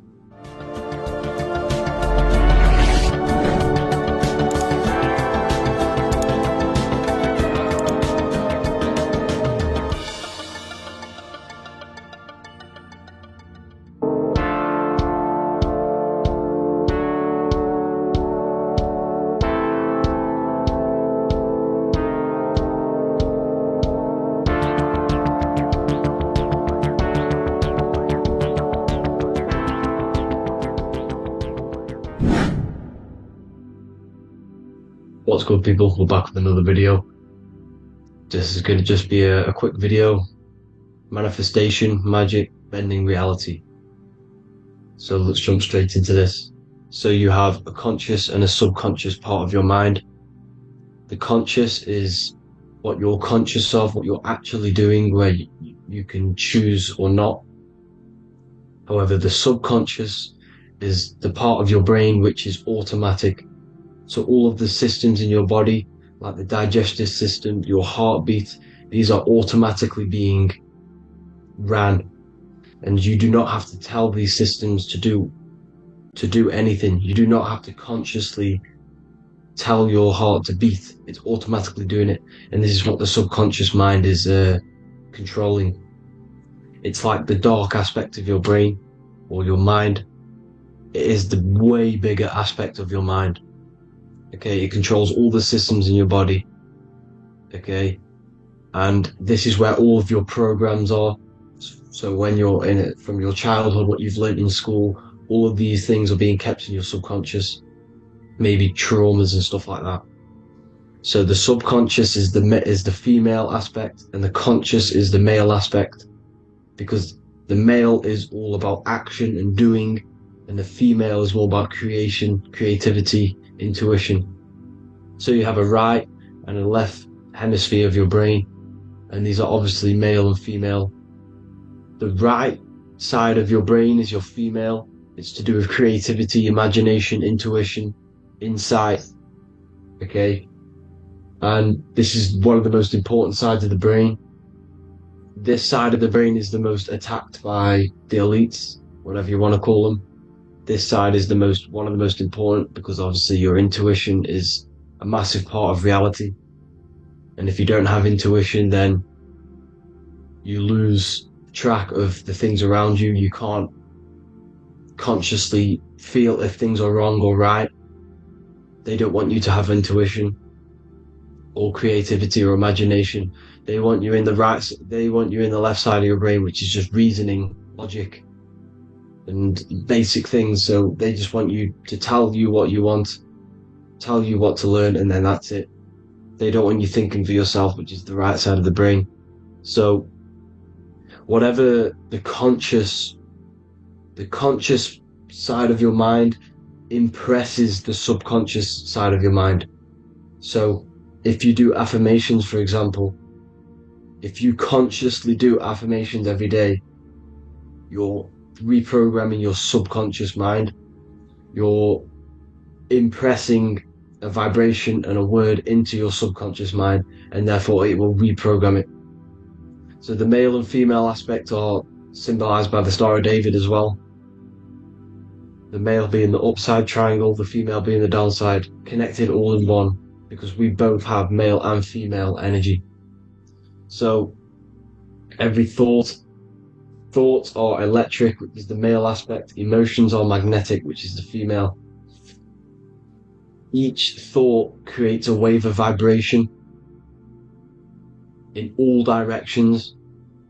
So think of it like a water drop in a pool, but it going out in every single direction. It's not just flat. And these thoughts have a certain frequency, well, has a certain vibration. That vibration has a certain frequency. And this affects your aura. Every thought, every emotion directly impacts your aura and the strength of your aura. So if you're angry all the time, your aura in the astral plane will look red. However, if you're happy, it'll be more like blue and green. So it's very important. Your electromagnetic field is created out of your emotions and thoughts. And that affects reality. Because you're 60% water. And frequency and vibration create certain patterns and has a certain effect on water. We'll get into that after this slide. So each thought that people are thinking around you, you are actually subconsciously picking up these thoughts because it's emitting this vibration in all directions. So this is why you can pick up thoughts of other people on the odd occasion. However, when you're more in tune with your intuition, your right side of your brain, you can start to pick up on vibrations, thoughts, and other people's auras. You can pick up on the energy once your third eye is open, and you know whether you should be in that environment or not. This is what we call an atmosphere. When we go into a room and you can feel the tension if someone's been arguing, for example. This is the atmosphere, this is the vibrations, these are people's auras emitting these certain frequencies and vibrations. Okay, so our aura is contained of multiple layers. Obviously we have the physical body. This is the electromagnetic layer. However, you have the different planes of existence, the spirit, mental, astral, etheric, and then physical. The physical is the lowest plane of existence. And the physical plane is a product of all of the planes above. So the mental impresses on the astral impresses into the etheric, and then the etheric creates the physical object. So the mind is the root cause of reality. The mind is the cause of everything. Your consciousness is pure cause. There's no effect. Everything you see in this reality is the effect. Everything that you experience is the effect, because the root cause was the mind. The decisions you made you experience that certain experience. And that decision was created on the mental plane. And this is just pure thoughts. And thoughts are things. If it exists in your mind, it is a thing. It's a certain frequency. So if you have a certain level of thoughts, if you're thinking positive, for example, you're going to have a strong aura, you're going to have a higher vibration, and that attracts like. Like attracts like when it comes to thoughts and vibrations and electromagnetism. So if you're thinking positive all the time, speaking positive, doing positive, you're then creating a higher vibration, and that's going to attract people on that similar frequency to you. Everything is electromagnetism, frequency and vibration. Everything.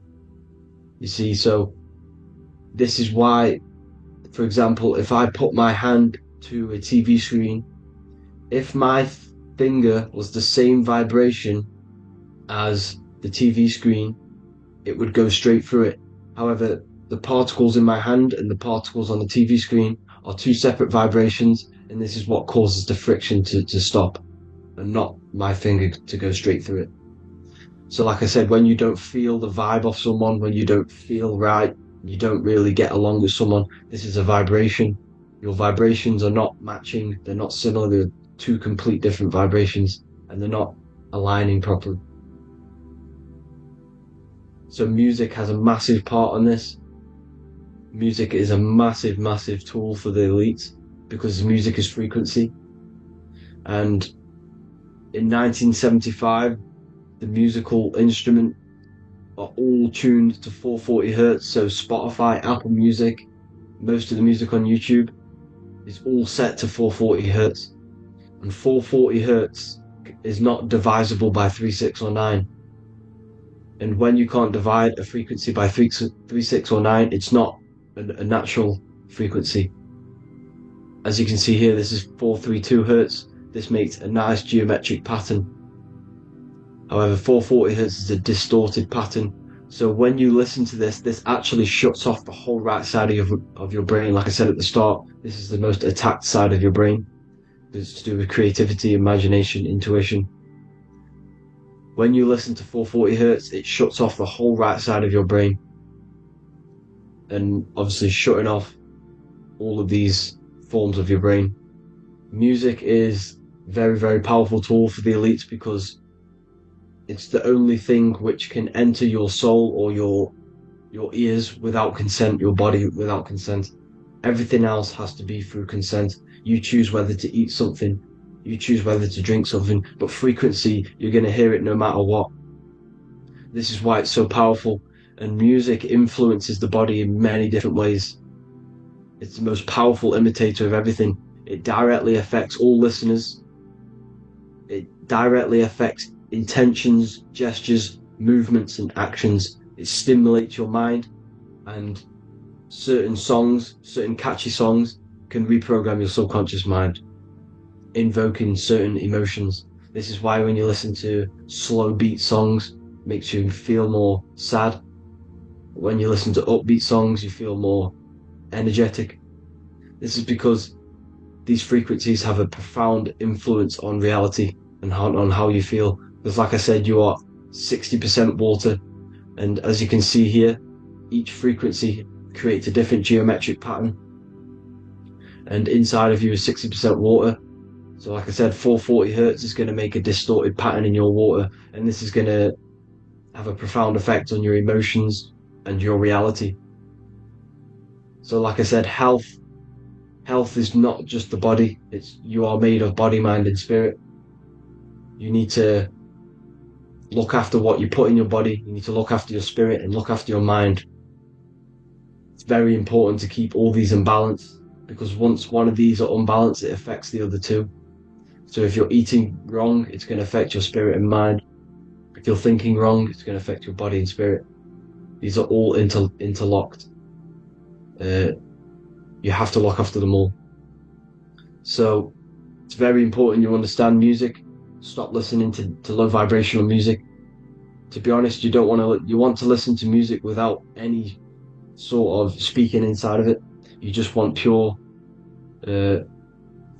frequencies, which are the solfeggio scale, like one of these, for example, 432, 528 Hertz. These are all good frequencies. It's called the solfeggio scale. And these frequencies make you more in tune with nature. 528 Hertz is what the earth vibrates at. So it's very important. And the Rockefellers are the one who changed this to 440 Hertz. The Rockefellers, one of the elite families. So if you want to manipulate reality, it's very important to have your chakras aligned and have it a high vibration, because the higher your vibration, the more powerful your words and your intentions are on reality. So the lower your vibration, the harder it is to affect reality, because you're in a lower state of consciousness. Like I said, you have the mental, astral, etheric, and physical. Everything is a product of the one above. As above, so below. This is what Hermes Trismegistus was saying in the Egyptian days. This is where it comes from. As above, so below. If you affect above, it directly affects below. So like I said, meditation helps on this, helps align your chakras.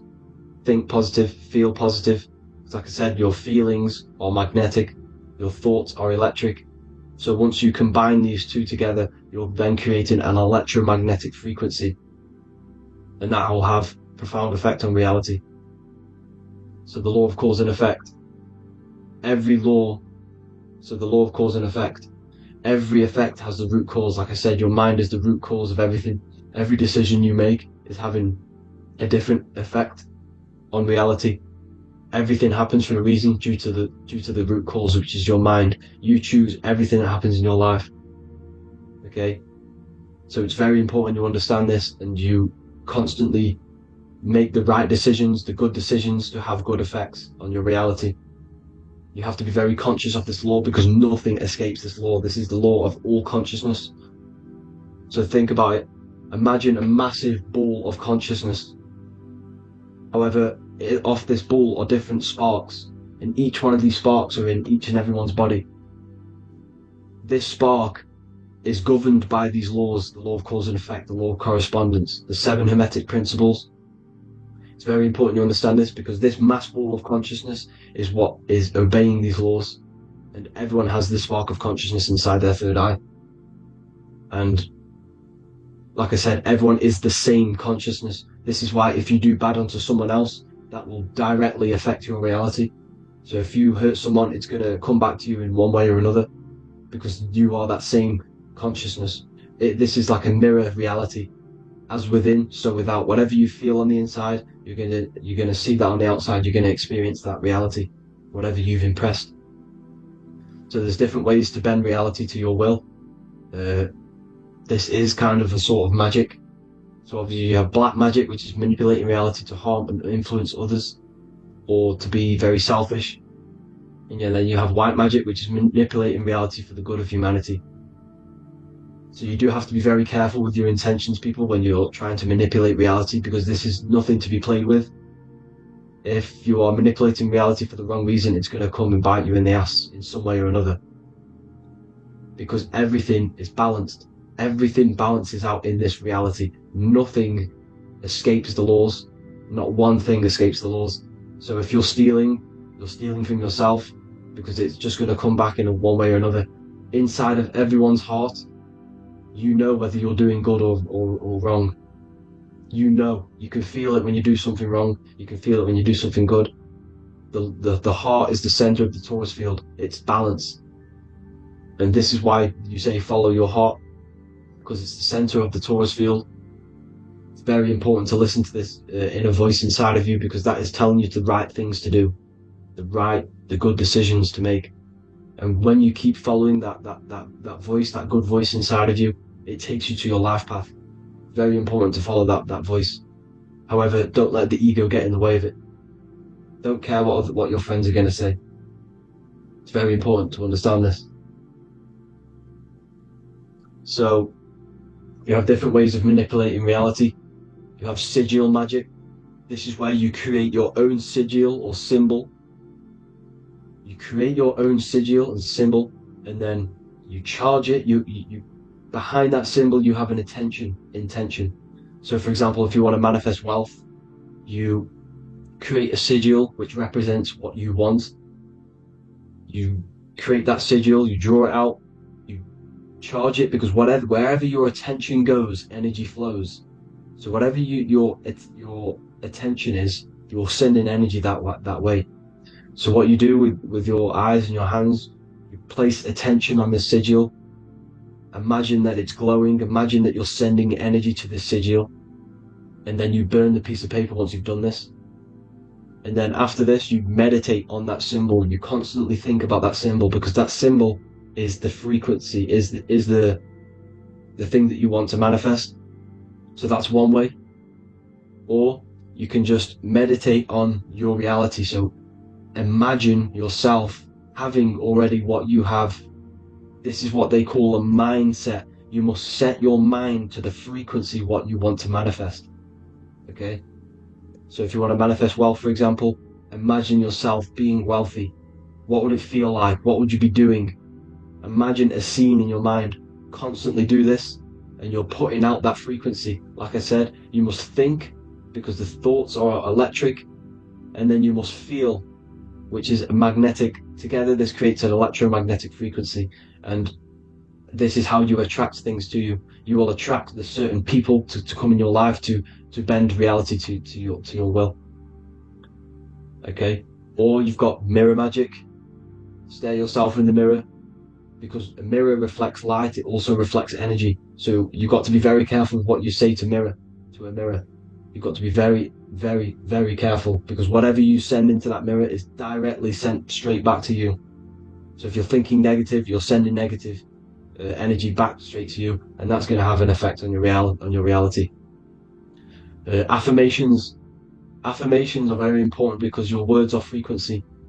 Your words are vibrations, and each word you say has a certain frequency. If it's positively charged, it's going to affect you positively. If it's negatively charged, because like I say, your brain and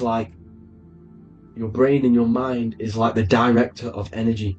That's what your brain is, and it directs energy into certain things. You can either positively charge it or negatively charge it, and this brain is creating your reality constantly. It's manifesting your reality constantly in the present moment. So this is what the government knows. The government know your mind is the root cause of reality. This is why they call themselves a government. Government. The New World Order is not being manifested by them. They are controlling the information. They are controlling your perception of this reality.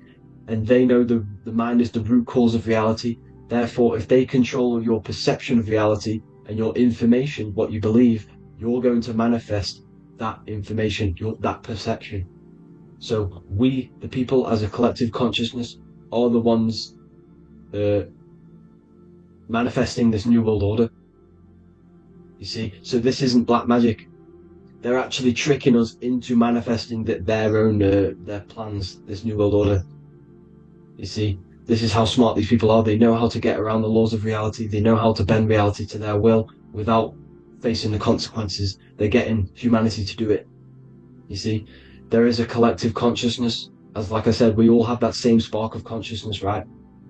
So as a collective consciousness, we are on a very low vibration at the moment. However, we are waking up rapidly. There are more and more people waking up at the moment, and light always chases away the shadow. Light is a lot more powerful than darkness, you see. So one person waking up has a massive effect than one person being asleep. It has a profound effect. Because like I say, the light always chases away the darkness. It's more powerful. The light is always more powerful. High vibrations are more powerful than lower. So that's it for this, people. I hope you all enjoyed. This is a short, quick video. God bless you all.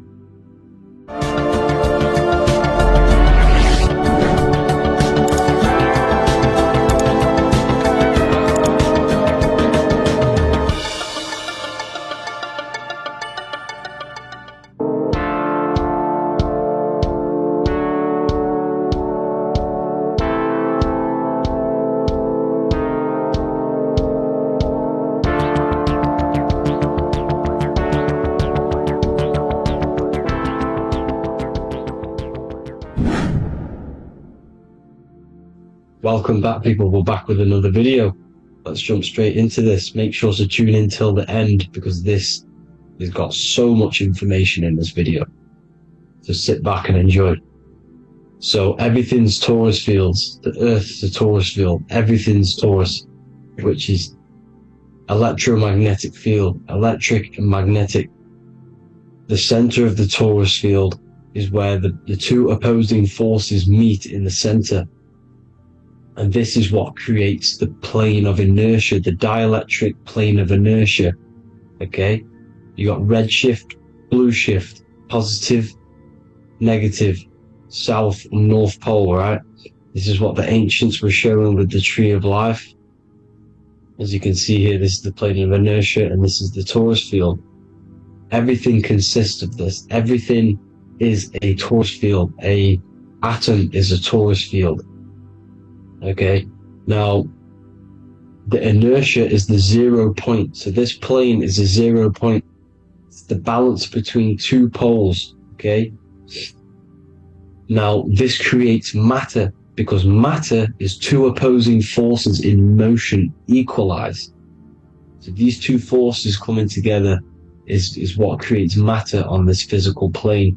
And this is why we can't see the electromagnetic field, because it consists of one of the elements, which is either electric or magnetic, but when they combine together is what creates this physical plane, which is physical matter, which is light in motion. Now everything is one. Don't get confused by duality. Duality is two opposing forces, but them two opposing forces are created by the same substance. It's two aspects of the same substance. So for example, water and ice are the same thing, you know what I'm trying to say, but it's two aspects of the same substance, because all is one. The whole universe is one. All goes back to the one, which is God, the creator, or magnetism, whatever you want to call it, because magnetism pulsates. Electricity has two poles, redshift, blue shift. Okay, so redshift, blue shift is electricity, and electricity vibrates, and all vibration always comes back to a standstill point. But magnetism is what pulsates. This is why your heart pulses. You breathe, which is a pulse. This is the breath of the universe, magnetism. Now this is why the earth is green, okay? Earth can be spelt heart. If you just move the H to the beginning, it spells heart, okay? Because the heart is the center of the torus field, which is the heart chakra for us humans, okay? We consist of the same field, as you already know. Heart being the center, which is green, which is the center of the seven colors. The center of the seven colors. This is the most powerful chakra in your body. People think it's the crown chakra, but it's the heart chakra because it's the center of the torus field. You must align them all and combine them all into one, which is the heart chakra. Now, earth is green. Nature's green. Okay, this is because we live on heart chakra, the plane of inertia. It's the center of the torus field. Okay, and this is what the Egyptians called Isis, which is nature. Nature is balanced, and nature is female, Mother Nature, because it looks after us with the fruit it grows with abundance, and the water. It's a female energy, Mother Nature, and this is the symbolism of an equal, balanced arms. This is the scales, it's balanced. Mother Nature is balanced. This is why the sky is blue, because what comes after the heart chakra? Blue. Sky is blue. We live in Midgard. This is what the ancients called Midgard. You don't have to take this tree literally. It's a metaphor. We live in Midgard, where both positive and negative duality here. Now, Mount Meru. Mount Meru was known as the center of the earth, okay, or known as Hyperborea. And this is the North Pole, the electromagnetic North Pole. But when I say Mount Meru, it's not an actual mountain. They weren't saying there was a real mountain in the center of the earth, a magnetic rock. No. The plane of inertia, okay, there's something called a hyperboloid. That's what it's called, a hyperboloid. And this is the center of the torus field. And this hyperboloid is what is in the shape of a mountain, you see? So if I go to this next one, they say Hyperborea on this map. Why do they call it Hyperborea? Because this is the hyperboloid in the center of the torus field. And this is the electromagnetic mountain, a metaphor. Mountain, what they're metaphorically saying, this is the electromagnetic mountain at the center. The double vortex, the center of the torus field, which is the North Pole. Pole of electromagnetic energy. So this is why they call it Hyperborea. It comes from the word hyperboloid. And the center of the earth is so sacred, and they symbolize this with, obviously, the North Star, which is Polaris. And this is where the swastika comes from, because it's the 4 seasons moving around the North Star. This is the Big Dipper constellation moving around the North Star, which is Polaris. There's that pole again. Pole. Magnetic pole of the torus field. And this is where the green, emerald green, aurora borealis comes from. It comes from this center hyperboloid at the center of the earth, where the most electromagnetic energy is stored. The center of the plane of inertia. The center of the plane of inertia. This is the all-seeing eye as well. As you can see, they got the sun, the moon, This is the Masonic cosmos, the sun, the moon, and the all-seeing eye, because the eye is Polaris, the eye of the stars. It's all a big eye. Now, the eye means a lot more as well. It's not just that. There's different ways you can interpret symbols. Now, this is the emerald tablets. Deep in Earth's heart lies the flower, the source of the spirit that binds all in its form. Okay? The flower of life is thine own place of thine spirit, and stream through the earth as thine flows through thy form, giving off life to the earth and its children, renewing the spirit from form unto form. This is the North Pole.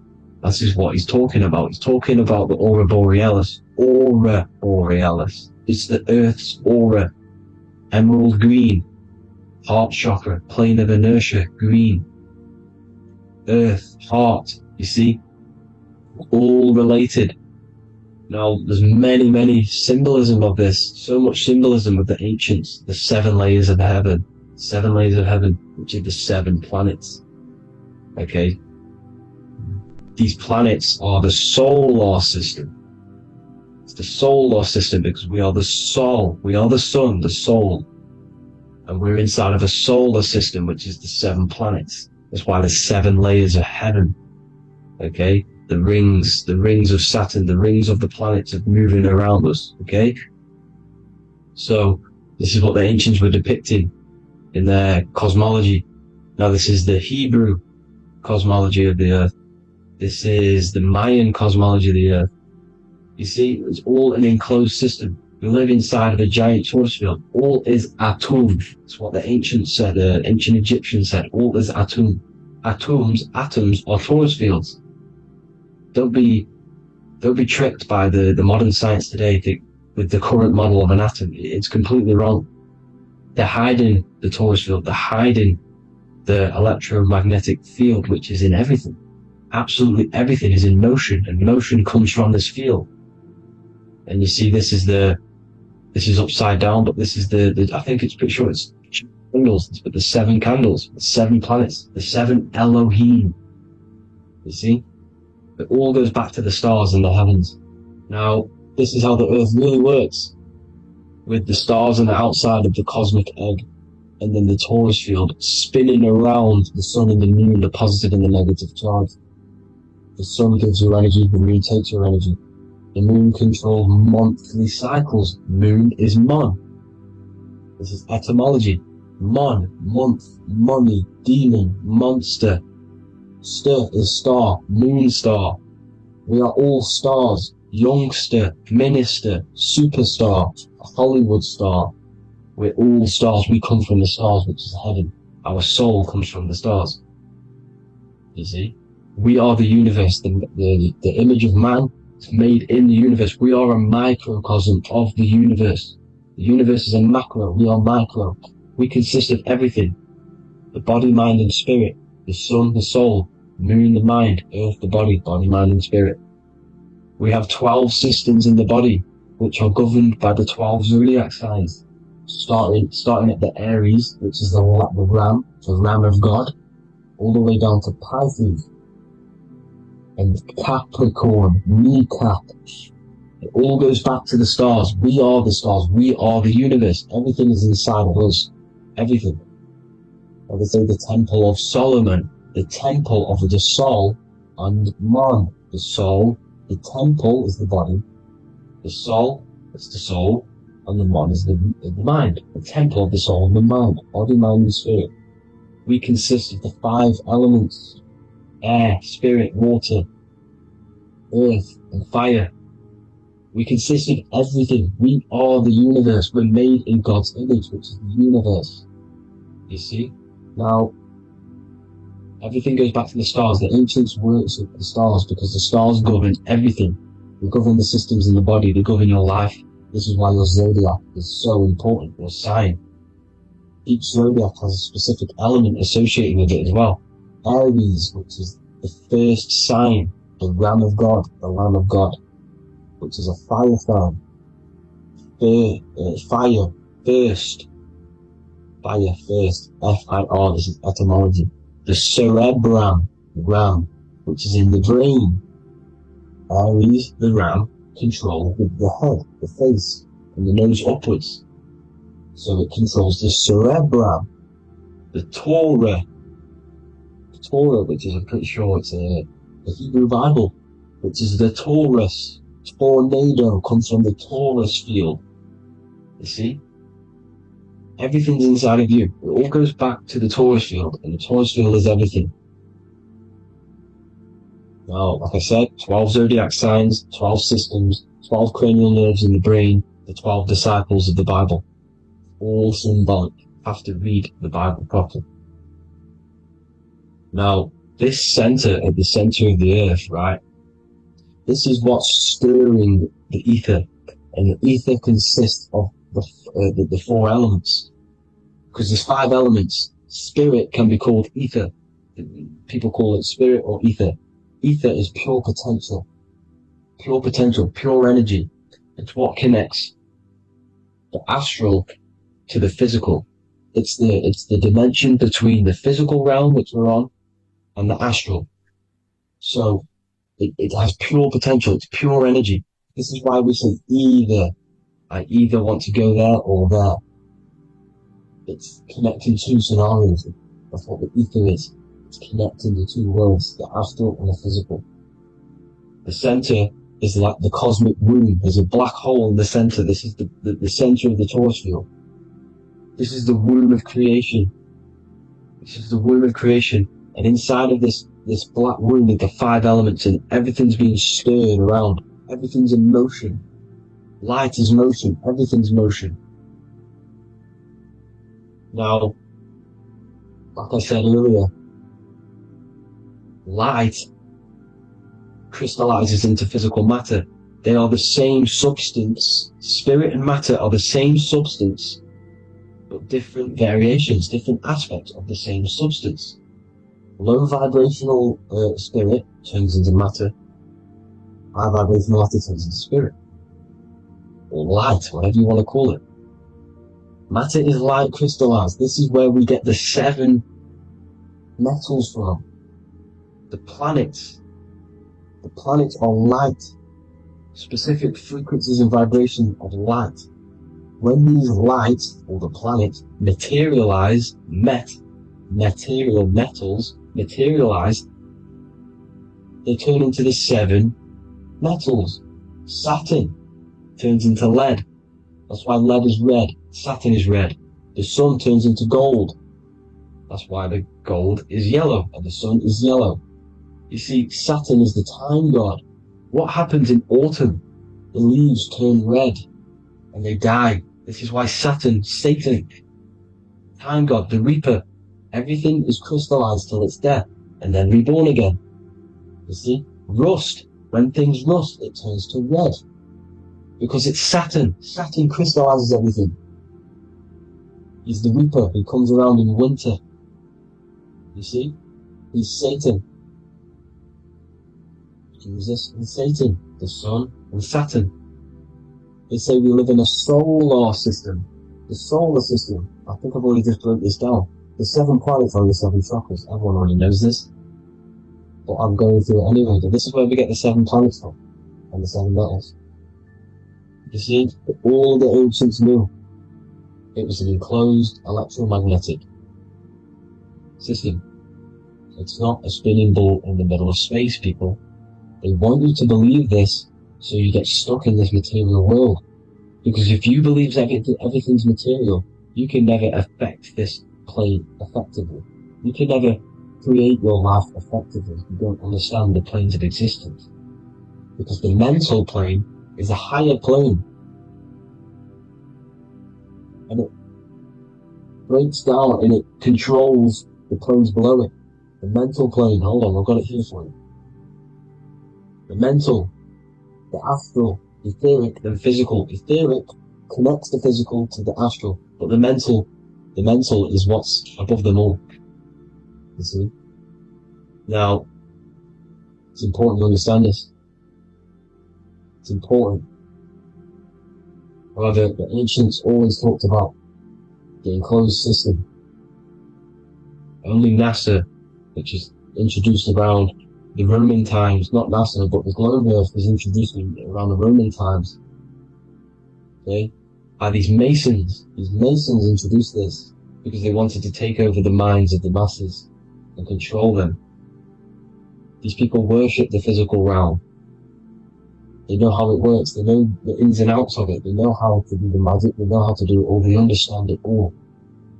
That's why Masonry have to take the oath.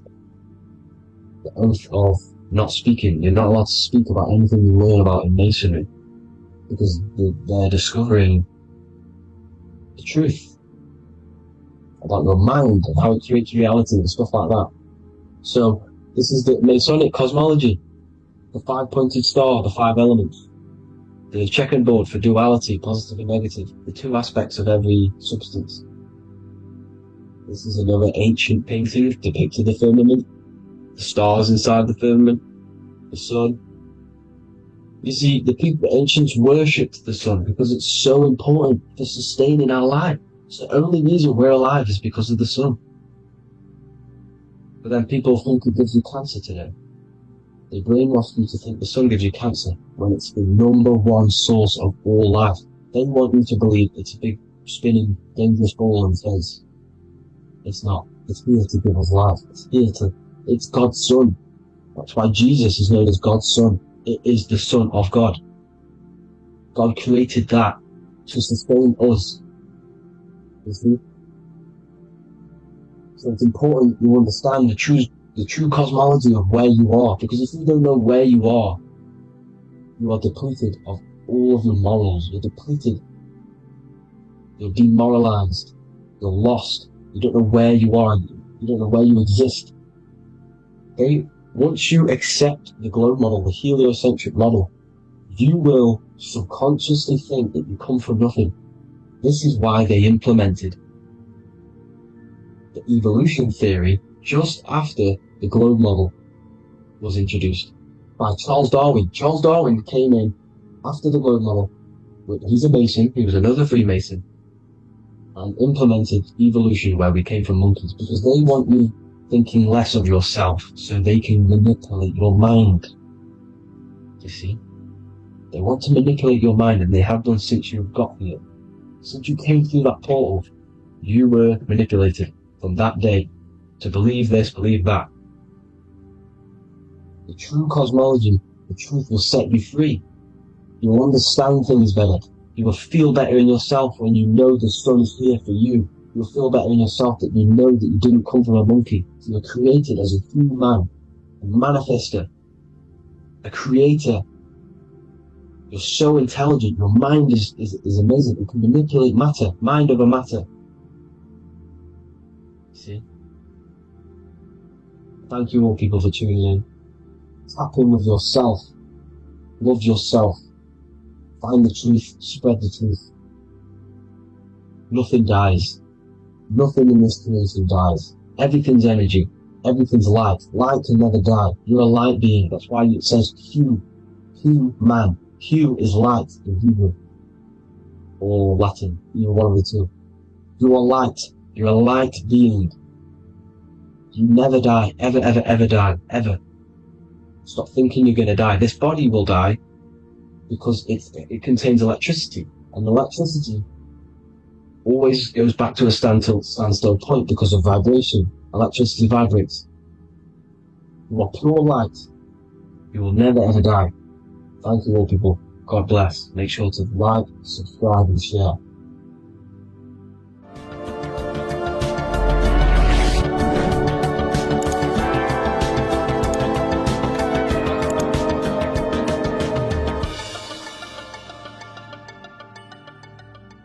Welcome to Revival of Wisdom. What is good people is Revival of Wisdom. We're back with another video. Today we're going to be talking about the importance of Saturn and the occult. Let's jump straight into this. So Saturn is the god of the earth, right? It's the time of God, change, destruction, physical matter. He creates and destroys because the energy of Saturn is the key to crystallization. It wraps things in physical matter, right? He creates everything, all life forms, and he takes things back, because the day that you're born, that's the day that your expiry date is coming. The time is ticking until Saturn takes your life. This is why he's known as the Reaper. Okay? As he's personified as eating his child here in this ancient Roman painting. As you can see, he's eating the child. We are all children of Saturn, right? He creates physical matter, our physical bodies, right? He's the god of time because he's the slowest moving celestial body. He's the Lord of the Rings, as you can see here. He's the last one on the ring. He's the slowest one moving, okay? So, he is the Lord of time, destruction and creation, okay? This is why his name is Satan. He's the devil, okay? But I'm not saying Saturn's evil, guys. It's a part of life. Everything lives and dies, right? He's the key to crystallization. Now, as we have the clock here, our god Saturn, or Chronos in Greek, just means time. He's also the god of time, as I've already said. 60 seconds in a minute, 60 minutes in an hour, 24 hours in a day. Add 2 plus 4 equals 6. 60 seconds, 60 minutes, 2 plus 4 equals 6. That's 666. Okay? And as you see on the clock, 6 take away 12 equals 6. 7 take away 1 equals 6. 9 take away 3 equals 6. 6 is the number of Saturn. It's associated with Saturn, right? He's the god of time, of justice. Everything goes back to the Reaper in the end. Everything lives and dies. Now, the artwork of him, he's always got the Reaper staff. You see? It's personifying death. Now, when you see this, the Romans were not saying Saturn was a real person, a real god in human form. No. This is personification. This is what the ancients always did. They personified, just like the Bible. It's all personification. So the personifying Saturn eating its children because it eats, it's the Reaper. No one can escape the Reaper. No one can escape death. Now, Saturn is 666, which is in the Bible, the number of the beast, right? The number of the beast, Satan, 666, right? So on the North Pole of Saturn, you have a hexagon which makes a cube, right? Now this hexagon, when you join up all the corners, creates the 6-pointed star known as the Star of David, right? In the Jewish religion. Now, as you can see, the 6-pointed star has 6 points, 6 mini triangles, and a 6-sided hexagon. That makes 666. And also, you have Saturday is named after Saturn, the 6th planet, the 6th day of the week, and has a 6-sided polygon on its north pole. That's also 666. Now, this Star of David, this symbol goes back thousands of years, and it originates from Saturn. It's not the Star of David, right? It originates from Saturn. It symbolizes the physical and spiritual aspect combined into one, which makes us humans, right? Also symbolizes the male and female combined into one. These two sacred energies create the human. We consist of both male and female energy, also known as the Seal of Solomon. And we all know if Solomon was a real person, he talks about communicating with 72 demons. He could apparently in the text, he could communicate with 72 demons, and this is sorcery. This is black magic. Now, this symbol is associated with hexing people. When you place a hex on someone, that is a form of witchcraft, which a hex is just a curse. When you're cursing someone, this is black magic. Now the black magician would stand in the middle of the symbol and cast his spells onto other people. Now, this symbol is obviously on the $1 bill, twice on the $1 bill, and it's very, very ancient symbol, and it originates from Saturn. And let's keep going. So the cube. So I've just said how you see the cube on the North Pole of Saturn, right? The cube is limited. It's a 3D shape. It symbolizes limitations to the physical 3D dimension, the third dimension, the physical realm which we are in. Now, as you can see, the color associated with Saturn is black, right? Black is infinite potential. Black is the creation of all things. Before there was light. Light is born out of blackness, darkness, okay? Now, black is physical matter. And as you can see, the black cube, black symbolizing physical matter, the cube being limited, as the physical realm that we are in is limited. It's not like the fourth dimension where everything can exist in a thought. The third dimension is limited, right? And this is what Saturn is. It limits you to the 3D 666. Your body limits you to your physical body. Now these black cubes are placed everywhere, as you can see: Australia, Denmark, Manhattan. There's one in New York. As you can see, the Apple have a cube. The Nintendo GameCube. Trump Tower is a black cube. This is worshipping the energy of Saturn, the god Saturn. Okay, it's not a god, it's a celestial energy. However, it rules over Earth because it pretty much created the physical realm. Now, as you see, when you go to a funeral, you wear black, a black suit symbolizing Saturn, which is the color associated, black. And as you see in Mecca, they walk around the black cube in rings. As you can see here, they're stood around in rings, like the Saturn, the rings of Saturn. The Mercedes symbol. You probably wouldn't notice that, but yes, it's Saturn. And when you graduate from university, you wear a black cube on your head. This is all symbolizing Saturn. Okay? Now, as you can see, the Jews here have a black cube on their third eye whilst they pray.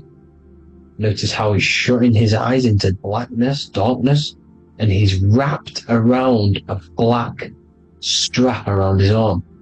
This is symbolizing the wrapping of physical matter, of how physical matter wraps things into existence. And as we all know, the Star of David is a Jewish symbol.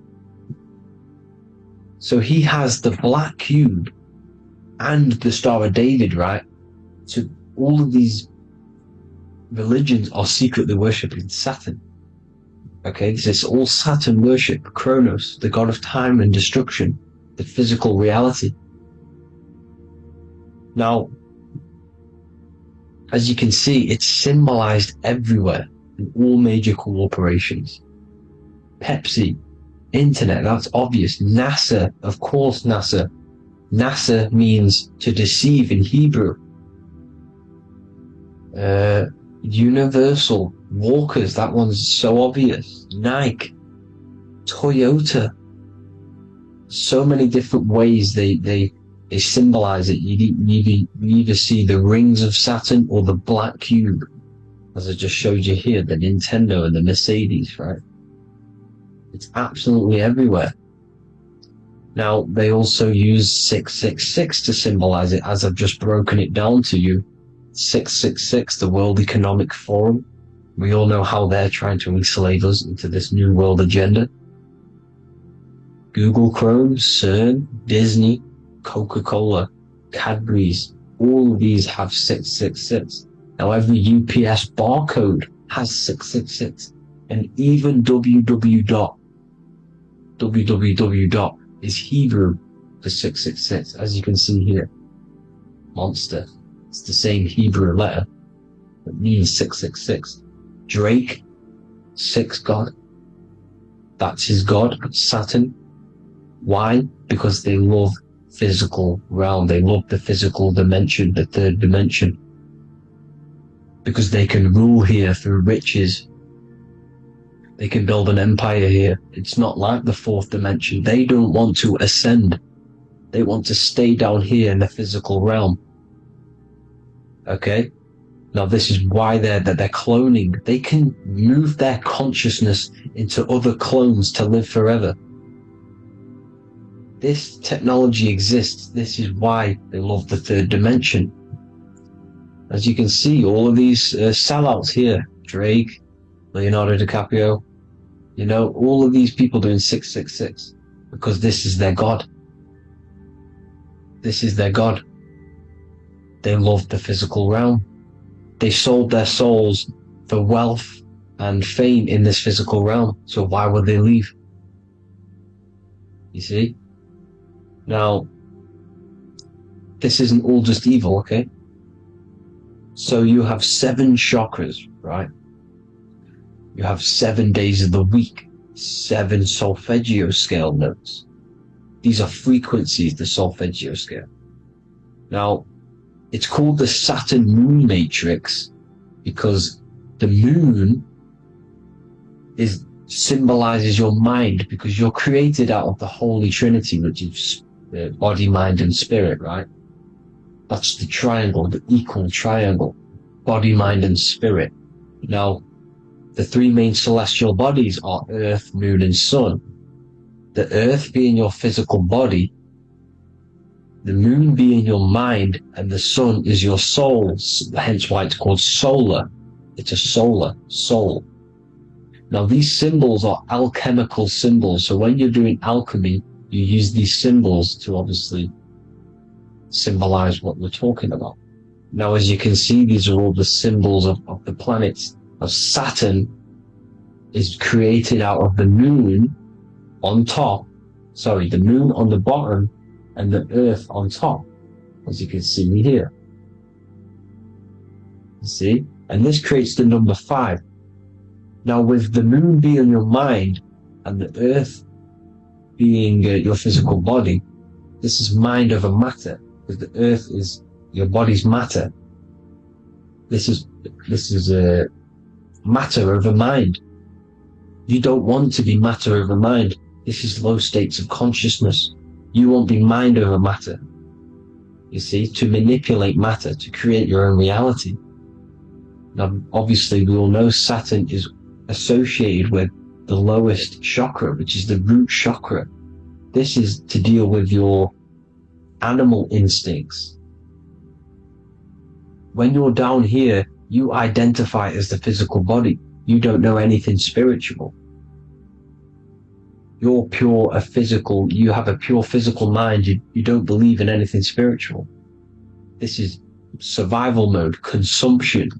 They want you trapped down here, which is matter over mind. They don't want you to create your own reality, which is mind over matter. You see? Now, that's what Jupiter is. Saturn is the moon on the bottom and the earth on top. But Jupiter is the moon on top with the earth on the bottom. That's mind over matter, you see? So, these chakras are an ascension process from spiritual, from matter, physical matter to spiritual. This is the ascension. This is the stairway to heaven. This is Jacob's ladder. You see? Now, the number 5, which is obviously associated with Saturn as well, which create the symbol for Saturn, created the number 5.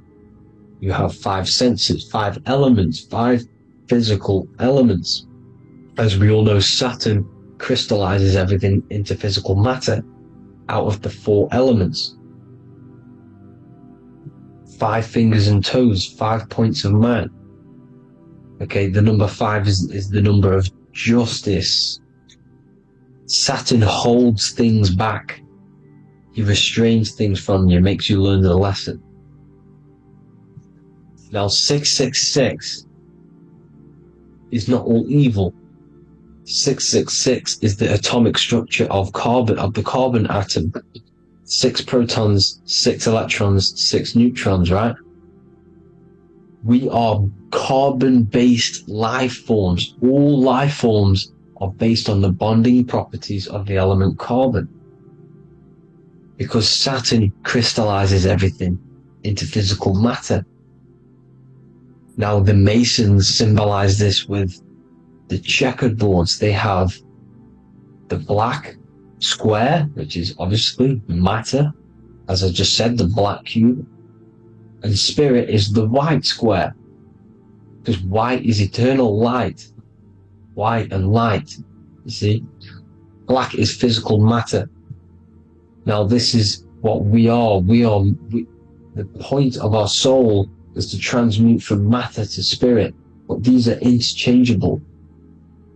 This is the constant cycle between spirit and matter, spirit and matter. High vibrational matter turns into spirit. Low vibrational spirit turns into physical matter. You see? Now, we are carbon-based life forms. This is what 666 is, the number of the beast. When I say we, the physical body is the beast. It's the animal. It's the carbon suit to operate in this physical dimension, in this physical realm. See? It's the vehicle used to operate in this physical realm. But your mind isn't from this physical realm, you see? The brain is the physical manifestation of the soul.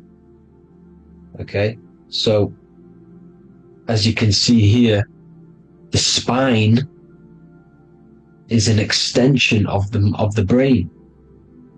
Everything goes back to the brain. This is literally what your physical body is. You see, this is the nervous system, and everything reports back to the brain, and everything's controlled from this control center. And this spinal column, at the top of the spinal column, is your third eye, which is known as the pineal gland, and this is the seat of consciousness. It's the center of consciousness. That is your true self, pure consciousness. This body is just a physical body. This body is mortal. This body runs out, but your consciousness lives forever. They don't want you knowing this. This is why they keep you down here in your lower chakra. They want you to believe everything is just physical. They don't want you to believe in the spiritual side of reality. Because this way they can manipulate you, right? They want you matter over mind because they know your mind creates reality.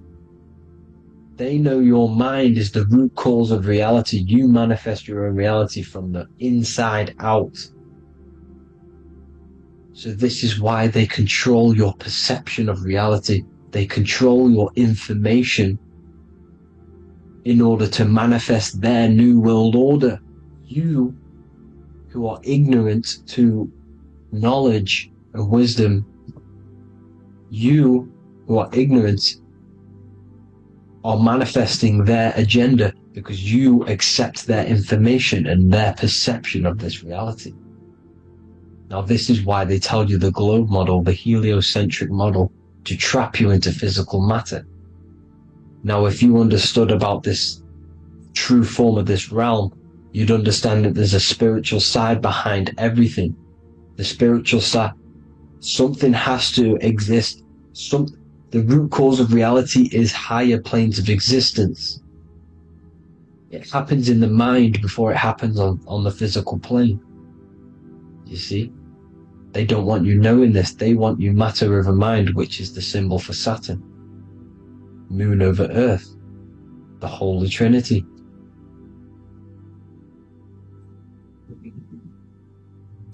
Now, as you can see, the cube also makes IXXI. This is Roman numerals. This is Roman numerals, and when it's translated from 9/11. Yes, 9/11. This is the secret code of the One World Order. The two twin towers, when the two become one. Okay, when the two become one, this is how you reach the higher states of consciousness, the physical and spiritual. Now, as you can see, the 9/11 memorial are two black cubes. It's two black cubes. This is all Saturn worship. Now, I'm not saying that Saturn is an evil celestial body, right? No, everything has a good side and a bad side, right? It's duality. The spirits of Saturn on the dark side are the most evil demonic spirits. Now, these are the spirits that these are invoking through these rituals, right? Yes, 9/11 was a massive ritual. It's a satanic ritual, okay? Now, we all know Elon Musk. Elon Musk is coming with the mark of the beast. In English gematria, this equals 666, right? 666, as I said, is the number of the beast. You are the beast, your physical body. You see how the Bible twisted things up to make things more confusing, right? But it's there. You just have to have the knowledge to be able to read the Bible properly. As we all know, we had this virus. I'm not going to say the name because I'll get flagged. This virus adds up to 666 because this is all part of the New World Order. It's all part of keeping you in this physical dimension. Okay? Now, as you can see here, Novus Ordo Seclorum on the back of his shirt, on Elon Musk's shirt, this is also on the $1 bill, Novus Ordo Seclorum. This means New World Order. Yes, New World Order. This is on the back of Elon Musk's shirt.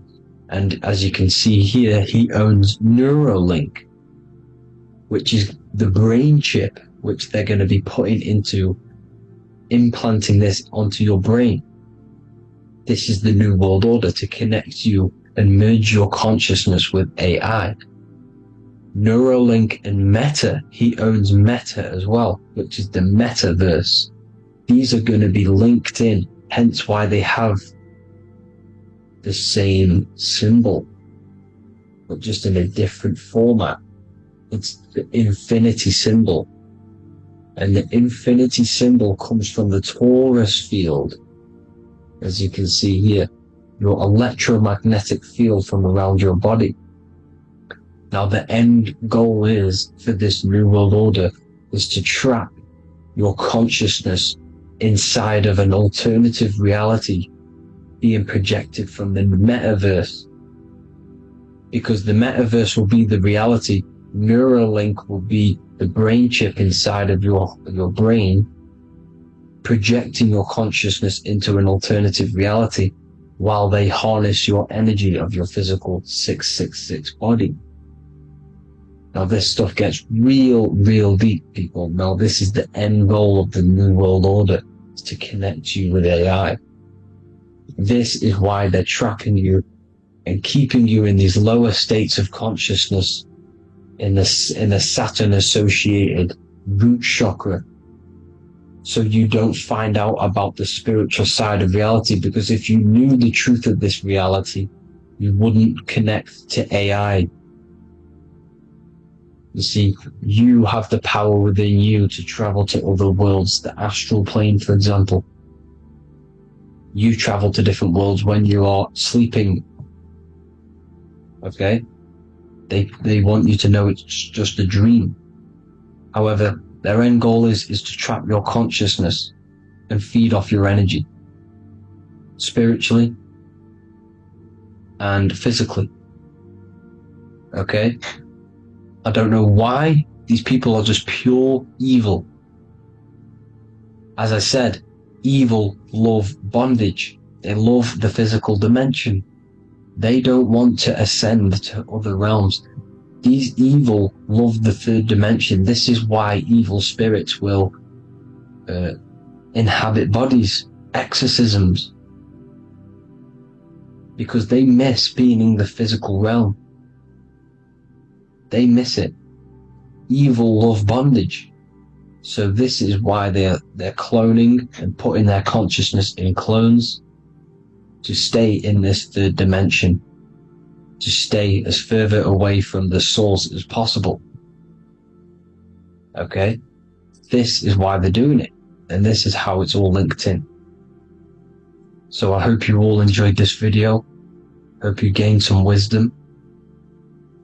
Please feel free to join the Telegram, and please leave a like and a subscribe. Thank you all, people. God bless.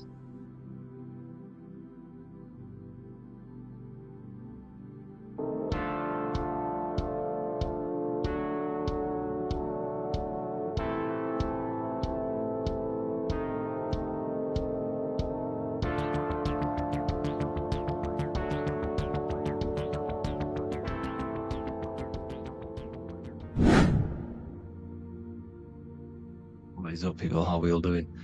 Today we're talking about the flat earth cosmology. So let's jump straight into this. Please drop a follow and leave a like to help the algorithm. So we live in a torus field. Everything's made out of torus fields, and every torus field has motion. It's what it is. It's the motion of energy. And every torus field has a center, which is the black hole. It's a womb of creation. It's counter space. Now this is why the North Pole is magnetic, because the center of this torus field is the most magnetic part, the strongest part of the field. So this is why all compasses will point you to the center. And the Earth's magnetic field is spread across the whole of the Earth. And it's spinning, as you can see here. It's like a tornado at the center. And this tornado is the force which is spinning the sun and the moon around us. You got the sun, the moon, Polaris, just like in the Masonic cosmos here. The sun, the moon, Polaris, the all-seeing eye. Now we'll get into Polaris a bit later, but the sun is the magnetic force. Sorry, is the electric force, because every field is electromagnetic. Now, the sun is electric. It's positively charged. It's gonna give you energy. It's feeding energy. The moon is more magnetic energy, which is taking your energy away from you. And this is why you become sleepy when the moon comes out, because it's taking away your energy. So these two forces is the balance. It's the yin and yang. It's the balance. Everything in this creation is balanced, because the torus field is the Earth is the plane of inertia, the 0 point within the field, because physical matter is a result of two opposing forces equalized on the plane of inertia. And that is where matter crystallizes into physical results. And this physical plane is the plane of inertia, planet Earth. And at the center of this plane is the black hole, the womb of creation. And outside of this black hole gives birth to light. So the torus field is constantly rotating, going into counter space, the black hole, and then out of counter space gives birth to the white hole, white light. You see? So it's going around, black hole, birth again, black hole, birth again. And it just keeps going around. It's an infinite cycle of energy. And this is where the infinity sign comes from. This is the motion, this is the force which is creating everything to spin inside of this circle. Okay? And it's making the stars spin. It's making the sun and moon spin around us, around this center point. Now here you see Horus and Set. Horus and Set putting their feet inside of this dome. This is the royal arch, the arch of the dome above us, which is like you see in the Masonic cosmos, the royal arch of Freemasonry. This is the dome above us, the firmament that the Bible talks about. You see, they're putting their feet in because Set symbolizes the moon and Horus is the sun. Horizon, Horus. Horus is rising, the sun. So they're both putting their feet around the center magnetic pole, which is the pole, North Pole. And above the North Pole, you have Polaris, the pole of electromagnetic energy. You see? And this is how we get the sun and the seasons. Because the sun, for us, when it becomes summer, it's on the Tropic of Cancer.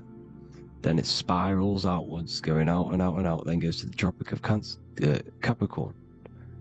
That's winter for us. Then it comes back in and creates summer again.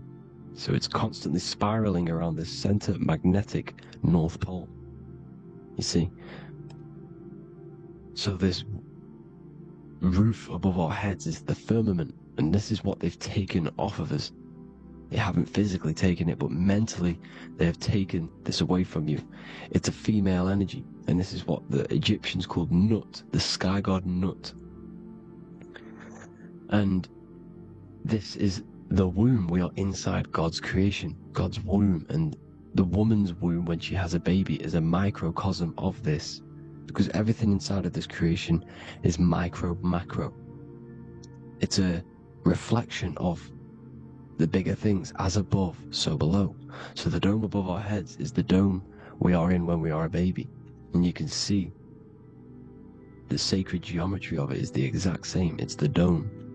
And when we are inside of the womb, the woman, the sacred maker, which is the M, the Masonic M, this is the G male symbol. The Masonic M is maker, mason, matter, male. She delivers the male, you see.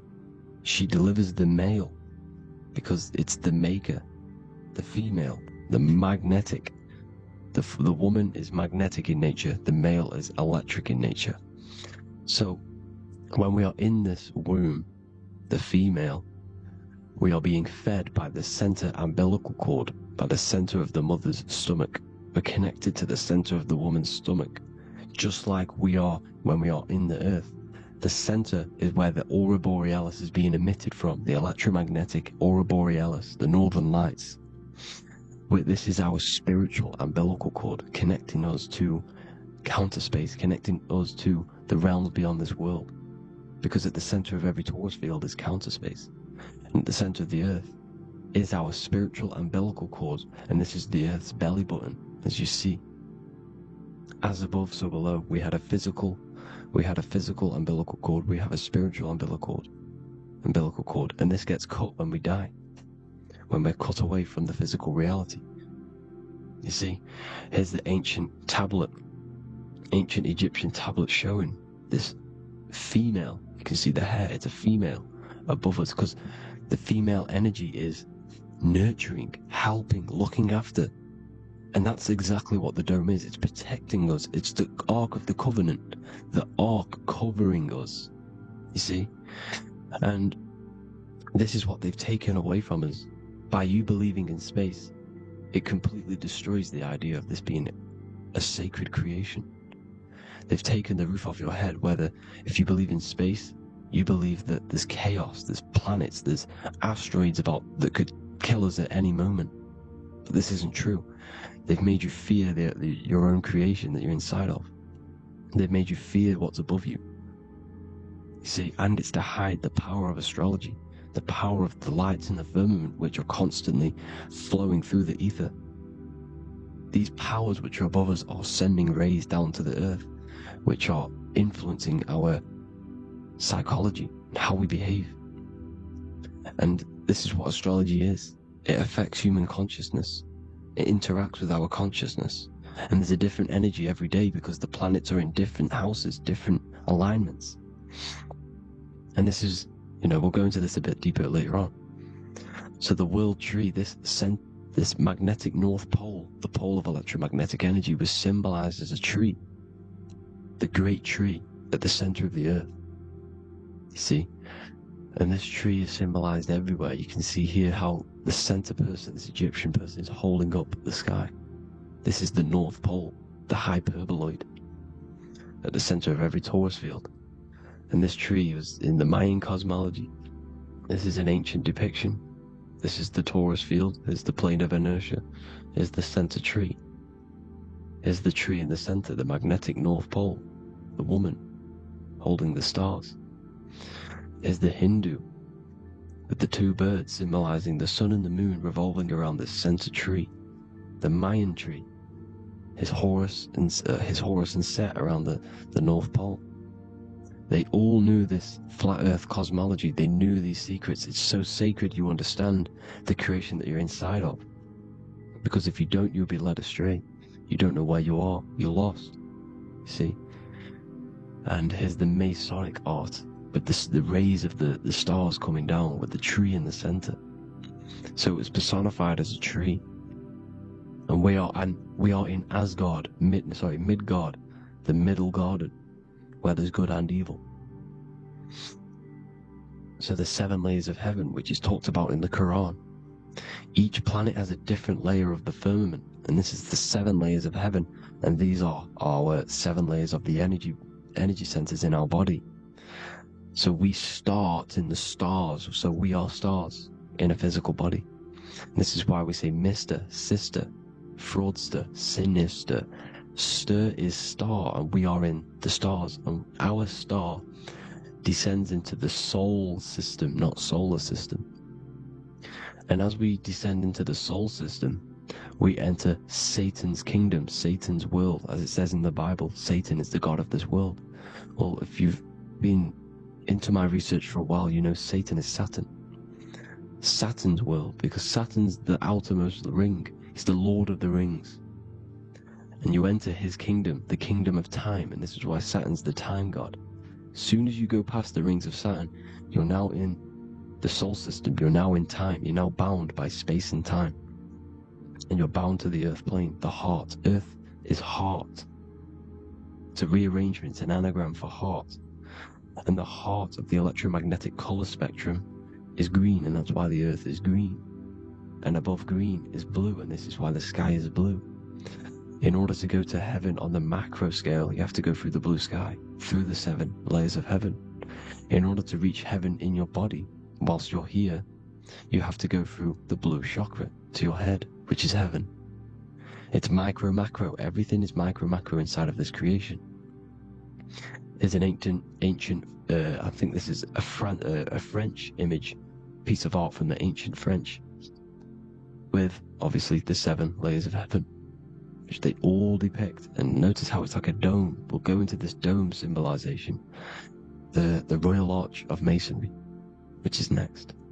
But these 7 layers of heaven give us the 7 metals, the 7 days of the week, the 7 diatonic tones, the 7 chakras, the 7 everything. It's God's favorite number.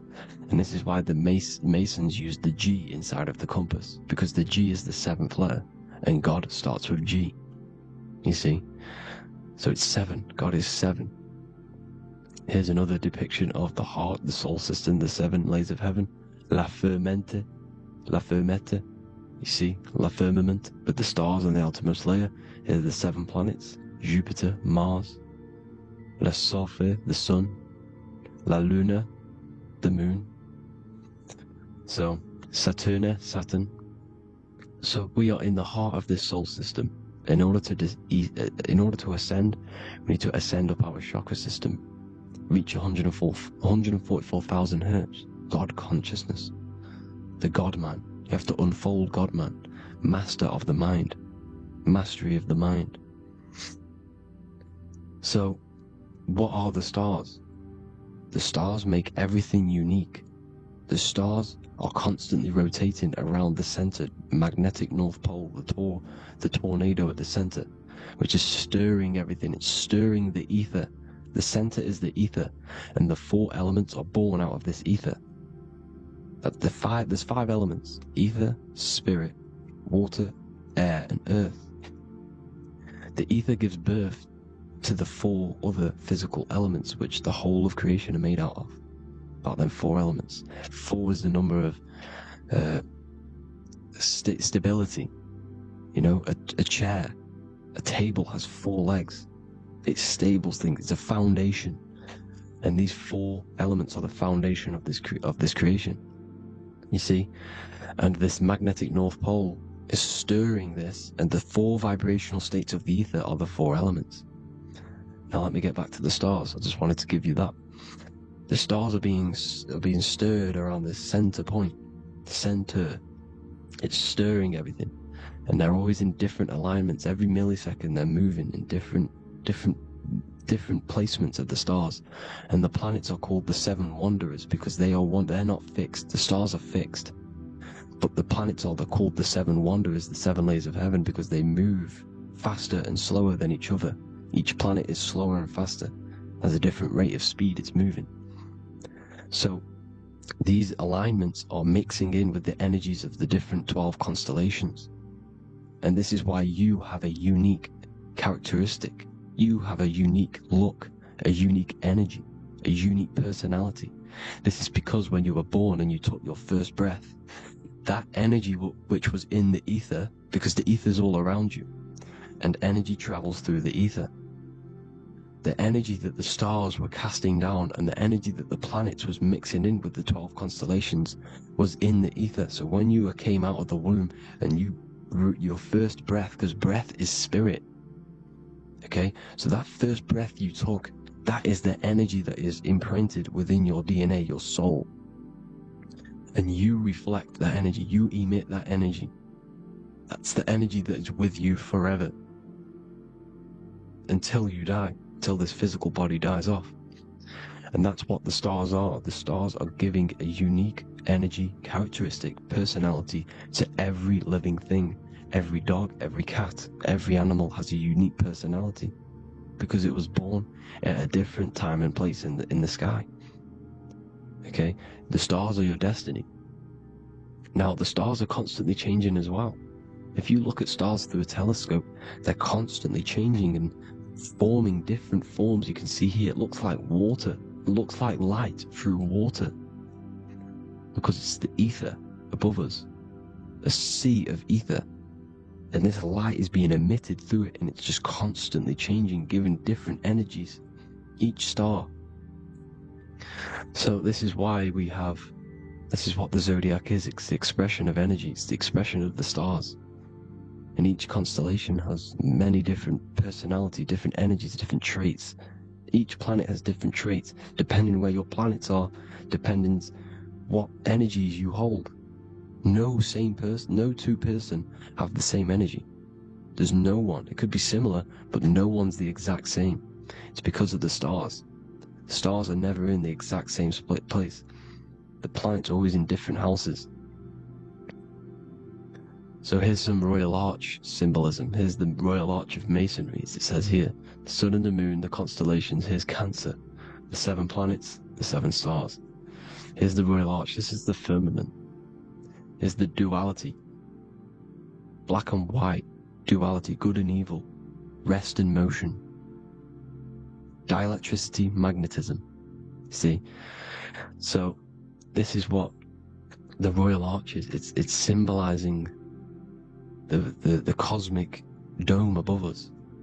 The womb we're in. We're inside God's womb. And here's George Washington, the Freemason, inside of the Royal Arch. You see? With the G, the Masonic G, God, 7. Here you see another depiction of George Washington with the stars in the dome above his head, his Polaris, the Sky Vault, Polaris. We'll get into that later. Go inside of all of your ancient churches, you will see the dome. Go to the Vatican, you'll see the dome. All of your ancient churches have this dome because it's the dome above your head. The ancients knew this. This was known. We did not live in space. It was known back then. They all knew. This is Crown Court, which is one of the most important courts in the UK. You can see it's clearly so much Masonic symbolism. You've got the 4 pillars of Masonry. The Royal Arch is like an arrow pointing upwards to Polaris. His Disney World is under a dome. in his Polaris, the sky vault. You see? And also 666 in the symbol.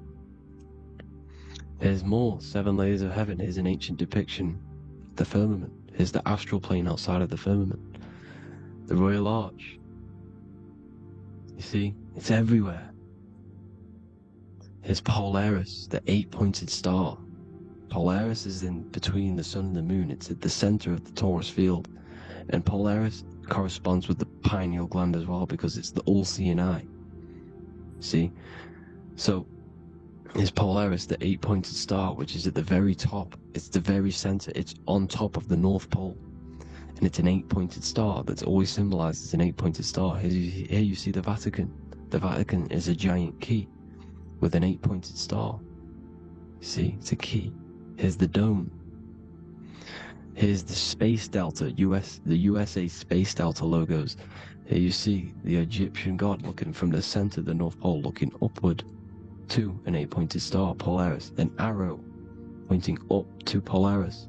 Here's another, the bear holding a key with an arrow up to Polaris. 7 holds the key to Polaris. Here's an eagle holding a key above the North Pole to Polaris. Polaris, and here's another one. There's another bird, like a dragon, holding a key to Polaris. Because Polaris is definitely something to do with leaving this creation. Okay, maybe, I can't say for sure, but maybe it's to do with ascension, and this is why the Vatican hold the key to the 8-pointed star. And this is why the space, well, we all know space is a lie, but they're showing Polaris and its sacred symbology. Maybe it's to do with something leaving this creation, going to another. Here's some North Pole symbolism. As above, so below. See the four seasons of the Big Dipper constellation going around Polaris. This is Polaris, this is the Big Dipper constellation, and this is the swastika. This image gives us the swastika, because all the symbols we use are created in nature. They're created somehow in nature. This is how we get them. As above, so below. This is the map of the North Pole with the 4 rivers, looking like the Big Dipper constellation. It's the Masonic, here's the ancient cosmology with the 4, you see the 4 islands, Mayan cosmology, 4 islands. This is the alchemical symbol for Earth, 4 sections. The windows, because the center of the North Pole is a window to another dimension. The 4 lucky 4-leaf clover, which is supposed to be lucky. It's just, it's truth in plain sight. And here's Hitler looking at 2 flat Earth maps. So this swastika has been used for thousands of years, thousands and thousands of years. And it's symbolic for the most sacred land on this plane, the North Pole. Shambhala. Do some research on Shambhala, people. It's a it's a Hindu mythology about the sacred lands. The sacred lands at the center of the earth. And it's known to be full of enlightened beings. And it's all symbolized at the center. You can see their paintings of Shambhala. It's all at the center, the North Pole.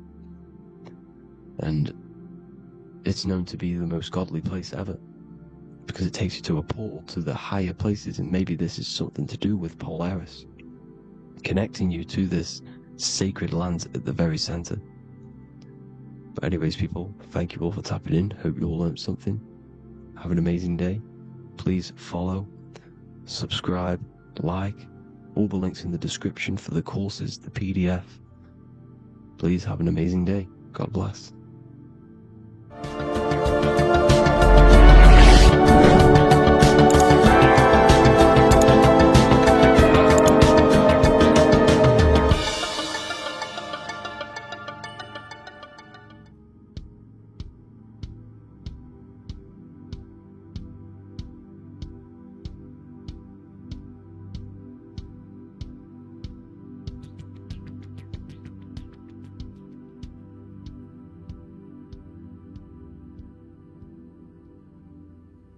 Welcome people, we're back with another video. I will now be keeping track of my YouTube and trying to upload every week. In this video, we'll be talking about the chakras. The chakras are the 7 attributes of God, and they are the 7 planets. These are literally vortex portals within us that connect us to these vices and characteristics of God. Each one of these energy centers are a spinning wheel of energy which controls the cells and organs in that particular area of the body. For example, it's literally a mini brain for that area of the body. Each chakra has a vice which you need to turn to a virtue in order to climb up through the system. They work like a stairway system. You have to go through each chakra in order to unlock the one above. This process is turning matter into spirit as you descended from spirit to matter. Saturn is Satan, that's why it's the lowest chakra, and that's why the devil is red, because red is the lowest vibrational color. When you are in these lower states of consciousness, you are in your animal nature. This is your physical side of your nature, and you are mainly being driven by your animal instincts or your ego. Moving back to your higher self or your spirit self is not an easy process. It takes a while. However, with discipline, consistency, and motivation, you can achieve this, and this is what the ancients called Christ consciousness. Once you have achieved this, it is basically a state of mastery of the mind. You no longer lust for the lower animal nature things. Now, let's start with the root chakra. This is located at the base of your spine, and you can feel this chakra by tensing your anus. This energy center is in control of your survival needs, your vitality, stability, and security. Now, if this chakra is unbalanced, you will feel insecure, fear, anxiety, unstable, low self-esteem, anemia, over or underweight, and constipation. In order to balance this chakra, you need to feel grounded, embodied, stable, calm, centered, a sense of safety, and trust in yourself and the world around you. The next chakra is the sacral chakra, which is located around the belly button area. You can feel this chakra just by sucking in your belly. This chakra is to do with relationships, self-worth, creativity, empathy, and most importantly, sexuality. This is the most important one in order to start to raise your vibration overall, is giving up the over-sexualized nature. In order to balance this chakra, you need to come into harmony with all the toxic relationships that you have.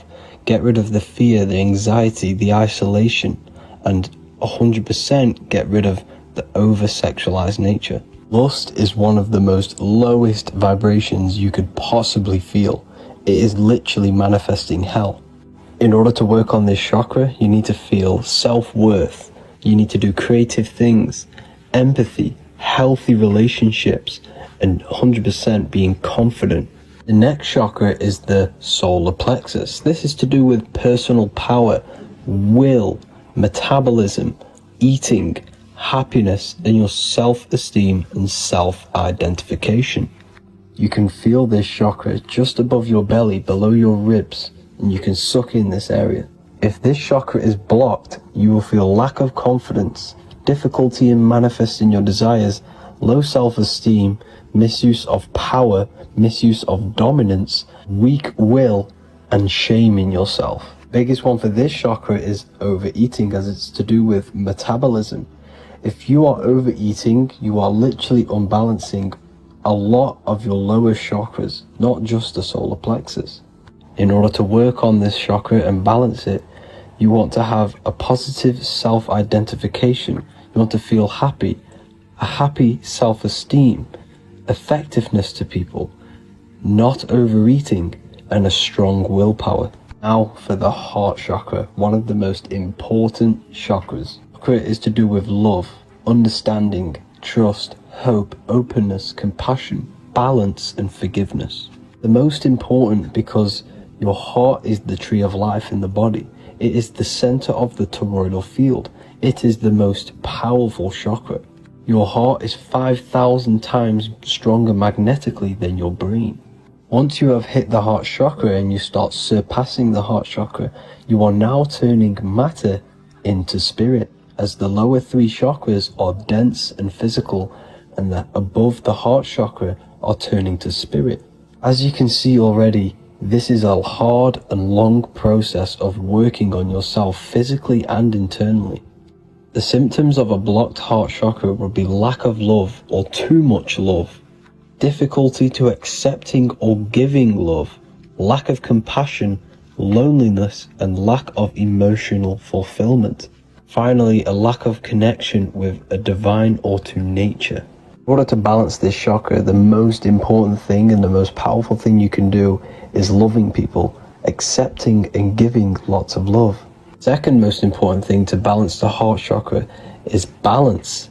You need a balanced life. You need balance in all aspects of your life. Now for the throat chakra. This is a very important chakra as it's to do with communication.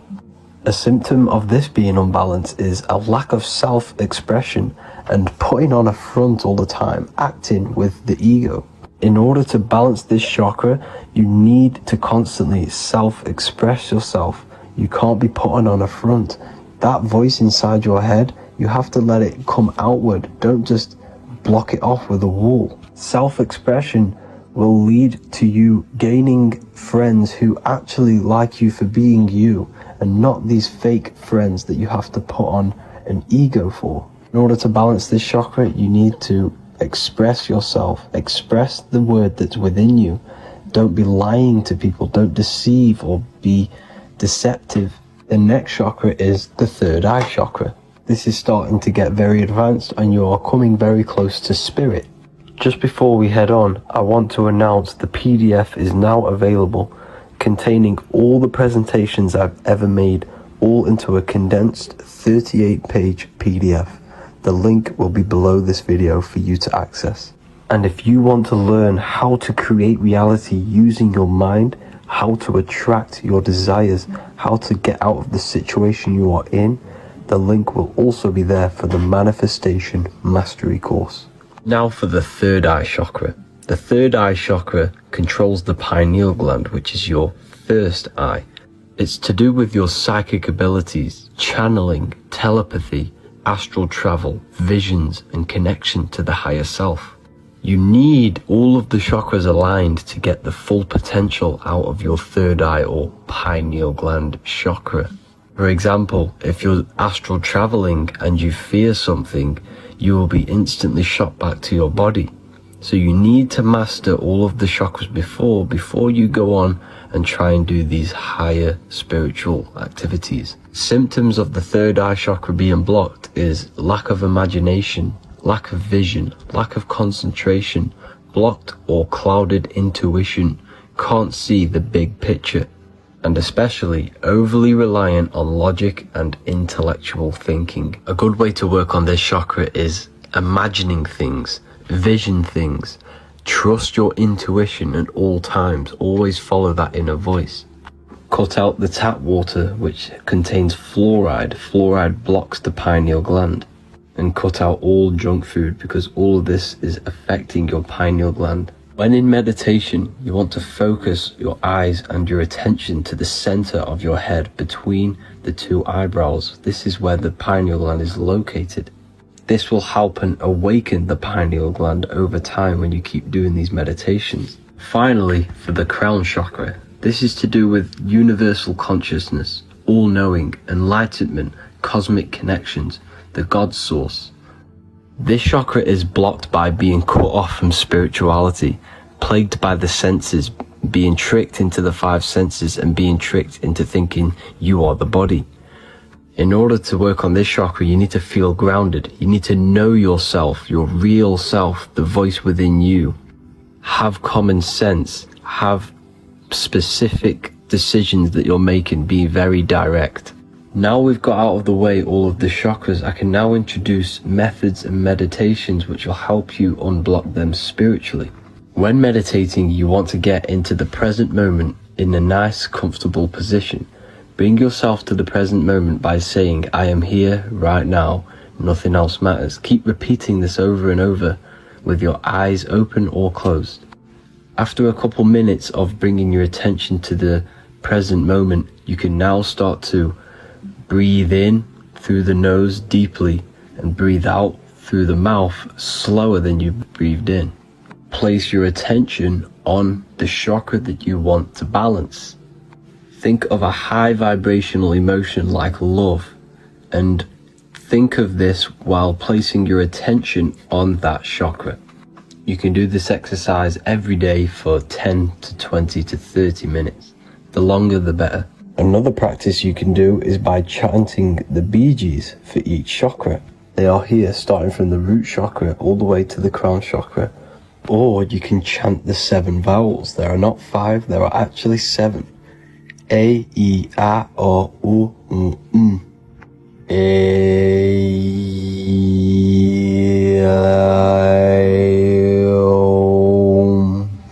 This is the proper way of pronouncing the 7 vowels.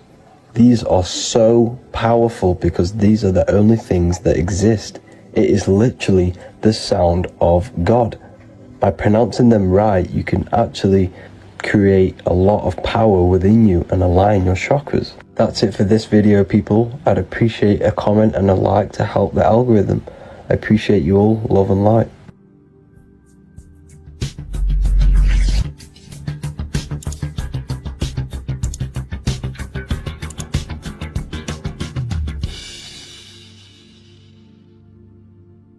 Welcome to Revival of Wisdom. This video is going to be about the flat earth and the breakdown of the whole cosmology. We're going to be digging very deep. I've got a lot of pictures and images to show you, and a lot of dots to connect. So let's start with the Freemasonry art. So this artwork we have here is the Freemasonic cosmology as they know and believe. So what is it symbolizing? Obviously have to start off with the 4 pillars representing the 4 corners of the earth. The 4 corners with duality. You see, there's everything on earth. There's good and evil. Good, evil, positive, negative. Good, bad.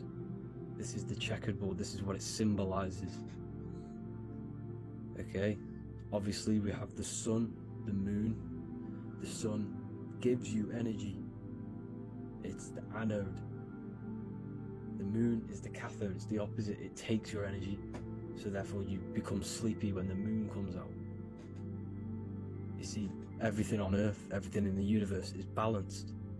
There's complete balance, symbolized by duality. There's always 2 opposites. We have the all-seeing eye, and obviously 7 stars representing the 7 planets, but not planets as in we know planets. They're not physical spinning balls of gas. They are energies. They are lights emitting from the realm above this realm. They are lights through the firmament, through the electromagnetic field.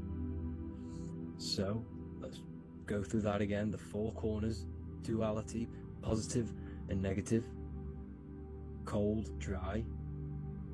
Everyone on earth has an opposite. Everyone, there's 2.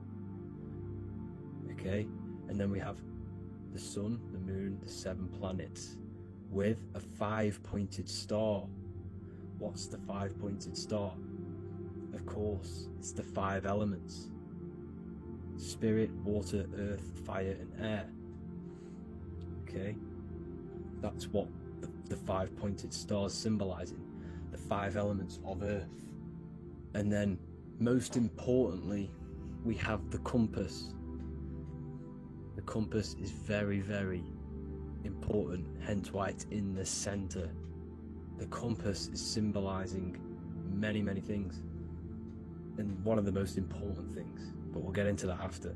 We have a boat with water outside of the earth. So we have a boat on water, symbolizing the waters separated by the firmament, the waters above, separated by the firmament from the waters within the firmament, the earth. So this is what it's symbolizing. So the compass, what's the compass? This is where the compass comes from.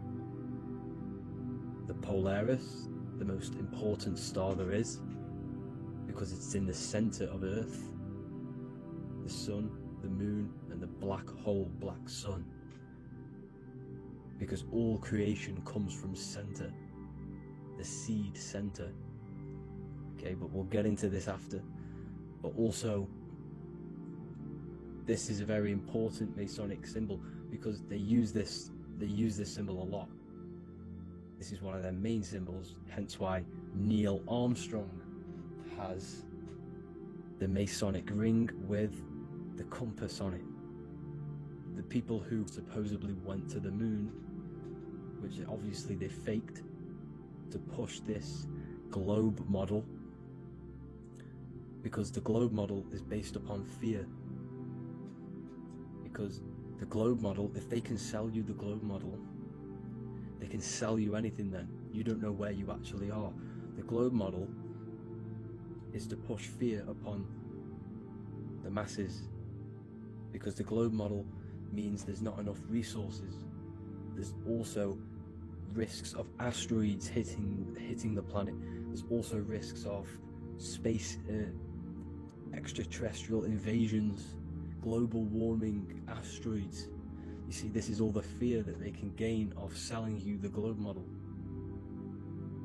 Okay, because they don't want you to know that this is an intelligent design. And also, they're hiding God, the creator, the source. This is why they are satanic. They are opposites. They are lefty, Lucifer, right, righteous, godly. Hence why they do the symbolism on their eyes. 666. This is another famous, famous astrologer, astronaut. This is another famous astronaut doing 666, showing that he's in the alliance of the occult. But even look at their 10th anniversary stamps. They have a Masonic compass on there. Also the Order Out of Chaos. Order Out of Chaos, double-headed eagle. Okay, the Order Out of Chaos ring, which they wear. So all of these astronauts are in the occult. They are lying to you. They are in with this order, this Masonic New World Order, whatever you want to call it. So let's break this compass down a lot more. Because as I showed you here, the center, okay, this is what the compass is symbolizing. Let's go into the North Pole map. This is from 1595. This is a rough estimate of where this map came from. It's from around the 1500s to the 1600s, maybe 1400s. There's not an actual set date on this map because obviously our history has been tampered with. But let's break down this map and the symbolism that they use towards this map, because this map is the map of the North Pole. Okay, so in the center we have the black rock symbolizing the tower, the pole, North Pole. And what's on top of the North Pole? Obviously it's Polaris. North Pole and Polaris. Okay, with the 4 islands around the center. Okay, 4 islands around the center. And this is what blew my mind, right? They say that Santa sounds similar. And if you look at this pole that's pointing to the North Pole, you see this line here. So this is obviously from the 1600s. What color is Santa? He's red and white. Just like this map pointing to the center is red and white, and Santa comes from the North Pole. So it's not a coincidence that they used red and white. They're mocking this map because obviously they took over after the 1500s, 1600s. They took over around the 1800s. So they're mocking this map with Santa coming from the North Pole with this red and white line to the North Pole. Notice the 4 islands. Okay. Like windows. Their symbol, they obviously in the occult, they're part of the New World Order, is symbolizing these 4 islands with the blue behind it for the water. Okay, so this is another occult logo. They're symbolizing this center, because the center is so important. Okay, we'll get into that. Also, we have the Mayan cosmology. This is the Mayan cosmology. This is what they created. This is their artwork, with also 4 major lands around the center. You see this 4 with green in between them all. 4 major lands with the underworld. You see this underworld is also symbolized by the Masons with the coffin of the skull and bones, the deceased, the dead. Okay, so this is also mentioned in the Book of Enoch. Okay, and it's called Sheol. Sheol, the underworld.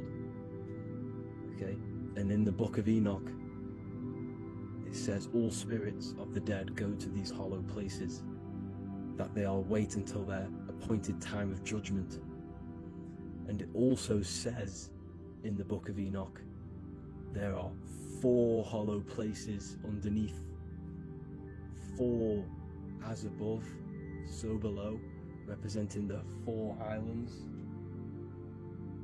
As above, so below. That's why that could link in. Okay. The Book of Enoch is very important because it was found in a cave thousands of years ago. It has a lot of truths about this realm and about this world we live in. So let's go back to the Mayan cosmology. So the ancient cosmology, they all must have had some sort of communication. They must all be in peace, at peace with each other, because all of their cosmologies link together. See, the Greek, Babylonian, Indian, Celtic. Okay, they're all linked in together. They all knew that they were in an enclosed system with an underworld and obviously a firmament. Okay, so this is what they all knew. They all must have had some sort of communication. They were a lot more advanced than us. They knew the center of the realm. Okay, and obviously the United Nations flag also symbolizes their center. You see how it has like a grid with a circle around the center. It's symbolizing that center of the realm, because that center of Earth is so important. The United Nations flag, all have it. See, some different ones will have that circle around the center. Because the center is the seed. All things come from a center. So the torus field is so important because it is the spark of life. It's the building blocks of the universe, this creation. Because all things have a torus field. Just like an apple with what's in the center of an apple, a seed. Because the center is where the energies hold, it's where the energies meet, and it creates that spark of life. Just like your heart is the center of your body, and it has an electromagnetic field. Because the center, all things come from the center. So this is why the North Pole is so important, because this is why it's so important, because this is where the creation sparked from, the center. This is where the most electromagnetic energy is stored. So this is why the northern lights come from the center. It's electromagnetic energy. This is what the northern lights are. It's being emitted from this black hole in the center. Okay? And obviously what else is on the center? Polaris. Polaris is the center star. Okay? So the center star is what sits on top of this North Pole, Polaris, because it's a pole of electromagnetic energy, symbolized as a black rock, a black hole, pole. You see, because all creation comes from void. Light is born from darkness. Without light, darkness can't be born from light. You see, but light can be born from darkness. This is why darkness is so important. And this is why there's a black hole in the center of our realm, like the black sun. The black sun, the Polaris star, the North Star. You see, so this is this North Pole, Polaris. This is what they're talking about. And this is why compasses are an 8-pointed star, because Polaris is symbolized as an 8-pointed star. This is where a compass will point you to. It will point you to that center. So notice how a compass has this black hole in the middle, you see, and it will point you to this meeting point, the north, because in the center is the center of the torus field of the earth. This is where the most electromagnetic energy is. You see, everything gets sucked into the black hole. Okay, this whole reality is being projected from that center point, just like your eyes suck in light. It's a black hole. Your eyes suck in the light of this light being emitted from this center place, this electromagnetic energy at the center, which is the seed of everything, of everyone. You see, just like an apple has the seed in the center in darkness, because in the center of the apple it's dark, it's black, it's pitch black, but that's where the seeds are, that's where the life is. But Polaris is so important because it's that center star which lines up. It is the pole, it's the top of the pole of the torus field. So Polaris would be here at the very, very top. And this is where the compasses point you to. And this is why the Star of Ishtar, the 8-pointed star of the Sumerians, also talked about this 8-pointed star, and it's called the Star of Ishtar. Okay, and who is Ishtar? Ishtar is the goddess. Okay, so she's not a male, she's a female, because every creation is brought through a female, a womb. Every single human on earth is brought through the womb, the sacred feminine energy, and the womb is pure darkness. There's no light in a womb, just like the center of our realm. There's no, it's a black hole. Okay, and guess what? She's the god of fertility and sexuality. She is responsible for all life. Okay, so the Star of Ishtar is the Star of Polaris, which is symbolizing the responsibility for all life, the center of our realm, the black sun, the black hole. Okay, so this is what that god of Ishtar of the Sumerians is talking about, the goddess, the womb, the seed of creation. So this would be the portal, more than likely the portal in and out of our realm, because it's the top of the torus field. And what's above this realm is the heavens. So this is where you get sucked in from the heavens. Your soul gets sucked in and brought onto this plane of existence called Earth. These are some space NASA symbols. Look how much Polaris symbolism there is, and notice how it's at the center. You see this circle? This is like a half circle, and at the center is an 8-pointed star of Ishtar. It's the same thing. It's Polaris. It's at the center. And notice on some of these, look, this one is a bear holding the key and an arrow pointing to the Polaris star, so that they hold the key to Polaris. Another one with like a demon holding a key to the what? Polaris on top of him. Also an eagle, which is a Masonic symbol, the eagle holding a key. On top of the center, you see, and notice how there's an arrow going up to the Polaris and an arrow down, as above, so below, to Earth. So you can go out to Earth, out of Earth, and into Earth through Polaris, and the eagle holds the key.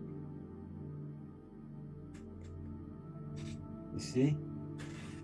The eagle holds the key, just like this. This demon dragon holds the key to Polaris. And look at this one, Earth, with an arrow up to Polaris, the 8-pointed star. So Polaris is more than likely that portal which the Anunnaki used, the Sumerian gods used, because the Anunnaki symbol is also an 8-pointed star.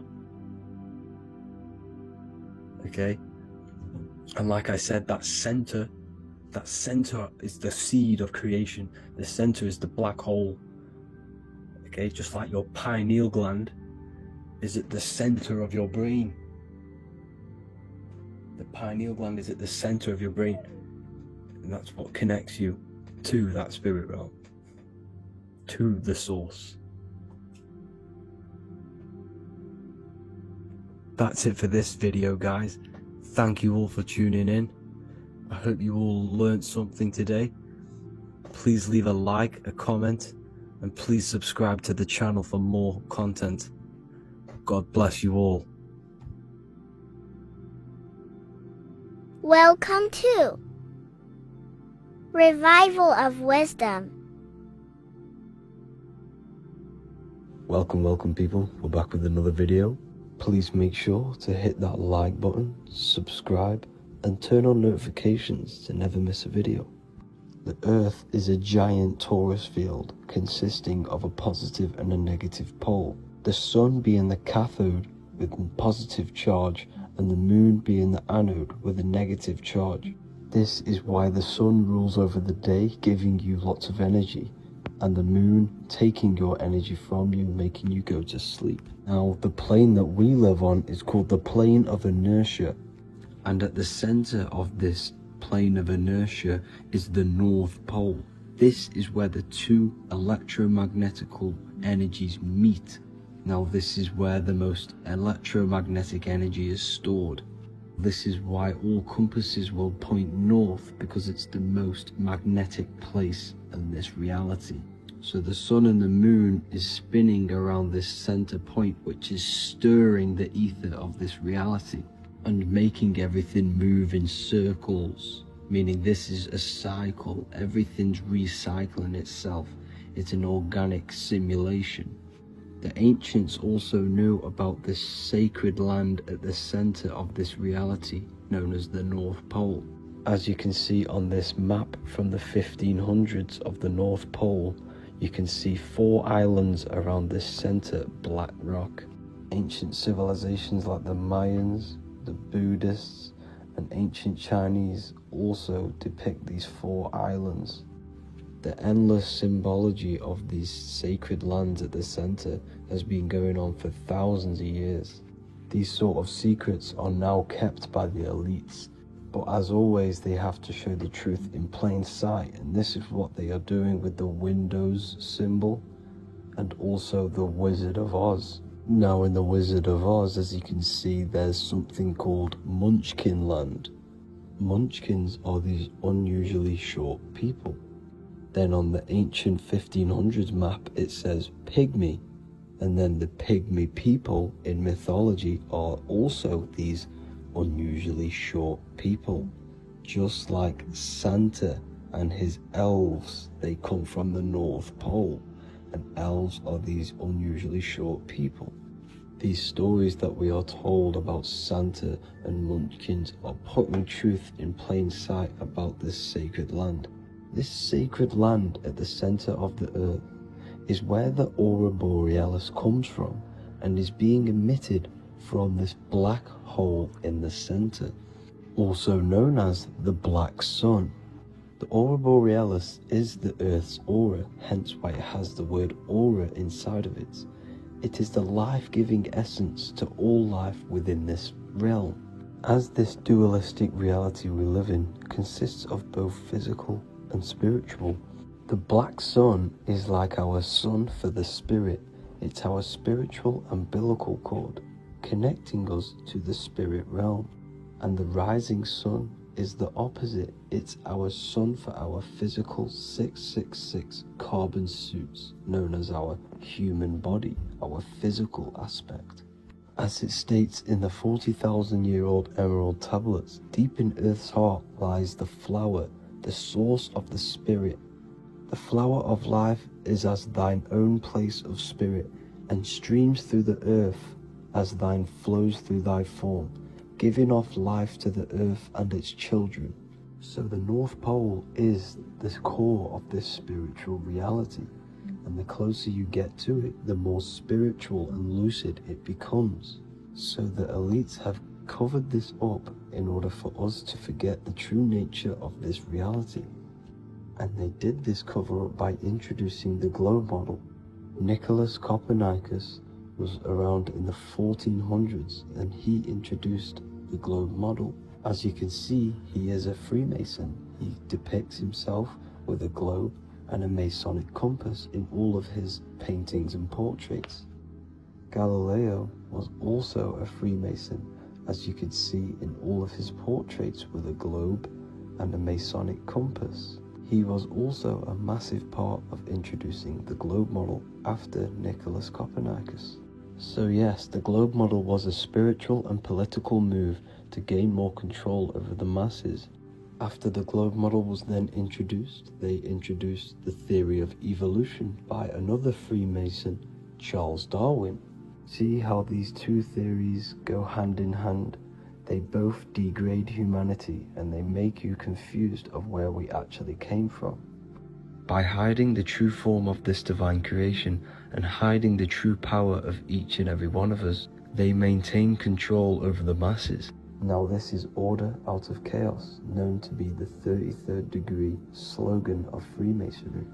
Now this is the Masonic cosmology, and as you can see, you have the checkered board for the duality, the 5-pointed star for the 5 elements, the 4 corners for the 4 pillars, the all-seeing eye, which is Polaris, the sun, the moon, and the 7 stars. So even Freemasons are taught the flat earth cosmology and the true form of this reality. Now the true nature of the sun, the moon, and the earth is shown and reflected through the Masonic compass.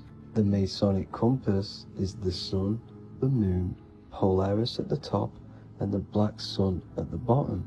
It makes sense why all the scientists who introduced the globe model all used the compass and the globe together, because it's truth in plain sight. As I explained in my other video, all Freemasons have to take the oath, so it goes to show, why are we all learning these theories from Freemasons who can't talk about certain topics that they learn about?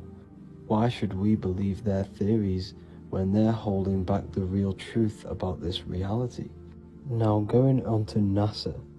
NASA means to deceive in Hebrew, and they are also funded by the government. They are not a private company.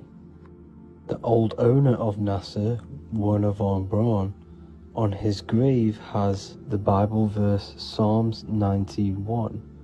The heavens declare the glory of God, and the firmament showeth his handiwork. Now why would the owner of NASA put this on his grave? seems a bit suspicious to me, alongside with the NASA astronauts are all Freemasons. And not to mention the countless mistakes they've made on their live videos in space stations, the moon landing, and the CGI footage of the Earth, which is obviously photoshopped. Just by tricking the masses that they live on a spinning ball, the elites gain the perception of the masses. Not only does it hide the divine creation we're inside of, it hides the divine spark within you. It hides the creator, the source. And by believing in space and we live on a spinning ball, it makes people come to the interpretation of that we are a coincidence and we do not have any purpose. And of course this is false. When you come to realization that we are all a divine creation and we can create our own divine life in this reality, life becomes more sacred and you start to enjoy little things. The elites want you to believe everything exists only in the five senses. They want you constantly looking outside of yourself because they know that will keep you on lower states of consciousness. Now this brings me to our next point. By tricking the masses into the heliocentric model, the elites started to advertise aliens in the movies, in cartoons and magazines in the late 1940s. Now this is subconsciously programming us about aliens and extraterrestrial threats, which then they can use to their advantage. And this is something called Project Bluebeam. They are more than likely going to fake an alien invasion to push this 2040 agenda, which is for one government and one ruling currency. That's it for this video, guys and girls. Hope you all enjoyed. Please make sure to leave a like and a comment. God bless you all. Welcome to Revival of Wisdom. Welcome people. We're back with another video. Please make sure to hit the like, the subscribe button, and turn on notifications to never miss a video. The Vatican is a giant key from a bird's eye view, and it also contains an 8-pointed star. The Anunnaki Sumerian gods also depicted this 8-pointed star. The sky god Anu from the Anunnaki also uses the 8-pointed star for his symbol. And even Freemasons depict an 8-pointed luminary with a ladder and a key. This is symbolizing the key to ascension up to the 8-pointed star, which is Polaris. Polaris is always depicted as an 8-pointed star. Polaris is the standstill star at the very center of our realm, which is perfectly aligned with the North Pole. The Earth is a giant torus field, and at the center is where the most electromagnetic energy is stored. This is why all compasses point to the north. Hence why a compass is an 8-pointed star, because it points you to Polaris, which is the North Pole, the center of this realm. The 8 points of the 8-pointed star symbolize the 8 points in space and time. So yes, Polaris is the portal which you ascend through if you outgrow this consciousness by aligning your chakras. Our earthly realm is a macrocosmic reflection of us, and we as humans are the micro reflection, with the earth containing its 7 chakras as well as us. The North Pole is the 7th chakra, which is the crown chakra. So the key to ascension is held by the Vatican, hence why it's a giant key, because they mislead the masses through their religions, which teaches the masses to look outside of themselves. As stated in the 20,000-year-old emerald tablets written by the Egyptian god Thoth. On Earth, man is in bondage, bound by space and time to the Earth plane. Encircling each planet, a wave of vibration binds him to his plane of unfoldment. Yet within man is the key to releasement, within man may freedom be found. So the 7 planets are associated with each 7 chakras. The lowest chakra being the root chakra, which is associated with Saturn.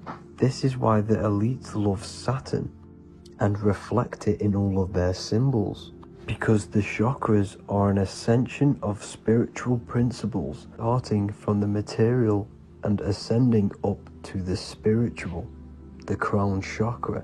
However, evil love bondage, and they are trapping souls in the physical realm by stopping and provoking the ascension process.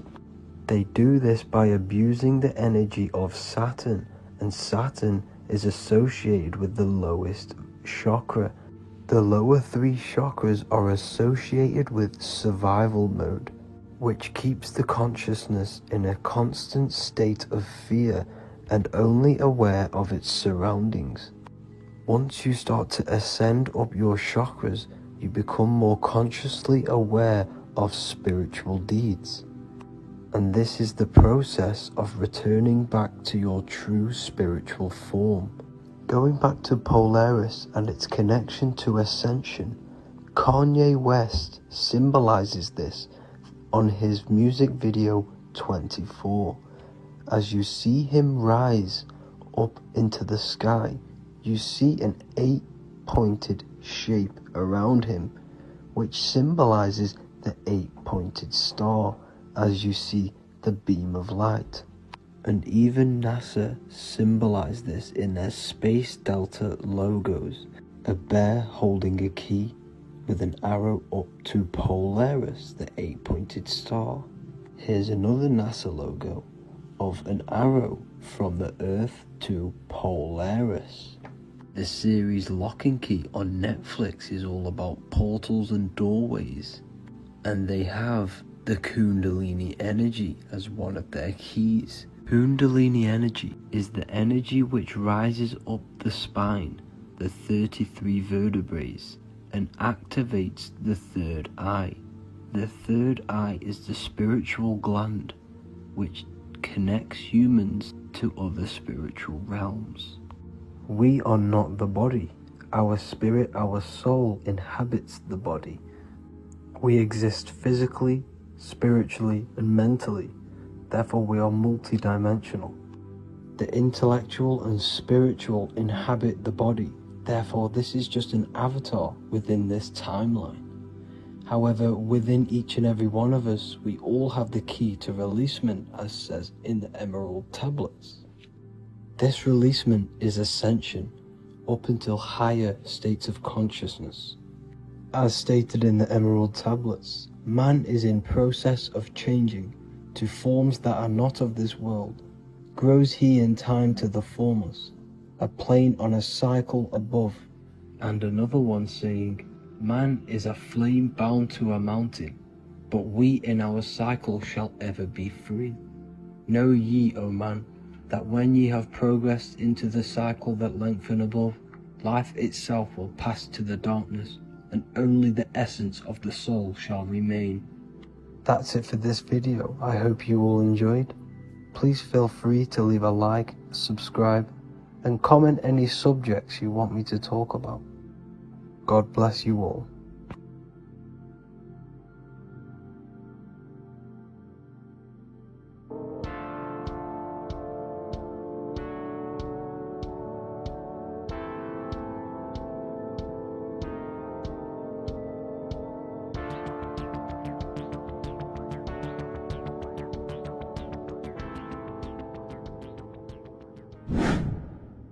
Hello and welcome to another video, people.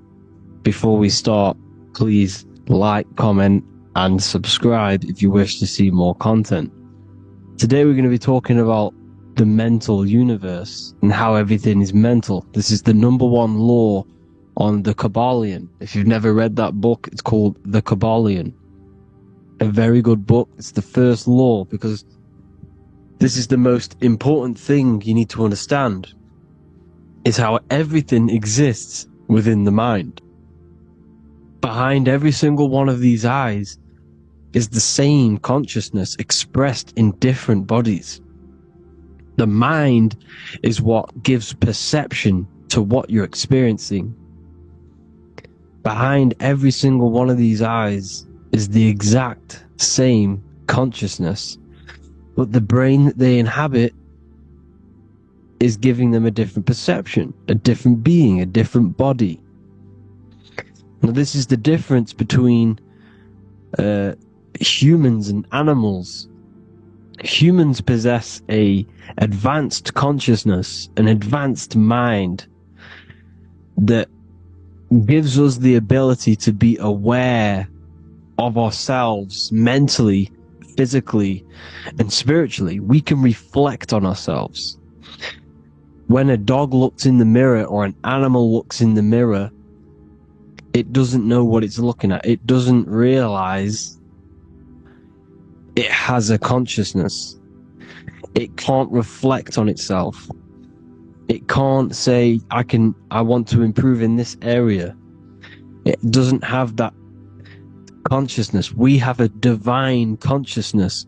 Take away the N for divine, and you get with a D, put it with a D, you get divide, because we have a divided two-way consciousness. An animal only has one.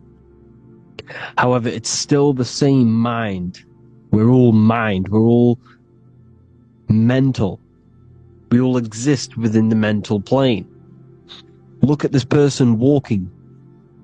The body, the brain, is sending electrical signals through the 12 cranial nerves, which the 12 disciples that spread the gospel of Jesus, right? You have 12 cranial nerves in your brain. There are 12 disciples which spread the gospel of Jesus.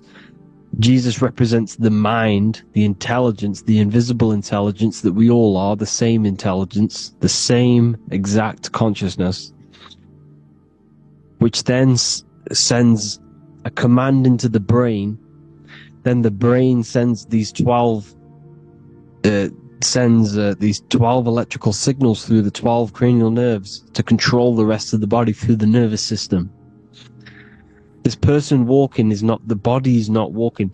The mind is telling it to walk. And the brain is it's a supercomputer which is decoding these demands given to it by the mind. Because the pineal gland will have something to do with the ether, because the ether is physical and non-physical.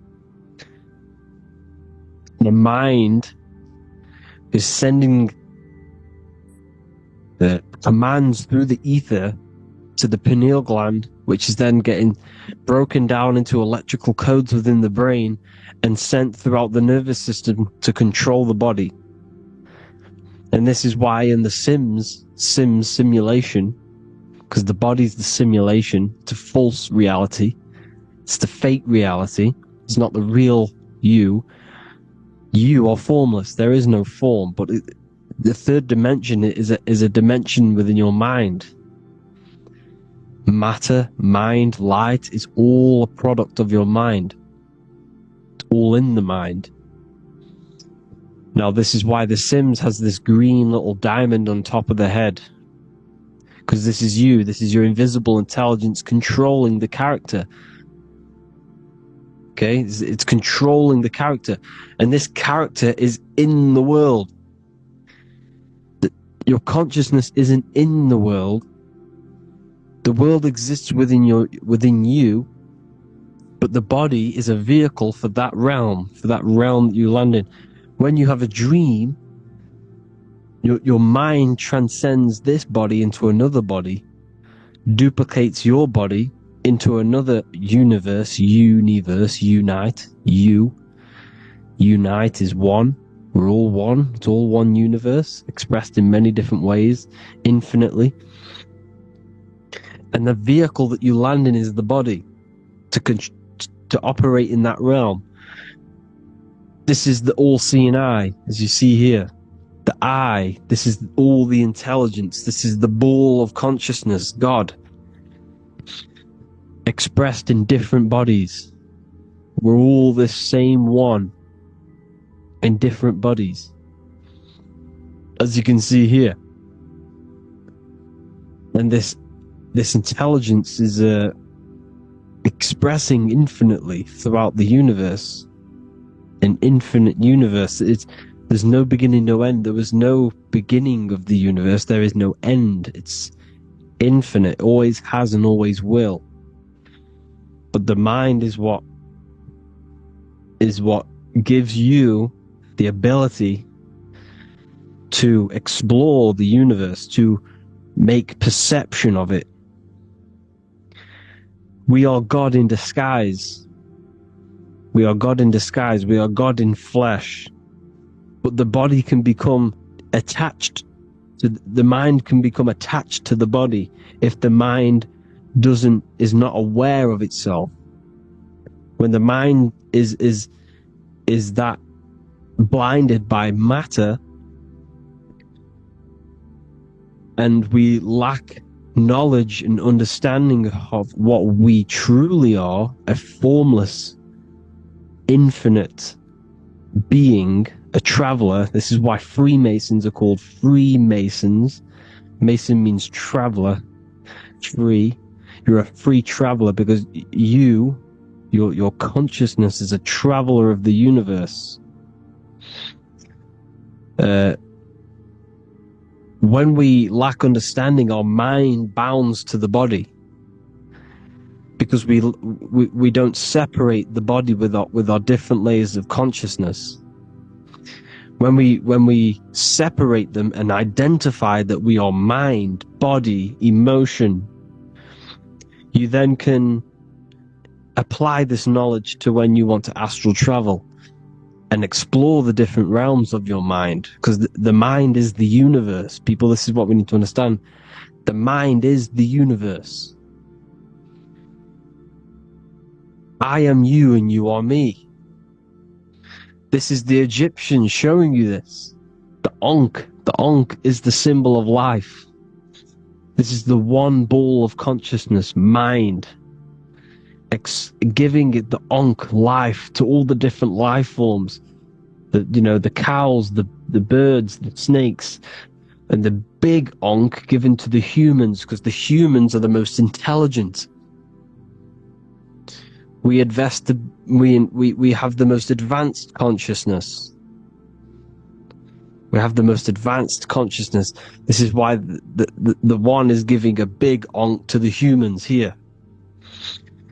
Here you see it again. This is not the sun. This is also showing Ankh giving out its life to all things infinitely. And this is the Most High. We are the Most High in disguise. When we strip off the body, we strip off the desires for the physical world, we strip off all of these fake identities that the mind gets attached to. That is God. The universe. You are the universe experiencing itself. I and I. The letter I and the number 1 is just one line. The letter I is the number 1. Because your I am, when you refer to yourself as I, every single one of you who's watching this video refers to yourself as I, which is the one. We are all the one. We are all intelligence. We are all invisible. We are all the one. 1 is the only number.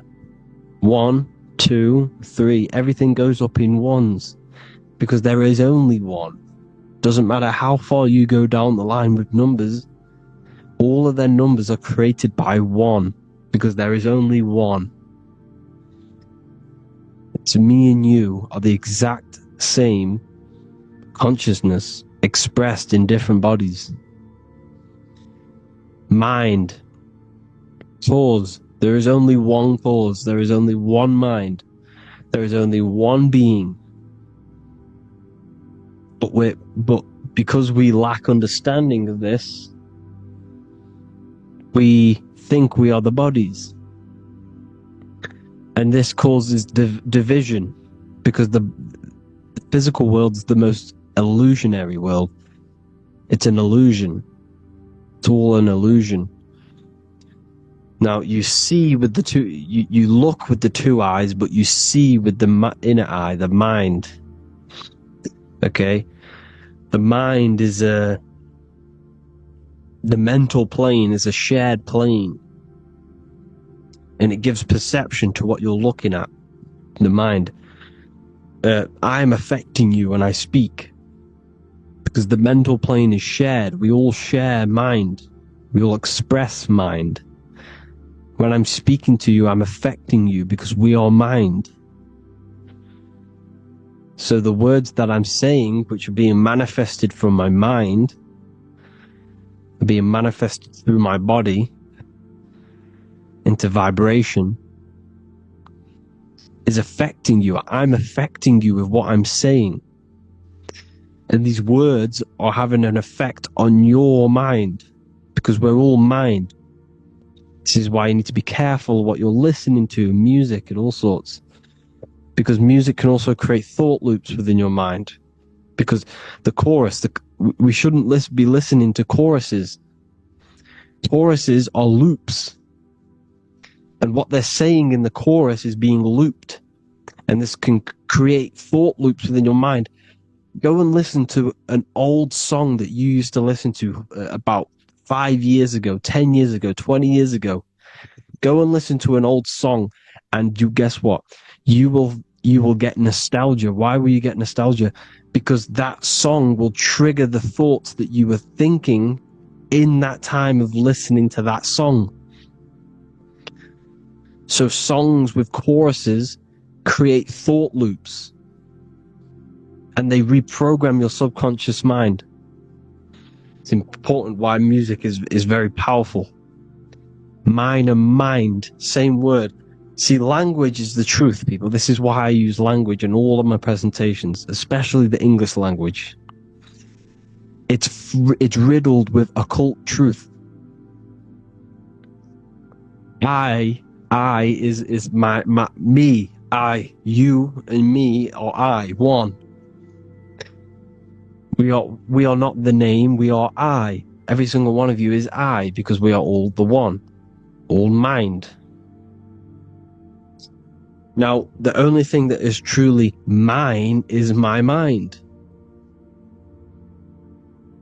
When you say something is mine, it's an illusion. It's not yours. The only thing that is mine is mind. My mind. Okay? It's my mind. It's the only thing. It's the same word, mind and mind. Like I said before, everything's one. Hot and cold is different degrees of the same thing, of the one substance, of degrees. The 7 colors are different frequencies of the one white light. Everything is one. There is only one. We are all one. Everything is one. Hot, cold, day, night. It's the same degree of one, which is mind. The mind's perception is what's giving it, labeling it hot or cold. The mind's perception of colors is what is giving it red or purple, hot or cold. There is only mind. The mind gives things perception. There is only one, that is mind. The conscious and the subconscious mind. The male and the female, these are married. The subconscious mind is your hidden part of the mind. Okay, it's hidden. You can access it through different meditations and Reiki teachings. And dreams are manifestations of your subconscious. This is how you know mind and matter are one, because your mind creates matter in dreams. Your subconscious manifests everything in a dream, in the astral realms. The conscious is what you're conscious of, what you're consciously thinking of. So me, I am conscious that I am speaking into this mic. in creating this video. My subconscious mind is the hidden part of the mind which is speaking to my heart, telling it to beat. It's telling my food to digest. It's regulating all my blood. It's doing everything in my body without me being conscious of it. Without me being conscious. The subconscious is the feminine. The conscious is the male. The Bible, of course. Proverbs 12:4. Helpful, not helpful, an excellent wife is the crown of her husband, but she who brings shame is like rottenness in his bones. In the same way, husbands should love their wives as their own bodies. He who loves his wife loves himself. You can take that physically, you can take that literally, or you can take it metaphysically.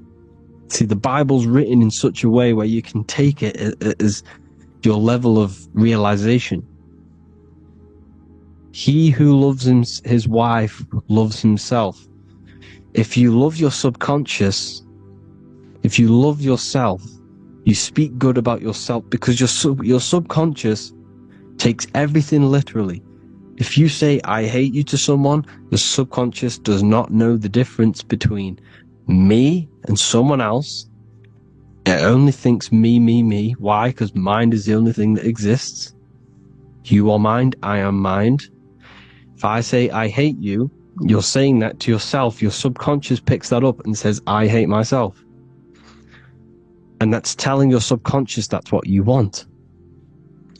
Because your subconscious manifests 90% of your behavior. The programs within your subconscious.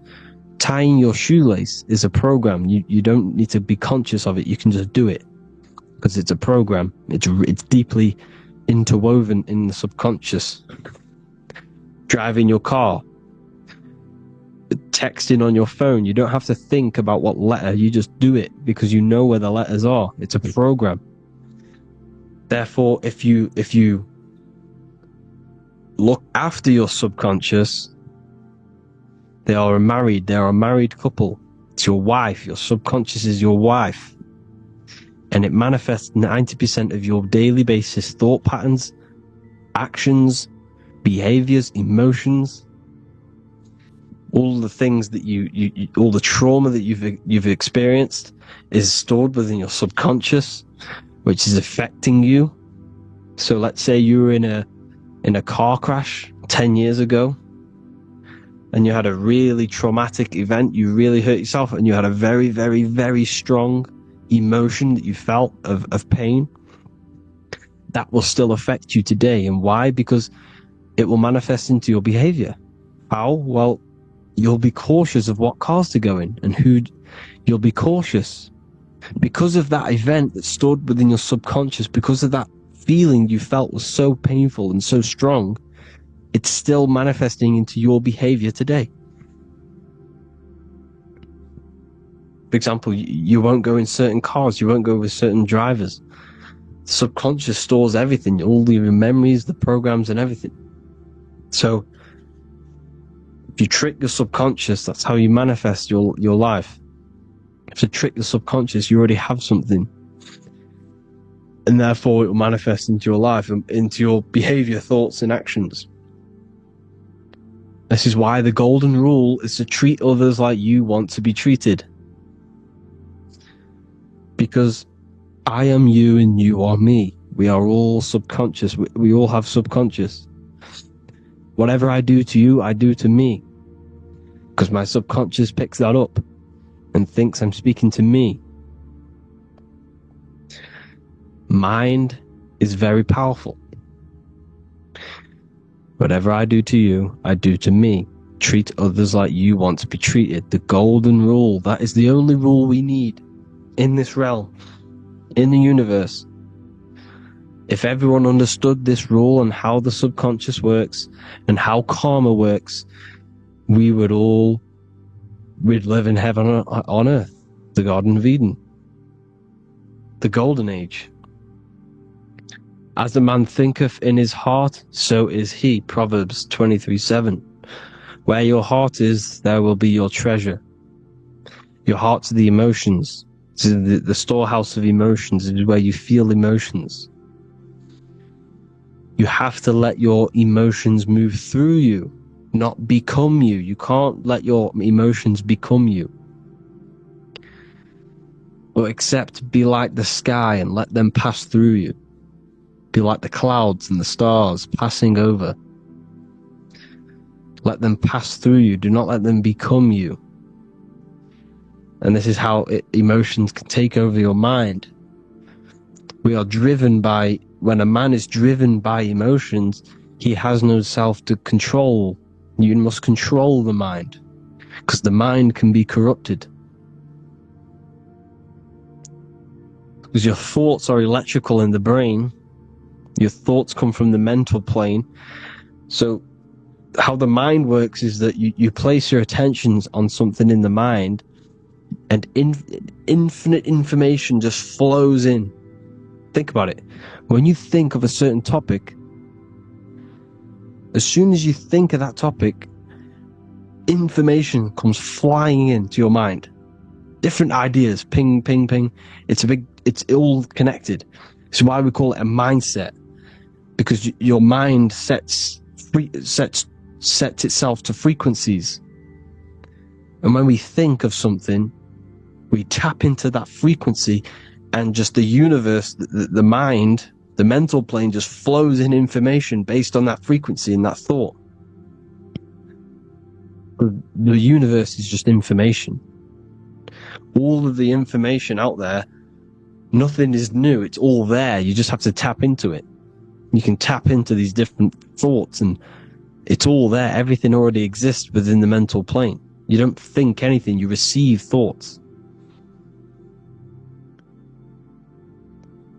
We all share the mental plane. We affect each other. I'm affecting you. Speaking, listening to me is affecting your mental plane, your mind. The physical plane is the lowest plane. It's the world of effect. Everything you see in the physical plane is the effect of mind. Like I said, the person walking is the effect of their mind telling the body to walk. The physical plane is the lowest dimension of your mind. Mother Earth, we are in a mother. We're in the womb still. The earth is feminine. It looks after you. It provides you with food for free. It grows on trees, with water. It's Mother Earth. It's the womb. The dome above your head is your mother's belly. Okay? Is your mother's belly. You're in the womb still. You're forever in the womb, because your mind's constantly expanding. Because when the baby's mind figures out that there is a reality outside of its mother, it starts to hear the people on outside of its mother, what does it do? It figures a way out of the mother, and it becomes born again in the water, in a hospital, into the other world. It's the same with our minds. When our minds figure out there is other worlds beyond this physical, we explore them. The astral plane, for example. You figure a way out of the body. Because when you're the firmament, look at the word firmament, meant at the end. Firm is firm, something strong, something like a rock is firm. If your mind is firm like a rock, you will be stuck under the firmament. So, for example, people who are very programmed and can't think outside the box, they have a firm mind, and they'll be stuck under the firmament, because your mind is the only thing that's keeping you under the firmament. It's the only thing. When you're doomed, doom is dome. This is the dome, which is your head. Your head is the dome. Above your head, above the earth, is the dome, the ethereal barrier. But that's just an external manifestation of your head. You don't leave the earth, you leave your body to leave the earth. Because your body is the earth. It's a dimension within your mind. So when you're doomed, you're doomed. Your reality is your level of realization. You realize something, or when you have an idea, the mind, and the EYE or I, same thing, mind, it's all mind. Reality is your level of realization. You realize there's other worlds, that's your reality. Your perception's your reality.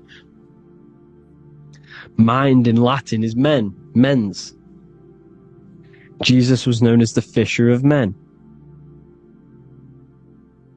which is the fisher of minds. He was fishing minds worthy of knowing the higher truth, the deeper occult knowledge. Jesus figured out that we are all God. And he got killed for it, because in that age they were trying to suppress this information. Jesus figured out he was God, because we are all God, every single one of you, and they killed him. Because we're all mind. We are not the body. We're the invisible intelligence, which is God. But you are not God if your mind is attached to this physical world, to the worldly pleasures. If you master your mind and travel the depths of your mind, that is God. Mental and men. Look at the word mental. It has men in it. Men in the Bible means mind.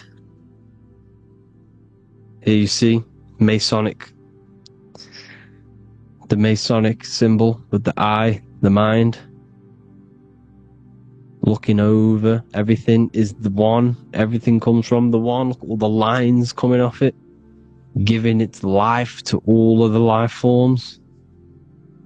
Down here, on the bottom, you have duality, black and white. Up here, you have singularity. One and the two. Unification and division. The lower self is divided into the left and the right. So the Bible even says, I forgot what verse it is, but it says, it's better to go through life with one eye than to have two and be cast into the fiery abyss of hell. I'm not sure what verse it is, but you can research it yourself. It's better to go through life with one eye, to be unified. Unified consciousness. Dimension. No brainer. No brainer. The language tells you the truth, people. Dimension. The dimensions are in your mind. Entertainment. Entertain the mind. Disappointment. It's all in the mind. Environment. The environment that you are in is a product of your mind. Within, rearranged spells high twin. Within is your mind, and your external world is mirrored from the decisions you make in your mind. Advertisement, commitment, it's all meant, it's all mind, everything is mind. Everything. So, this is important. The collective thoughts and collective beliefs. The collective, because we all share the mental plane. And because of this is why we are in a weakened state of consciousness at the moment. Because the collective thoughts and the collective minds overall are asleep. And they don't believe in anything. You see, everything is true within the mind. You think of something, it is there instantly. You think of a chair, it's there in your mind. You think of anything, it's there instantly. So everything's true within the mind. Anything can happen in the mind. Anything can happen on the physical plane if the collective consciousness, the collective minds, believe it to be true. This is why back in the days, in the ancient days, you look at all the old world stuff, you see all this crazy technology, and it's because as a collective, as humanity back then, they believed that they had much more open minds. Therefore, the things manifested in the physical world were a lot more out of the box, so to say, compared to today. For example, magic is not as powerful today because the masses don't believe in it. It's still powerful, don't get me wrong, but if the masses believed, or if everyone knew magic could be real, because it is, anything's real in the mind, it would be a lot more powerful. You see? So and what they're trying to do is create a hive mind worldwide. They're trying to make one religion, an external god. What happens when you worship something external? You give energy to it, because where attention goes, energy flows. Where your mind gives attention to, energy goes there. And when we all believe in external gods and give our worship and our power to these external things, we all give energy to it, which will manifest as a demon in the astral planes. It's a hive mind. They're trying to make a hive mind to summon our energy. Trying to summon our energy. And it through mind, through collective thoughts.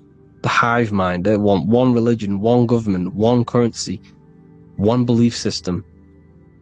And that will create a hive mind, which will limit our consciousness, which will limit what we can do in the physical world. Because if everyone doesn't believe in certain things, it cannot happen, because it's all in mind. Mind is so powerful. I am you and you are me. I hope you all enjoyed this video, people. If you haven't already, join the Wisdom Academy. The Wisdom Academy, we have many occult lectures just like this one. Also, we have just launched Mindwave Hub. If you want genuine frequencies, genuine binaural beats, because the ones on YouTube, the ones on Spotify, Apple Music, they're all tuned to A440 Hertz, which shuts down the right hemisphere of the brain. If you want to gain access to your true consciousness, your mind, you need to balance the two hemispheres and balance the chakras. You can do that externally by listening to binaural beats. If you want true frequencies, true binaural beats to hemisync the chakras, hemisync the brain, to gain access to the different dimensions of your mind, well, you can gain access anyway, but it's going to help you if you're trying to learn this. Join Mindwave Hub. The link will be in the description. Listen to the binaural beats, meditate to them, listen to when you go to sleep. They'll massively benefit you. Thank you all, people. Hope you had an amazing, lesson. Hope you learned a lot. And please subscribe. God bless you all.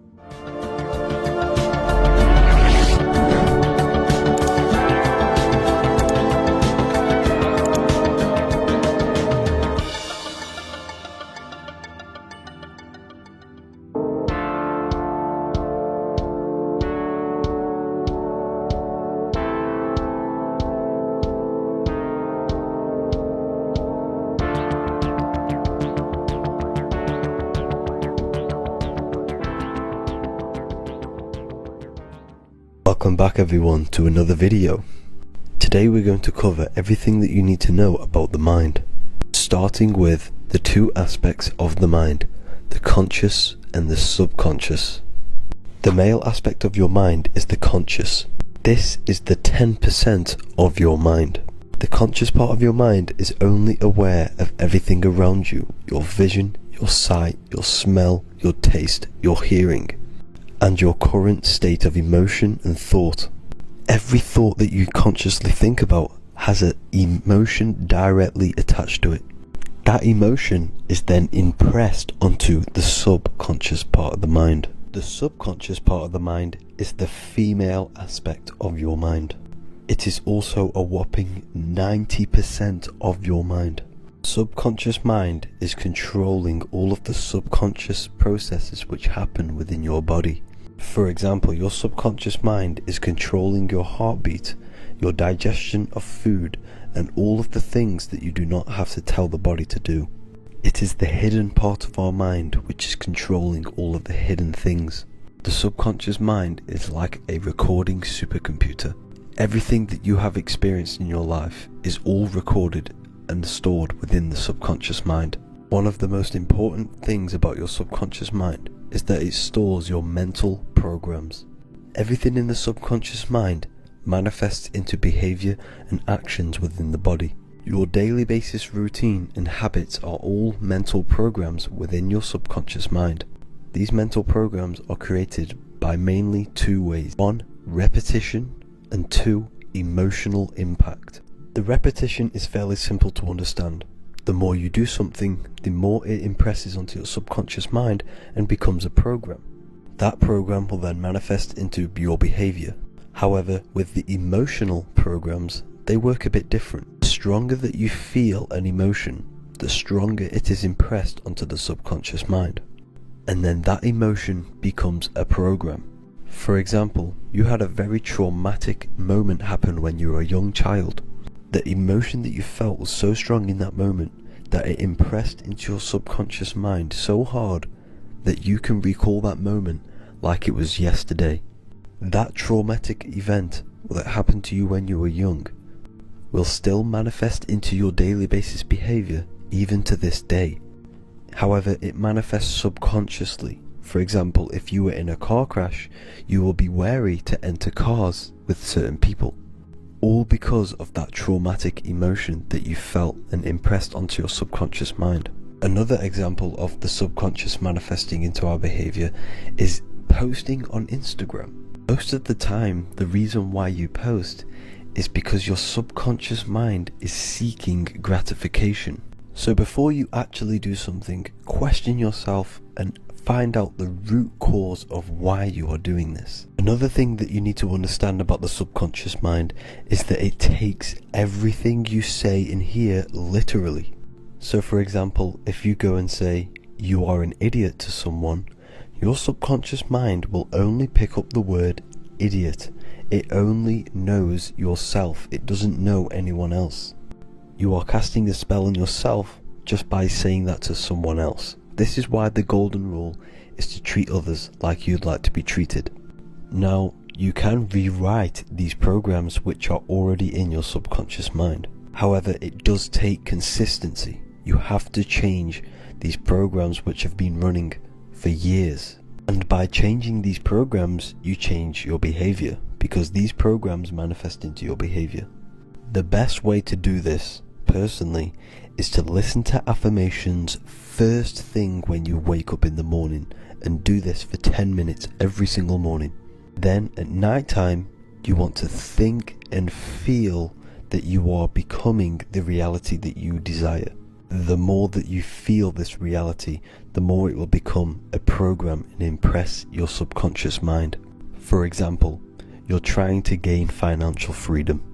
If you trick your subconscious mind into creating a program saying that you are financially free, this will manifest into your behavior. You will start doing more work. You will start looking for ways to make money. Your mind will be set on the frequency of money and financial freedom. Therefore, you will receive thoughts based around this program. If you take enough action, your life will dramatically change because of this program that you created in the mind. This is why we call it a mindset, because your mind is a frequency tuner which sets its frequency onto different thoughts, because thoughts are frequency. If you fill your mind with a specific frequency, you will gain thoughts and ideas based around that frequency. To create a stable mind, you need to master your emotions. You need to change your mindset. Everything that you experience is neutral. Based upon the mindset that you see it, you either give it a positive or negative charge.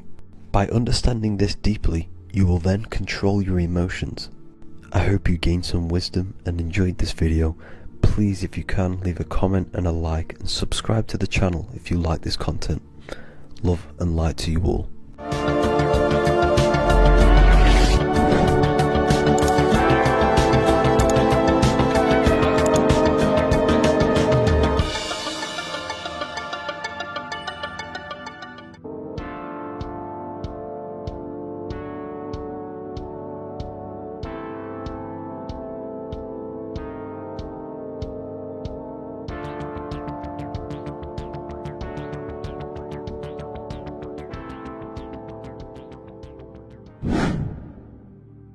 The earth has become a realm in order to trap souls within so that they can harness our electricity, our energy. Even the Bible is talking about how this realm is controlled by the wicked one in John 5:19. We know that we are the children of God and that the whole world is under the control of the evil one. Ephesians 6:12. For our struggle is not against flesh and blood, but against the rulers, against the authorities, against the powers of this dark world, and against the spiritual forces of evil in the heavenly realms. So the Bible is telling us that this is not the only world. There are other worlds, there are other realms that we can go to, considered as heaven. Heaven being a higher realm where there is no evil, no darkness. This is a midpoint realm where there is good and evil. Now, we're going to explain how the soul trap is how it's working, and how your soul is being harnessed for its energy, and how you are tricked to come back to this realm after death. What you need to understand is first is that you are the invisible intelligence behind the physical body. You are the mind and soul. The soul is the true you, the good you. It is pure love, pure bliss, eternal, never dies. The mind can be corrupted though.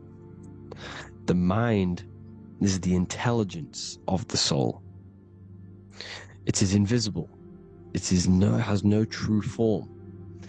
The intelligence inhabits the brain. The brain is the computer to control the electrical machine called the nervous system, which is choice, program, and action. You are the invisible intelligence behind the body, and this will prove it even more. You do not even see into the external world. You are seeing an image produced by the brain, because the light is being sucked through the retinas of the eyes. The image is produced in the visual cortex at the back of the brain. What does this mean? This means that we are the consciousness in the center of the brain, in the pineal gland, that is experiencing the program being ran by the central nervous system in the brain. This is the sigil of Lucifer. Lucifer in Latin is Lucy. Lucy is light in Latin. Lucifer is known as the light bearer. This is how the eyes work, people. It's not a demon or a devil. The sigil for Lucifer is how the eyes work, and how the left eye is controlled by the right brain. The right eye is controlled by the left brain. There is a crossover. It's the same with the body. The left side of the body is controlled by the right brain. The right side of the body is controlled by the left brain. There's a crossover with our hemispheres in the brain. Now, this empty chamber in the center of the brain is where this universal cosmic intelligence is hell, known as the most holy place in the Bible, the throne of God. Okay? This is above the 33 vertebrae on the spine. As you can see here, you are the being in the center of this point. All of the nerves are being sent back to this one particular point, which is the seat of our invisible intelligence. You can see it's an empty chamber. Our consciousness, our intelligence is not a physical thing. This intelligence is the true voice inside of your head. This is why your head is heaven. Your heart is earth. Your heel is hell. Your head is heaven because this is the seat, the throne of God. God is in heaven because the consciousness, this divine intelligence that's controlling the body, is sat in the center of the brain. The brain is taking commands of this invisible intelligence. When you close your eyes, you can feel your awareness, your consciousness, your intelligence is all in the brain. Your awareness is not in the feet, the heart, the legs, the arms. It's all in the center of the brain. Now, if you meditate deeply, you will find that you are beyond the mind. You are the being observing the thoughts. You are the soul observing the thoughts. Now, with this being said, you are the consciousness experiencing the program being ran by the central nervous system in the brain, because you're not seeing into the external world. It's an image, it's a simulated image produced by the brain and the central nervous system. You do not experience the external world. You do not feel the external world. You feel electrical impulses on your nervous system. Your nervous system is decoding what you are feeling. So the only thing that you truly feel is the electrical impulses on your nervous system. This is why the nervous system is the tree of knowledge of good and evil, because it gives your invisible intelligence, your mind, the knowledge of good and evil. It can detect good things, it can detect bad things. If it's hot, if it's warm, if I need to go, the nervous system is doing this. It is the tree of knowledge of good and evil. Okay? Now this universal intelligence is symbolized as the single eye. Okay? Matthew 18:9. It is better for you to enter life with one eye than to have two eyes and to be thrown into the fire of hell. What does this mean? It's symbolic, it's metaphorical, people. It is metaphoric. Your universal intelligence is the single eye, the one eye. It's the balance between the two poles, between the left and the right, the good and the evil. It knows the right thing to do all the time. This is our inner guide. The inner self is the inner guide. And when you are operating your life off duality, using your two eyes, you'll be thrown into the fire of hell, lower states of consciousness. Because you're split. You need to live in oneness, even, balance. Matthew 6:22, the light of the body is the eye. The light of the whole body is the eye. You are a light being. Human. Hue means an attribute of a color. Man is the word manifested. We are light manifested into physical form. Depending on your vibration is depending on what color that you are vibrating on, which is a hue, a human. If therefore thine eye be single, thy whole body should be full of light. Again, it's talking about the single eye, oneness, completeness. When you balance the hemispheres of the brain, we'll go over that later. But anyways, the body is the earth. This is what we need to understand, people.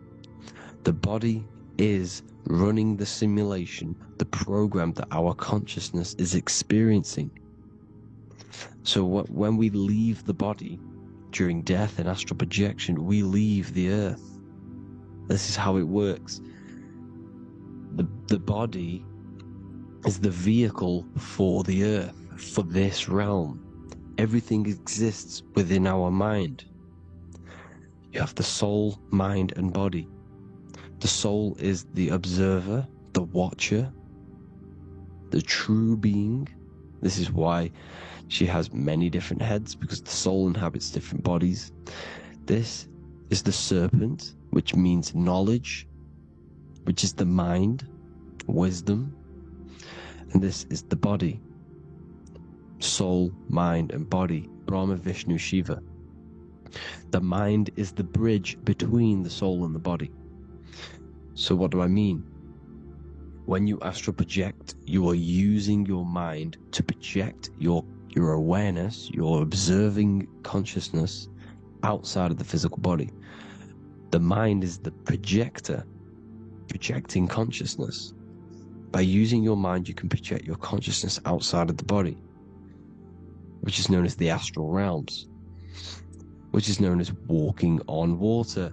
Jesus was never walking on physical water, people. It's metaphorical.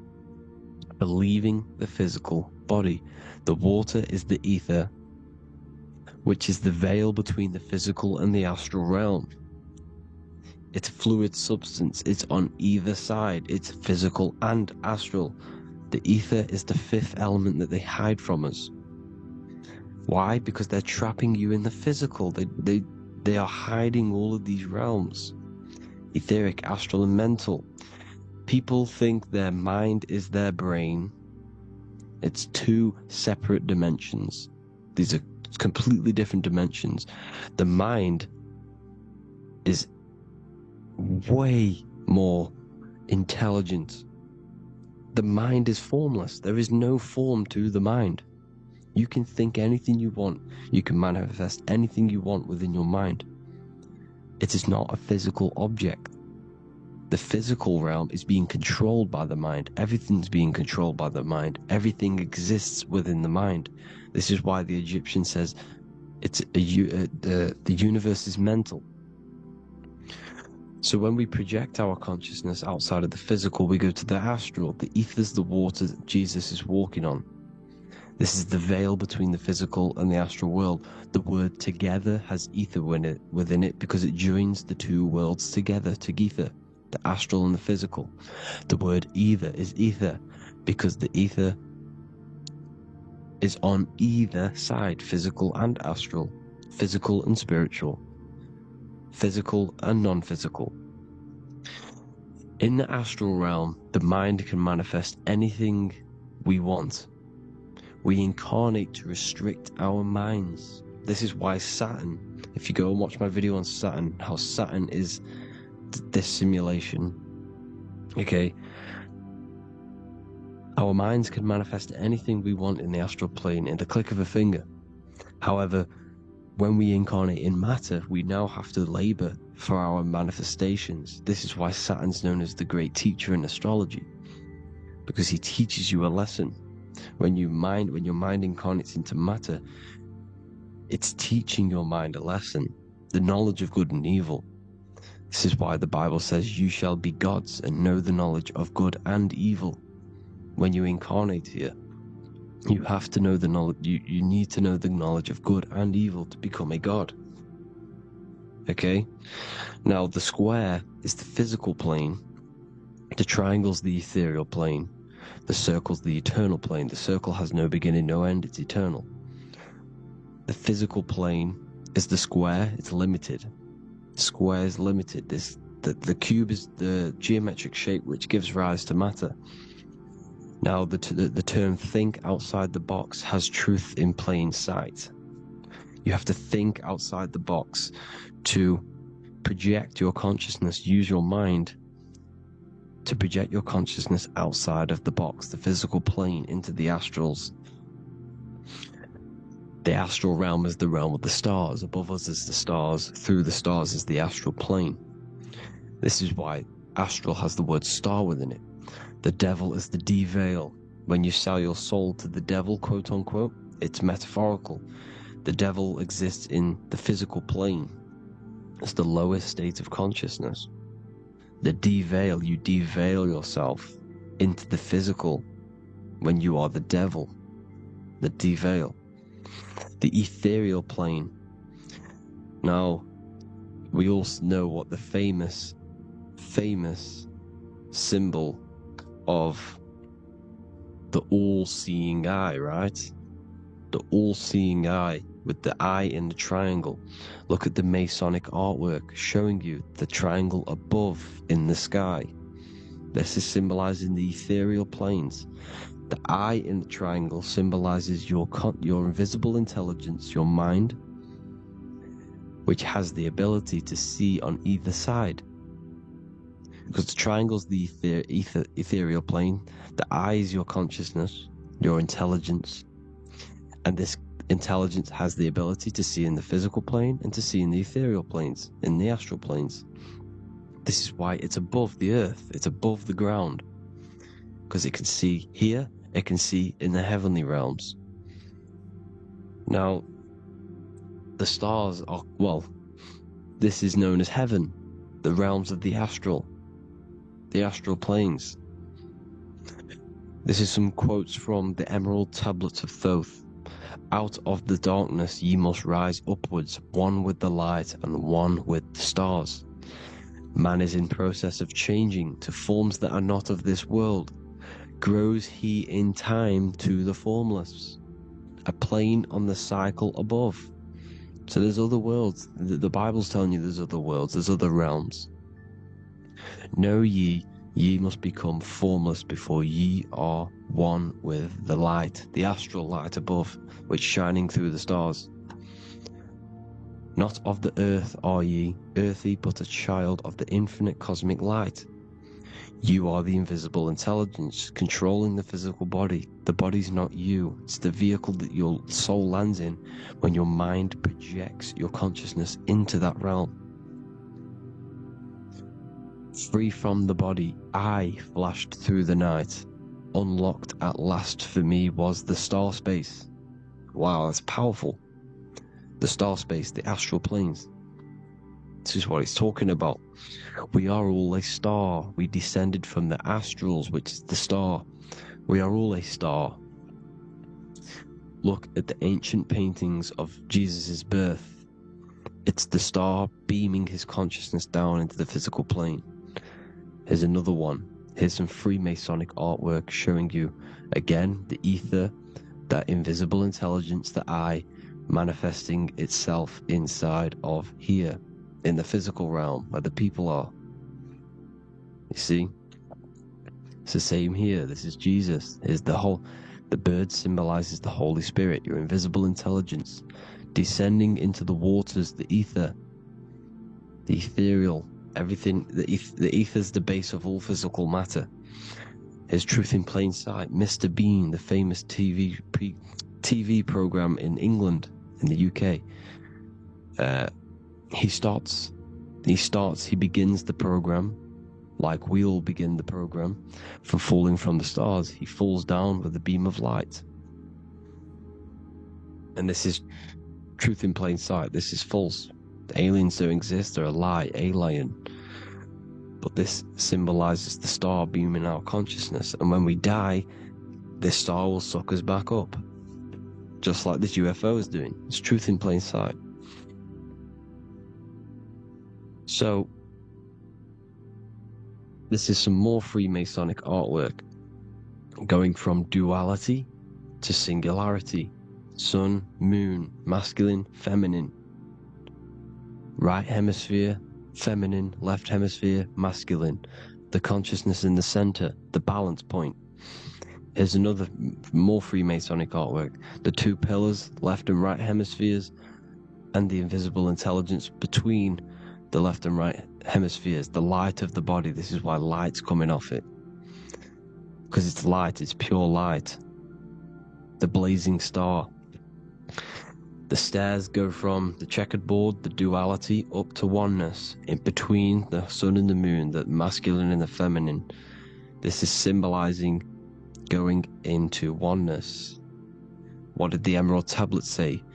You've got to become one with the stars, one with the one with the self. Balancing the two hemispheres so that you can gain, because when the two hemispheres are balanced, you can gain a more deeper connection with your invisible intelligence. Same with the chakras. When the chakras, the 7 seals in the Bible, these are 7 seals because when you conquer the 7 chakras, when you balance the 7 chakras, you then gain a more deeper connection with your internal self. Because your mind is not filled, it's not being ran, it's not being dominated by these 7 deadly sins, the 7 seals, the 7 chakras. These are 7 energy centers which are concealing our true form. Balance makes us have a stronger connection with our true cosmic intelligence. Heaven is even. This is why Jesus is pointing at the heart. The even point is the heart. You got to balance the chakras and live from the heart, because the heart is the earth. You're in good and evil. The body manifests the lower and the higher self. The higher self is in the higher parts of the body. Wisdom, intuition, expression. The lower self is in the lower parts of the body. Sex, food, and power. This is how they are trapping your soul, people. Like I said, the mind is the bridge between the soul and the body. So by tricking the mind, not giving it the right knowledge, and keeping the mind stuck in the lower 3 centers, thinking about power, food, and sex, this is low vibrating energy. It's going to keep your mind addicted to the physical realms. Okay? This is why you need to go even, balance, heaven. Okay? I will explain the soul trap in a second, how it fully works. But I'm telling you all the science behind it so you can understand. When you are doomed, you are domed. This is the dome, the firmament, the firmament, the mind. Ment is mind, firm is firm. A firmament is doomed under the firmament. You must have a loose mind, an open mind, to expand your consciousness beyond the stars, beyond the ethereal barrier. You have to vibrate higher than this world. Your consciousness must be expanded more than the physical plane. You need to learn how to astral project. You need to learn how to leave the body, how to operate outside of the body, so that when you do leave the body, you will have recognition, you will have knowledge, you will have practice. But this is as above, so below. The woman's belly is the earth. It's as above, so below. It's a microcosm of the macrocosm. We are the children in the womb. We are the people in the earth being ready to be born into the heavenly realms. As above, so below. It's a microcosm, macrocosm. Everything is in everything on a bigger and a smaller and a larger scale. Now, when the baby figures out that there is a world beyond its mother, what happens? The baby starts to move around and tries to get out of the mother. Because once it starts to hear the external world, starts to hear people, it's going to wonder, what's outside of why am I in here? What's outside? So the baby will force its way out of the mother. It's the same with our minds, as above, so below. When our minds figure out that there are other realms beyond this world, we will seek a way out. This is the womb, the Mother Earth, Mother Nature. It's the mother. We're in the womb. We can be born out of this world, which is being born again in the Bible. When you are doomed, you are domed under the dome, under the firmament, the firm mind. The firm mind will keep you under the firmament. Due to the law of polarity, there has to be other realms. There has to be. Because the law of polarity works in this world, and it will work on every scale possible. It's universal laws. These are universal laws. The law of polarity means that there are other realms polarizing this realm. There is a hell, there is a heaven. There is a midpoint, which is Midgard, which is the one we are in now. Earth, heart. Earth is the heart. Heart is the center, good and bad. The balance between good and bad. Your reality is your level of realization. Your mind realizes other worlds, you will seek a way to them worlds. It's that simple. The soul trap is to keep you stuck in this physical body, which is the earth. This body is the earth. It's running the program, like I said at the beginning. It's running the simulation that your consciousness is experiencing. You are an electromagnetic being, and you're hidden in a cage, your rib cage, and you're stuck in cells, a prison cells. Look, you're in cells. We produce electromagnetic energy. Your soul produces this energy. And by trapping your consciousness inside of this physical realm, they harness this energy within the astral realms. They're using you to manifest demons, because your mind creates demons through emotions and mental thought energy, which is a whole nother video. I can make a video on that. You're manifesting everything for them because they're trying to create a hive mind. This is why they want everyone to believe in one belief system, one government, one belief system, one religion, because they're creating a hive mind. This hive mind will manifest and be summoned within the astral planes, because the mind manifests the astral plane. The astral plane is the realm of imagination. The mental plane is the realm of just thought alone. The etheric plane is the energy. The physical plane is the matter. So all of our minds together are manifesting these demons within these subconscious realms, the astral. Now, how are they keeping you stuck to this realm? Well, when you die and you're stuck in your lower three chakras, okay, when your mind and soul detaches from the body, which is the earth, when you leave the earth, you're still going to have these mental addictions to the food, the sex, the materialism, the phone, the cigarettes, everything. This is why they get you addicted to everything possible. The TikTok, the YouTube, they get you addicted to as many things possible, because when your mind is addicted to these things, and when this mind leaves the physical body, you're still gonna have these addictions. Okay? You're still gonna have these thoughts, and you will be manifested into the lower astral realms because you're thinking materialistic, you're thinking negative, because your level of realization was your reality. You were manifesting hell on the earth. When you leave the body, you're going to manifest hell in the astral planes, which means you'll be vibrating on the very low, which will put you in the lower astral realms. So guess what? You're going to come back. You're going to come back into materialism. You're going to reincarnate. Because you haven't prepared for life after death. You must detach from the external world. Okay? Moon is mind. The sun is the soul, the earth is the body, the moon is the mind. This is why we say lunatic. In your mind you have a specific mood. Moon. Money, M-O-N, is the moon. Money exists in the mind. They get you addicted to the money.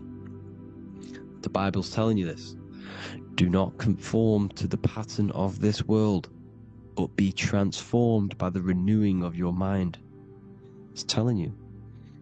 Of this world, but be transformed by the renewing of your mind. Who knew that the Bible was this deep? Matthew 16:26, what good will it be for someone to gain the whole world yet forfeit their soul?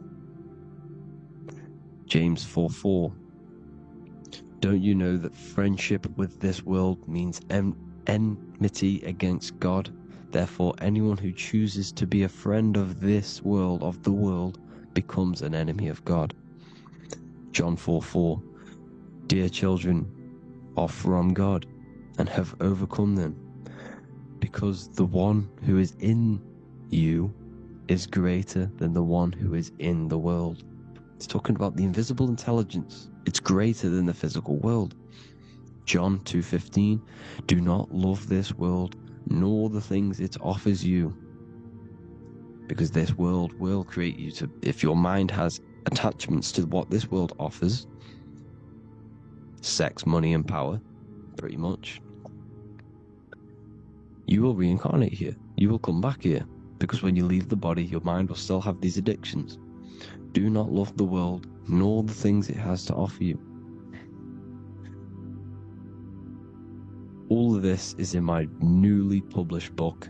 The paperback versions are now available. Finally, for all the people who have been waiting, the Book of Wisdom. All of this knowledge is inside of the Book of Wisdom. The paperbacks are available. There's worldwide shipping. You can get it anywhere, pretty much, any country. My new website, it's amazing. There's going to be some amazing products coming on the new website. But I thank you all for the support. Before I leave, I need to explain what is going on with the soul trap. Like I said at the beginning, the mind's the bridge between the soul and the body.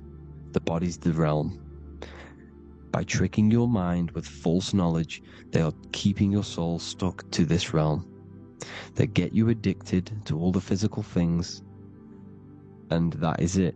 As soon as you're addicted and you die, you're going to come back. So by tricking your mind, which is the bridge between the realms, they keep your mind stuck within this body. They keep you in physicality. They deveil you, the devil, the deveil. Thank you all for the support, people. If you do want to join the Academy, all the links will be posted below this video for the book, The Academy. Thank you all for the support, and have an amazing day.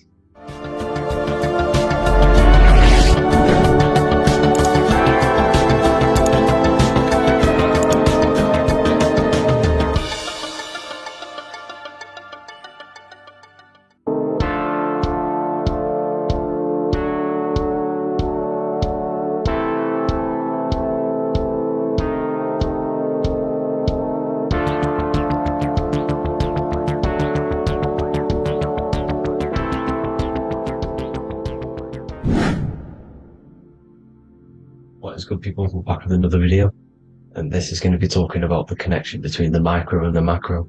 You know, you are the universe, everything is inside of you.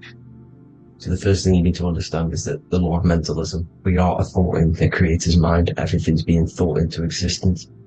We have a spark of this mind, this same mind of the creator, and everything is a state of mind.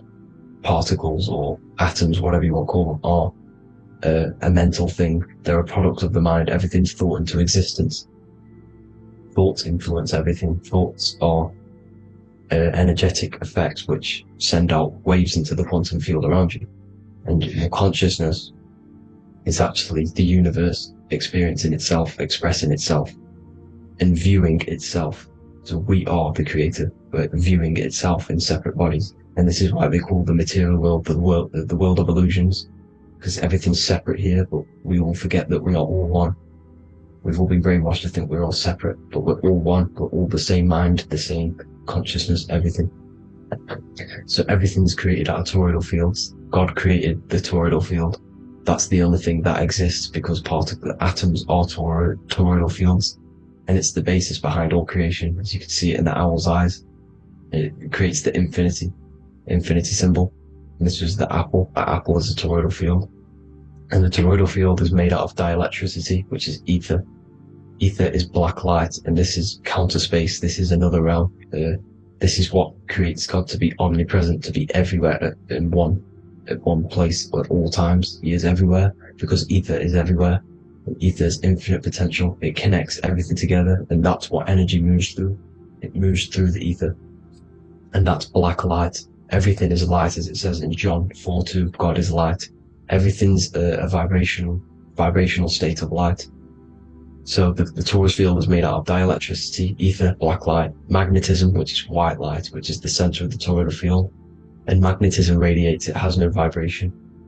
And then when white light splits, it turns into electricity, which is physical material, and that has a vibration.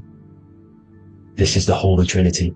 The sun, the moon, and Saturn. Saturn, the god of materialism. If you've watched my videos on Saturn, you know that Saturn is crystallizing everything into physical matter. And that's why his old name was El. The ancients called him El. And this is why we get El electricity. This is where El electricity comes from. Because El electricity is only a product of the physical world. which is redshift, blueshift, Adam and Eve. And this is what creates the redshift, blueshift is what is a product of magnetism. When magnetism, white light splits, and this gives us vibration. And this what creates the toroidal field, which is the basis of all physical creation. The sine wave is created out of the magnetic wave and the electric wave. The electric wave is the blue wave, and the magnetic wave is the straight wave, which is radiation. This is vibration frequency. So the magnetic wave is straight, and then you have longitude and amplitude, which is depth, which is dimension. You see how the electric wave has depth and dimension. This is why you get the cross. This is the cross of Earth. This is the symbol of Earth, of bondage, of physical matter, because it consists of magnetic wave and depth, which is electric wave. And this is where you get the sun cross or the earth cross, whatever you want to call it. It's the cross of physical matter, and the ancients knew this. This is why they used that symbol. Redshift, blueshift, which is the toroidal field, is the basis of all creation, physical creation. And this is why you have the police siren is red and blue. The Matrix movie, red pill, blue pill. You have red blood and blue blood in your body. The Democrat and Republic, the two parties, red and blue. Like your taps on your taps, you have a red and blue tap. One's generative, and one's destruction.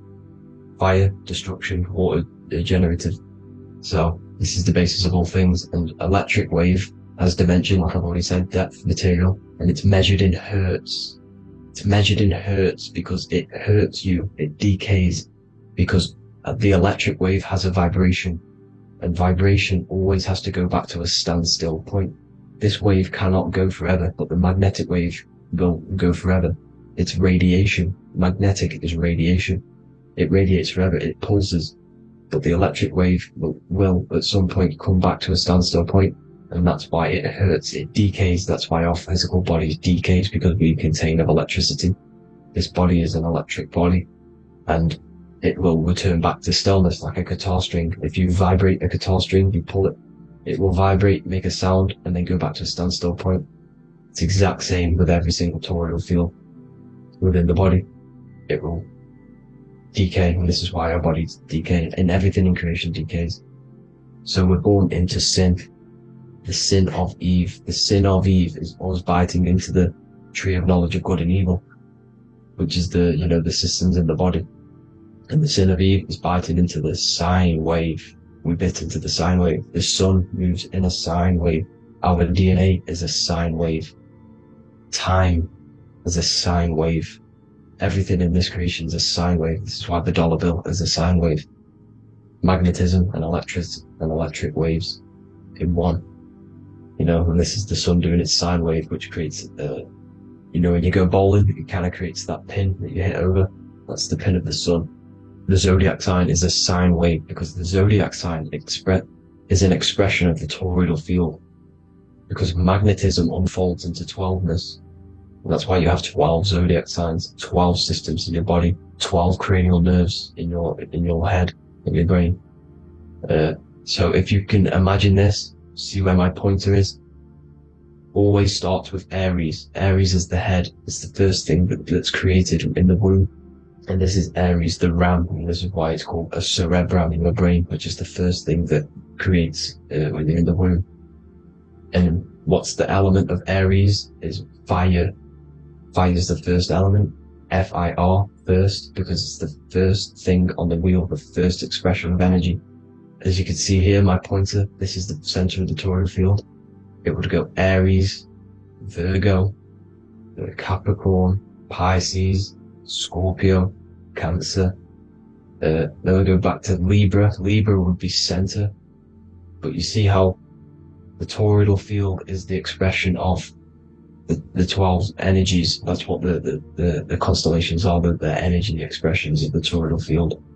So it would go outward, starting from Aries here, all the way back to Pisces, which is beyond the bottom half. But Libra would be the center. That's why Libra is the equinox. It's the equinox. Libra is when it goes from summer over to autumn. It's the equal. It starts to transition into the winter side. Equinox, equal, which is Libra. And that's why Libra has the two scales. It's symbolized with the two scales. That's because of, the sun moving over. It's being judged. It's equal now, but then it's going to tip over into the winter. That's why Libra is here, the center of the sine wave. Like I said before, magnetic energy unfolds into 12ness. Magnesium is number 12 on the periodic table. It's the sacred number, and this is why the scientists are trying to, NASA is trying to bring in another constellation to destroy the holy science of astrology. So Aries rules the head, which is Mars. Taurus rules the neck, the lower head. Gemini, the two twins, which is your lungs, your two twins, your arms, two twins. Cancer, the breasts, or the chest area. Leo, the heart, which is the sun, which is fire, the center of the toroidal field. Virgo, the belly, which is the intestines. Libra, the kidneys, the two scales, the kidneys, balancing out everything. Scorpio, the sex organs. Sagittarius, hips and thighs. Capricorn, I've missed that out, which is the kneecaps. Capricorn, kneecap. Aries, which is the ram, which is the cerebrum in your brain. And then Aquarius, the calves and the ankles, and the Pisces, the two fish, the 2 feet. So everything corresponds, as you can see here. This is an ancient way of depicting it, of the folded human. And this is everything. Each constellation rules that part of the body, gives energy to that part of the body, makes you do certain things. So magnetic energy unfolds into 12ness, electricity unfolds into 7s. That's why when you get electric, the light spectrum that we see, it consists of 7 colors. Why we have 7 planets. The 7 planets give us our 7 metals and the 7 solfeggio scale frequencies. So the rotor, this is the rotor, and rotor is an anagram for Torah. The Torah, which is I think it's the Hebrew Bible. Don't quote me on that, but it's one of the holy books, which is the Torah, the Taurus. Everything goes back to the Taurus field because it's the basis of all creation. So the chief cornerstone, it says in the Bible that the builders rejected the chief cornerstone.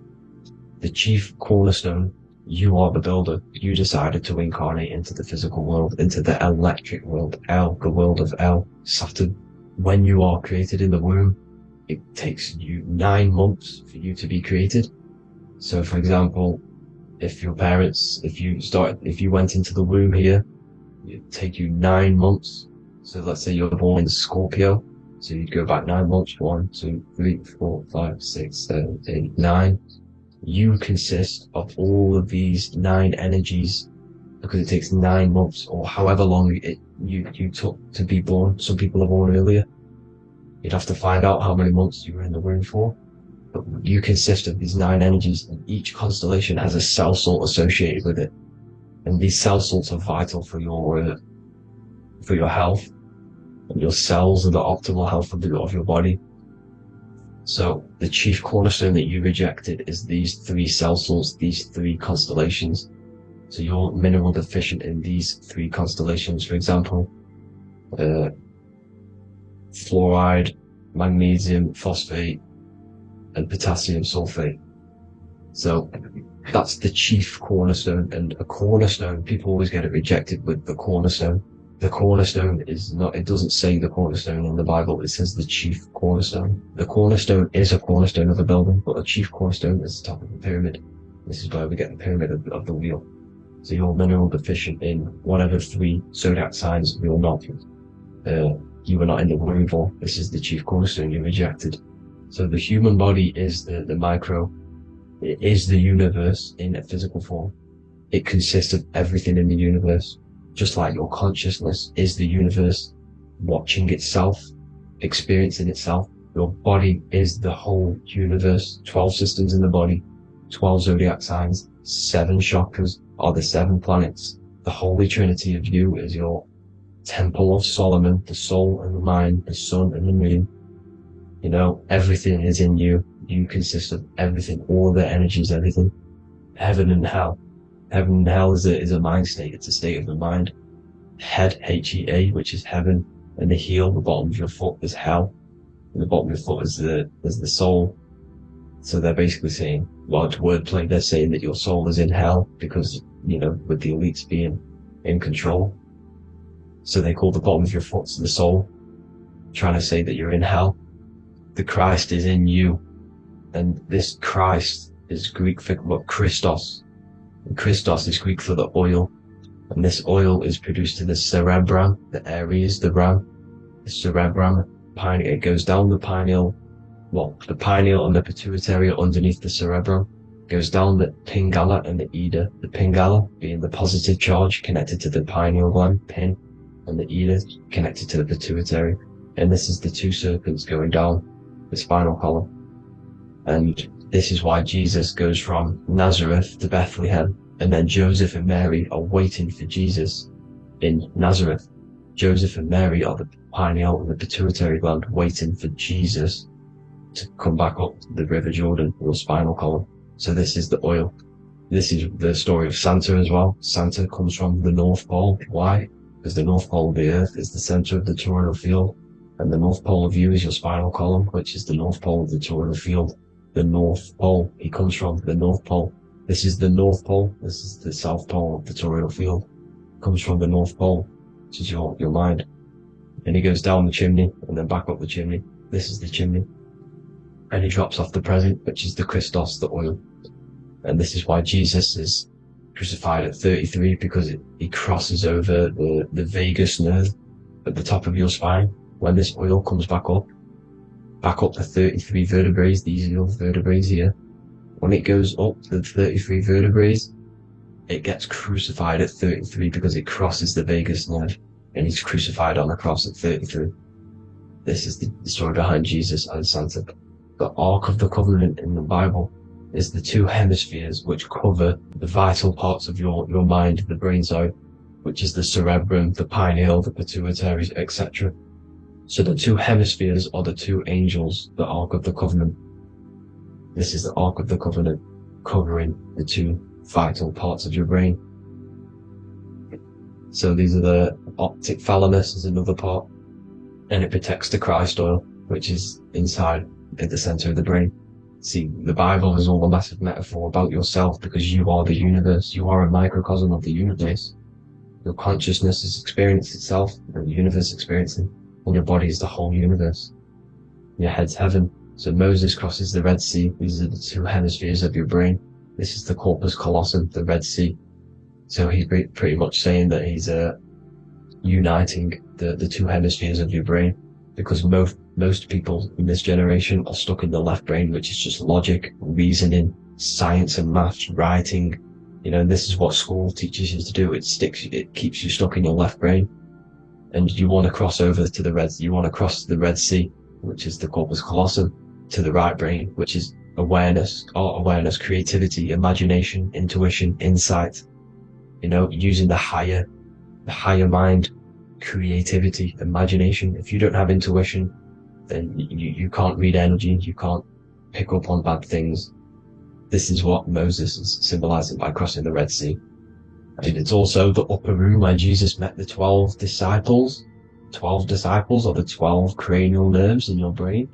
It doesn't just represent the 12 zodiac signs. The 12 disciples symbolizes many different things. It's like I said, energy the universe consists of 12ness. So you have 12 cranial nerves in your brain, and that's the 12 disciples as well. And they want you stuck in your left brain, which is the five senses, materialism. So they say in the Bible that Satan blinds the mind. Satan is Saturn. If you've watched my videos, Satan is Saturn. And you consist of the whole Trinity, which is the sun, moon, and earth. The soul, the moon, the soul being your sun, the solar, the moon being your mind, the earth, your physical body. And Satan blinds the mind. Why? Because we enter a soul system. This is a soul system, not a solar system. And Saturn is the Lord of the Rings, which is the outer ring. When your soul enters the soul system, your soul starts to materialize, it hits Saturn. Why? Because Saturn starts to materialize you. You take on the 7 virtues, which are the 7 planets, which are your 7 chakras. And to get out of this soul system, you must get out of your lower nature, your animal nature, which is lust, desire, greed. The number of the beast, 666, which is Saturn, Satan. So you enter the soul system, you take on the 7 energies, which you turn into physical matter.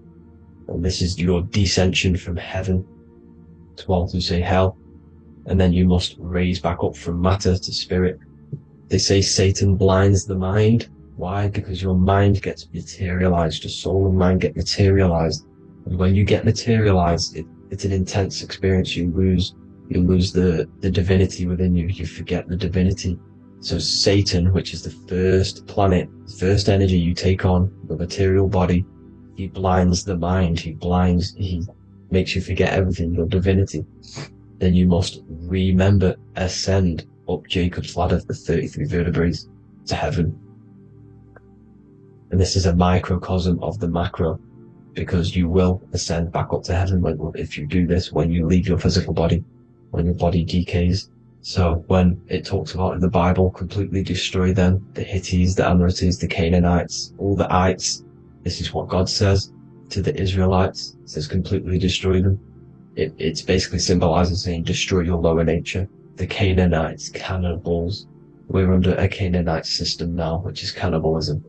And this is flesh eating, lust, greed, all the demonic stuff, all the lower vibrational stuff. You know, the lower nature, eating, sex, and survival, the lower three chakras. You must get out of these lower three chakras and return back to spirit, which is heaven, which is spirit, love, being holy, being truthful, being passionate, going back to Satan blinding the mind. All of the planets are made out of these three symbols. Satan blinds the mind, and that's why Satan's symbol, this is the symbol for Saturn, Satan, this symbol of Saturn is the cross, which is physical matter, the earth, over the moon is your mind. So the Saturn symbol saying matter over mind, he blinds the mind, Satan blinds the mind once you enter the soul system. And you must remember, in the Bible it talks about the Genesis, which is Eve, the sin of Eve, which is biting of the tree of knowledge, with the serpent which wraps around the tree. It says the serpent placed himself on the tree. Well, the serpent is the spinal column. It's the serpent telling you eat from the tree of knowledge of good and evil, which is your nervous system. And eating from the tree of knowledge of good and evil is doing bad things. For example, over-sexualized, overeating, eating the wrong food. That's eating from your nervous system. It's decaying you, and it's preventing you from achieving the God self, the God consciousness. This is the symbolism of, you know, the tree on the serpent, telling you to eat from the left brain, with the left brain being the sinister. Sinister is Latin for left. That's sin. Sin is left. And left is lefty Lucy, Lucifer, right, righteousness, right, God, godly. The tree of knowledge of good and evil, which is your nervous system, because it determines good or bad. And, you know, that's the only thing you experience in this world is your nervous system. And then the tree of life is the cardiovascular system, and the Garden of Eden is your body. So that's it for this video, people. I hope you've got a greater understanding of how you are the universe and everything is inside of you. Just keep in mind you are the universe experiencing itself, and your body is a reflection of everything. The 12 constellations, the 7 planets, everything's inside of you. This world is an expression from the inside outwards. You can't affect the outside world to manipulate reality. Everything's inside of you. I hope you got a greater understanding of this. God bless.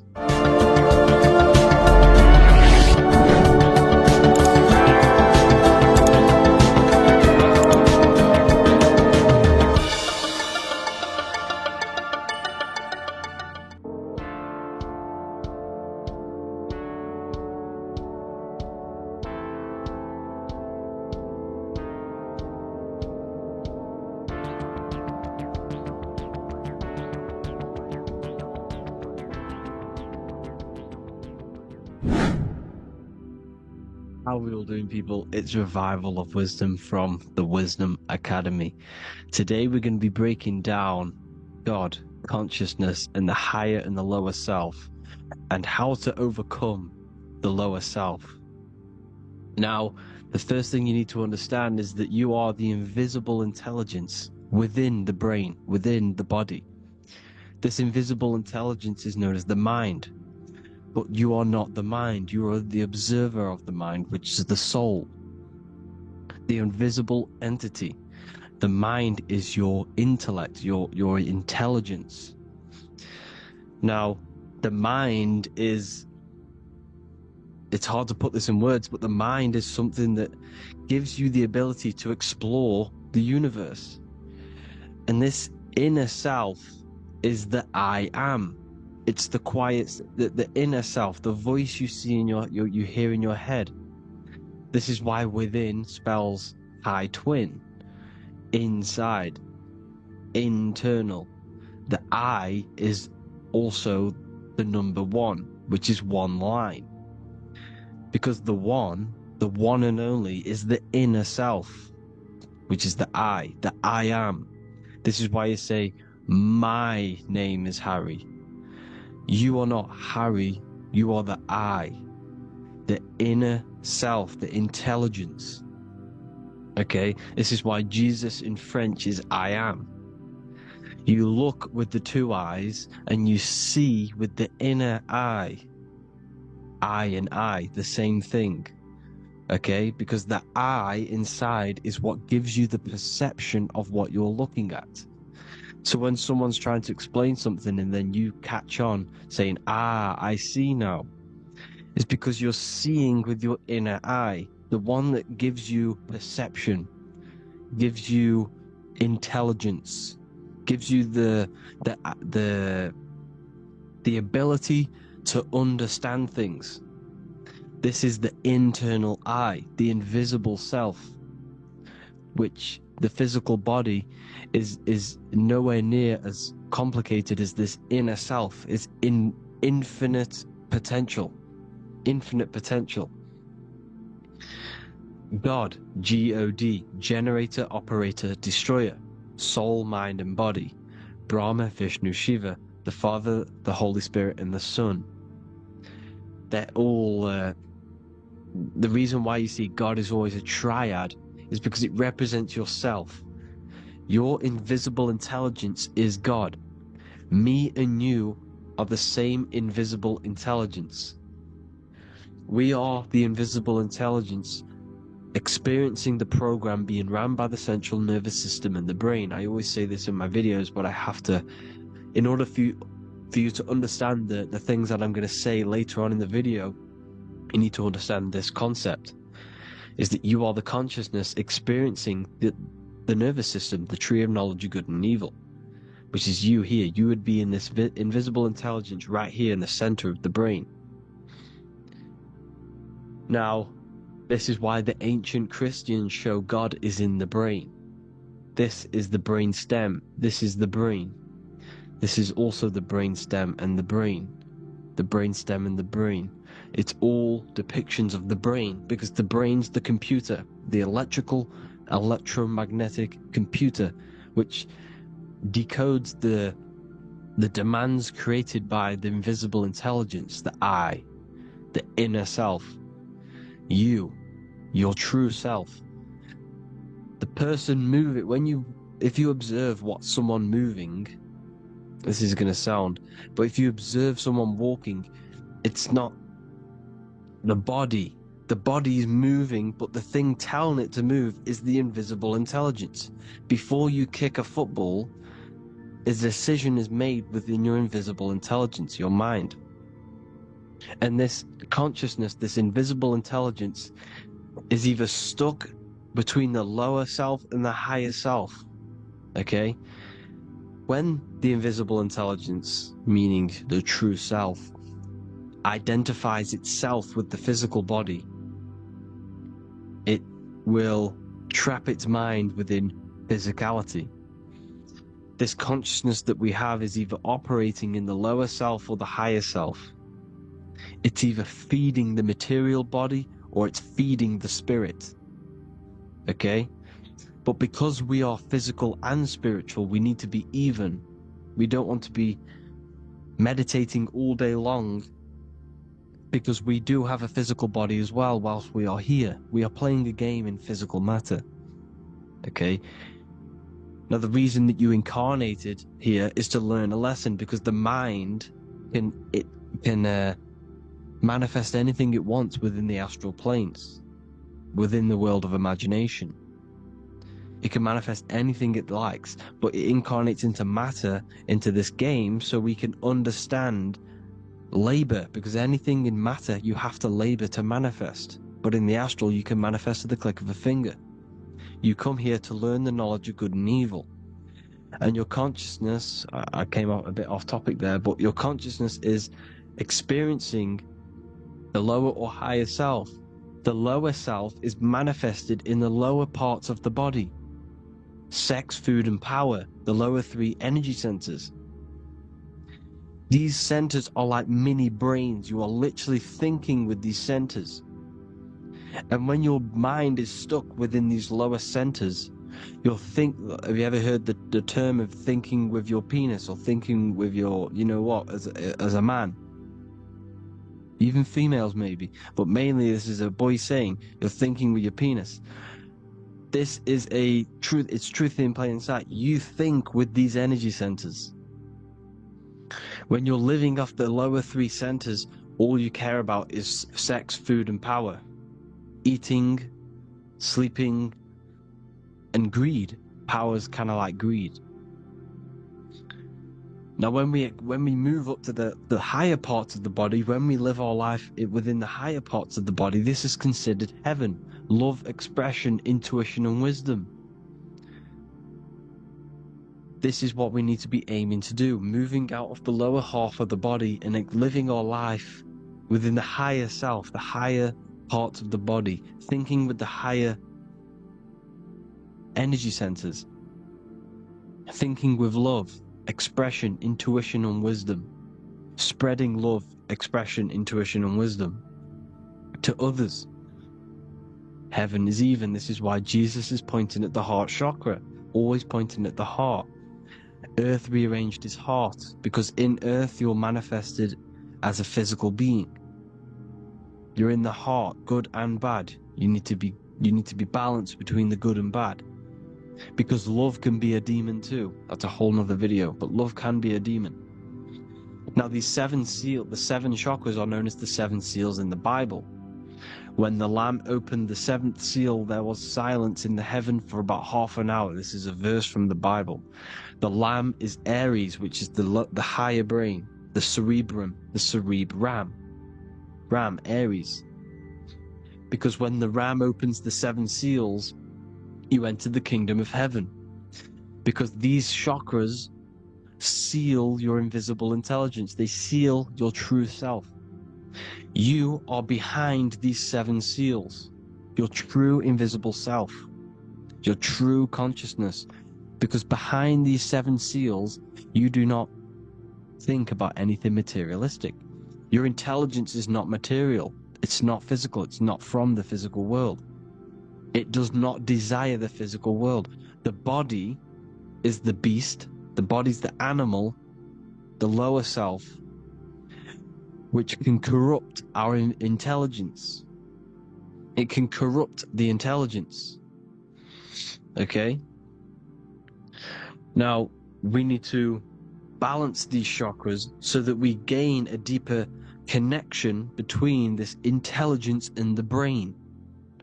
Because when there's a strong connection between the brain and the intelligence, your body and the intelligence, you have a strong connection. Therefore, you can manifest what the intelligence is saying at all times. Meaning, when, for example, your higher self, this is intelligence, the higher intelligence is always speaking to you. It's always guiding you. It's always telling you the right thing to do. You can feel it. When you're doing something wrong, you can feel that you're doing something wrong.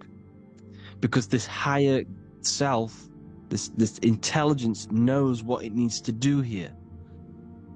And when there's no connection between the body and this our intelligence, our true self, when we strip away, when you close your eyes for long periods of time, you will figure out you are this invisible, infinite, creative being.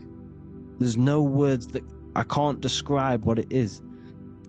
But it's the voice inside of your head that you can feel when you close your eyes. You are this being inside of the heaven, because this is heaven, this intelligence.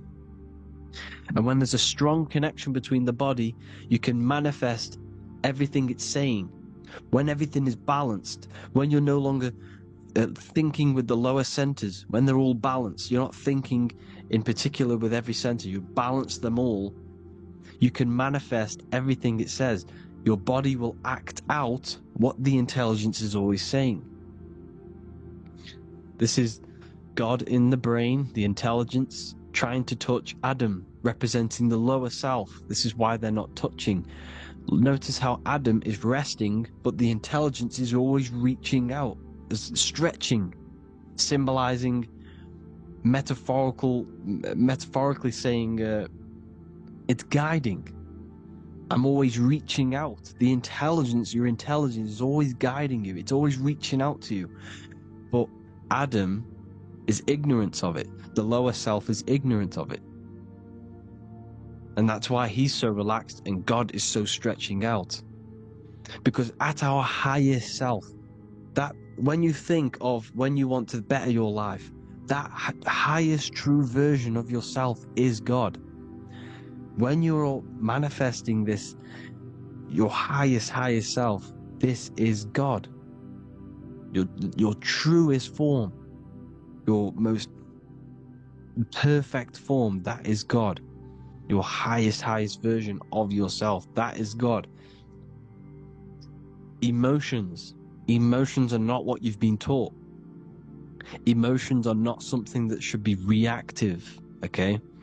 You should not let the emotion be you, except that you should experience them instead of letting them become you. You need to understand there's a separation in our consciousness.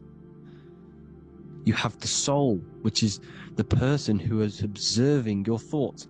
When you think a thought, who's the one observing that thought?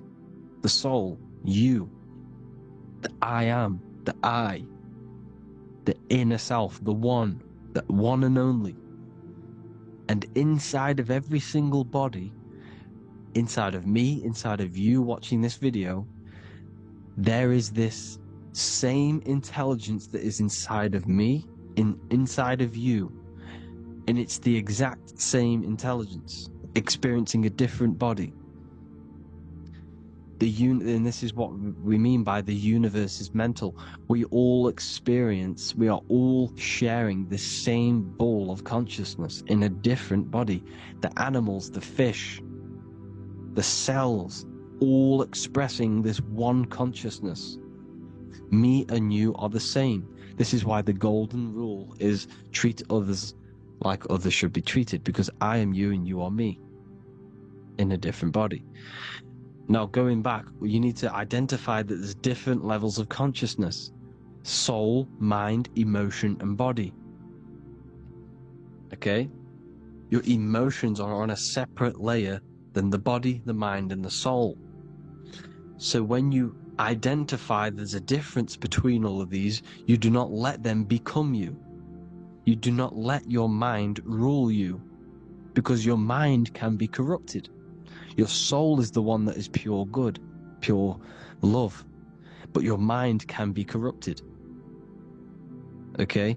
Your emotions can be corrupted. The body can be corrupted, but the soul can never be corrupted, only layered on top. You can only throw piles of programs within the subconscious, layering the soul down, but deep down inside of every single one of you, there is a loving being. Because the love comes from the heart. Love is the universal emotion, expression. Now, your thoughts can become bondage, your emotions can become bondage. Now, what do I mean by bondage? By conquering the lower self, we need to conquer our own mind, because the mind is what's manifesting the lower self. When you're thinking with the lower half of the body, when you're becoming your emotions, you need to experience the emotion, not become the emotion. Do not let the emotion become you.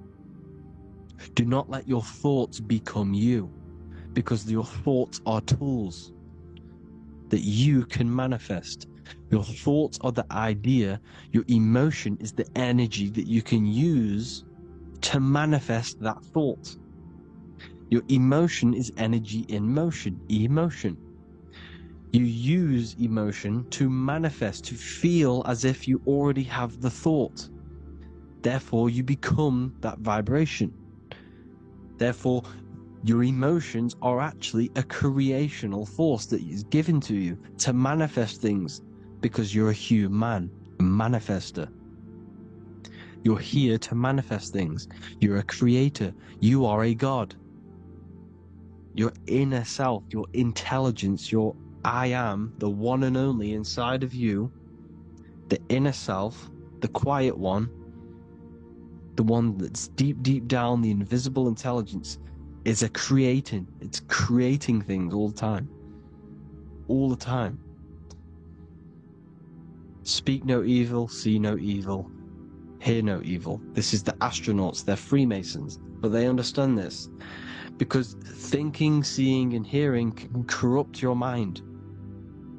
And when you have a corrupted mind, you'll have a corrupted subconscious. The subconscious will manifest into the body, because 90% of your behavior comes from the subconscious mind. So you got to speak, see, and hear no evil. A sin. What is a sin? To overcome our lower self, to overcome our lower self, the 7 deadly sins are not something that goes against an external God. A sin is something that goes against your inner guide, your inner conscience, the inner self that's always speaking to you. It's always telling you the right thing to do. A sin is something that goes against this inner guide. And this is why you can feel something where you can feel you're doing something wrong, because the inner guide is speaking constantly. And when you commit these 7 deadly sins, which are 7 internal states which keep your invisible intelligence bound to your physical body. Because evil, right? Evil love bondage. This is why they stay in this realm and they control this realm, because they love the bondage of the body. They like matter. They want to stay in matter for eternal life. They don't want to ascend back into the heavenly realms, where you do not have a physical body. You can explore the universe within the astral planes. They stay bounded to the body, bounded to the 3D construct of the physical world. They have greed, lust, envy, gluttony, wrath, sloth, pride. They want all of this. And if you want that, that's okay. But deep, deep down, you don't want that, because your soul is always telling you the right thing to do. Your soul knows what to do to get out of here. It needs to detach from the external world. Detach from all of these 7 internal states which bound you to your lower self, your lower centers. That's what a sin is. You know, you have a left and right brain. The left brain is always analytic. The right brain is metaphorical. So the right brain is producing a holistic view of reality. Now, what do I mean? And not view, perception. When you see, because your eyes are parts of the brain, so when you look at something, and you look, that image is produced in the back of the brain in the visual cortex. And then the right brain produces a perception, a holistic, it breaks down what you're seeing into a holistic image, a holistic perception. So for example, if you're in a woods, the right brain sees the whole woods as one big woods. The left brain is breaking that perception down into individual trees, branches, and leaves. So the left brain's to do with duality, the right brain's to do with wholeness, unified. The left brain's dualistic, analytic. This is necessary so that we can pick things up and manipulate them and break things down. We need the left brain, we need the right brain. I'm not saying any of them's bad, But the left brain, sinister in Latin, means left. Because when you're left-brained, you see everything in dualistic. You see everything is dual, when everything's actually one. We need to be focusing and strengthening our right hemisphere. I'm not saying sit in the right hemisphere all the time, but we need to be strengthening our right hemisphere. And this is why left is sin and right is right. Because when you focus on the right hemisphere, you see the holistic perception of creation. The right hemisphere sees humanity as one unified consciousness. The left hemisphere sees everyone as individual persons and egos. Because the left hemisphere is dualistic. And this is why the Bible says, cast the net onto the right side of the ship and ye shall find. John 21:6. What does that mean? Cast your energy, cast your perception into the right hemisphere of the brain, and ye shall find unified consciousness. You shall find your higher self, the one and only. If then you have been raised with Christ, seek the things that are above, where Christ is seated at the right hand of God. Wow. Powerful. What does this mean? Seek the things that are above, where the Christ is seated at the right hand of God. God is your consciousness, your invisible intelligence between the two hemispheres. The right hand of God is the right hemisphere. Seek the things that are above the heart. Love, intuition, expression, and wisdom.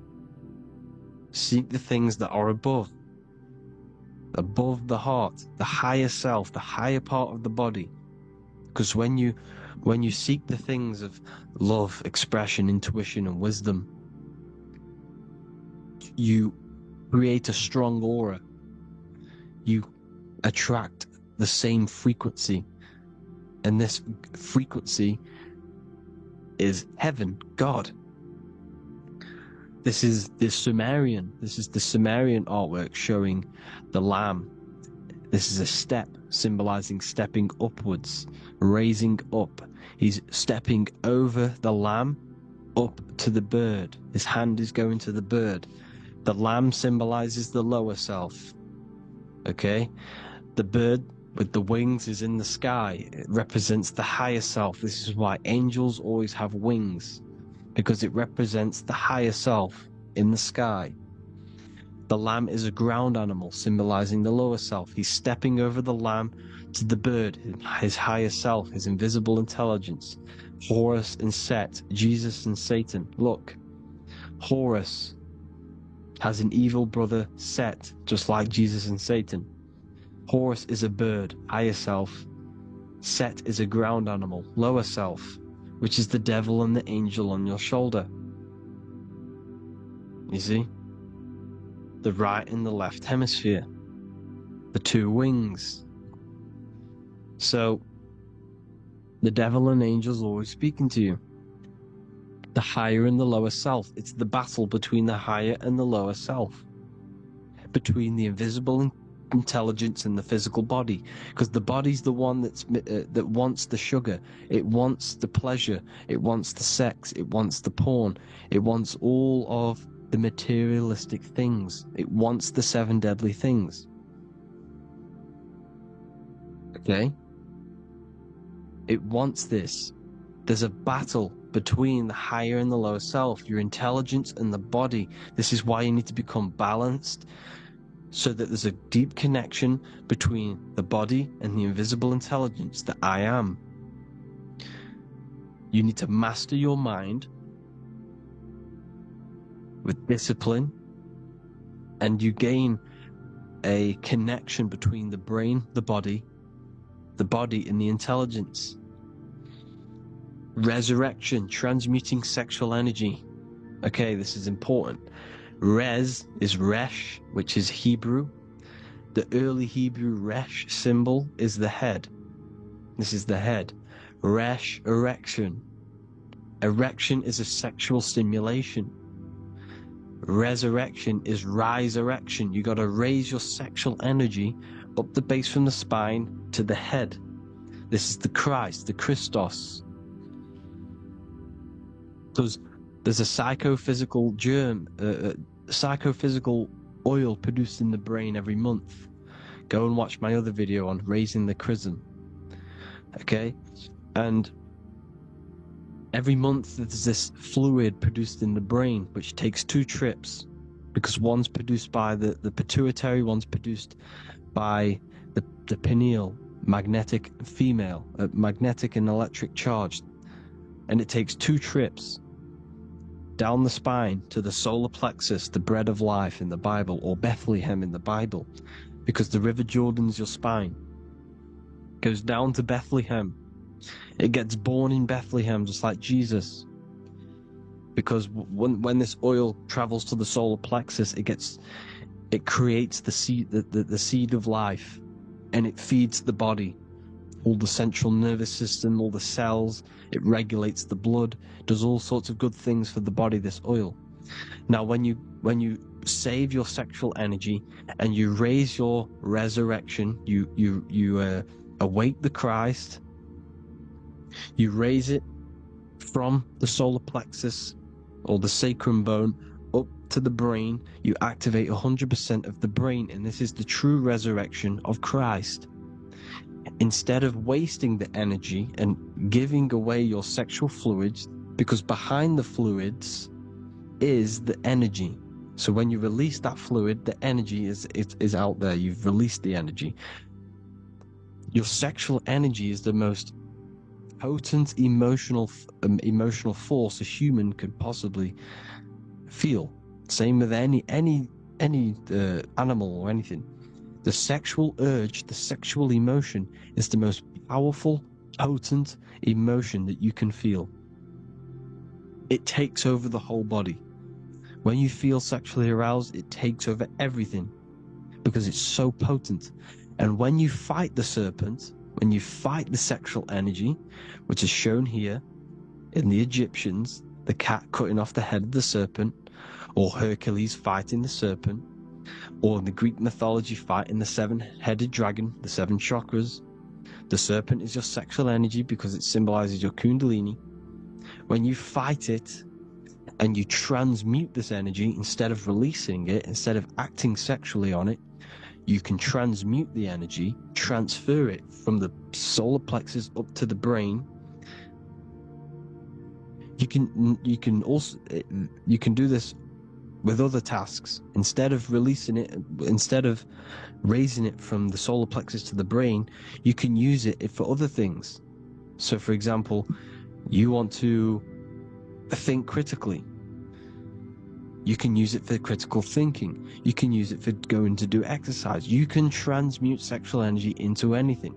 But you can do this, you can raise the sexual energy, and you can use this energy to push the cerebrospinal fluid from the solar plexus up through the spine, up the 33 vertebrae to the brain, and it'll activate 100% of the brain.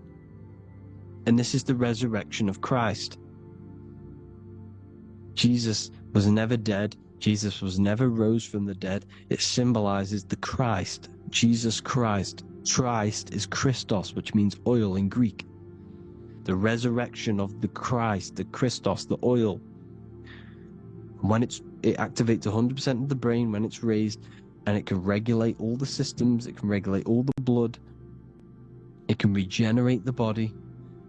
And this is the true Antichrist. They don't want us doing this process. The Antichrist is not against Jesus, it's against the fluid in our body that makes us live hundreds and hundreds of years and makes us live as gods. This is the true resurrection. And when you fight the serpent, you fight your sexual urges, your sexual emotion, the most strong emotion that you could ever feel. You can do this process. And this is the true secret of transmuting sexual energy. Because when you transmute the sexual energy, you can become a god. And this is why Hercules is fighting the serpent. Notice how the serpent is low. He's reaching down to it. It represents the lower self. Because the lower self wants the lust, it desires sex. The body desires sex. There's a fight between the higher and the lower self. But when there's balance, there's even. Heaven is even. When there's evenness between these, this is the kingdom of heaven. This is when heaven is on earth. So at our highest levels of ourselves, the highest level of our intelligence, this is God. God is something that we manifest. We need to achieve Christ consciousness by battling the body. There is no battle outside of the physical body. It's an internal battle. Jesus and Satan have been externalized. Nothing exists outside of you, because I explained in the beginning how you are the consciousness experiencing the central nervous system. Therefore, there is nothing outside of you. It's all internal. Jesus and Satan have been externalized. Why? Because it's business. The church is a business. It's all a business. They've created these figures to be historical when they're not historical. The Bible's not historical. It's all externalized. It's called exoteric, when the truth is esoteric, internal teachings. So anyways, people, balance the chakras, balance the two hemispheres of the brain, balance the conscious and the subconscious. Balance is perfect, the yin and yang. You are spiritual and physical. You live in day and night. You need to be balanced. Oneness. Seek oneness. And this is the true kingdom of heaven. And when we all realize that we are all the same intelligence, the same consciousness expressed in different bodies, when we all realize this, we all realize we're all one. Doesn't matter what race you are. It doesn't matter what race you are, where you're from, your nationality, because none of you are actually from here. None of you are from the physical world. You're manipulating the physical world through the physical body. You are the I am. We all have a soul. Every single one of you has a soul. We all have souls. The reason why they say some people don't have souls is because they're trying to suppress your mind. They don't want you to know that you have a mind. That sounds crazy, I know. But a lot of people haven't realized that they have an infinite intelligence called a mind. And behind that mind, if you can observe your thoughts, the person who is observing the thoughts, you have a soul. Everyone has a soul. Don't listen to all these people saying some people don't have a soul, some people do. We all have a soul. Every single one of us. So anyway, you need to break the lower nature of yourself. At our highest levels, we are gods. Our intelligence, our universal intelligence, the I am, the intelligence that's inside of the brain, is God. Our minds are being corrupted within believing that you are the body,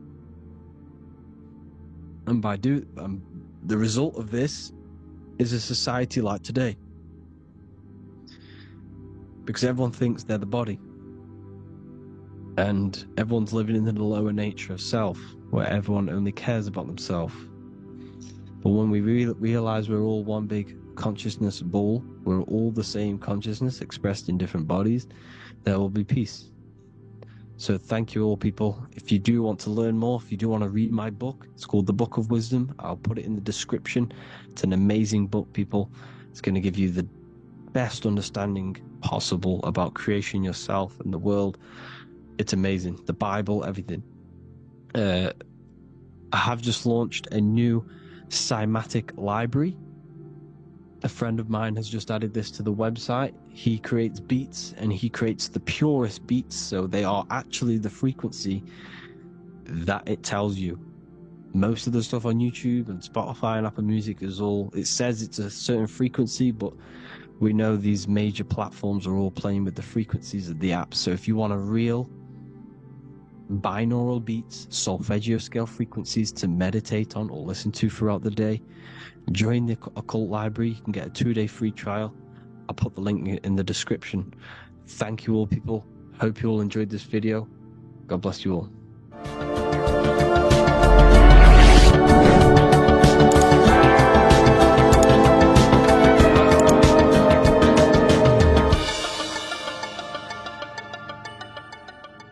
Welcome to Revival of Wisdom.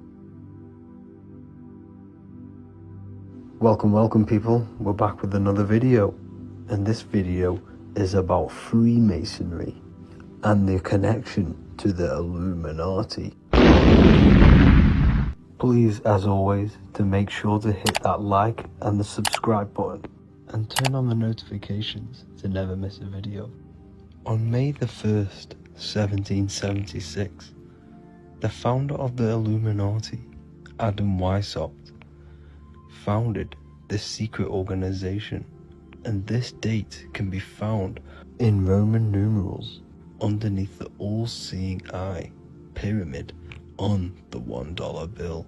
This $1 bill also says Anu Coptus Novus Ordo Secularum. This is Latin for announcing the birth of the New World Order. This New World Order will be headed by Lucifer, the all-seeing eye, and followed by the 13 layers of bricks for the 13 elite bloodlines.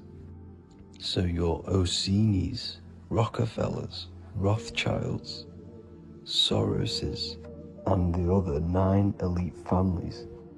So when Adam Weishaupt created the Illuminati, he made it consisting of high-level degree Masons, French and Latin philosophers, and many more powerful people to all become one society. So this is why you see Masons using this same symbol of the all-seeing eye inside the pyramid. But not all Freemasons are part of this Illuminati secret society. As the 33rd degree Freemason Manly P. Hall said in his book The Secret Teachings of All Ages, Freemasonry is a fraternity within a fraternity, an outer organization concealing an inner brotherhood of the elect.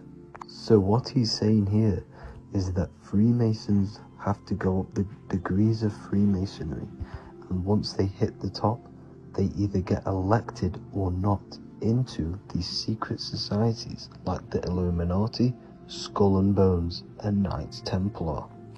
So when you see celebrities doing this one-eye symbolism, either covering one eye, doing the triangle, or doing 666 over one eye, this is showing and reflecting the symbolism of Freemasonry. They have taken the oath to never speak on anything they learn about Freemasonry. Duncan's Ritual of Freemasonry book states the oath they have to take, quote, I ... of my own free will and accord, that I will hail, ever conceal, and never reveal any of the secrets, arts, points of Master Mason's degree to any person whomsoever. All this most solemnly, sincerely promise and swear. Now, this is what happens when they break the oath, stated in this book, quote, myself severed in two, my bowels taken from thence, and burnt to ashes. So this states that Freemasonry comes first, before any law of the land. It has the right to kill you if you break your oath. This is the hand gesture they have to do every time they enter the ritual room inside the Masonic lodge.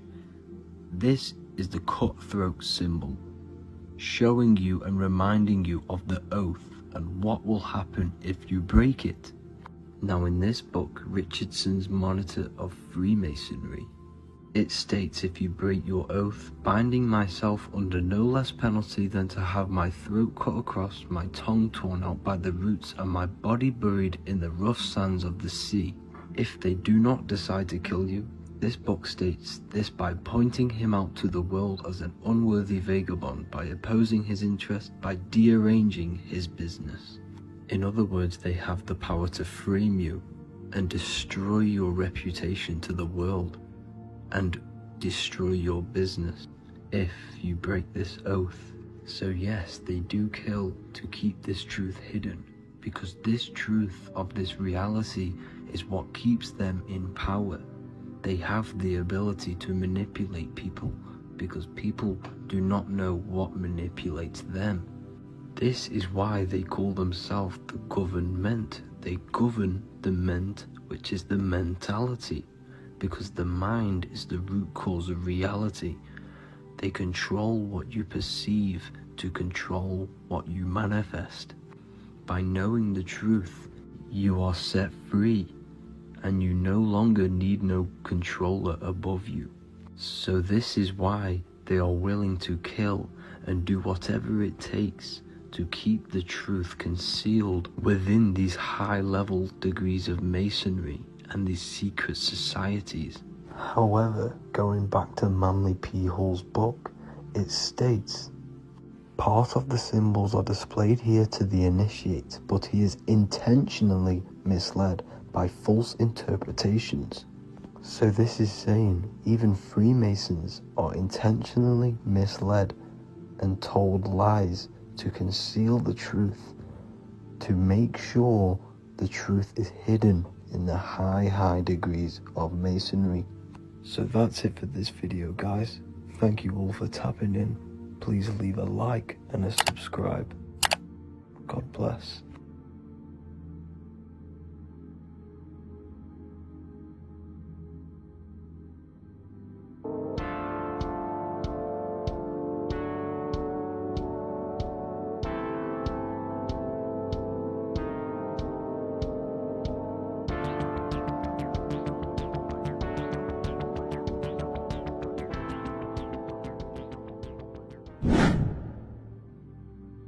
What is good, people? It's Revival of Wisdom. Today we're going to be talking about Saturn. I've done this video in the past, however, this video is going to contain a lot more in-depth explanation of Saturn. So the 33rd degree Mason, Manly P. Hall, said, Saturn is the key to crystallization, physical matter. Light is matter, matter is light. They are interchangeable. Low vibrating light turns into matter, high vibrating matter turns into light. And Saturn is the god of this world, this physical world. He crystallizes light into matter. This is symbolized as the Masonic checkerboard, matter and spirit, matter and light, light and matter. He's also the god of time, destruction, justice. He creates and destroys, because all things in time die. He creates and destroys you. So,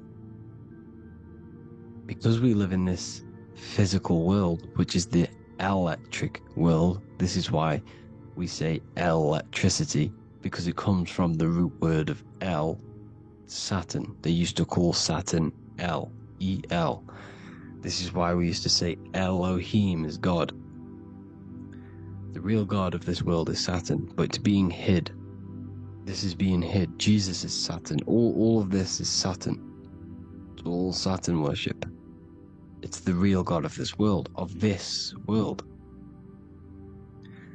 So, physical matter is a result of two opposing forces equalized on the plane of inertia, because everything is created out of electromagnetic toroidal fields. And these two poles equalize on the plane of inertia, which gives you planet Earth, plane of inertia. The plane of inertia is what Saturn is. It's the ring around the center of the plane of inertia. Thank you to Walter Russell saying, physical matter is a result of two opposing forces on the plane of inertia. This is what Walter Russell says, so please check out his work. He's got many books, many books on light and electromagnetism and stuff like that, so I advise you to check him out. So the torus field gives you the binary code 0 and 1, the female vagina and the male phallus. This is the code for this world. Saturn crystallizes physical matter. Now Saturn is the most outermost layer of the 7 layers of heaven, where it says in the Quran, it says Allah, it is he who created the 7 layers of heaven. Saturn is the outermost layer. He's the top. He's the most high. So when we say the most high, we're referring to Saturn. He's the most high before the firmament, before the stars. So Saturn is the god of this world. He's the Lord of the Rings. He wears the crown. The crown is the rings. Crown, Kronos. So the planets are luminaries. They are lights. They are beings. They are energy, conscious energy. And we're in the heart of the solar system. Saturn is the outermost layer. He is the one of this world. He's the god of this world. Now, on the North Pole of Saturn, you have the hexagon. Add up all the sides, it creates the 6-pointed star. Or it can be created as a cube. The cube is very important. The 6-pointed star is very important. 6 points, 6 triangles, 6 side, 6, 6, 6. Black cube adds up to 6 in gematria. Now, what did I say in the beginning? Saturn crystallizes the physical world. He creates physical things out of light. You are a light being. This is why we say human. Hue means the light spectrum. Hue, man, we are light manifested into physical forms. Human. And we are incarnated through Saturn. Satan, same thing.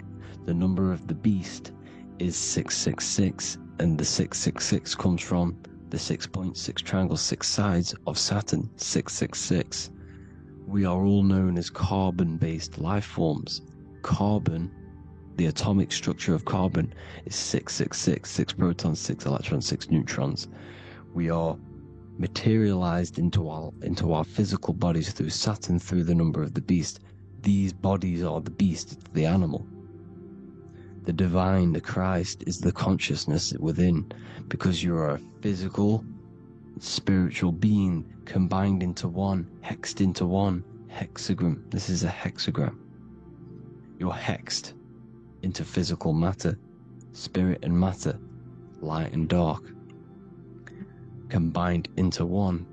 Now you contain of the mark of the beast, the mark of your body. Your body's the beast. It says in the Bible, Satan, who is the god of this world. This world. There are many different worlds, but this world is run by Saturn, and it says that in the Bible. Saturn is Satan. It's the same thing. And look at the crown of thorns wrapped around the heart. The soul is in the heart, the mind is in the brain. The soul is wrapped around the rings of Saturn. You're wrapped in physical matter. This is what it's showing you. This is symbolizing the rings of Saturn wrapping you. And the cross on top is the cross of the